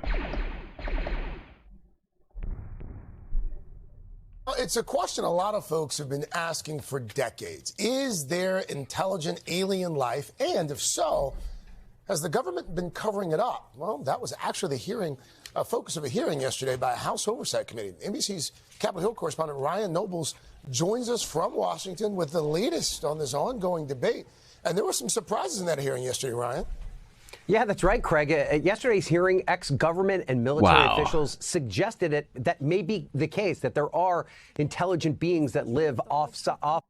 I'm disappointed I didn't see this comment during the video. Reefer madness. Incredible. Of the planet. Witness testimony included a range of stories related to UFOs and UAPs, which stands for Unidentified Anomalous Phenomenon. One former Navy admiral said that he had confirmation of them in 2015 when he remembers getting an email from U.S. Fleet Force Command. The video showed a flying object by a Navy aircraft doing exercises, noting that there were several near mid-air collisions. The next day, he said the email mysteriously disappeared from his and others' accounts. No explanation was ever provided from another Defense Department official, and they claimed that the U.S. and its adversaries were hiding away UAP technologies. Take a listen to what he had to say. Let me be clear. UAP are real. Advanced technologies not made by our government or any other government are monitoring sensitive military installations around the globe. I believe we are in the midst of a multi-decade secretive arms race, one funded by misallocated taxpayer dollars and hidden from our elected representatives and oversight bodies. Now, this witness urged the new Trump administration to have more transparency, saying that he believes that Americans can handle the truth. Now, we've reached out to the Pentagon for comment, but we've not heard back. Craig? So many questions. So many questions. Hey, thanks for watching. Don't miss the Today Show every week. Okay, Al. Settle down. Let's get right into it. U.S. Congress holds hearing on UFOs. All right, chat. I'm going to be right back. I'm just going to step out for 2 seconds. Oh, wait. I started in the middle of it. No, we can't miss a single moment of this. I'm kidding. But I want to at least start us at the beginning and what their supposed premise for all this is, which I found laughable, considering the content of this conversation. You'll see what I mean. All right. What's the point of this again? Oh wait, no. What are you doing? No. What have you done? I don't understand what's happening right now.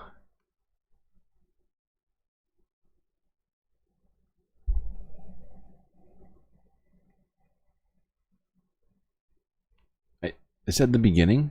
Did you not hear me? How rude.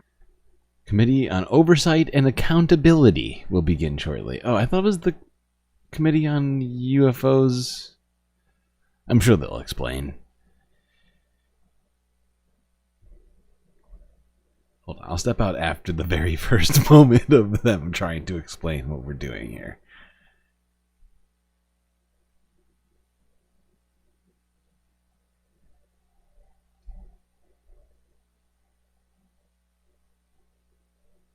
I forgot. I gotta get us ahead to the actual beginning of it. Where is the beginning of the stream, please?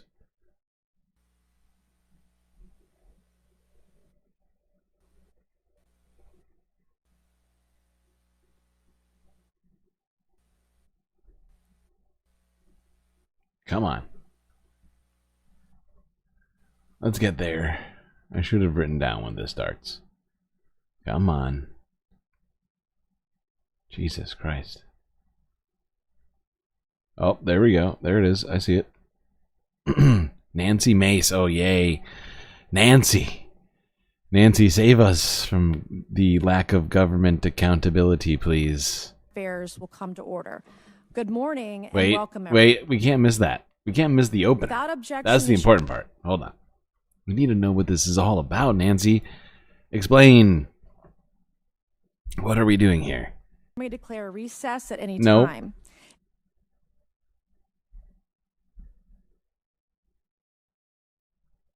Why aren't you going back?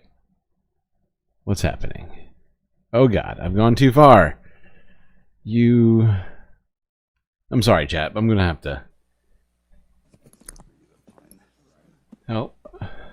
I hear Nancy. I can hear her. I can't see her. Nancy, where are you? Why are you whispering? Good morning. Good morning. This joint hearing of the Subcommittee on Cybersecurity, Information Technology, and Government Innovation and the Subcommittee on National Security, the Border, and Foreign Affairs will come to order. I love that the border is in there. It's the wrong aliens, Nancy. Wrong aliens.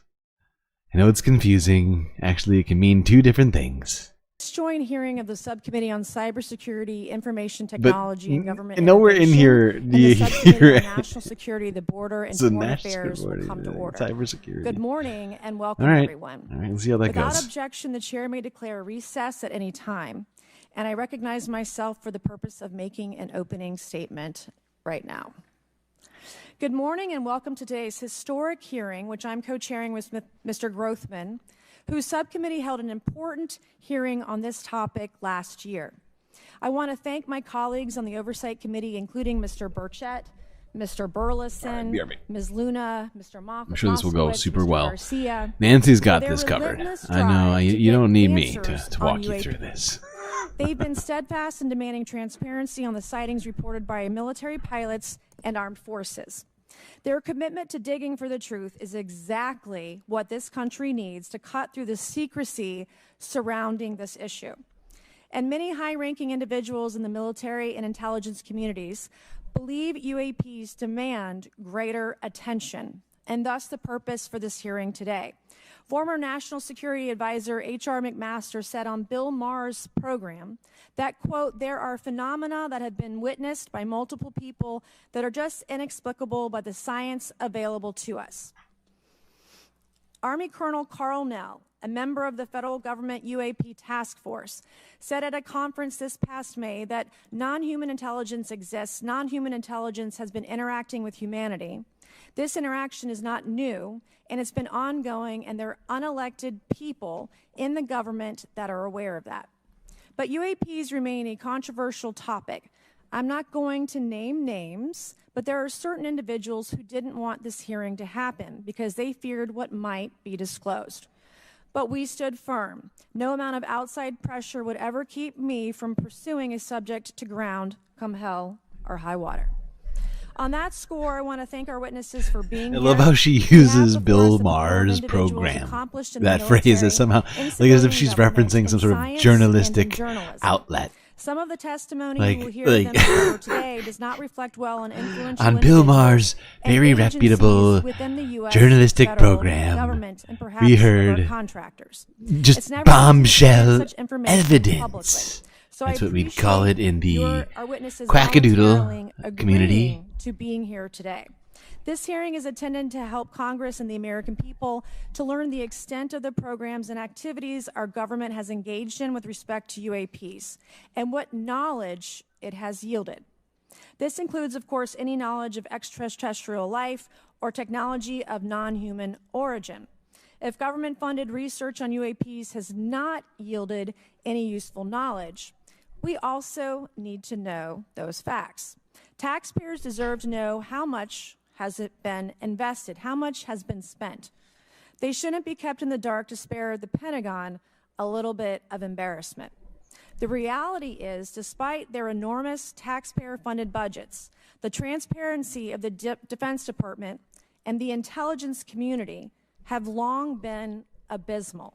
The Pentagon has failed 6 consecutive audits. In fact, it's never actually passed one. Adding to this is a runaway overclassification of documents and materials, a reluctance to declassify materials when appropriate, and at times an outright refusal to share critical information with Congress. In short, it's not a track record that instills trust. So Congress has tried in recent years to lift the veil and find out if information about UAPs is being withheld, not only from the American public, but also from their elected representatives in Congress. Part of the transparency effort was legislation created in the Pentagon, the All-Domain Anomaly Resolution Office, or AARO, but the new office is struggling to get its footing. A recent statutorily required report from AARO, intended to illuminate the government's historic assessment of UAPs, was heavily criticized by those seeking UAP transparency.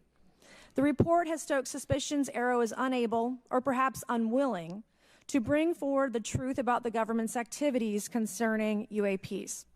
I'm disturbed that AARO itself lacks transparency. Even its budget is kept from the public. So if there is no there, then why are we spending money on it, and by how much?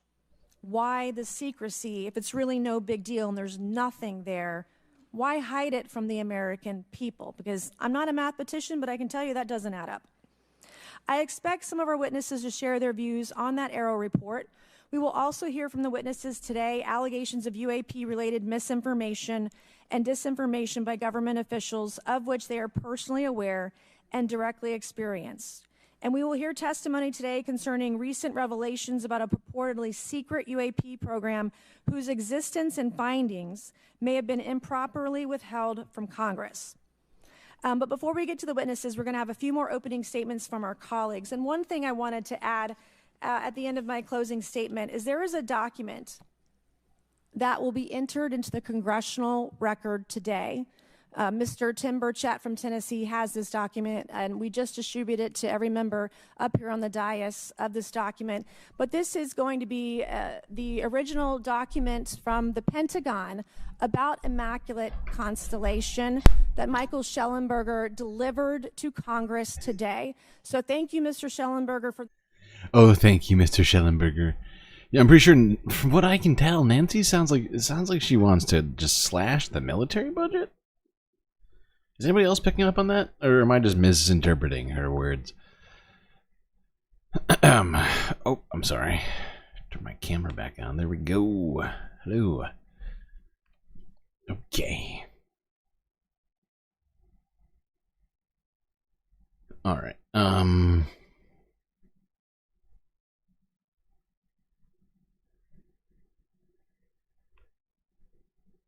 You can't watch this whole 2.5 hours of hard-hitting journalistic or investigative I can't pretend. We know just how garbage this is. Yeah. But I figured we'd throw it in here for fun on a Sunday fun day. Really not worth a whole lot of our time, but I figured we might as well get in there. I figured we'd have a laugh and listen to this Forbes breaking news breakdown of this hard-hitting and very important House committee on, what was it, cybersecurity and something? I don't recall. Whatever it was. I do not want to do a complete 180 This chick is hilarious to me. UAPs, because UFOs used to be the She's such a pretend journalist. Like, I don't understand what her job actually is.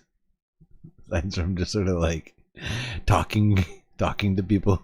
Doesn't ever seem to have any questions that I find to be important, but you know, whatever. Maybe I'm just being unfair. Oh my god. She looks possessed right now.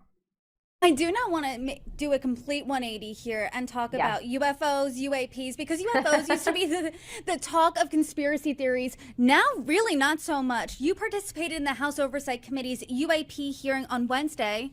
What was your biggest takeaway? What did you learn that shocked you the most? Well, fun note, did you know that Matt Gaetz, one of the founding members of the UAP caucus here in Washington, is now going to be the AG? Mike Waltz is now the National Security Advisor. Also, gavelled in to come to the UAP hearings. So, and then Marco Rubio has been a big advocate for disclosure, and he's now the Secretary of State. And so I think exciting thing. It's exciting for her. She's stoked on that. She's like, if we can get Mark Rubio and Matt Gaetz and all these other psychotics into government, then we can get the truth out about UAPs. And this very weird sort of 80s pattern green suit won't be in vain. For our country in that regard. But, you know, look, I've always looked at it through a scientific lens and perspective. You know, when you have many people coming forward from the State Department, from NSA, from different government agencies, from the military stating that UAPs are real, and then you have this aspect of technological advancements. For us, it is a national security issue to ensure that we know what's happening, but also, too... It's a national security issue and a border issue. It's all very serious. But wait, there's more. Silly from a mathematical perspective and also a religious perspective to think that human beings are the only creation that God did create. And so, as you know, we have a big galaxy and there's many galaxies out there. And so to put it in perspective, do I think we're alone? No. Am I very curious? Yes. Has it been fun to kind of help tailor and conduct these committees? Absolutely. And I think we're going to continue to push forward with more committees here into the 119th Congress. But what I will state is yesterday, you know, was I a little bit disappointed in some of the responses from the witnesses? Yes, we got some great stuff. But, you know, I'm not interested in hearing about people's books. I'm interested in hearing about whether or not people can answer the questions, because we are trying to get this into the archives so that people have access to the information. And so I wish there was a little less pitching and more talking. So where are you going to push this issue next? What do you think is the biggest question that you want an answer to? You know, for me specifically, I always like to look at the evidence previously and then also kind of doing follow-up on what's happening. You know, having Walt over as the National Security Advisor and then Rubio as the Secretary of State and now Matt as the Attorney General, I'm going to be asking if they have access to files that were previously denied. So that's next on the roster. It helps having a Rolodex. Has a lot of people in a lot of important positions now. Apparently her Rolodex is filled with psychos. Oh, great. But I don't know if you heard it in there, but she said that God is the reason for aliens. Oh, yeah, Sasha caught that. I thought that one was great. I've never heard that one. That is a new take that I am so glad I heard it. And I'm glad somebody else also heard it because, hey, this is news to me. I thought that it was, I thought it was the opposite of that, but I don't know. I'm not really up on the latest sort of right-wing psychobabble. All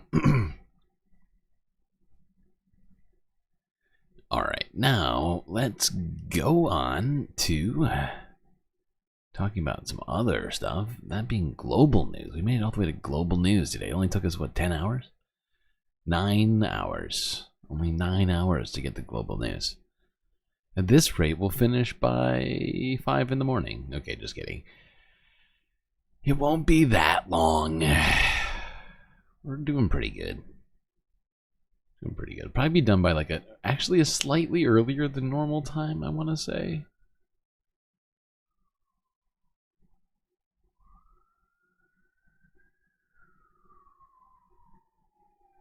Uh-oh.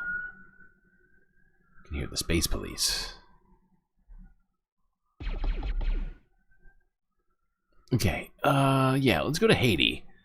Talk about some stuff there. If you haven't heard, stuff's been going down in Haiti. Mostly because people are pretty pissed off about the fact that they've been living under, essentially, an unelected, appointed, a government appointed by other people for decades. And that's not been going super good for them, especially because those appointed people have been doing a bunch of corrupt things and have zero accountability to the people that live in Haiti. It makes it a weird vibe being a Haitian living under this sort of situation. if you will. And recently, what was his name? Not Gary Connew. Was that whatever, the most recently appointed prime minister stepped down, and a new prime minister was appointed. Once again, not elected, but of course appointed by the UN-backed transition team. Transition team should be in quotes because what's the end game? I haven't heard yet exactly when those elections are going to kick in. But with all that going on, well, things have gotten a little weirder.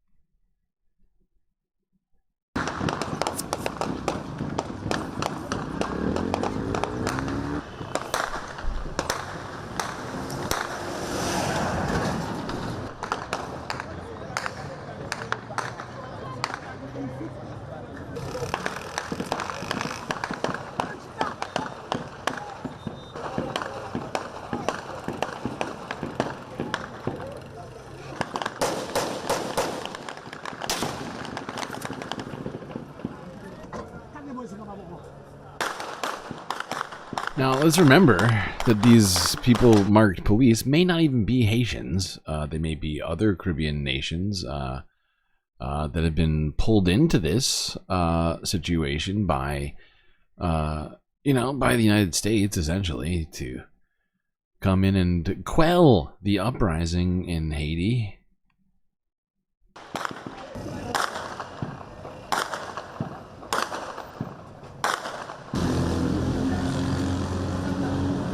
And actually, it's not just Caribbean. They might actually be Kenyan, too. That's another option. Forgot about the Kenyans. They're involved, too, for whatever reason. Hey,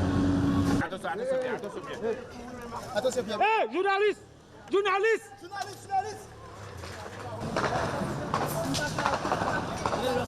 Hey, look at that. Look at that. Journalists are being respected in Haiti more than Israel's respecting them in Gaza. Crazy. I feel like I'm taking crazy pills. Wild.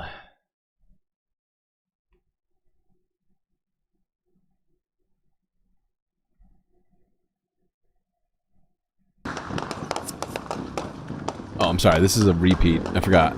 Same footage. Now let's go to Haiti's airport. And to the swearing in of the Prime Minister. Unelected Prime Minister. Violence erupted in Port-au-Prince on Monday, with shootouts breaking out between police and gangs just as Haiti was preparing for a leadership change. The fighting came on the same day the country's new interim prime minister was set to take office. Videos showed heavily armed police officers taking cover as gunshots rang out, with civilians quickly fleeing the area. In some of the city's wealthier neighborhoods, homes were set on fire. Meanwhile, the country's main airport was temporarily shut down after gangs attempted to seize control. This all unfolded as Gary Connew was fired as interim prime minister, and Alex Didier Philomet, a businessman, was appointed as his Hey, way to use that word correctly. Appointed. Unelected.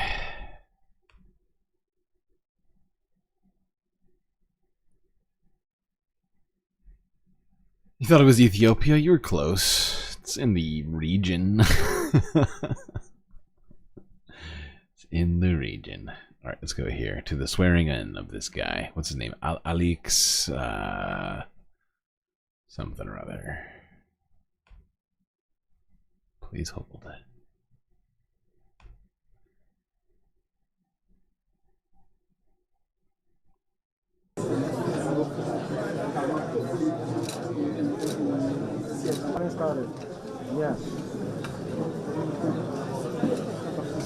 Le Conseil présidentiel de transition a fait choix par consensus du citoyen Alex Didier Philomet comme Premier ministre. L'aviation, on peut le voir. À s'adresser à l'assistance.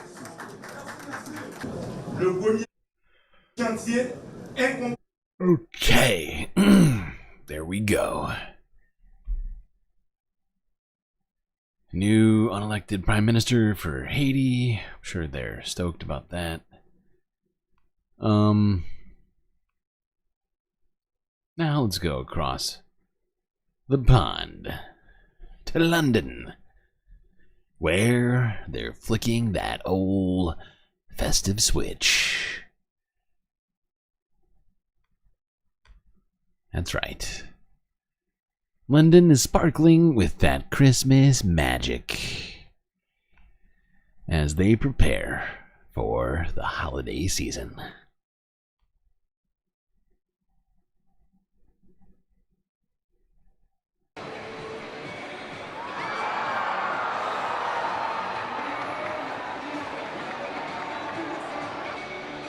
It is nice.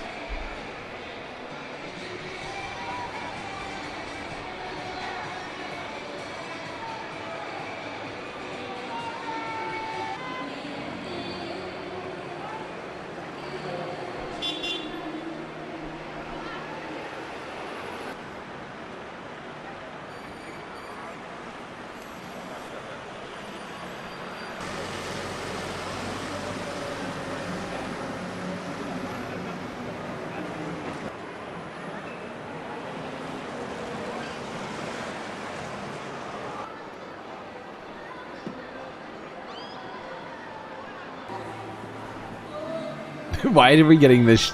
Is this B-roll? This is B-roll, actually. I just remember this is AP Regent Archive. Street was the very first street in London to have festive lights, and so this is our 70th anniversary. We've got the beautiful spirits behind me over my left shoulder. There are 30 of them in total. We've got 300,000 LED lights, so please come down and enjoy the shopping, the bars, the restaurants.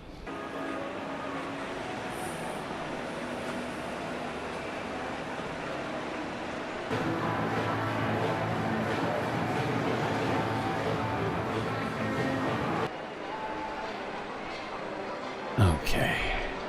Well, hopefully that has lifted your spirits, or perhaps gotten said spirits into the holiday spirit.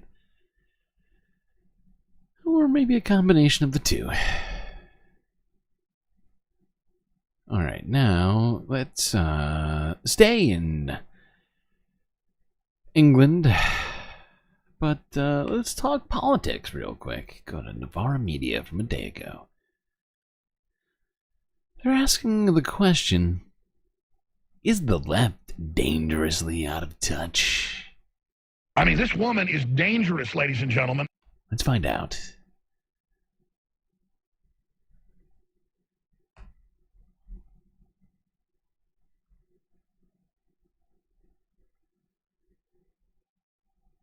Almost a fortnight after Trump was elected for a second time, analysis of how he won is still running in overdrive. Now, that, I think, makes perfect sense. His first win in 2016 upended our ideas of what was politically possible, what people could vote for. But back in 2016, it could be put down as a fluke. His 2024 win, of course, can't be dismissed in any kind of similar fashion. That means there's more sort of deep thinking going on after this one. And after the election this year, there is a big difference with 2016. Back then, all the talk was about a divided America in which the big cities had swung to the Democrats, but it was rural and post-industrial towns that had swung to the right. This year, though, it's been different. Donald Trump, you remember back in 2017, the liberal cities were the resistance, the core of the resistance. What happened in 2024? You think of a major city in the United States, Donald Trump put up the best Republican performance for a Republican nominee for president in at least 20 years, if not the entire 21st century. We're talking about Chicago, Los Angeles, New York City, San Francisco. Across the map, Donald Trump put up historically strong numbers. I mean, we're still, when we talk about these numbers, I think we should always remember that these tend to be, in terms of percentages, against the other party, in terms of votes, right? In the year. And the disparity between that and the previous year, like where, I don't know, previous year they win by 5%, or they lose by 5%, and this one they lose by 1%. And that's a huge is a huge change, but I mean, it does, you know, that's often what we're talking about when they talk about this kind of stuff. And the fact is that we've talked about it over and over again, and Democrats just chose to ignore their base and or spit in their face, right? Because how long have we heard that young people are the base of the Democrats? But what did Democrats do this year? Oh, that's right. Joe Biden told a huge number of them, specifically the ones on college campuses who were at protests about Palestine, that he didn't care, right? So, you know, that's only one of many blunderous decisions upon the part of the Democrats that led people that would traditionally have voted for them to just kind of say fuck it, from what I can tell. And so I think that's a huge part of this. Donald Trump did not get some huge percentage increase on what he got in 2020. It was only by like 1.5 million votes, I think, that he increased his numbers, which is really kind of representative of population increase, if anything. And sort of him staying, his base staying with him. Whereas Democrats, Kamala lost, I think, over 10 million votes still. We were talking about 15 million on the night of the day after. The numbers have come in more, and so it's not quite that number anymore, but it's still just ridiculous in comparison to 2020. And it shows you just how, I mean, and the fact is, it's the second election in a row where instead of giving people a platform to get behind, they just did a repeat of 2020 and said Trump is bad. We have to make sure he doesn't get into office. And Biden tried to do it for a second time himself, even though he had said that he wasn't going to. It's like, you know, it's like just literally just not learning from ourselves in a way. It's very frustrating. For Republican candidate, for president, in places that, truthfully, if you had asked me 8 years ago, I would have never thought possible. No, I mean, it is really stunning. So what exactly is driving it? What's driving it? You know, I think immigration, one of the things you mentioned earlier on in that last segment, is part of it, but I think crime is a big part of it as well. Yep. If you look at Gallup polling and you ask Democrats nationwide, are you satisfied or dissatisfied with our efforts to control and bring down the crime rate? What you see is the dissatisfaction number now versus a decade ago. Look at that, the unsatisfied number from 35%. Yeah, but part of that, right, has everything to do, partly with the pandemic, but a huge part to do with the framing of the media, which is in the pockets of corporations who were crying about this at a time when they were losing money for a lot of reasons that weren't crime, right? People like Walgreens and all these people who were very vocal about this. And the fact is that we all know that retail has been getting hurt left and right, that, you know, Amazon, Temu, all these people have been, you know, eating their lunch and their dinner. And, you know, couple that with a pandemic, with, you know, them charging more, right? Wanting to make more money, you know, in this inflationary environment. All of that is certainly, you know, more likely a reason for them wanting this to be framed in a particular way, right? And why people were so unsatisfied. Because if you watched, you know, mainstream media for at least during a certain period of time where they didn't have other stuff to talk about, that was literally all they were fucking talking about, I swear to God.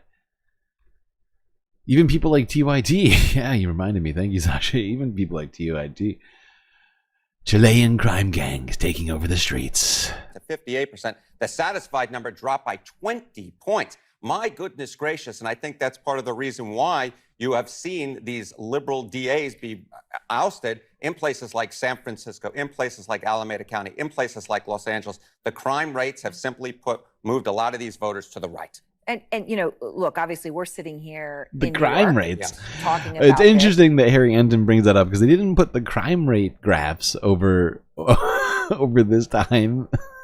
Let's do that. Sorry. Please hold. So we're going between 2014 and 2024, you say? Okay. Let's try, I don't know, murder rate. US 2000s. Images. Oh, weird.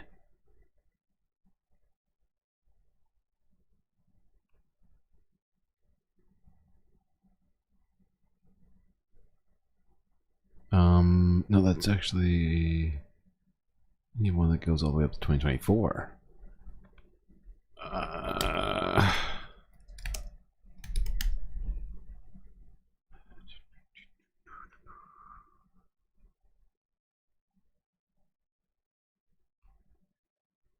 Yeah. Let's go here. All right.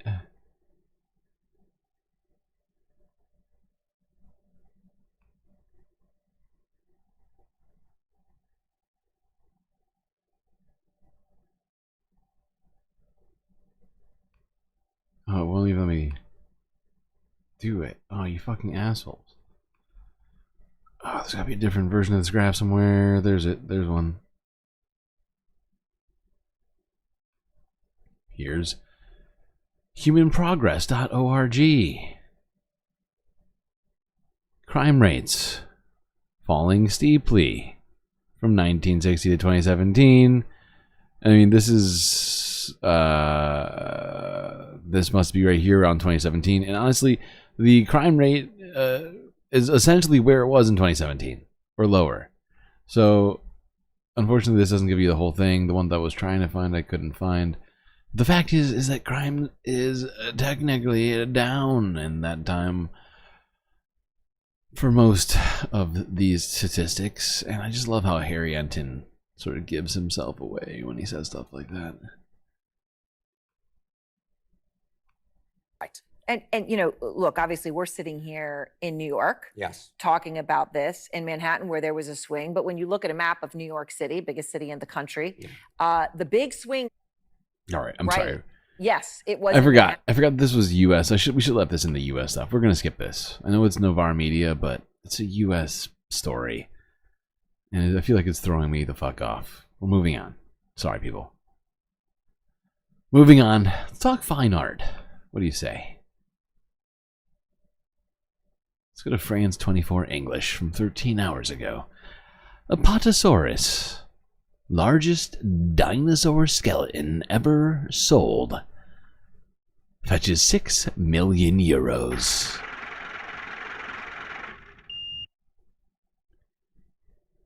That's a lot of bones.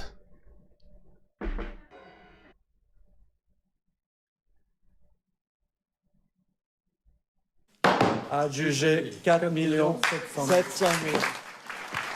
If you've ever thought about owning your own dinosaur skeleton, be prepared to fork out the cash. This is an Apatosaurus, nicknamed Vulcan, and now the biggest skeleton ever sold at auction, going for 4.7 million euros. The giant skeleton dates back some 150 million years. The skeleton wasn't spread out across a large area. Luckily, the bones were not broken into pieces, one of the reasons why we managed to reassemble 50% of the skull. It was discovered in the US state of Wyoming back in 2018 in a dig paid for by a French investor. The skeleton underwent a 2-year restoration process before going on display. It's magnificent, very impressive. I'm impressed by its size. I saw one lately, but not as big as this. It's been well conserved. Pretty sweet. Pretty sweet. Now let's stay on collectibles, expensive collectibles. This next one, though, I think might not be worth the money. You tell me. We're going to quickly go back to the United States for this one, but it's ridiculous. We are looking at an ordinary banana and an ordinary piece of duct tape. However, what makes the ordinary extraordinary is the intention of the artist who put this together. There is, simply put, no other artwork of the past 100 years that has provoked the kind of response that Maurizio Catalan's Comedian did upon its installation at Art Basel Miami Beach in 2019. The fact that the Comedian premiered at an art fair is a significant piece of context, as opposed to premiering in a gallery or museum context.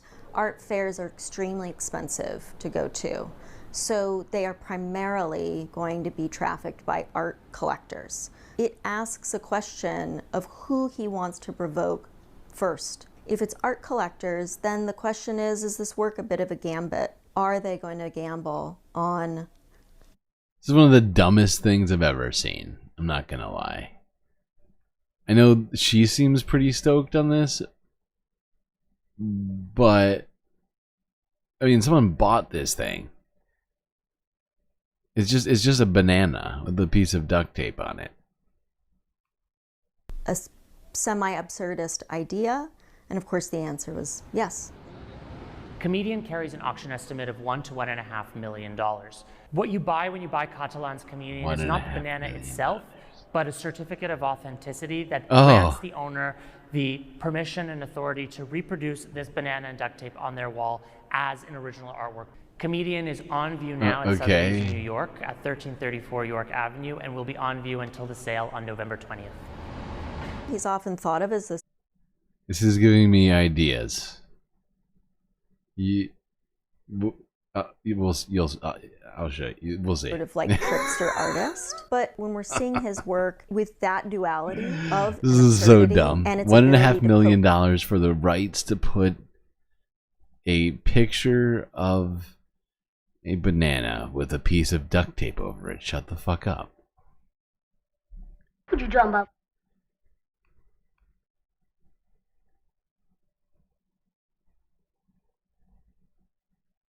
It's almost worse than an NFT.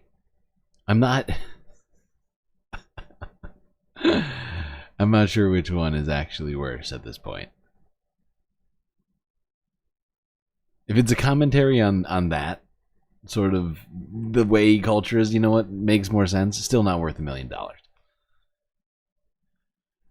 Okay, now let's go here. Talk about a couple tech stories. Well, really just one, but I mean, in a way, it's due, but not really. Media stories, really. Let's go to Reuters here from a few days ago. Apparently, Facebook has been fined by the EU nearly $1 billion over its apparent abusive practices. Illegal.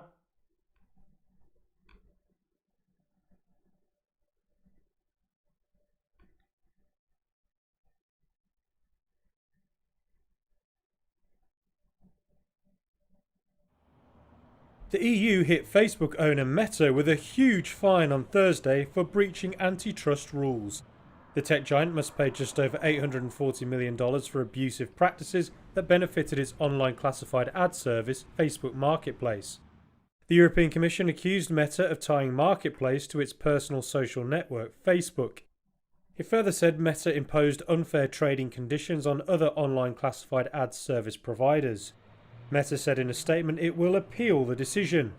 The US firm said in the meantime it will work quickly to find solutions for the points raised.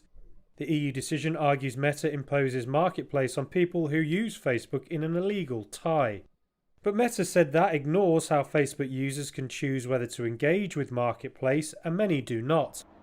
Meta said the Commission claimed Marketplace could hurt the growth of large online marketplaces in the EU, but didn't find any evidence of harm to competitors. Companies... Shit. What, did I just click that? What just happened?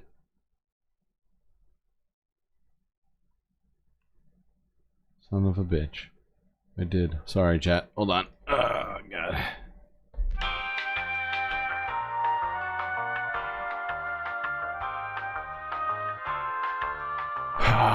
I hate when I click those. I wish I could turn off end cards entirely.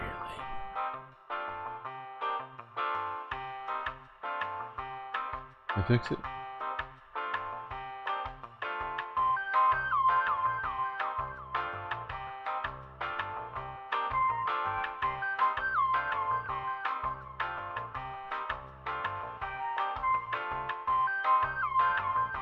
The EU hit Facebook owner Meta with a huge fine on Thursday for breaching antitrust rules.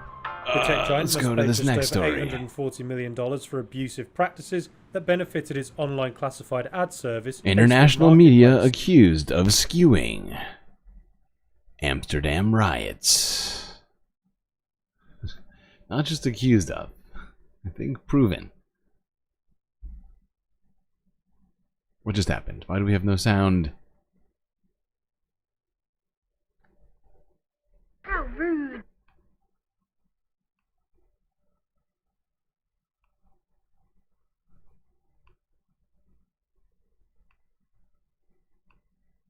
All right, time now for our media show Scoop. Two pillars of any news outlet: credibility and accountability. The former built on a history of accuracy and impartiality. The latter from admitting when you make a mistake.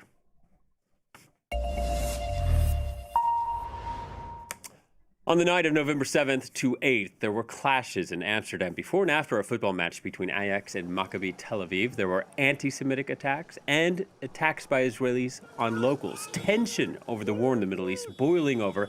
Here is the CEO of Maccabi Tel Aviv. This was not connected to football, and that's why you're all here to report, because lots of people went to watch a football game to support Maccabi Tel Aviv, to support Israel, to support the Star of David. And for them to be running into rivers, to be kicked while defenseless on the floor, to be trying to suggest and beg people to believe that they're not Jewish, that's very, very sad times for us all, given the last year that we've had to experience. Though some international media were heavily criticized, accused of telling a one-sided version of events. Here's Teo's Mehdi Hassan. It's erupted in Amsterdam this weekend when what started as a soccer match between Maccabi Tel Aviv and Ajax devolved into violent chaos across the city. Headlines poured in about anti-Semitic attacks in Amsterdam. But these stories largely overlooked on-camera, blatant anti-Arab racism from Maccabi supporters well beforehand. And yet it was barely a footnote in the coverage. And Britain's Sky News made a curious blunder. It managed to file a correct report first, then re-edit it inaccurately. Take a look. I don't want reality. Maccabi fans were seen attacking locals as a police car can be seen driving by. A video posted on social media shows a large group of hooded men dressed in black running down the street. Yeah, that seems to be pretty clear evidence. Honestly, it gets worse, but I think we should go to a different outlet. The HIC, that being the Hasanabi Industrial Complex, has us covered on this.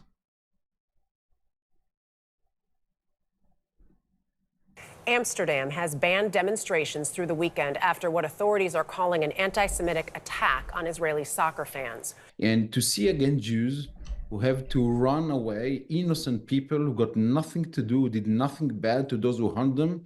What are you feeling? The most safe place on earth for us is Israel, is home.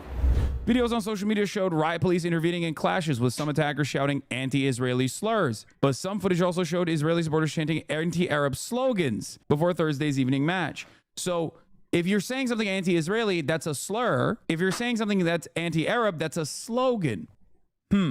Maccabi Tel Aviv hooligans chant racist anti-Arab slogans ahead of match in Amsterdam.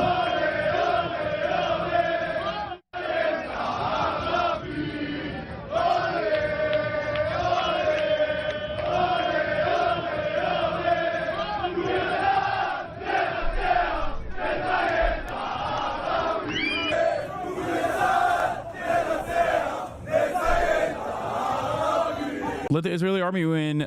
Fuck the Arabs. So fucked.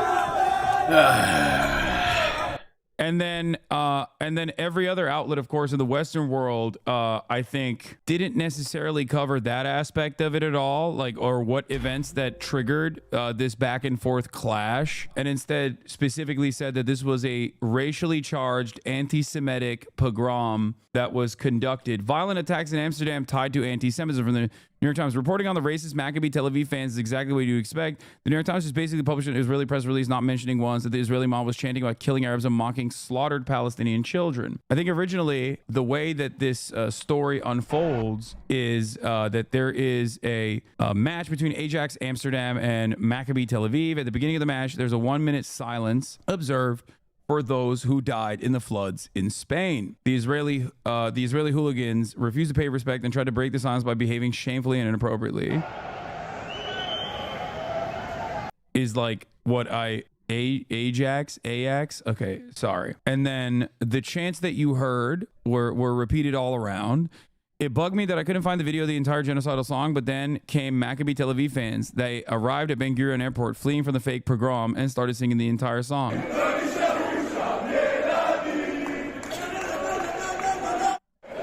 Yeah, one of the lines is, "Why is school out in Gaza? There are no children left there." That is fucking the song disgusting. that they're singing, full lyrics of the MTA fans That is song maybe from Maccabi fans' website. I mean, it's hard to sort of quantify racism, but that is, I mean, at least for me personally, that one just I don't know why, just horrifies. It's just even more than the rest.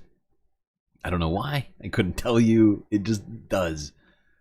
The second verse is, "Why is there no school today in Gaza? There are no children left there." The site as the song is used specifically in games versus Palestinian team B'nai Sakin, or depending on the security situation. The Judeo-Nazi ultra fans of Maccabi Tel Aviv march around Amsterdam singing, "Let the IDF win, f the Arabs." The police seem to be cool with it. So the ole, ole, ole, ole, ole, like that's a very common, it's a very, very common chant in soccer.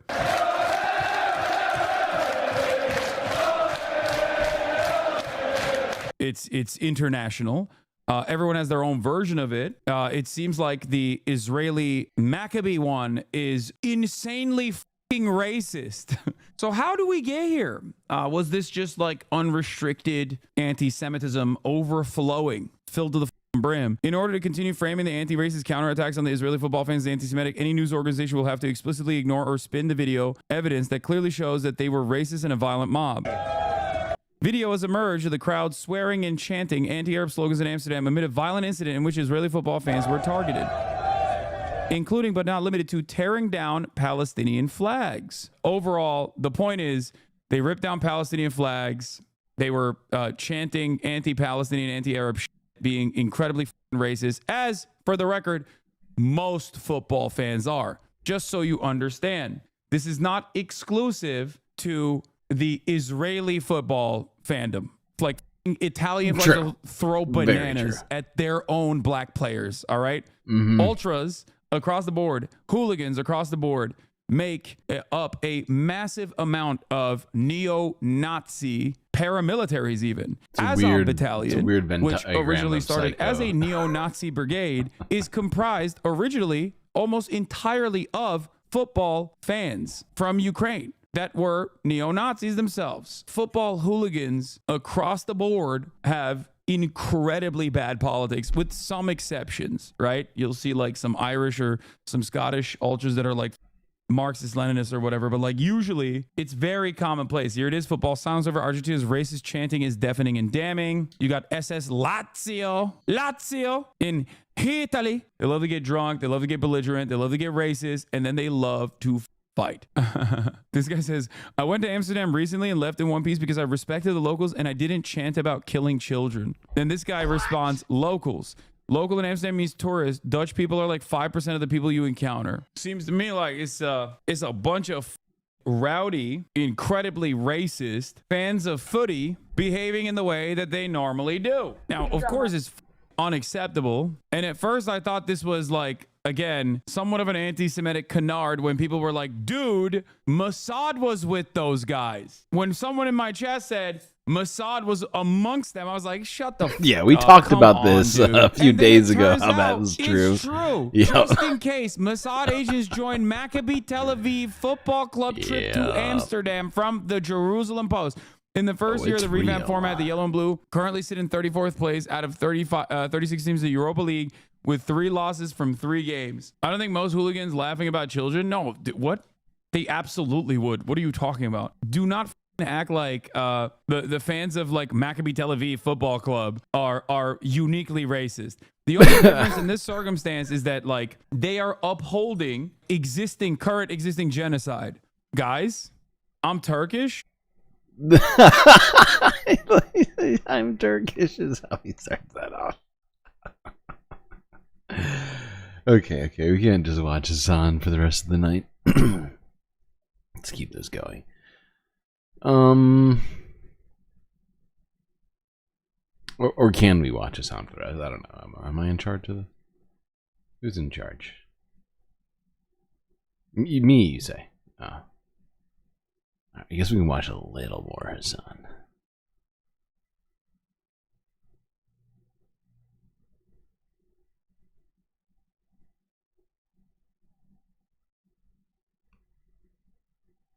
Or can we?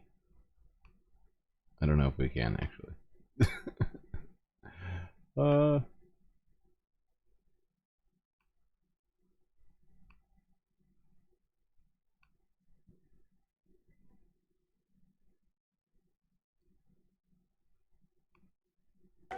This is why I didn't want to get Buried in into the it. BBC coverage, its live feed is the following. The BBC has spoken to a fan who went to the match last night, who reports seeing Maccabi Tel Aviv fans, supporters, on the Amsterdam metro, going up and down the carriages 3 or 4 times looking for a fight. Connor says everyone was going into the city, so everyone knew what was going to happen.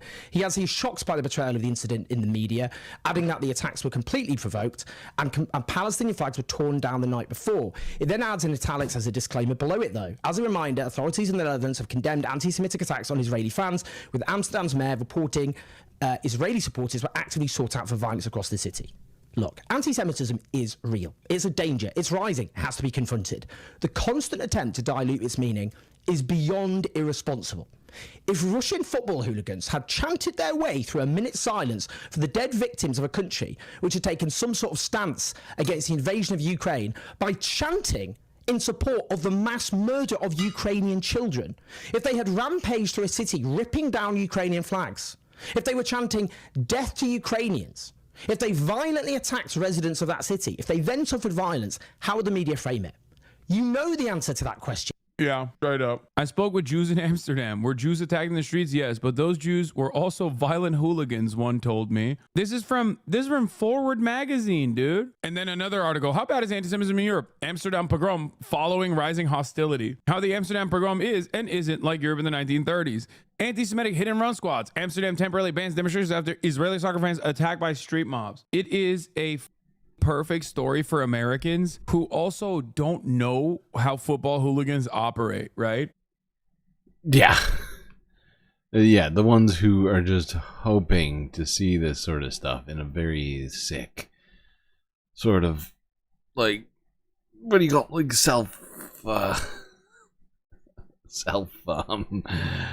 oh my god, I've been going for 10 hours.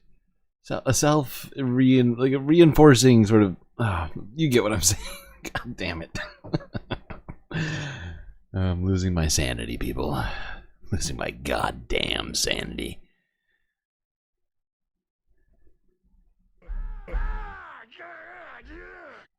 Your cat had surgery? She's in a cone? Aww. Poor Snixabea's cat. Thoughts and prayers. Thoughts and prayers. Alright, where are we? Let's leave Amsterdam, go a little east to Serbia, where thousands of Serbs have taken to the streets in the recent days demanding the resignation of their prime minister.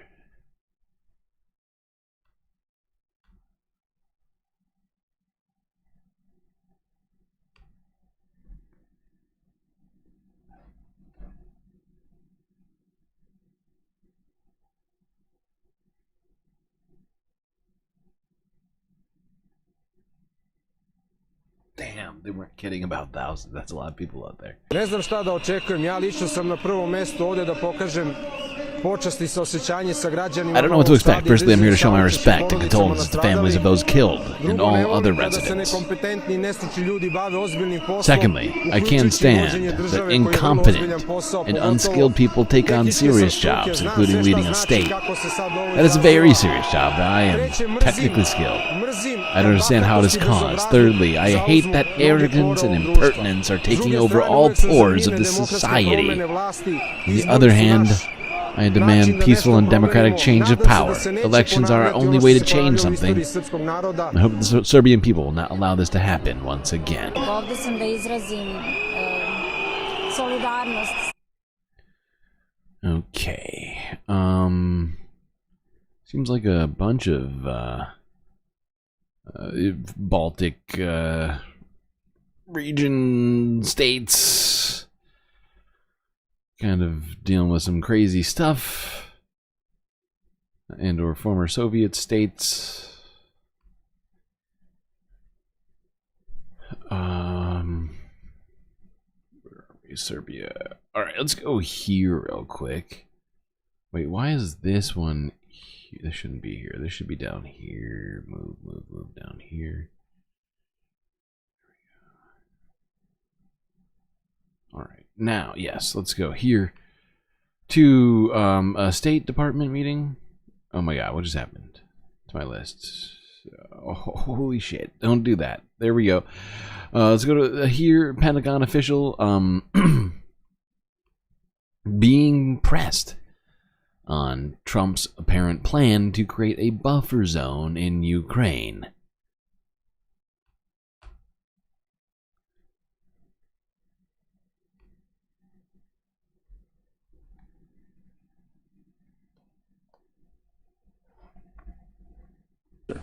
Thank you. I would like to stay on Ukraine. Is the Secretary concerned about the plans that are reportedly considered in the incoming administration's team of creating a buffer zone, a demilitarized zone, as it would derail the administration's legacy in Ukraine? And secondly, what are the next steps in the remaining weeks of the administration to maybe ensure that Ukraine has a better position? Here's one thing I don't think is addressed here, and maybe, you know, actually I'll talk about it afterwards. The negotiating ticket. Maybe ensure that Ukraine has a better position at the negotiating table. Yeah, so a few things there. So first of all, I'm not going to speculate or get into hypotheticals about the next administration. You know, we're very focused on, as I highlighted earlier, on the situation at hand right now, and frequent communication with our Ukrainian counterparts to ensure they have what they need to defend themselves from Russian aggression. You know, Secretary Austin has talked many times about the fact that Ukraine matters. That Ukraine's security matters, not only to Europe, but also to the United States. And we've seen strong bipartisan support for Ukraine. So yeah, here's the thing about this whole plan that confuses me. First off, where the land would come from. Would it be all Ukrainian land? Would any of it be Russian land? Because Ukrainian troops are still on, at least on the Kursk territory and a couple of other areas in the western parts of Russia. But also, who would be in charge of this buffer zone? Would it be Russia? Would that make it a buffer zone, or would that just be Russian territory? Would it be Ukraine? Or would that just be Ukrainian territory? Or would it be NATO? No? The UN? I mean, who exactly would be in charge of this zone? This sort of fictional zone we're talking about. You know, I'm just wondering. Anybody? Anybody got any ideas on that one? Right, no. All right, let's go here to this story. This was from 4 days ago out of the Associated Press. Russian doctor sentenced to over 5 years in prison. Illegal. For criticizing the war in Ukraine. Oh, weird. Don't be creepy. Why would you want to do that? I don't want reality.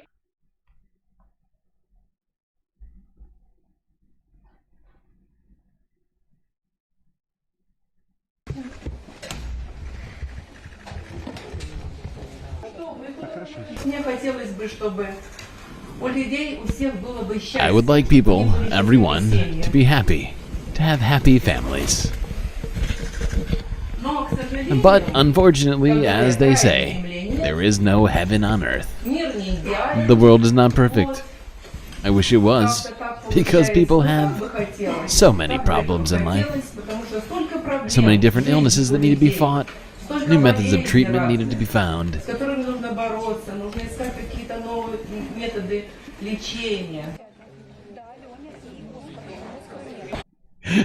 Ideally, NATO. You think NATO? You think that would? You think that would improve it? Or because isn't that literally? That's basically Vladimir Putin's entire justification, aside from denazification, which, as we all know, is an even more ludicrous justification, especially coming from that guy. But because it's not World War II anymore. Let's be real. Russia's got its own Nazi fascist problems, and it's like if NATO was in charge of this goddamn demilitarized zone, that would basically just sort of do the very thing that Vladimir Putin saying he doesn't want, is to be on the border of a NATO country or NATO in at all. So it's very confusing to me exactly who it is that would be in charge of this zone. China, maybe? Whoops. China. Yeah, maybe China. I have to have my China. Could be it. Let's go here. Reuters from a day ago. Apparently, Russia has decided to cut off gas to Austria. Okay.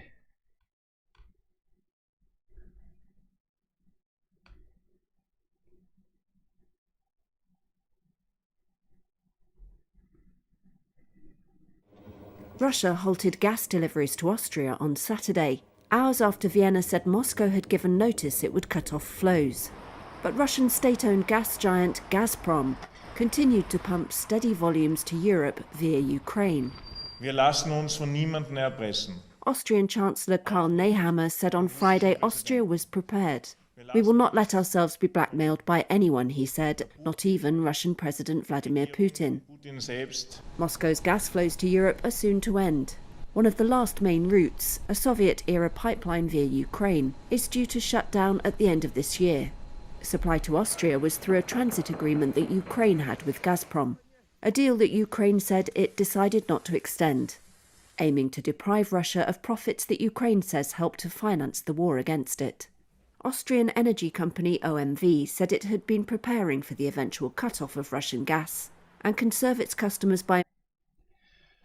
I know that the Trump admin isn't proposing it to be NATO. Honestly, I do know that. But then who exactly? The United States? Because it's not like Russia wants that either. Even if Vladimir Putin likes Donald Trump more than he does most American leaders, it's not like... He of all people knows that America changes leaders much quicker than they do, and he said as much publicly about how he's aware of the fact that, you know, one president to the next, he sticks around and blah blah blah, and you know, like, whoa, you know, like he doesn't want America to be in there maintaining this zone. Might as well be NATO at that point. Importing gas via Germany, Italy and the Netherlands. On Saturday, Austria's energy regulator E-Control said Gazprom's deliveries to OMV had stopped, adding that prices and supplies to Austrian customers were steady. Russia, which before the Ukraine war was the biggest single supplier of natural gas to Europe, has lost almost all of its European customers, as the EU tries to reduce its dependence. Moscow will now only supply significant gas volumes to Hungary and Slovakia. The US has become the world's top gas producer. That much is true. All right, let's go here to Ukraine. Euro news from 15 hours ago. Russia launches over 200 drones and missiles at targets across Ukraine, mostly targeting what I understand to be the energy grid and other infrastructure in this particular round of attacks. Russia launched a massive attack early on Sunday, hitting targets across Ukraine with around 100... You would broom Nightbot from your chat? Why would you do that? Oh, you mean the command? Like the AI? Well, that's... Honestly, that is the doing of one of our moderators, and... You know, I find it amusing sometimes. At other times, I found it very annoying. But, you know... For now, it's sticking around. Until it causes us too much problems. But, I do get what you're saying. And there's times where I want to lower, like, or increase the count on it. Things like that. Specifically on the, like, the AI response ones. Like, I don't mind the, like, the automated stuff that I personally created, like, the commands for many of these things. But not for the, I mean, the chatbot, which is hooked up to ChatGPT. I mean, I feel like we have learned stuff, though, haven't we, from the chatbot? 20 missiles and 90 drones. Here in the southern city of Mykolaiv, 2 people were killed and 6 others were injured, including 2 children, President Volodymyr Zelensky said. Russia also targeted parts of Ukraine's energy infrastructure across the country, just as winter is approaching. Its strikes have been hammering power plants ever since it invaded in February 2022.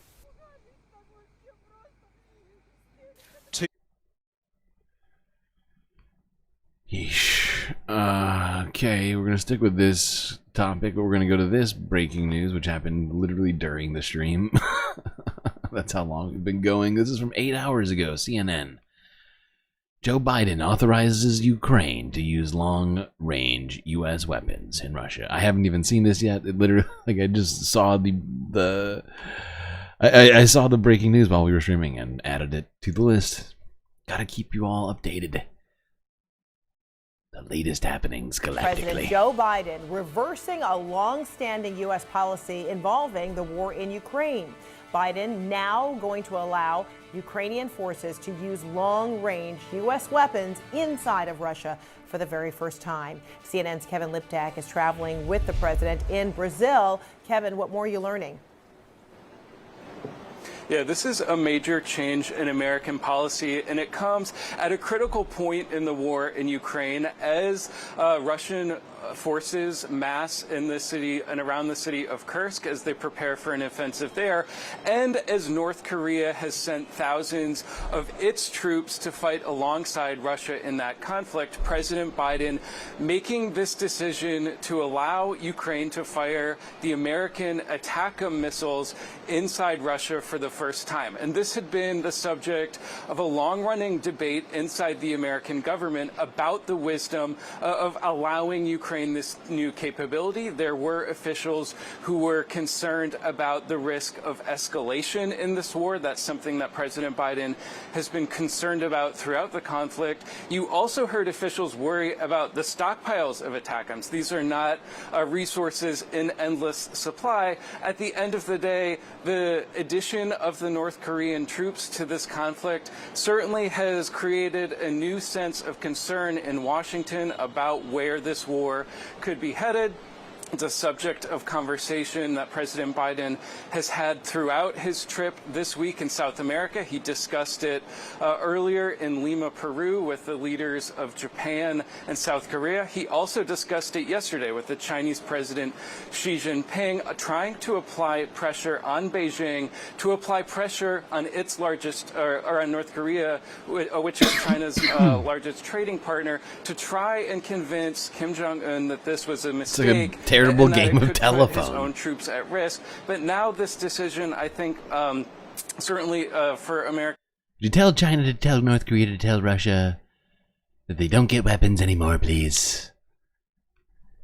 officials, they do hope that it could help turn the tide in this conflict, but also send a signal to countries like North Korea that it sends its troops into this war at their own peril. Frederica. All right, Kevin Liptak, let us know when you know more. Thank you so much. Okay. That certainly will most likely change the the direction of all of this, the ramifications of which I can't begin to determine right now. It will most likely escalate things rather than de-escalate them, certainly for the time being. Long term, I don't know. Perhaps it will improve it. I genuinely couldn't say, because of just the, you know, the vastness of all of this. And honestly, really wish people would get some diplomacy going on. Seems like that's taken the sort of back seat in practically every conflict on the planet right now. Even Sudan, we were talking about it a few months ago, how one of the sides in the Sudanese conflict just didn't even show up to the peace talks. I mean, what the fuck? I feel like I'm taking crazy pills! Like, seriously. Okay. Oh, shit, I'm tied up. Yep, there we go. Yeah, that's what I have. Yep, okay. By the way, if you are quitting Zitter, like many of us are, and switching to Blue Sky, check me out. I am now on there. That's right, breaking news. Wait.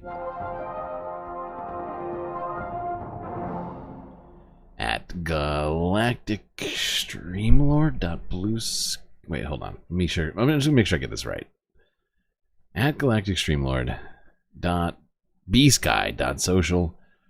Galactic News Network is the headline of the page. I'll be bringing you all of your galactic happenings. Well, not all of them. Probably not. But we'll be trying to use it like Twitter. It'll be weird because I've taken quite a hiatus from that platform. Mostly due to the fact that it's, you know, kind of populated with a bunch of the worst people. Now, let's get to this break here, because it's 10 hours into this fucking stream. What do we listen to?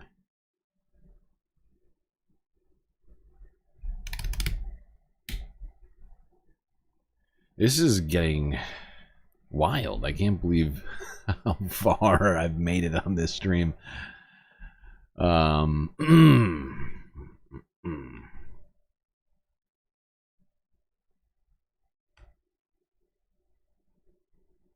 go here. I think we'll... Do we switch it? Do we switch it from the Brazil vibes? Honestly, I don't know why today, but it just feels right. Peace out, fellow humans. Hey, if you gotta go, you gotta go. No big deal, no hard feelings. This is the longest galactic stream pretty much of all time, I think, so...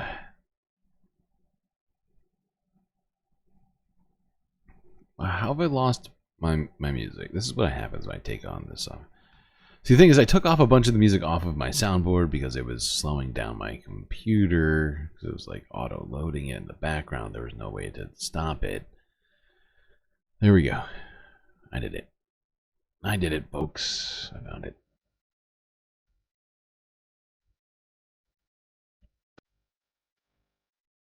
Okay, here we go. Space break time. If you haven't already hit the like button, don't forget to subscribe.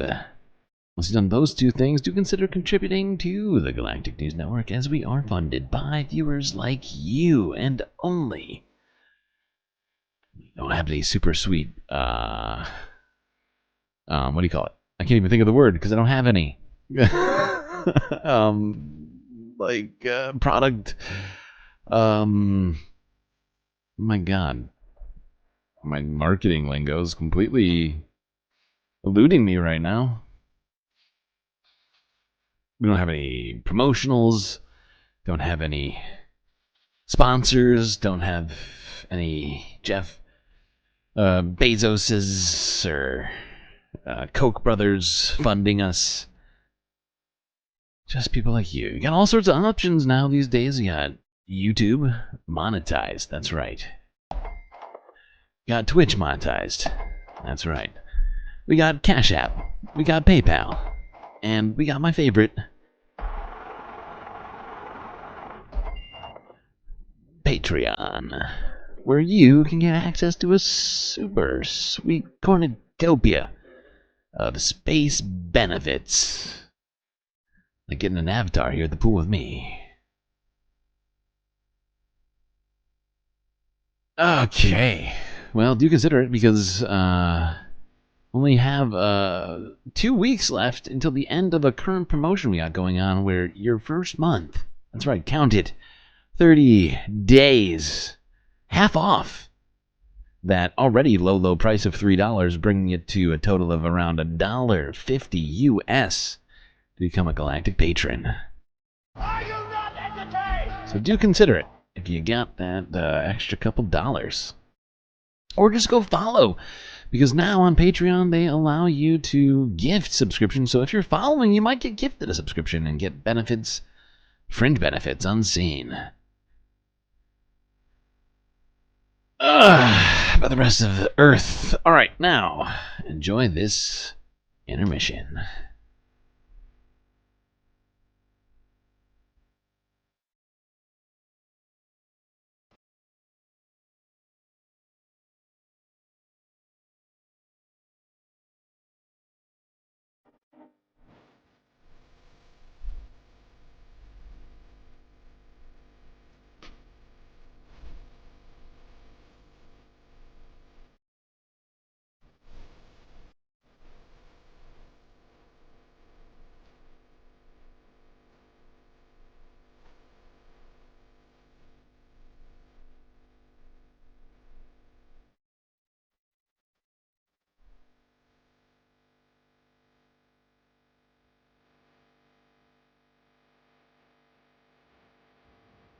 Unope is right. The savings are out of this world. Literally.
Alright, I am back.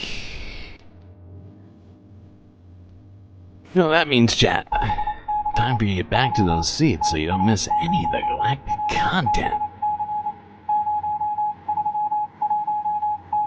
Content which is about to be coming at your face holes momentarily.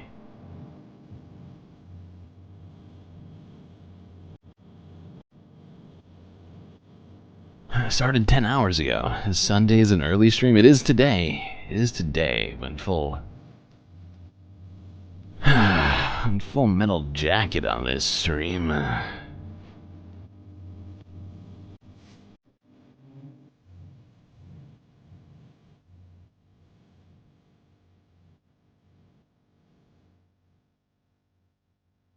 We're already into the normal times. How does it feel? How does it feel, chat? We're back into late night space radio hours. Boy, oh boy. It's been quite the Sunday Funday. Hope you've all been enjoying all this. It's been quite the time. Don't forget, Galactic News Network is completely funded by viewers like you. Alright, where do we get back to this all at? Alright, let's go to Georgia. Not the state, but the country. In Asia. Where things are popping off in their parliament and in their streets. Let's go here. Associated Press from a day ago. Formალური პროცედურა იმის გათვალისწინებით, რომ დღესდღეობის იმას, რომ შესაბამისი This was a very important and historic election for our country. Unfortunately, this challenge was not met by the central election, chaired by you. Today, due to your personal leadership, your involvement, and your unlawful decisions, our country is heading towards Russia. Today, you have a document in front of you that does not reflect the true choice of our voters.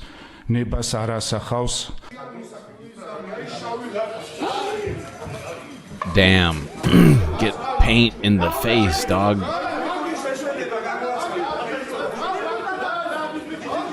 Oh, this dude's pissed off. Everybody's pissed off. Oh boy.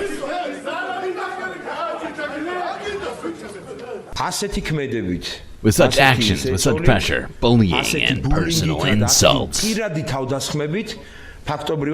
once again becomes evident that in reality there is no tangible proof that indicates that the elections were manipulated.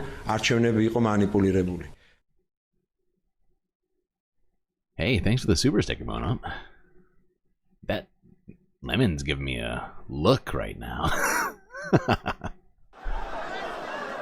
Protesters in Georgia's Russia-backed breakaway region of Abkhazia on Saturday refused to leave the parliament building they stormed a day before. They occupied the building in protest of an investment agreement with Moscow. The region's president, Azan Bajania, said he would resign and hold a snap election if the protesters left, according to Russian news agency RIA. He said he planned to run in that election. Abkhazian opposition leaders said the agreement would allow for investment projects by Russian legal entities. They added that it would price locals out of the property market by allowing far more. Now, this is something we touched on really quickly earlier this year, months and months ago. Jesus, it must have been like 6 months ago, but we talked about how some group, specifically the sort of unelected, I forget the name of this party, but it's almost like a royalist party, but not quite that.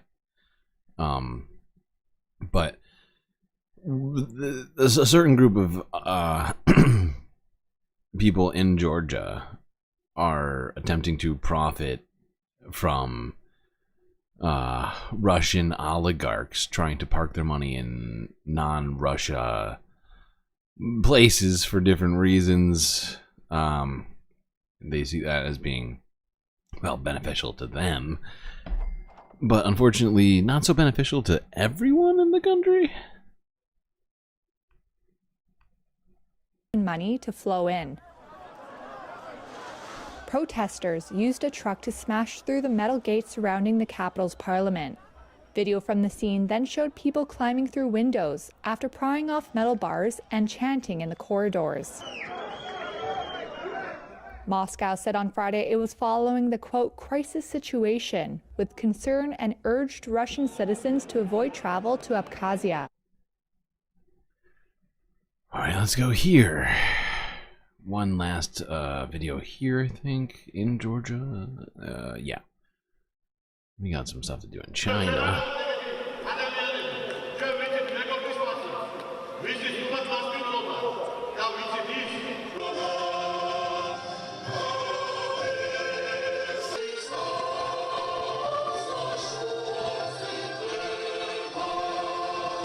It's sour hour? Well, with sexy lemons like that, yeah, I think it must be sour hour. Though in a way, it's a little bittersweet, if you will. Sorry. These jokes of mine, just terrible. Who's in charge of the comedy on this show?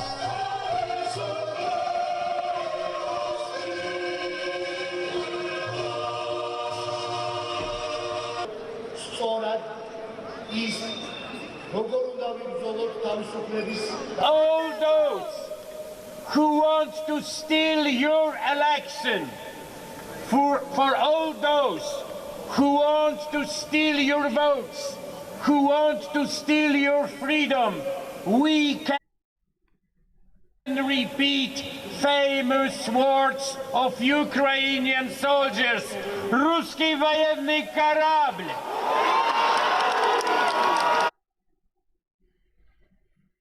Okay.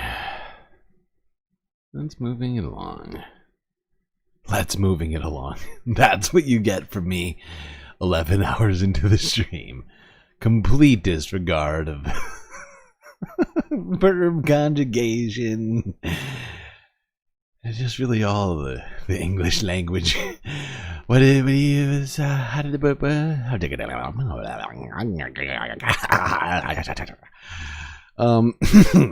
Georgia is a neighbor of Azerbaijan, yeah, to the east, I believe, if my memory serves me correctly.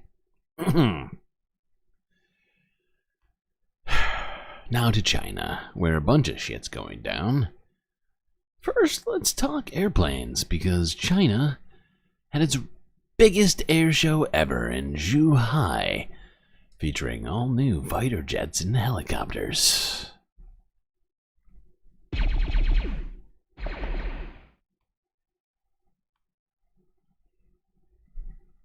This was, 4 days ago.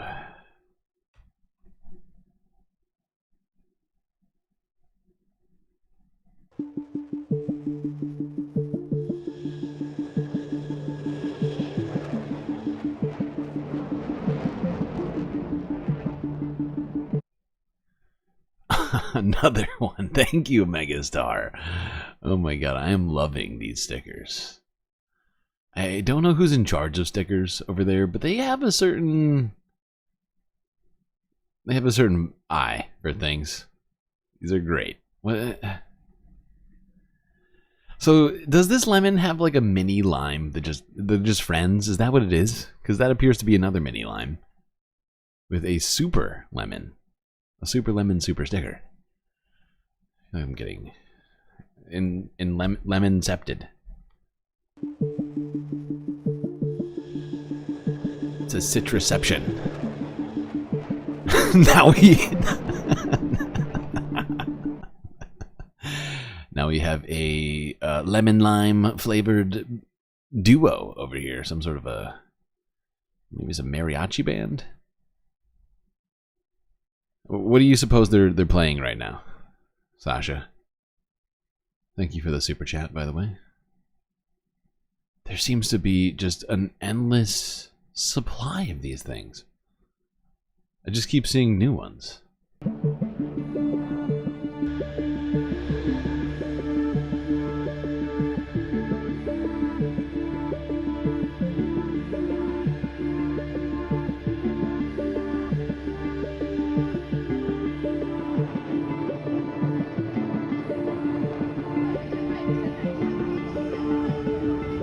I know I've already said it. I'm going to say it again. I really wish I could make my own too and throw in some galactic super stickers. Hopefully soon. Everybody pray to Gary that I get my YouTube letter in the mail so that we can get memberships, because I think that's what's holding me back. I've been trying to do some research on all this. I know it varies. This was partly annoying about doing research about this, because YouTube's monetization literally varies per country and region. But hopefully everybody pray to Gary that I get that letter so we can get at least the memberships so people can get some specifically galactic energy going on here. Although I do love the sour hour. I'm feeling it.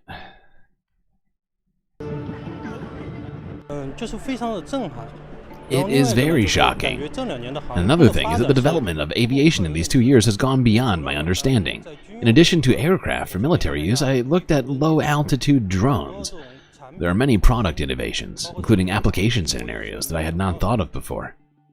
That thing looks crazy. Look at this thing. That is sci-fi. Looks wild. This looks like some straight up like future war shit. Good God. Epi Mew with the £3 super chat. You'll be back. Ooh, what? And it's waving in the wind. So cool. My God. Donald James with the 100. 100 indeed. Well, you're all keeping the Galactic News Network alive right now. Each and every one of you. I appreciate you.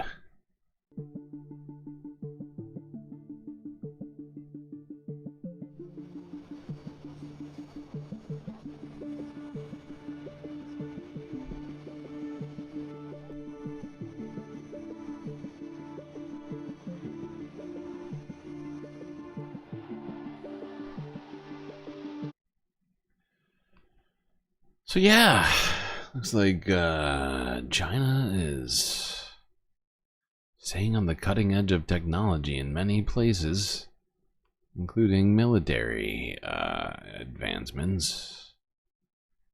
Now we're gonna stay in the same region of China and go to a completely different situation. One which is disturbing, contains just,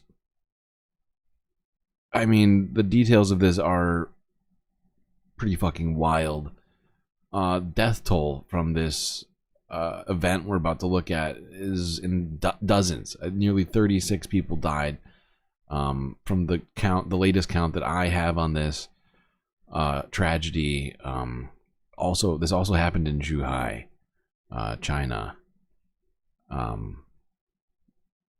But seemingly completely just separate from this event.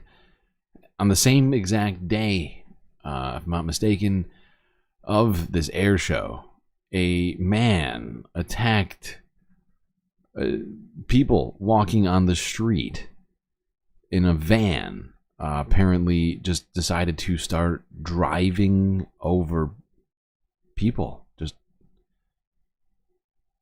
it is just horrifying. And let's go to this first one I have, South China Morning Post, from 4 days ago. Whatever it is. 5 days ago.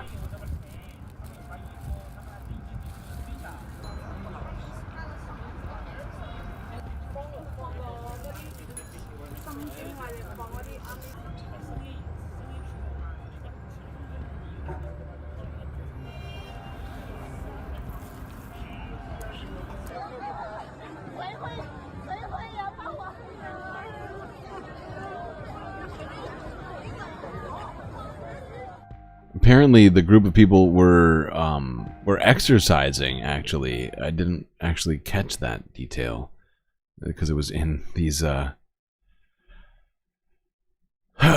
subtitles. Jesus Christ! Apparently, he was upset over some court ruling between him and his wife. I think.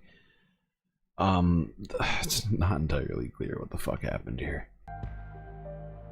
And the fact is, the Chinese government tried to keep people and journalists from the area at the time of it.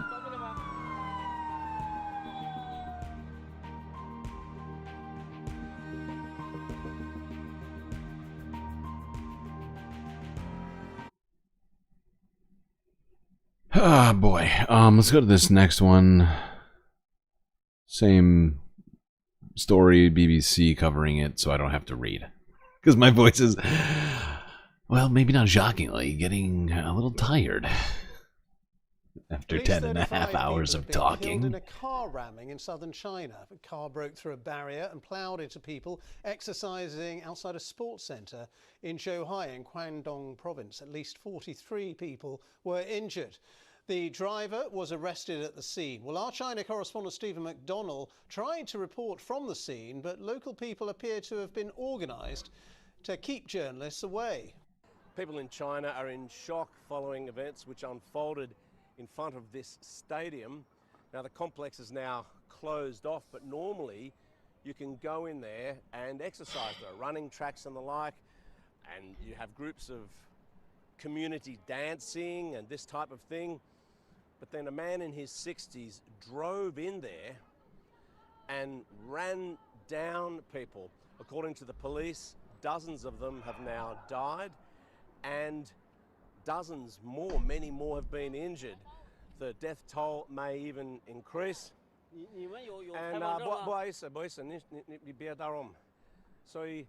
And come up here, Ed. So we're just getting hassled here by. So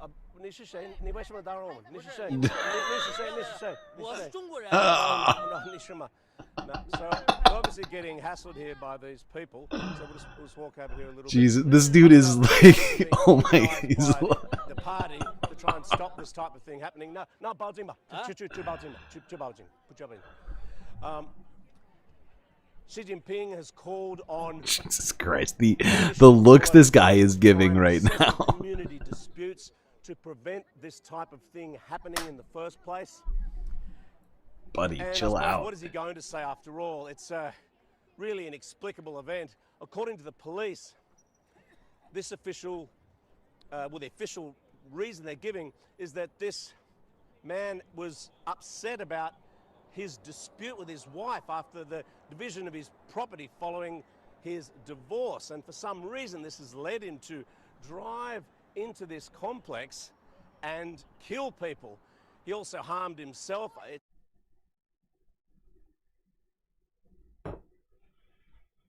Yeesh. This story is just upsetting on so many levels. Oh boy, just senseless death. Completely senseless. So much of it too, all over the place. Doesn't seem to be skipping any countries. It doesn't make me happy that there's some sort of equity going on. Well, I don't know about equity, but you know, some sort of, you know, it's not the sort of stuff that we need to be uniting over. Well, I mean, I guess if anything, we're uniting over in the other direction to try and stop it, for fuck's sake. I mean, gotta do something. We're staying in China, but I figured since it's Sunday FUNDAY, we would try to end the China specific talk with something not horrifying. Let's try this. Fingers crossed, everybody. Knock on wood. They got the desk here on the space station.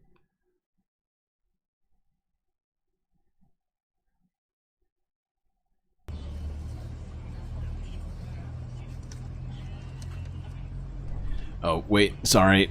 This is not. This is not what I meant. I didn't. I'm sorry.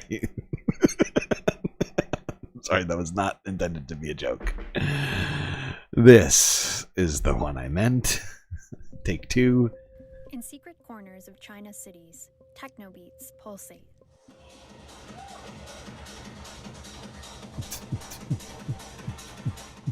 Underground raves are flourishing, with a growing footprint among China's young people.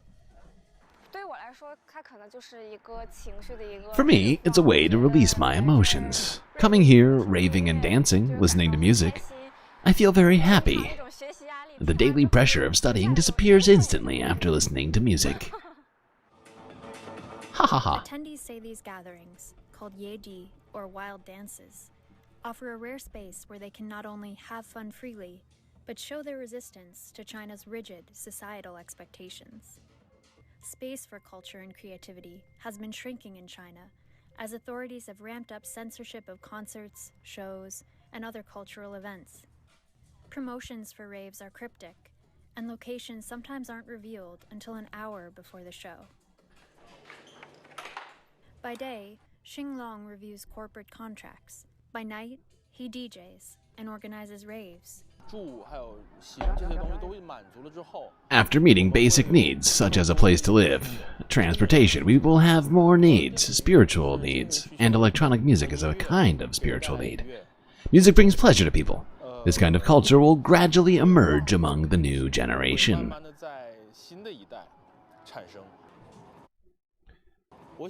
The reason I like electronic music and underground music is because of its authenticity. I can hear what he really likes, not what the DJ thinks the audience likes. Unlike the US rave culture, illegal drugs are rare. And ecstasy. But promoters still face risks from authorities who have little patience for unapproved. I mean, in China, I mean, they certainly have the access to the chemicals to synthesize them. Whether or not the people themselves can get access to them and are willing to face the potential ramifications of that in China may be a whole other story to unpack. Not going to do that now. Trying to have fun. Gatherings. Some take their chances holding raves in any available space, including on public streets. Hell yeah. One of Xing's recent raves took place in Chongchuan. Among those playing that night was Du Zizhe, a local DJ. He compared his hometown with Detroit, known as the birthplace of techno, since Chongchuan has a similar history as a formerly prosperous motor city. He traced... All right. Well, it's kind of funny. It's almost like a Chinese Rust Belt, the way that they go on about the place that this is, what this place is like. It was a formerly more industrial town that sort of lost its relevance to places like Shenzhen and others. Okay, now let's go on to other things going on in Asia before we hit up the Middle East, which we certainly have plenty to talk about there. First, though, let's go to South China Morning Post once again from 2 days ago to take a look at this. Japan, South Korea, and the United States holding joint military drills. Yay. More war. Just what we need.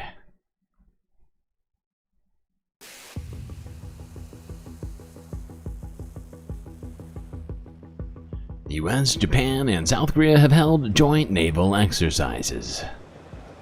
If you look at the region and God, Rahm Emanuel.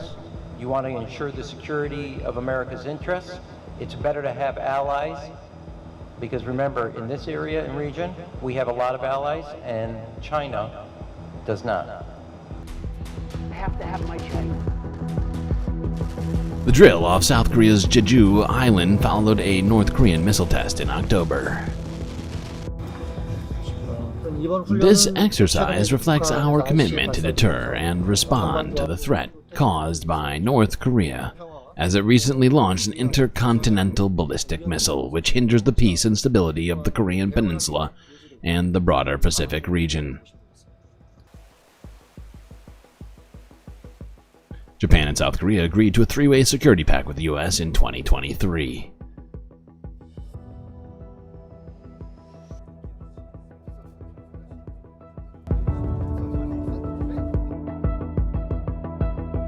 Okay, now let's go straight to this in a place somewhat south, as Indonesia and Australia are now holding joint military drills as well. How great. Everybody, calm down. This is in East Java. This exercise is a bilateral exercise between Indonesia and Australia involving the Indonesian National Army and ADRM. And this is the largest Indonesia-Australia exercise that we have ever done.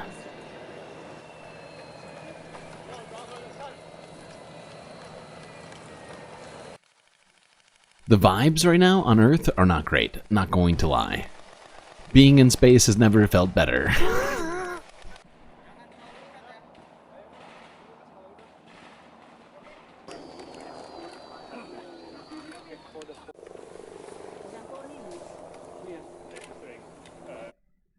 Sometimes I wish I could stay in space permanently. Unfortunately, sustaining life on a forever basis in space is currently not super plausible. So sadly, I have to keep coming back down to this nonsense place we call Earth. Okie dokie, how are we doing on time right now? 10 hours and 40 minutes in. we took a 10-hour break, right? Didn't we? When did we take our last break? Yeah. Took a break at the end of the Russia-Ukraine talk, right? We got back to it on Georgia. Yeah, that makes sense. Okay, so we've been going for like 40 minutes. Okay. The fact that I'm talking about that, I think, probably tells you that I am probably getting a little tired. It certainly tells me that. But that's okay. I will persevere. I was actually considering, I wasn't sure how much content I had. I was considering getting you all to provide content by way of what we've done on, like, what do you call it? Like the Patreon drives. Why can't I think of the actual name? Like the subathons, where you donate and like add a video. But damn, did we make it all the way? Like the rest of this is going to take at least, I think, if I'm not mistaken, the next couple hours, probably going to go until at least 2 in the morning, Eastern Standard Time, which I think is, I mean, it's a little early for us technically, but the fact is, my God, did we get through stuff? And honestly, I feel really good about it for multiple reasons. Not just because all of you have donated a bunch and helped make all of this possible and financially worth it for me today. Also, because we've gotten to hit so many topics that many I've wanted to hit that we haven't hit because of all the shit that's been going on. I feel like we're in something of a lull, knowing the outcome of the election, having talked already about the entire, well, not the, but almost the entire, we looked at it earlier. We really did we blasted through it. I've been meaning to clip that, but I just haven't done it yet. But I mean, just, with everything that's been going on, it's been nice to take this entire day, and just go through all of this crap. Oh my God. Like I was mentioning earlier, but like some of the AI stuff I was sitting on for the entire year. What else did we do that I've been sitting on?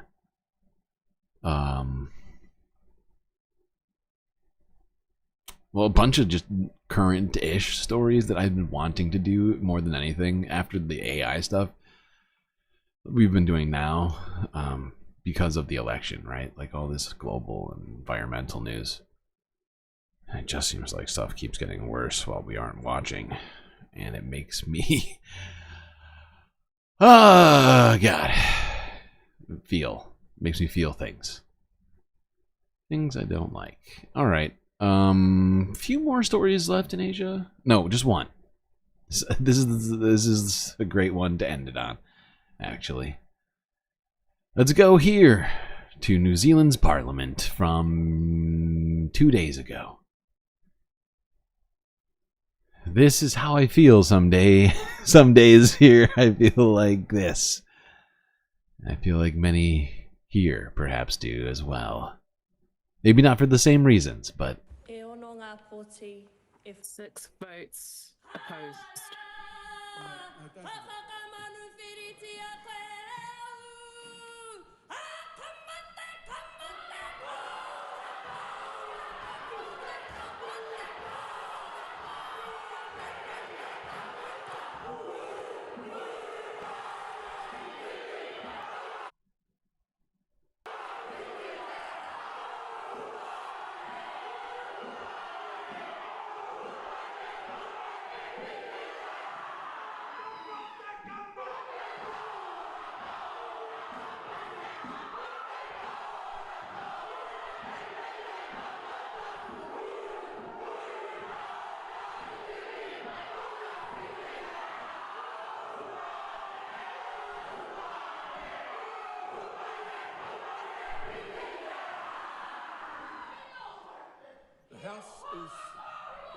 The House is suspended until the ringing of the...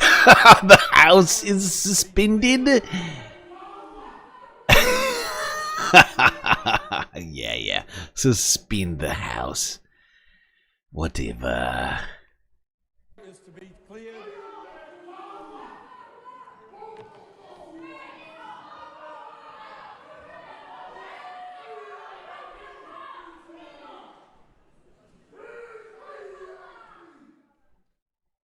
All right, that'll end our Asia coverage for the day. I think that ends it with a bang. Now it's time for the Middle East. I almost feel like I need a second. I almost feel like I need a break after that. After all of this, this short 45 minutes was rough. We can get through it though. We can get through it. Alrighty then. 30 minutes from getting out of... Hey, you gotta do what you gotta do, you know. I'm just glad you didn't lose your job, or that you have a job, because there was talk of you losing a job, and better to have the job than not, at least in this current climate. You know. But yeah. Did Lance cover this? Nice. Glad to know I'm not the only one in, I guess, BreadTube. Am I in BreadTube? Am I bready enough for the bread club? Yeah, good to know I'm not the only one paying attention to the best parts of the internet. All right, on to the Middle East, starting from 5 days ago. And I've mostly set this up in a chronological order, as I tend to do when I'm behind on stuff. Let's start it off here. Talk about that old deadline that supposedly existed and also passed. Here's global news with a reality check for everyone. See how this goes. Naja El-Kafarna says her first thought every morning is about how she'll feed her children. She says she's been sheltering in this school for 3 months, and that in that time, food aid has only come once or twice. Famine is imminent, if not already happening, in the besieged north. And while we receive testimonies from people on the ground asking, begging for pieces of bread, for water, the United Nations remains denied access to this area. Life in Gaza now largely depends on external aid. The U.S. gave Israel 30 days to increase the number of aid trucks to at least 350 per day or receive less military support. That deadline expires Tuesday. The United Nations says Israel failed. Whoopsies. For a population of 2.2 million people who need absolutely everything. Yeah, it doesn't sound... The math ain't mathin' on that one. No. No, it's just not... doesn't check out. Yeah. Part of the American demands. The IDF claims laugh or cry. Trucks is far higher, and the problem is Hamas steals the food. Oh, it's Hamas's... Of course. Israel points out international law compels Israel to ensure aid. Oh, international law. He doesn't know. Oh boy, watch out. Is likely to enforce its threat on Israel. Still a threat from Iran. The Israelis are still fighting. Yeah, U.S.'s threat, enforce, red line. Why do I feel like I'm in some sort of a weird, what do you call it? I'm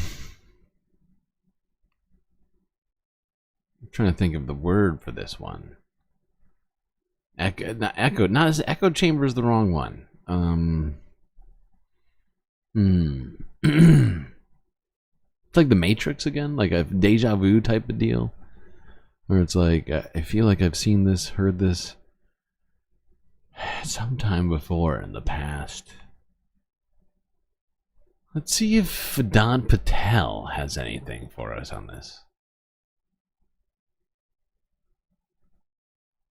Vedant Patel, of course, the State Department spokesperson. Going back, yeah.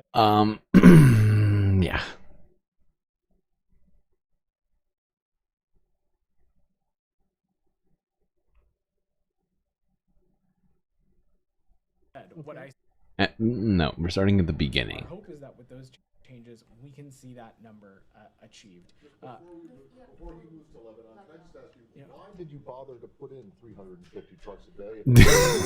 I'm not going to speak to Yeah, great question. Why did he bother? I don't know. It's like a hard, but you know what? I'm not gonna. Let's get. Yeah, wait. Oh, actually, wait. Is this the beginning? I could have sworn. Whatever. We didn't give the Israelis 30 days to do all this stuff. It's You true. guys did. And now those 30 days are up. Are you sure? I've heard it from everyone so Are you sure it wasn't journalists who gave Israel 30 days, and not America, the only country and or group of people with leverage in this particular situation? far.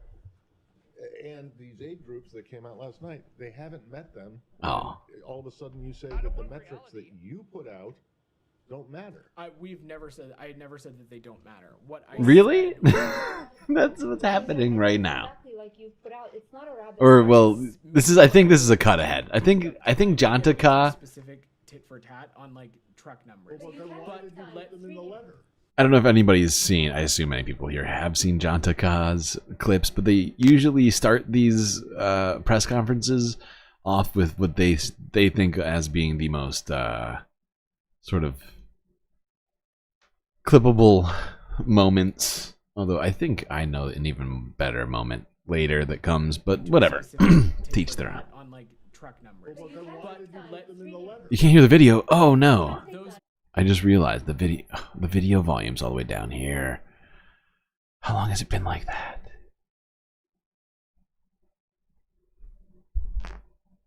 I can't remember when I switched it.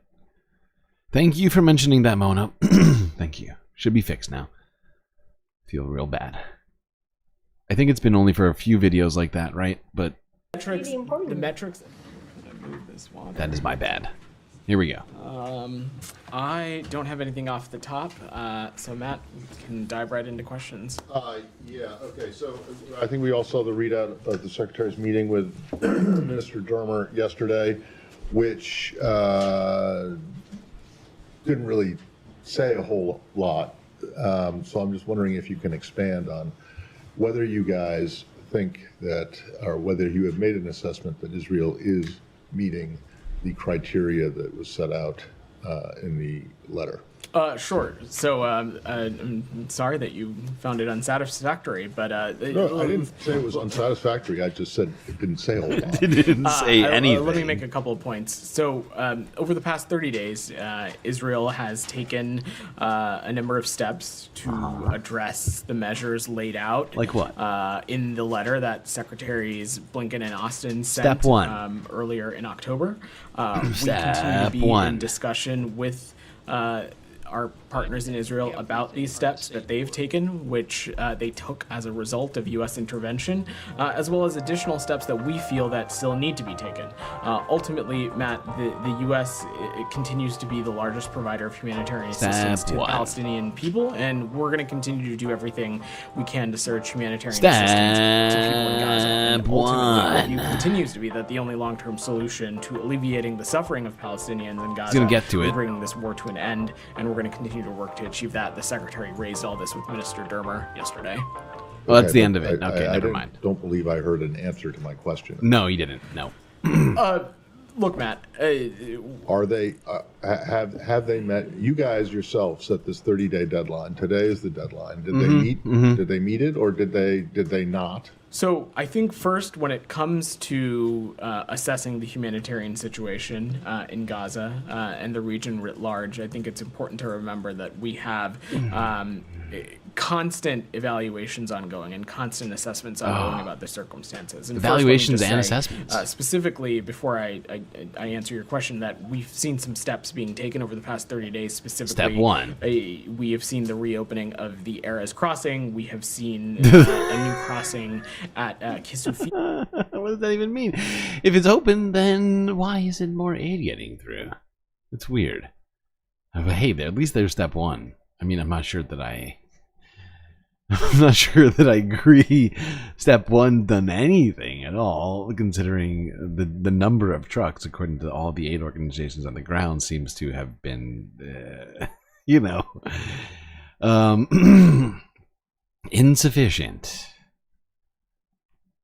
Open as it relates to the Jordanian Armed Forces corridor. We have seen a wave of a waivement of certain customs requirement that humanitarian organizations had previously said was an obstacle.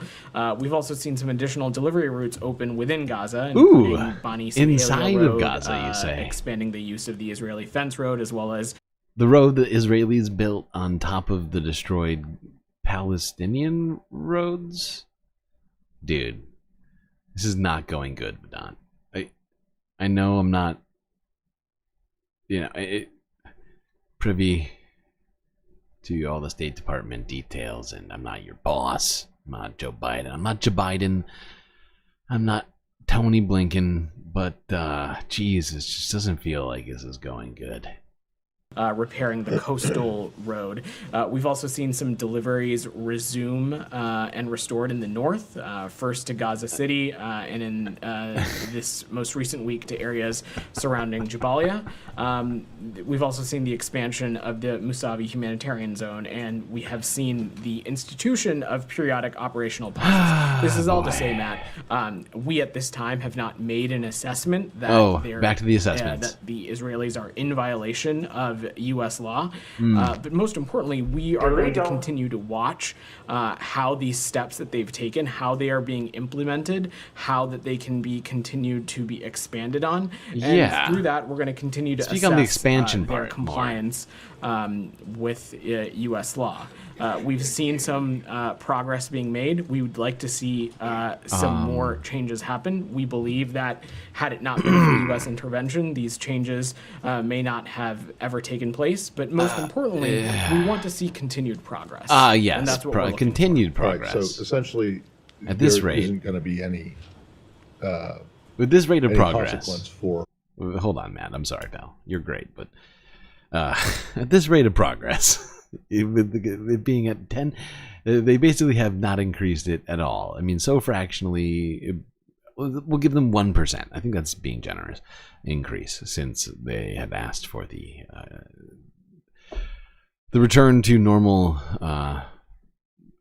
trucks coming into Gaza. That being at least 350, which is actually subnormal, but we're just gonna give that. We're gonna get past that for now, just to finish this comment.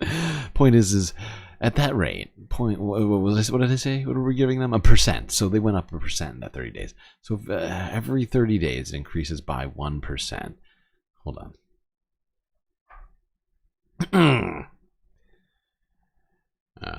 What did we say? 37 aid trucks made it in this month. Times 1.01.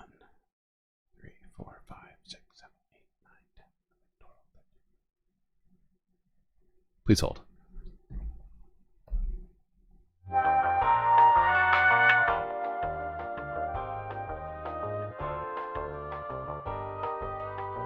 It's going to take years at that rate to get it up to even 100 trucks a day. So that's not looking great if you're a Palestinian, not going to lie.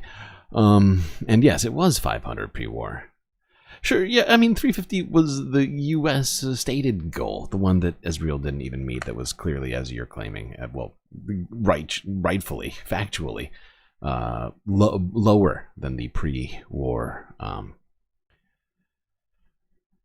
number of trucks. And this is the most cynical thing I think I've said all stream, but hey, at least there's a few less Palestinians to feed now. That will be it for jokes for the rest of the night. We want to see continued progress, and that's what we're looking for. All right, so essentially, there isn't going to be any likes. It's not even deserved. Any consequence for Israel not terrible. Meeting the I certainly don't have a change in U.S. policy to announce today, Matt, but as you just heard me say, we are constantly going to assess the circumstances on the ground. We are looking for some of these steps that we've made. We want to make sure that they are sustained and expanded upon, and certainly if we don't see that, if we don't continue to see steps in the appropriate direction, we certainly will enforce U.S. law. Yeah. There's no doubt. Oh, But good. you guys were I'm the so ones stoked. that gave them the 30 I'm so stoked to hear about that enforcement of U.S. law. When is that going to happen exactly? Because I feel like we skipped that a bunch of times. We had multiple opportunities. I think didn't the Department of Defense report say that we were potentially violating Leahy law, and then we just said, you know what? I forget why we even asked for that report. I made a huge, tiny mistake.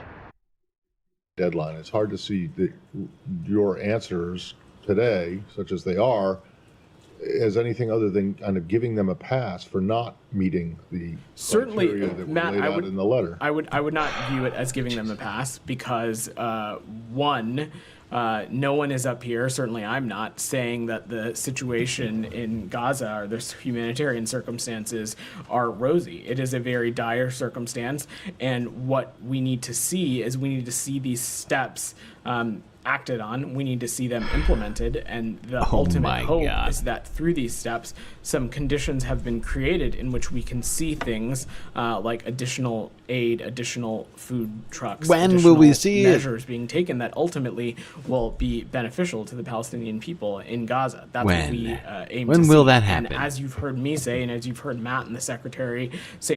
By the way, this is when things are about to get, in my opinion, this is the part that I thought right around here. And where I felt that this really all just sort of falls apart for Matt here. That's what we aim to see. And why did I call him Matt? Vadon. Secretary say previously, if we don't see steps being taken, we of course will appropriately enforce U.S. law. But correct today, me if I'm wrong. Isn't that what you guys said a month ago? That is what we said a month ago. Oh. And that is why we laid out. They had not. I said Matt because that's the name of the reporter. I just remembered. But yeah, Matt just comes in. He's like, "Wait, dude, you just said that literally a month ago. What is the deal? We're literally living in some sort of weird time loop. We have Bacula. Scott, what do you have to say about this? How do we switch the timeline to your pal? How do we alter this one to one that makes, I don't know, just a modicum of sense?" That is what we said a month ago, and that is why we laid out. And they have not yet met them because you say that they have taken some steps, but more needs to be made. In other words, they have not met the criteria by the deadline, and you are giving them a pass. Is that? I don't understand. There's no other way to look at it. No, I don't think that is true. That letter was specific about some specific areas where we wanted to see them. He's right. Matt is fucking right. We're just giving Israel a fucking pass. We made another fake red line. They didn't take it seriously because they knew it was fake. And now we're just confirming that you're right. That was a fake red line. We need to get another pass.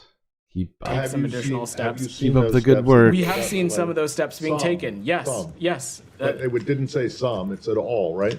Matt, the point is, more than any singular step, we outlined a number of steps that we wanted to see taken. Right.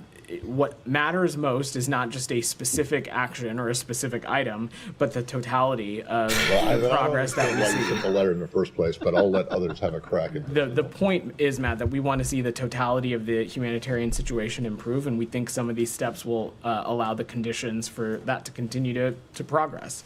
Go ahead, Jenny. But, I mean, if it's the totality of the humanitarian situation, we have eight aid groups who came out today and said that the situation...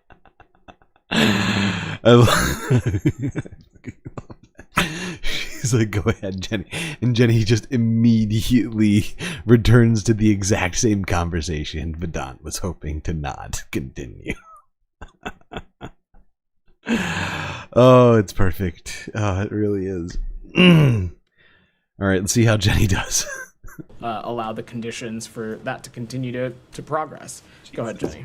But I mean, if it's the totality of the humanitarian situation, we have eight aid groups who came out today and said that the situation has not only not gotten better, it's gotten worse over the past 30 days. So how do you square that with this assessment that or non-assessment that they are in violation? Yeah. Jenny, the assessment I of can't the speak to the kinds of assessment that these groups made. Certainly have seen that reporting. But to Matt, I just laid out some of the metrics that we saw. We saw the reopening of Erez. We saw a new crossing opening. Measure. You're saying, okay, they did this, but we were told, you guys said it would be based on the results on the ground that have not borne out here. So Can you talk us through the deliberation here? I'm not going to get into the deliberative process, Jenny, but specifically when we're talking about specific metrics or specific actions or things on the ground, the hope Name is one that specific. the operational changes that have been made through some of these things, for example, just the waiving of the customs. He just keeps talking about open he just keeps talking about open crossings. That's all he can talk about. But if those openings aren't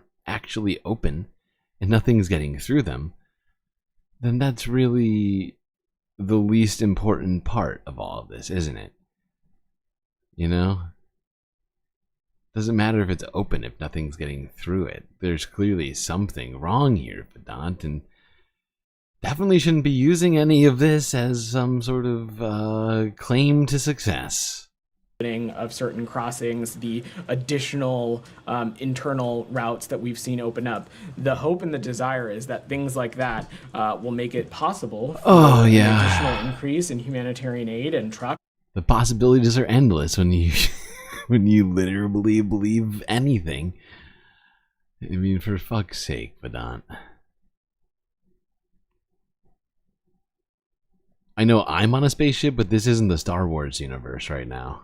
I mean, come on, pal. We're gonna need a little bit more hard evidence and reality, fact-based stuff, please. Less wish casting. That's my job, not your job. I'm the spacecaster. You are the spokesperson for the United States government. It's clearly some sort of a dichotomy here. Maybe I'm the one not understanding what's going on. Am I in charge? Wait, hold on. Please hold.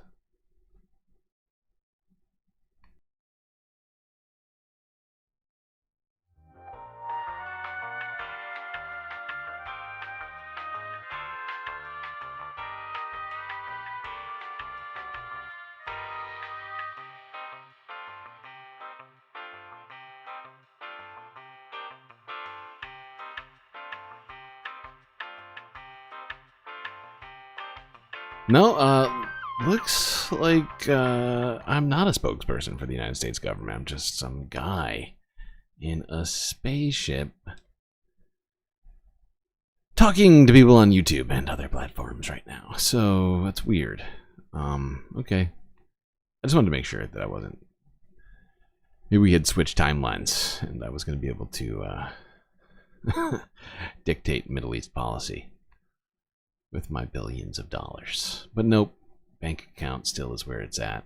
I still am not an elected government official or otherwise.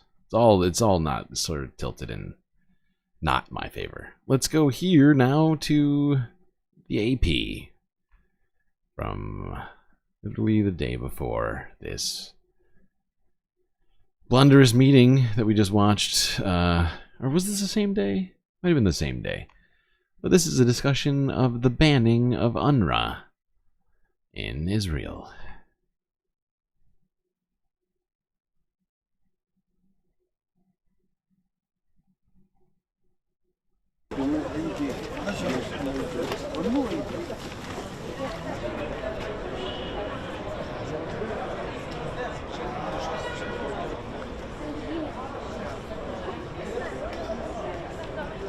It's a great pleasure to receive you here today at the Vocational Training Center. We're very concerned by the two bills that were adopted by the Israeli Knesset last week. We still seek to understand exactly what is the actual implication, the meaning of these two bills.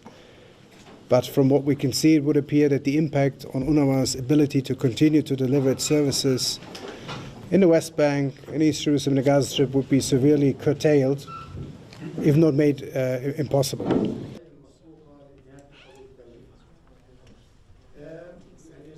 If these bills are indeed implemented as they are written, there would be, in our view, very concerning implications for beneficiaries, for our ability to provide services, for the humanitarian situation in the Gaza Strip, no doubt, and of course also more broadly for the security and stability situation in the West Bank and likely in the region.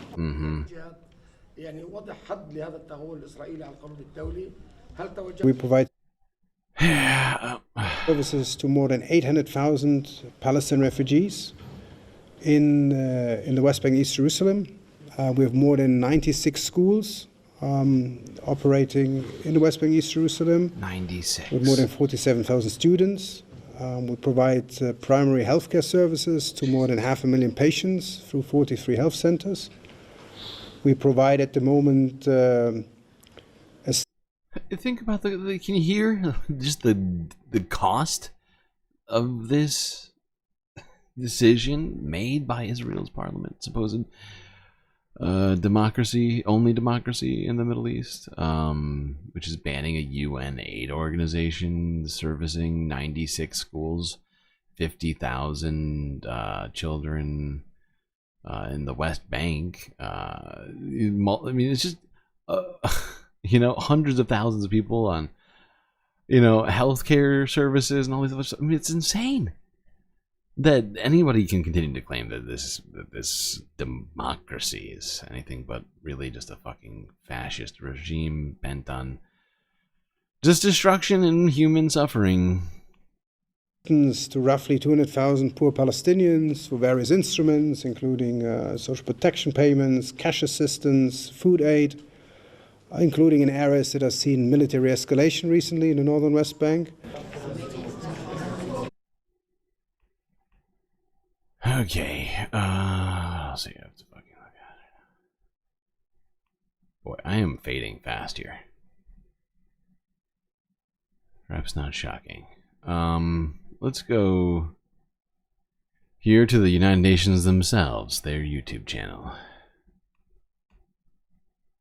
This came out the same day.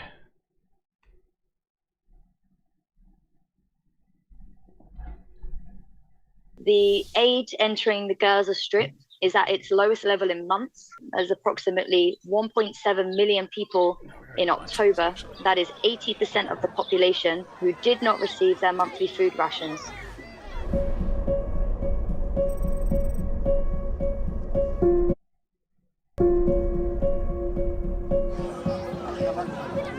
There's a looming famine. We have winter approaching. The shelters that people have are completely insufficient. Nothing is waterproof, and people are sleeping on the floor.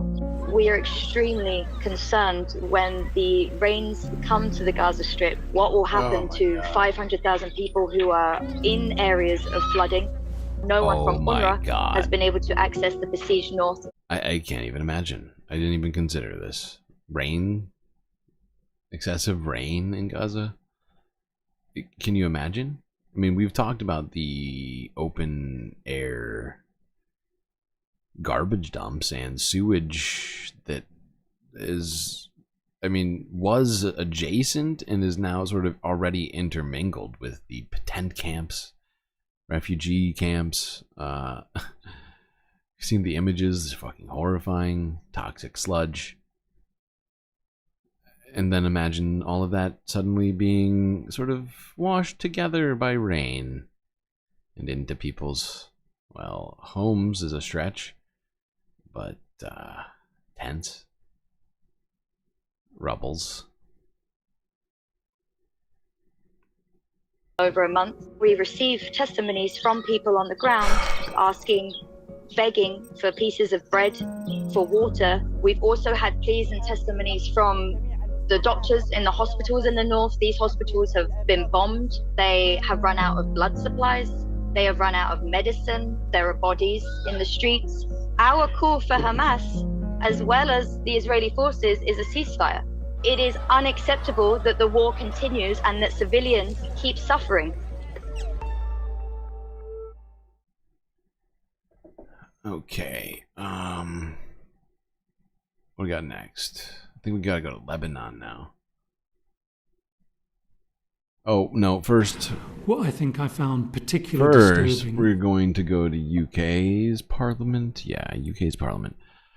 To a doctor, surgeon, in fact, that was in Palestine over the last year, giving testimony. Testimony which is pretty difficult to listen to.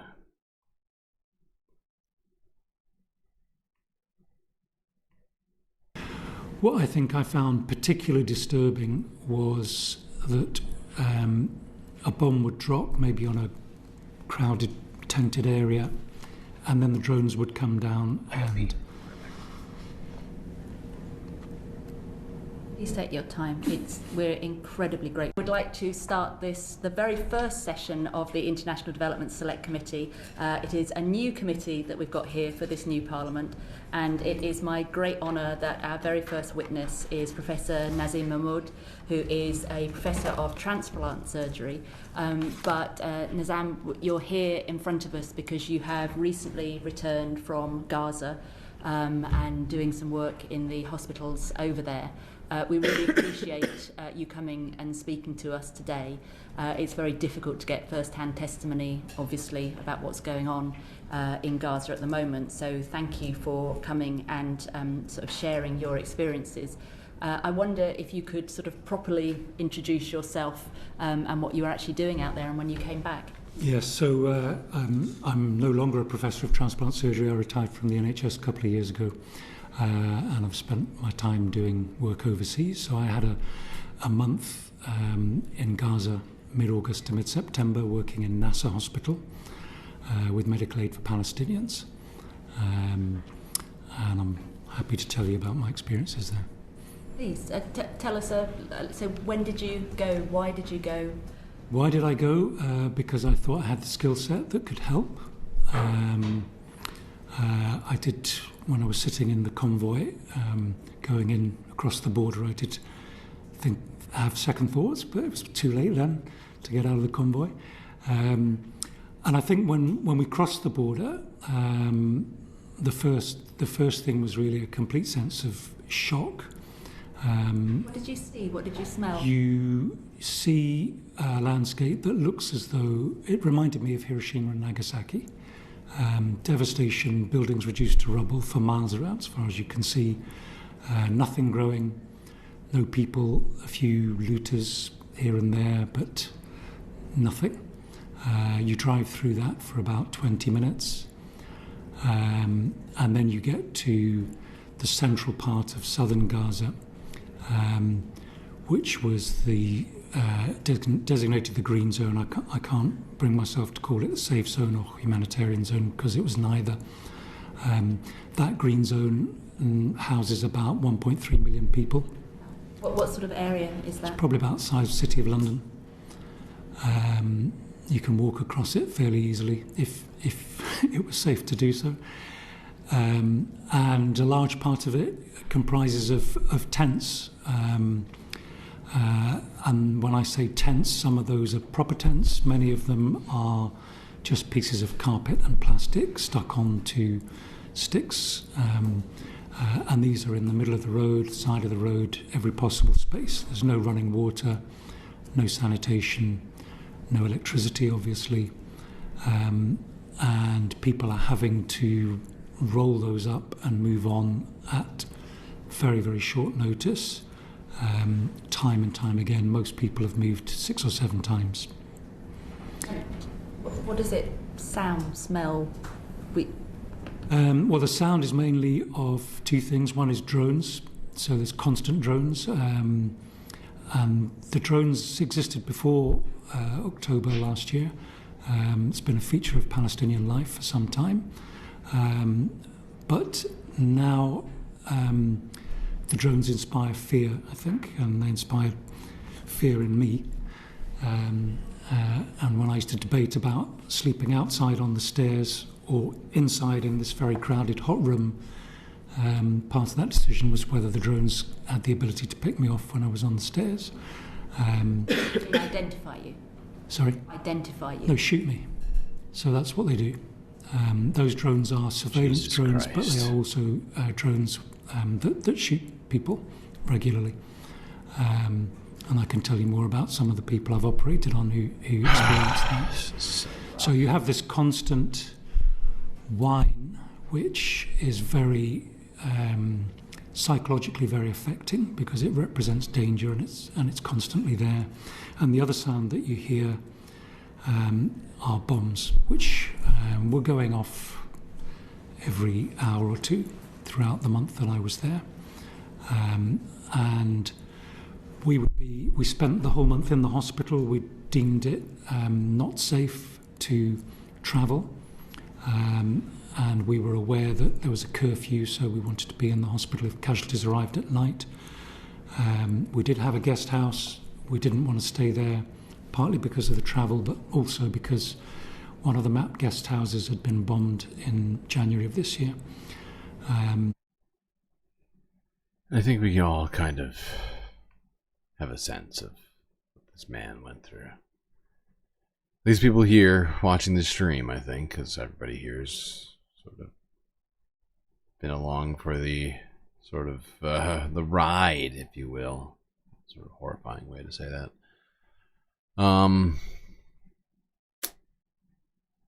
Let's go back to State Department here. Vedant, well, he's going to try and make up for the last press conference. I'm sure this one's going to go much better.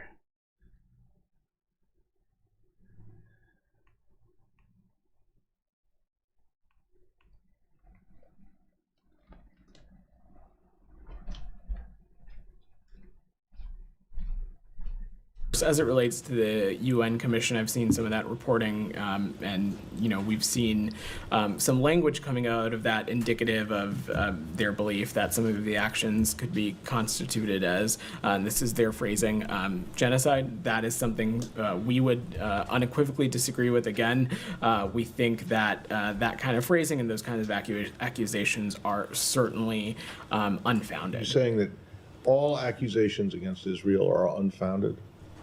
No, what I'm saying is the accusation of genocide, specifically in that UN commission, those accusations are unfounded. And you said that you disagree with the term genocide to describe what's going on in Gaza.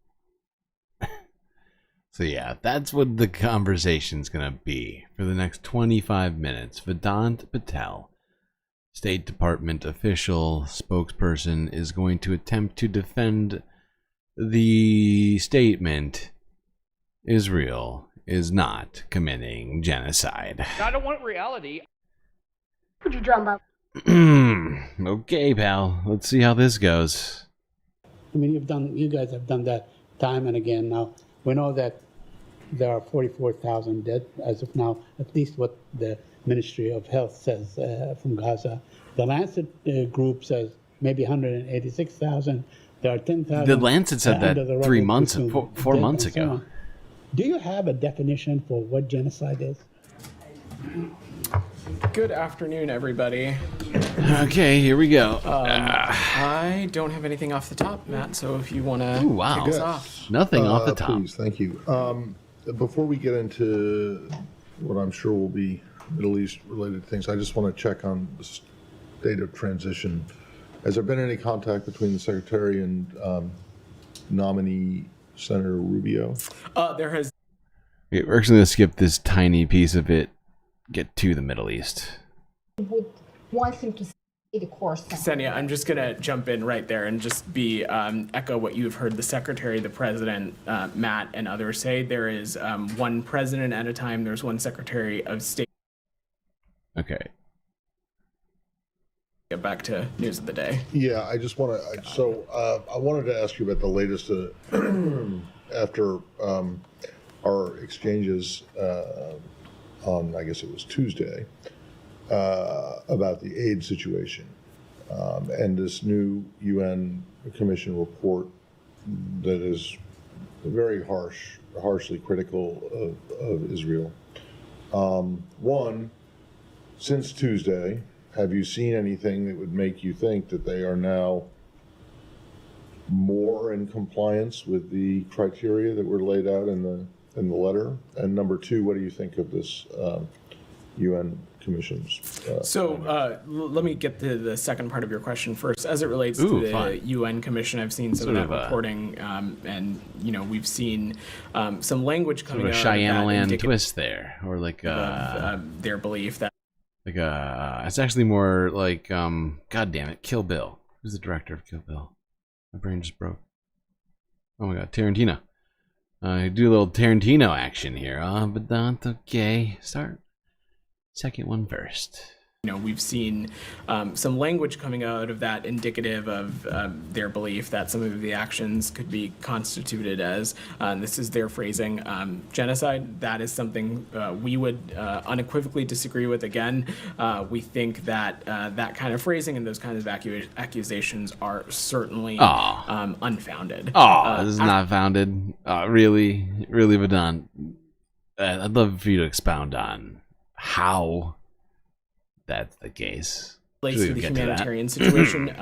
I laid out on Tuesday some of the steps that we have seen taken. We expect some additional steps to take place as well over the course of this week. Particularly, we anticipate that the IDF and COGAT may make some adjustments to the list of items, the dual-use items that would be allowed to be categorized within humanitarian aid. Okay. Certainly, progress in that space would build on the many things that I outlined the other day on Tuesday. And all in all, what we want to see is all of these things in their totality continue to contribute to an improvement in the humanitarian circumstances on the ground. But they haven't done that yet. That we expect a decision to be made on that sometime this week. Batteries. And there's still been no meeting of this civilian harm reduction. That is my understanding. But again, these items were October 31st, even before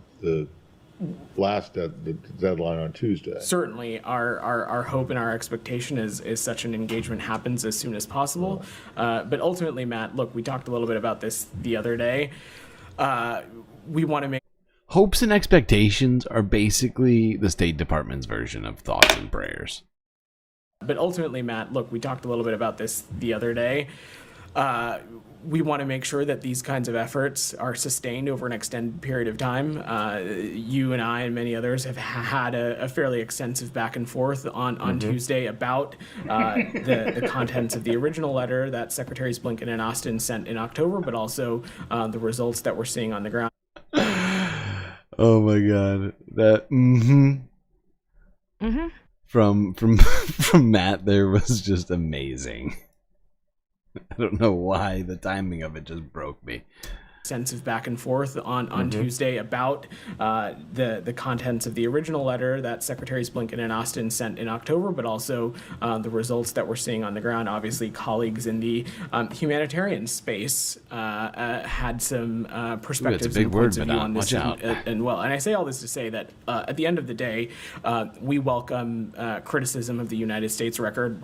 Certainly, we even welcome criticism of Israel's record when it's warranted.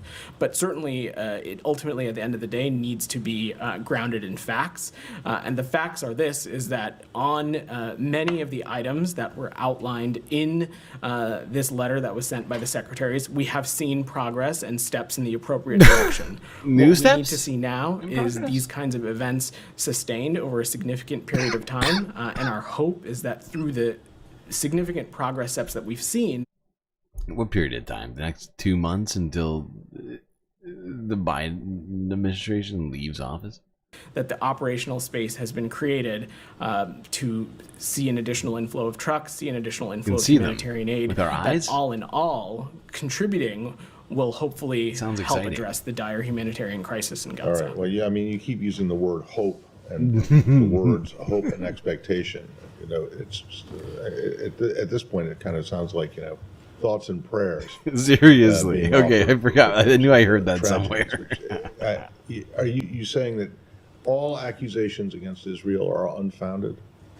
No, what I'm saying is the accusation of genocide, specifically in that UN commission. Oh, those specifically accusations that are one. unfounded. Other ones are Also, founded. The point that I was making about criticisms of Israel What about needing mine? to be grounded in I'm facts. claiming it. Our viewpoint is that, that some of the founded? metrics that were outlined by some of these humanitarian groups in their scorecard release the other day are inconsistent with what we're seeing on the ground. And just some examples of that. That scorecard said that humanitarian aid had been cut off in the north. That is not accurate, not accurate from our reporting, and not the accurate. royal we? It had been cut off in the north. That is not accurate. Not accurate from our reporting, and not accurate from our engagements with people in the region. Food and supplies had been delivered to Gaza City for weeks now, and last week we've also saw some progress in Jabalia and some of the surrounding areas. That scorecard had said that the Musawi humanitarian zone had not been expanded. Also not true. We have seen the humanitarian zone in Musawi. Ooh, it's bigger expanded. now. So there Same are just amount of some aid, simple but it's things bigger. like this that we think are inconsistent with the facts on the ground. That does not mean to say that the humanitarian situation in Gaza is perfect. It's not, as I said on Tuesday. But any criticism of the United States or Israel and our humanitarian undertaking absolutely needs to be grounded in the truth on the ground. And Really? How much aid has the United States actually helped to deliver? I know that the $500 million aid pier didn't deliver fuck all. So what else have we helped deliver aside from bombs to people? those metrics are inconsistent with what our colleagues and those who have been engaged on this deeply are seeing directly. Well, I'm kind of surprised you want to get into metrics that are contained in the NGO report, since you absolutely refuse to get into your own metrics when you were asked about it numerous times on Tuesdays. We certainly it's true. There was no resistance to get into some of those metrics. Let's get into the most basic metric, which was the number of trucks of aid going in every day. You said 350 was the bare minimum. What is it? That certainly was the metric that was outlined in the letter. And as I said on Tuesday, the metric that we had as it related to... That pause was so long. It was perfect. Matt was just sitting there watching him like, you said 350. And Vidal was just like sitting there waiting, like he's going to say more stuff. 350? Was it us? Oh yeah, it was us. Let me speak to that. On Tuesday, the metric that we had as it related to between November 1st and November 9th, let me just pull up my notes, and I unfortunately don't have a more updated figure for you at this time. No, the State Department doesn't have updated figures? Weird. What's up with that? And I unfortunately don't have a more updated figure for you at this time, but the metric that we had seen between November 1st and November 9th was 404 trucks. Again, I don't say this to say that we are satisfied with that number. We certainly are not. And some of the changes that I outlined on Tuesday, the opening of new gates, the waiving of the customs requirement through the Jordanian corridor, some other measures, the hope is that the government of Israel, the UN, and other regional partners can utilize those changes to see an influx of trucks go in. That is what the United States certainly expects, and it's what we're going to continue to push for as well. Daphne, go ahead. Thank you. Human Rights Watch said today that Israeli authorities have caused forced displacement of Palestinians in Gaza to an extent that constitutes war crimes and crimes against humanity. Have you seen anything that would make you agree with that assessment? We have not. Certainly, forced displacement is something that continues to be inconsistent with the principles that Secretary Blinken laid out in Tokyo. And again, I will let our partners... I'm confused. It's almost like the State Department just isn't looking at it. And so, because if they don't look at it, then from what they've seen, quote unquote, everything seems fine. As long as you don't look at it. Because I think if you do, even from my vantage point in space, you can see it. So, What's up with that? IDF speak to the specific military tactics and operations, but it is wholly consistent and acceptable to ask civilians to evacuate a certain area while they are conducting certain military operations, and then for them to be able to go home. We have not seen any kind of specific force displacement. Didn't see it. Can't see it. As you've heard us say consistently, we haven't this been is something looking. that we're going to pay incredibly close attention to, and if we see kind of, if we But see they're just like actions they're that are not paying just very close inconsistent with that, attention. but inconsistent with But what they're is staring at expected of our partners. And here's the expected thing. Like they're paying very close attention how we enforce to the US law. region, but they're specifically not looking at Gaza or the West Bank. They're looking at like Tel Aviv on like a bright sunny day when there's no like Iron Dome going off or anything like that. Or sometimes I think they focus more in on like the Red Sea and what's like happening beneath the surface in the Red Sea, stuff like that. And over in those places, things are fine. We'll take appropriate action as well. Right. So you don't agree that there's been forced displacement to the extent that constitutes war crimes? We have not made such an assessment. And how can you say that you've not seen crimes against humanity, war crimes, genocide, anything like that, if there's still assessments that are going on within the state? What we have said is that these assessments are ongoing, and we've been very specific. We have not closed the door on. See, the thing is, that's what's up. Like that's what they gotta keep doing is they just keep assessing it, right? As long as they're still assessing and they don't ever finish the assessment, as long as they never actually, as he said, close the door on these assessments, and there's no way to say for sure whether or not Israel is committing any war crimes, because they're still in the midst of assessing it. You can't ask them to rush these things. A year? That's not enough time to figure that out. As the one main provider of weapons to Israel, that's not enough time. You need at least a decade to finish those kinds of assessments. And then, and only then, can you close the door on those things and make conclusions and all these other sorts of people. Like, you know, the International Criminal Court or the ICJ or the UN or any other rights and human aid like organizations, things like that are just, they're all being hasty. It's rude. How rude. Don't appreciate it. Necessarily coming to that conclusion. What we are talking about is that these are ongoing assessments, Mm-hmm. and we are going to continue to pay attention to the kinds of actions and behavior that we're seeing. Great. And can I ask on Lebanon? Sure. Yeah, go ahead. Israel launched airstrikes on Beirut's Hezbollah-controlled southern suburbs today, keeping up its unusually intensive bombardment of the area for a third consecutive day. Lebanon's health ministry said Israeli attacks killed 21 yesterday. Do you have any concerns about these airstrikes? Does this hinder ceasefire efforts? We certainly would have concerns. Look, you've really? heard us say time and time again that we do not want to see these kinds of consistent operations in Beirut. Have you? What does that mean, even? So you prefer inconsistent operations in Beirut? I don't understand. What does that even... What does any of this even mean? Especially as it relates to densely populated areas. This is something that we're going to continue to stress with our partners in Israel.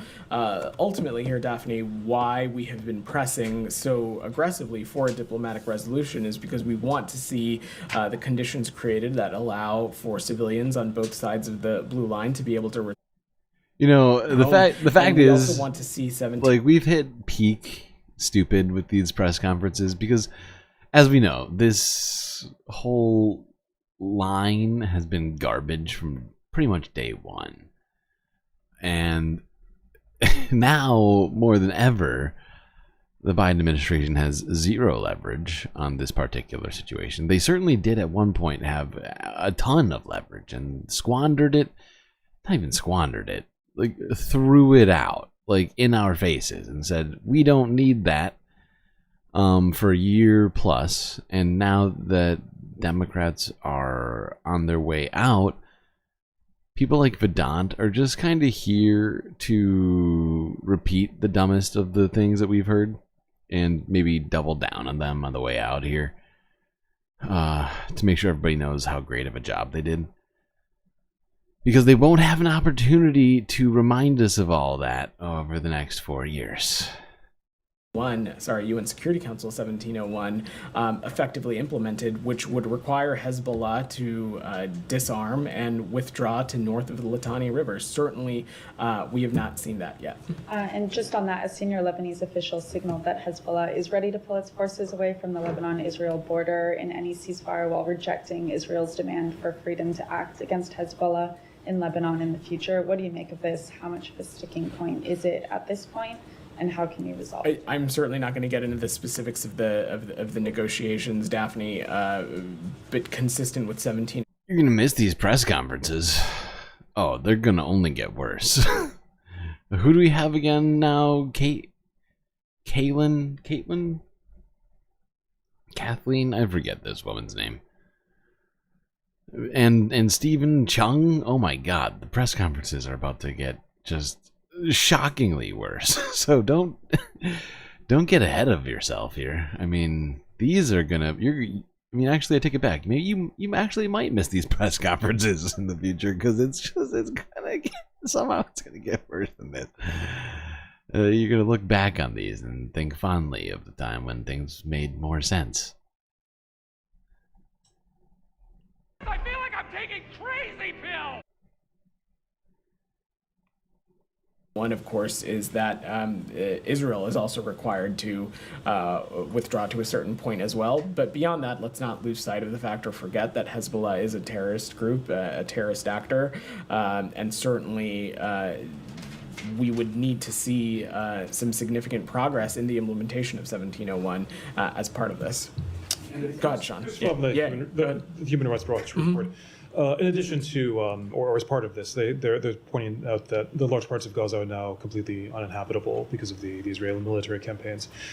Does the State Department take issue with the facts behind that the military operation has done that? Sean, I'm certainly not going to stand up here and dispute the fact that there has been... Oh man, this is getting rough.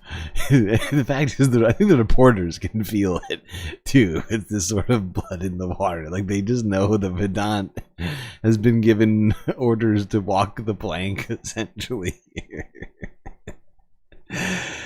There's no one at the helm anymore. Captain has jumped overboard. Oh boy.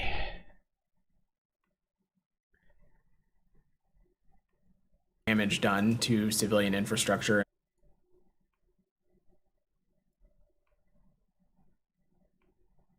Pointing out that the large parts of Gaza are now completely uninhabitable because of the Israeli military campaigns. Does the State Department take issue with the facts behind that the military operation has done that? Sean, I'm certainly not going to stand up here and dispute the fact that there has been damage done to civilian infrastructure and numerous civilian facilities across Gaza, and have certainly made some of them inhabitable.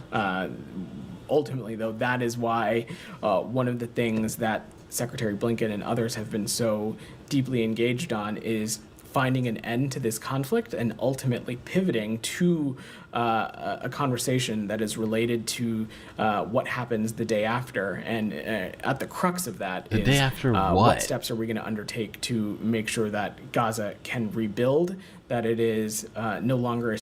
You're not going to be rebuilding anything, pal. I mean, not that Vedant was ever personally going to be doing it with any rebuilding with his hands or anything like that, but I mean, the administration is out the door. The day after what? I mean, it's not like this is going to end between now and January 20th.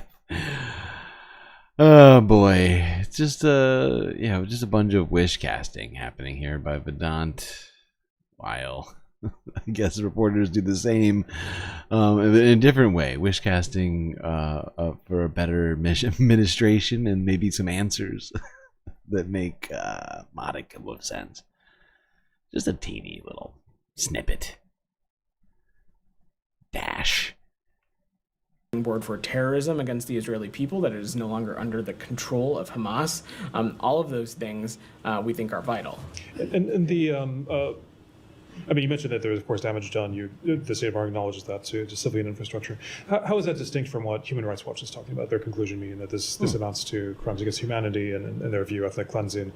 Why do you dispute that? So I'm not going to get into the specifics of this of the report specifically. I haven't had the chance to read it in detail. It simply was asking Daphne's question if we agree with the conclusions that we've seen some kind of forced displacement, which we have not. That being said, that certainly would be a red line for the Secretary and certainly be a red line for us, which is something that we laid out pretty clearly in Tokyo almost a year ago. And those principles that the Secretary laid out in that speech continue to be the pillar of how we view the ongoing conflict, but ultimately what we want to see, what we want the building blocks of the day after to look like. Okay. Yeah, go ahead, Said. Unless you had anything else, Sean. We'll come back to you. Go ahead. Okay, great. On the letter itself, I mean, 2 days after the deadline, whatever it is, do you consider the letter to be nullified, canceled, or fulfilled? The content of the letter. What is the status of the letter today? Side, none of the above. I hope none of the above. Do you see that?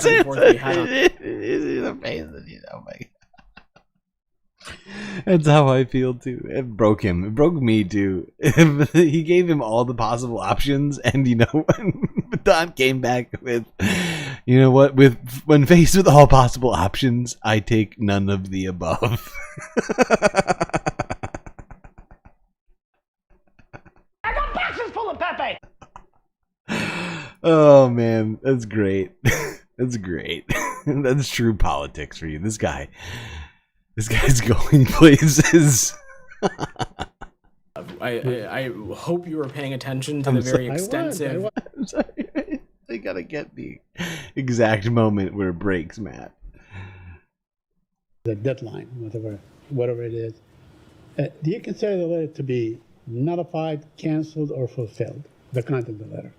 What is the status of the letter today? Side, none of the above. I hope you were paying attention to the very extensive back and forth we had on this on Tuesday. I asked the question, yeah. The point of what we said was that these are issues that we're going to continue to pay close attention to. We're going to continue to make assessments on them, and they're paying so close attention that we believe are inconsistent. That's the other thing, right? Sometimes you pay too close attention to one detail that you miss.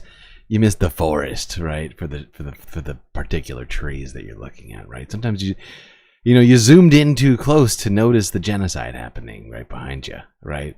And that's one of the problems here. They're just too focused, and they're assessing too hard to notice all the other stuff happening right behind them or in front of them.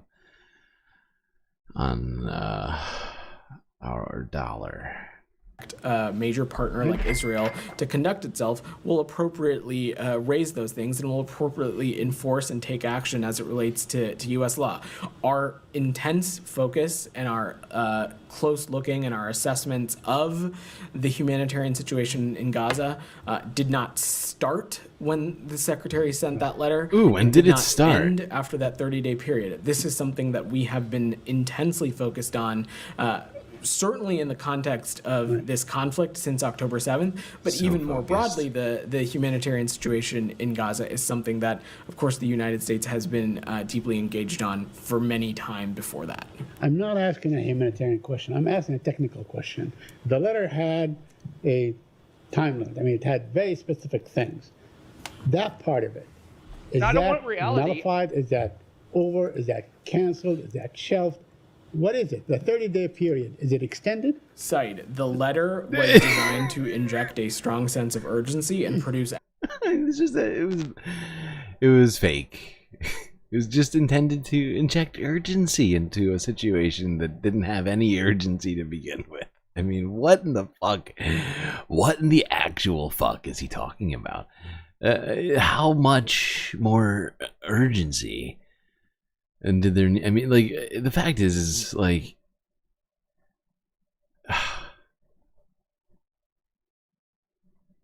this whole situation is just gonna get worse, and I don't understand how. Because look at this shit. Look at what we're dealing with already.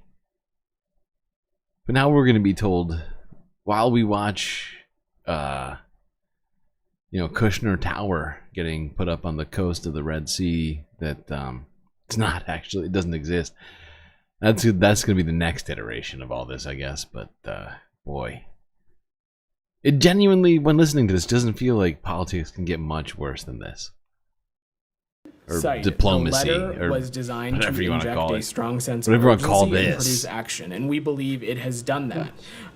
We are now going to continue to remain engaged on this, and if we see actions that we think are detracting from these steps of progress, if we see actions that are inconsistent with the kinds of things that we want to see, we of course will appropriately make the relevant assessments that we need to make within U.S. law. The letter is not void, it is not null, it is not canceled. Right. The letter was So many assessments. It is one piece of the puzzle as it relates to how we are approaching the issue relating to the humanitarian. For the most well-funded government on the planet, you'd think they'd be able to put together a puzzle a little faster. I think most people during the pandemic managed to put together more puzzles than they have in this particular amount of time. Situation in Gaza. Just one last thing on the issue of the letter, but the part that expired on the 12th of this month, is that over? What part are you talking about, Said? It had a definite time limit. That's Said, there was so that, I mean, I understand it laid out be renewable. It laid out. I think you were focusing a little too intensely on the letter. It laid out some specific steps. Focusing too intensely let me on the finish. letter. Let me finish. It laid Why are you so focused on the letter that we made a huge deal about? I don't understand. Matt. The United States government came out and made a big deal about this letter. They made a big red line. They said, you have until 10 days after the election to, whatever, 1 week after the election, with no political reasons at all, to meet these very specific metrics. And now that we're here, we just want to say that we were kidding. And actually, it's about a broader picture that doesn't actually include metrics at all. Specific steps that we wanted to see. It laid out some progress areas that we wanted to see. We believe that we have seen some progress in some of those areas.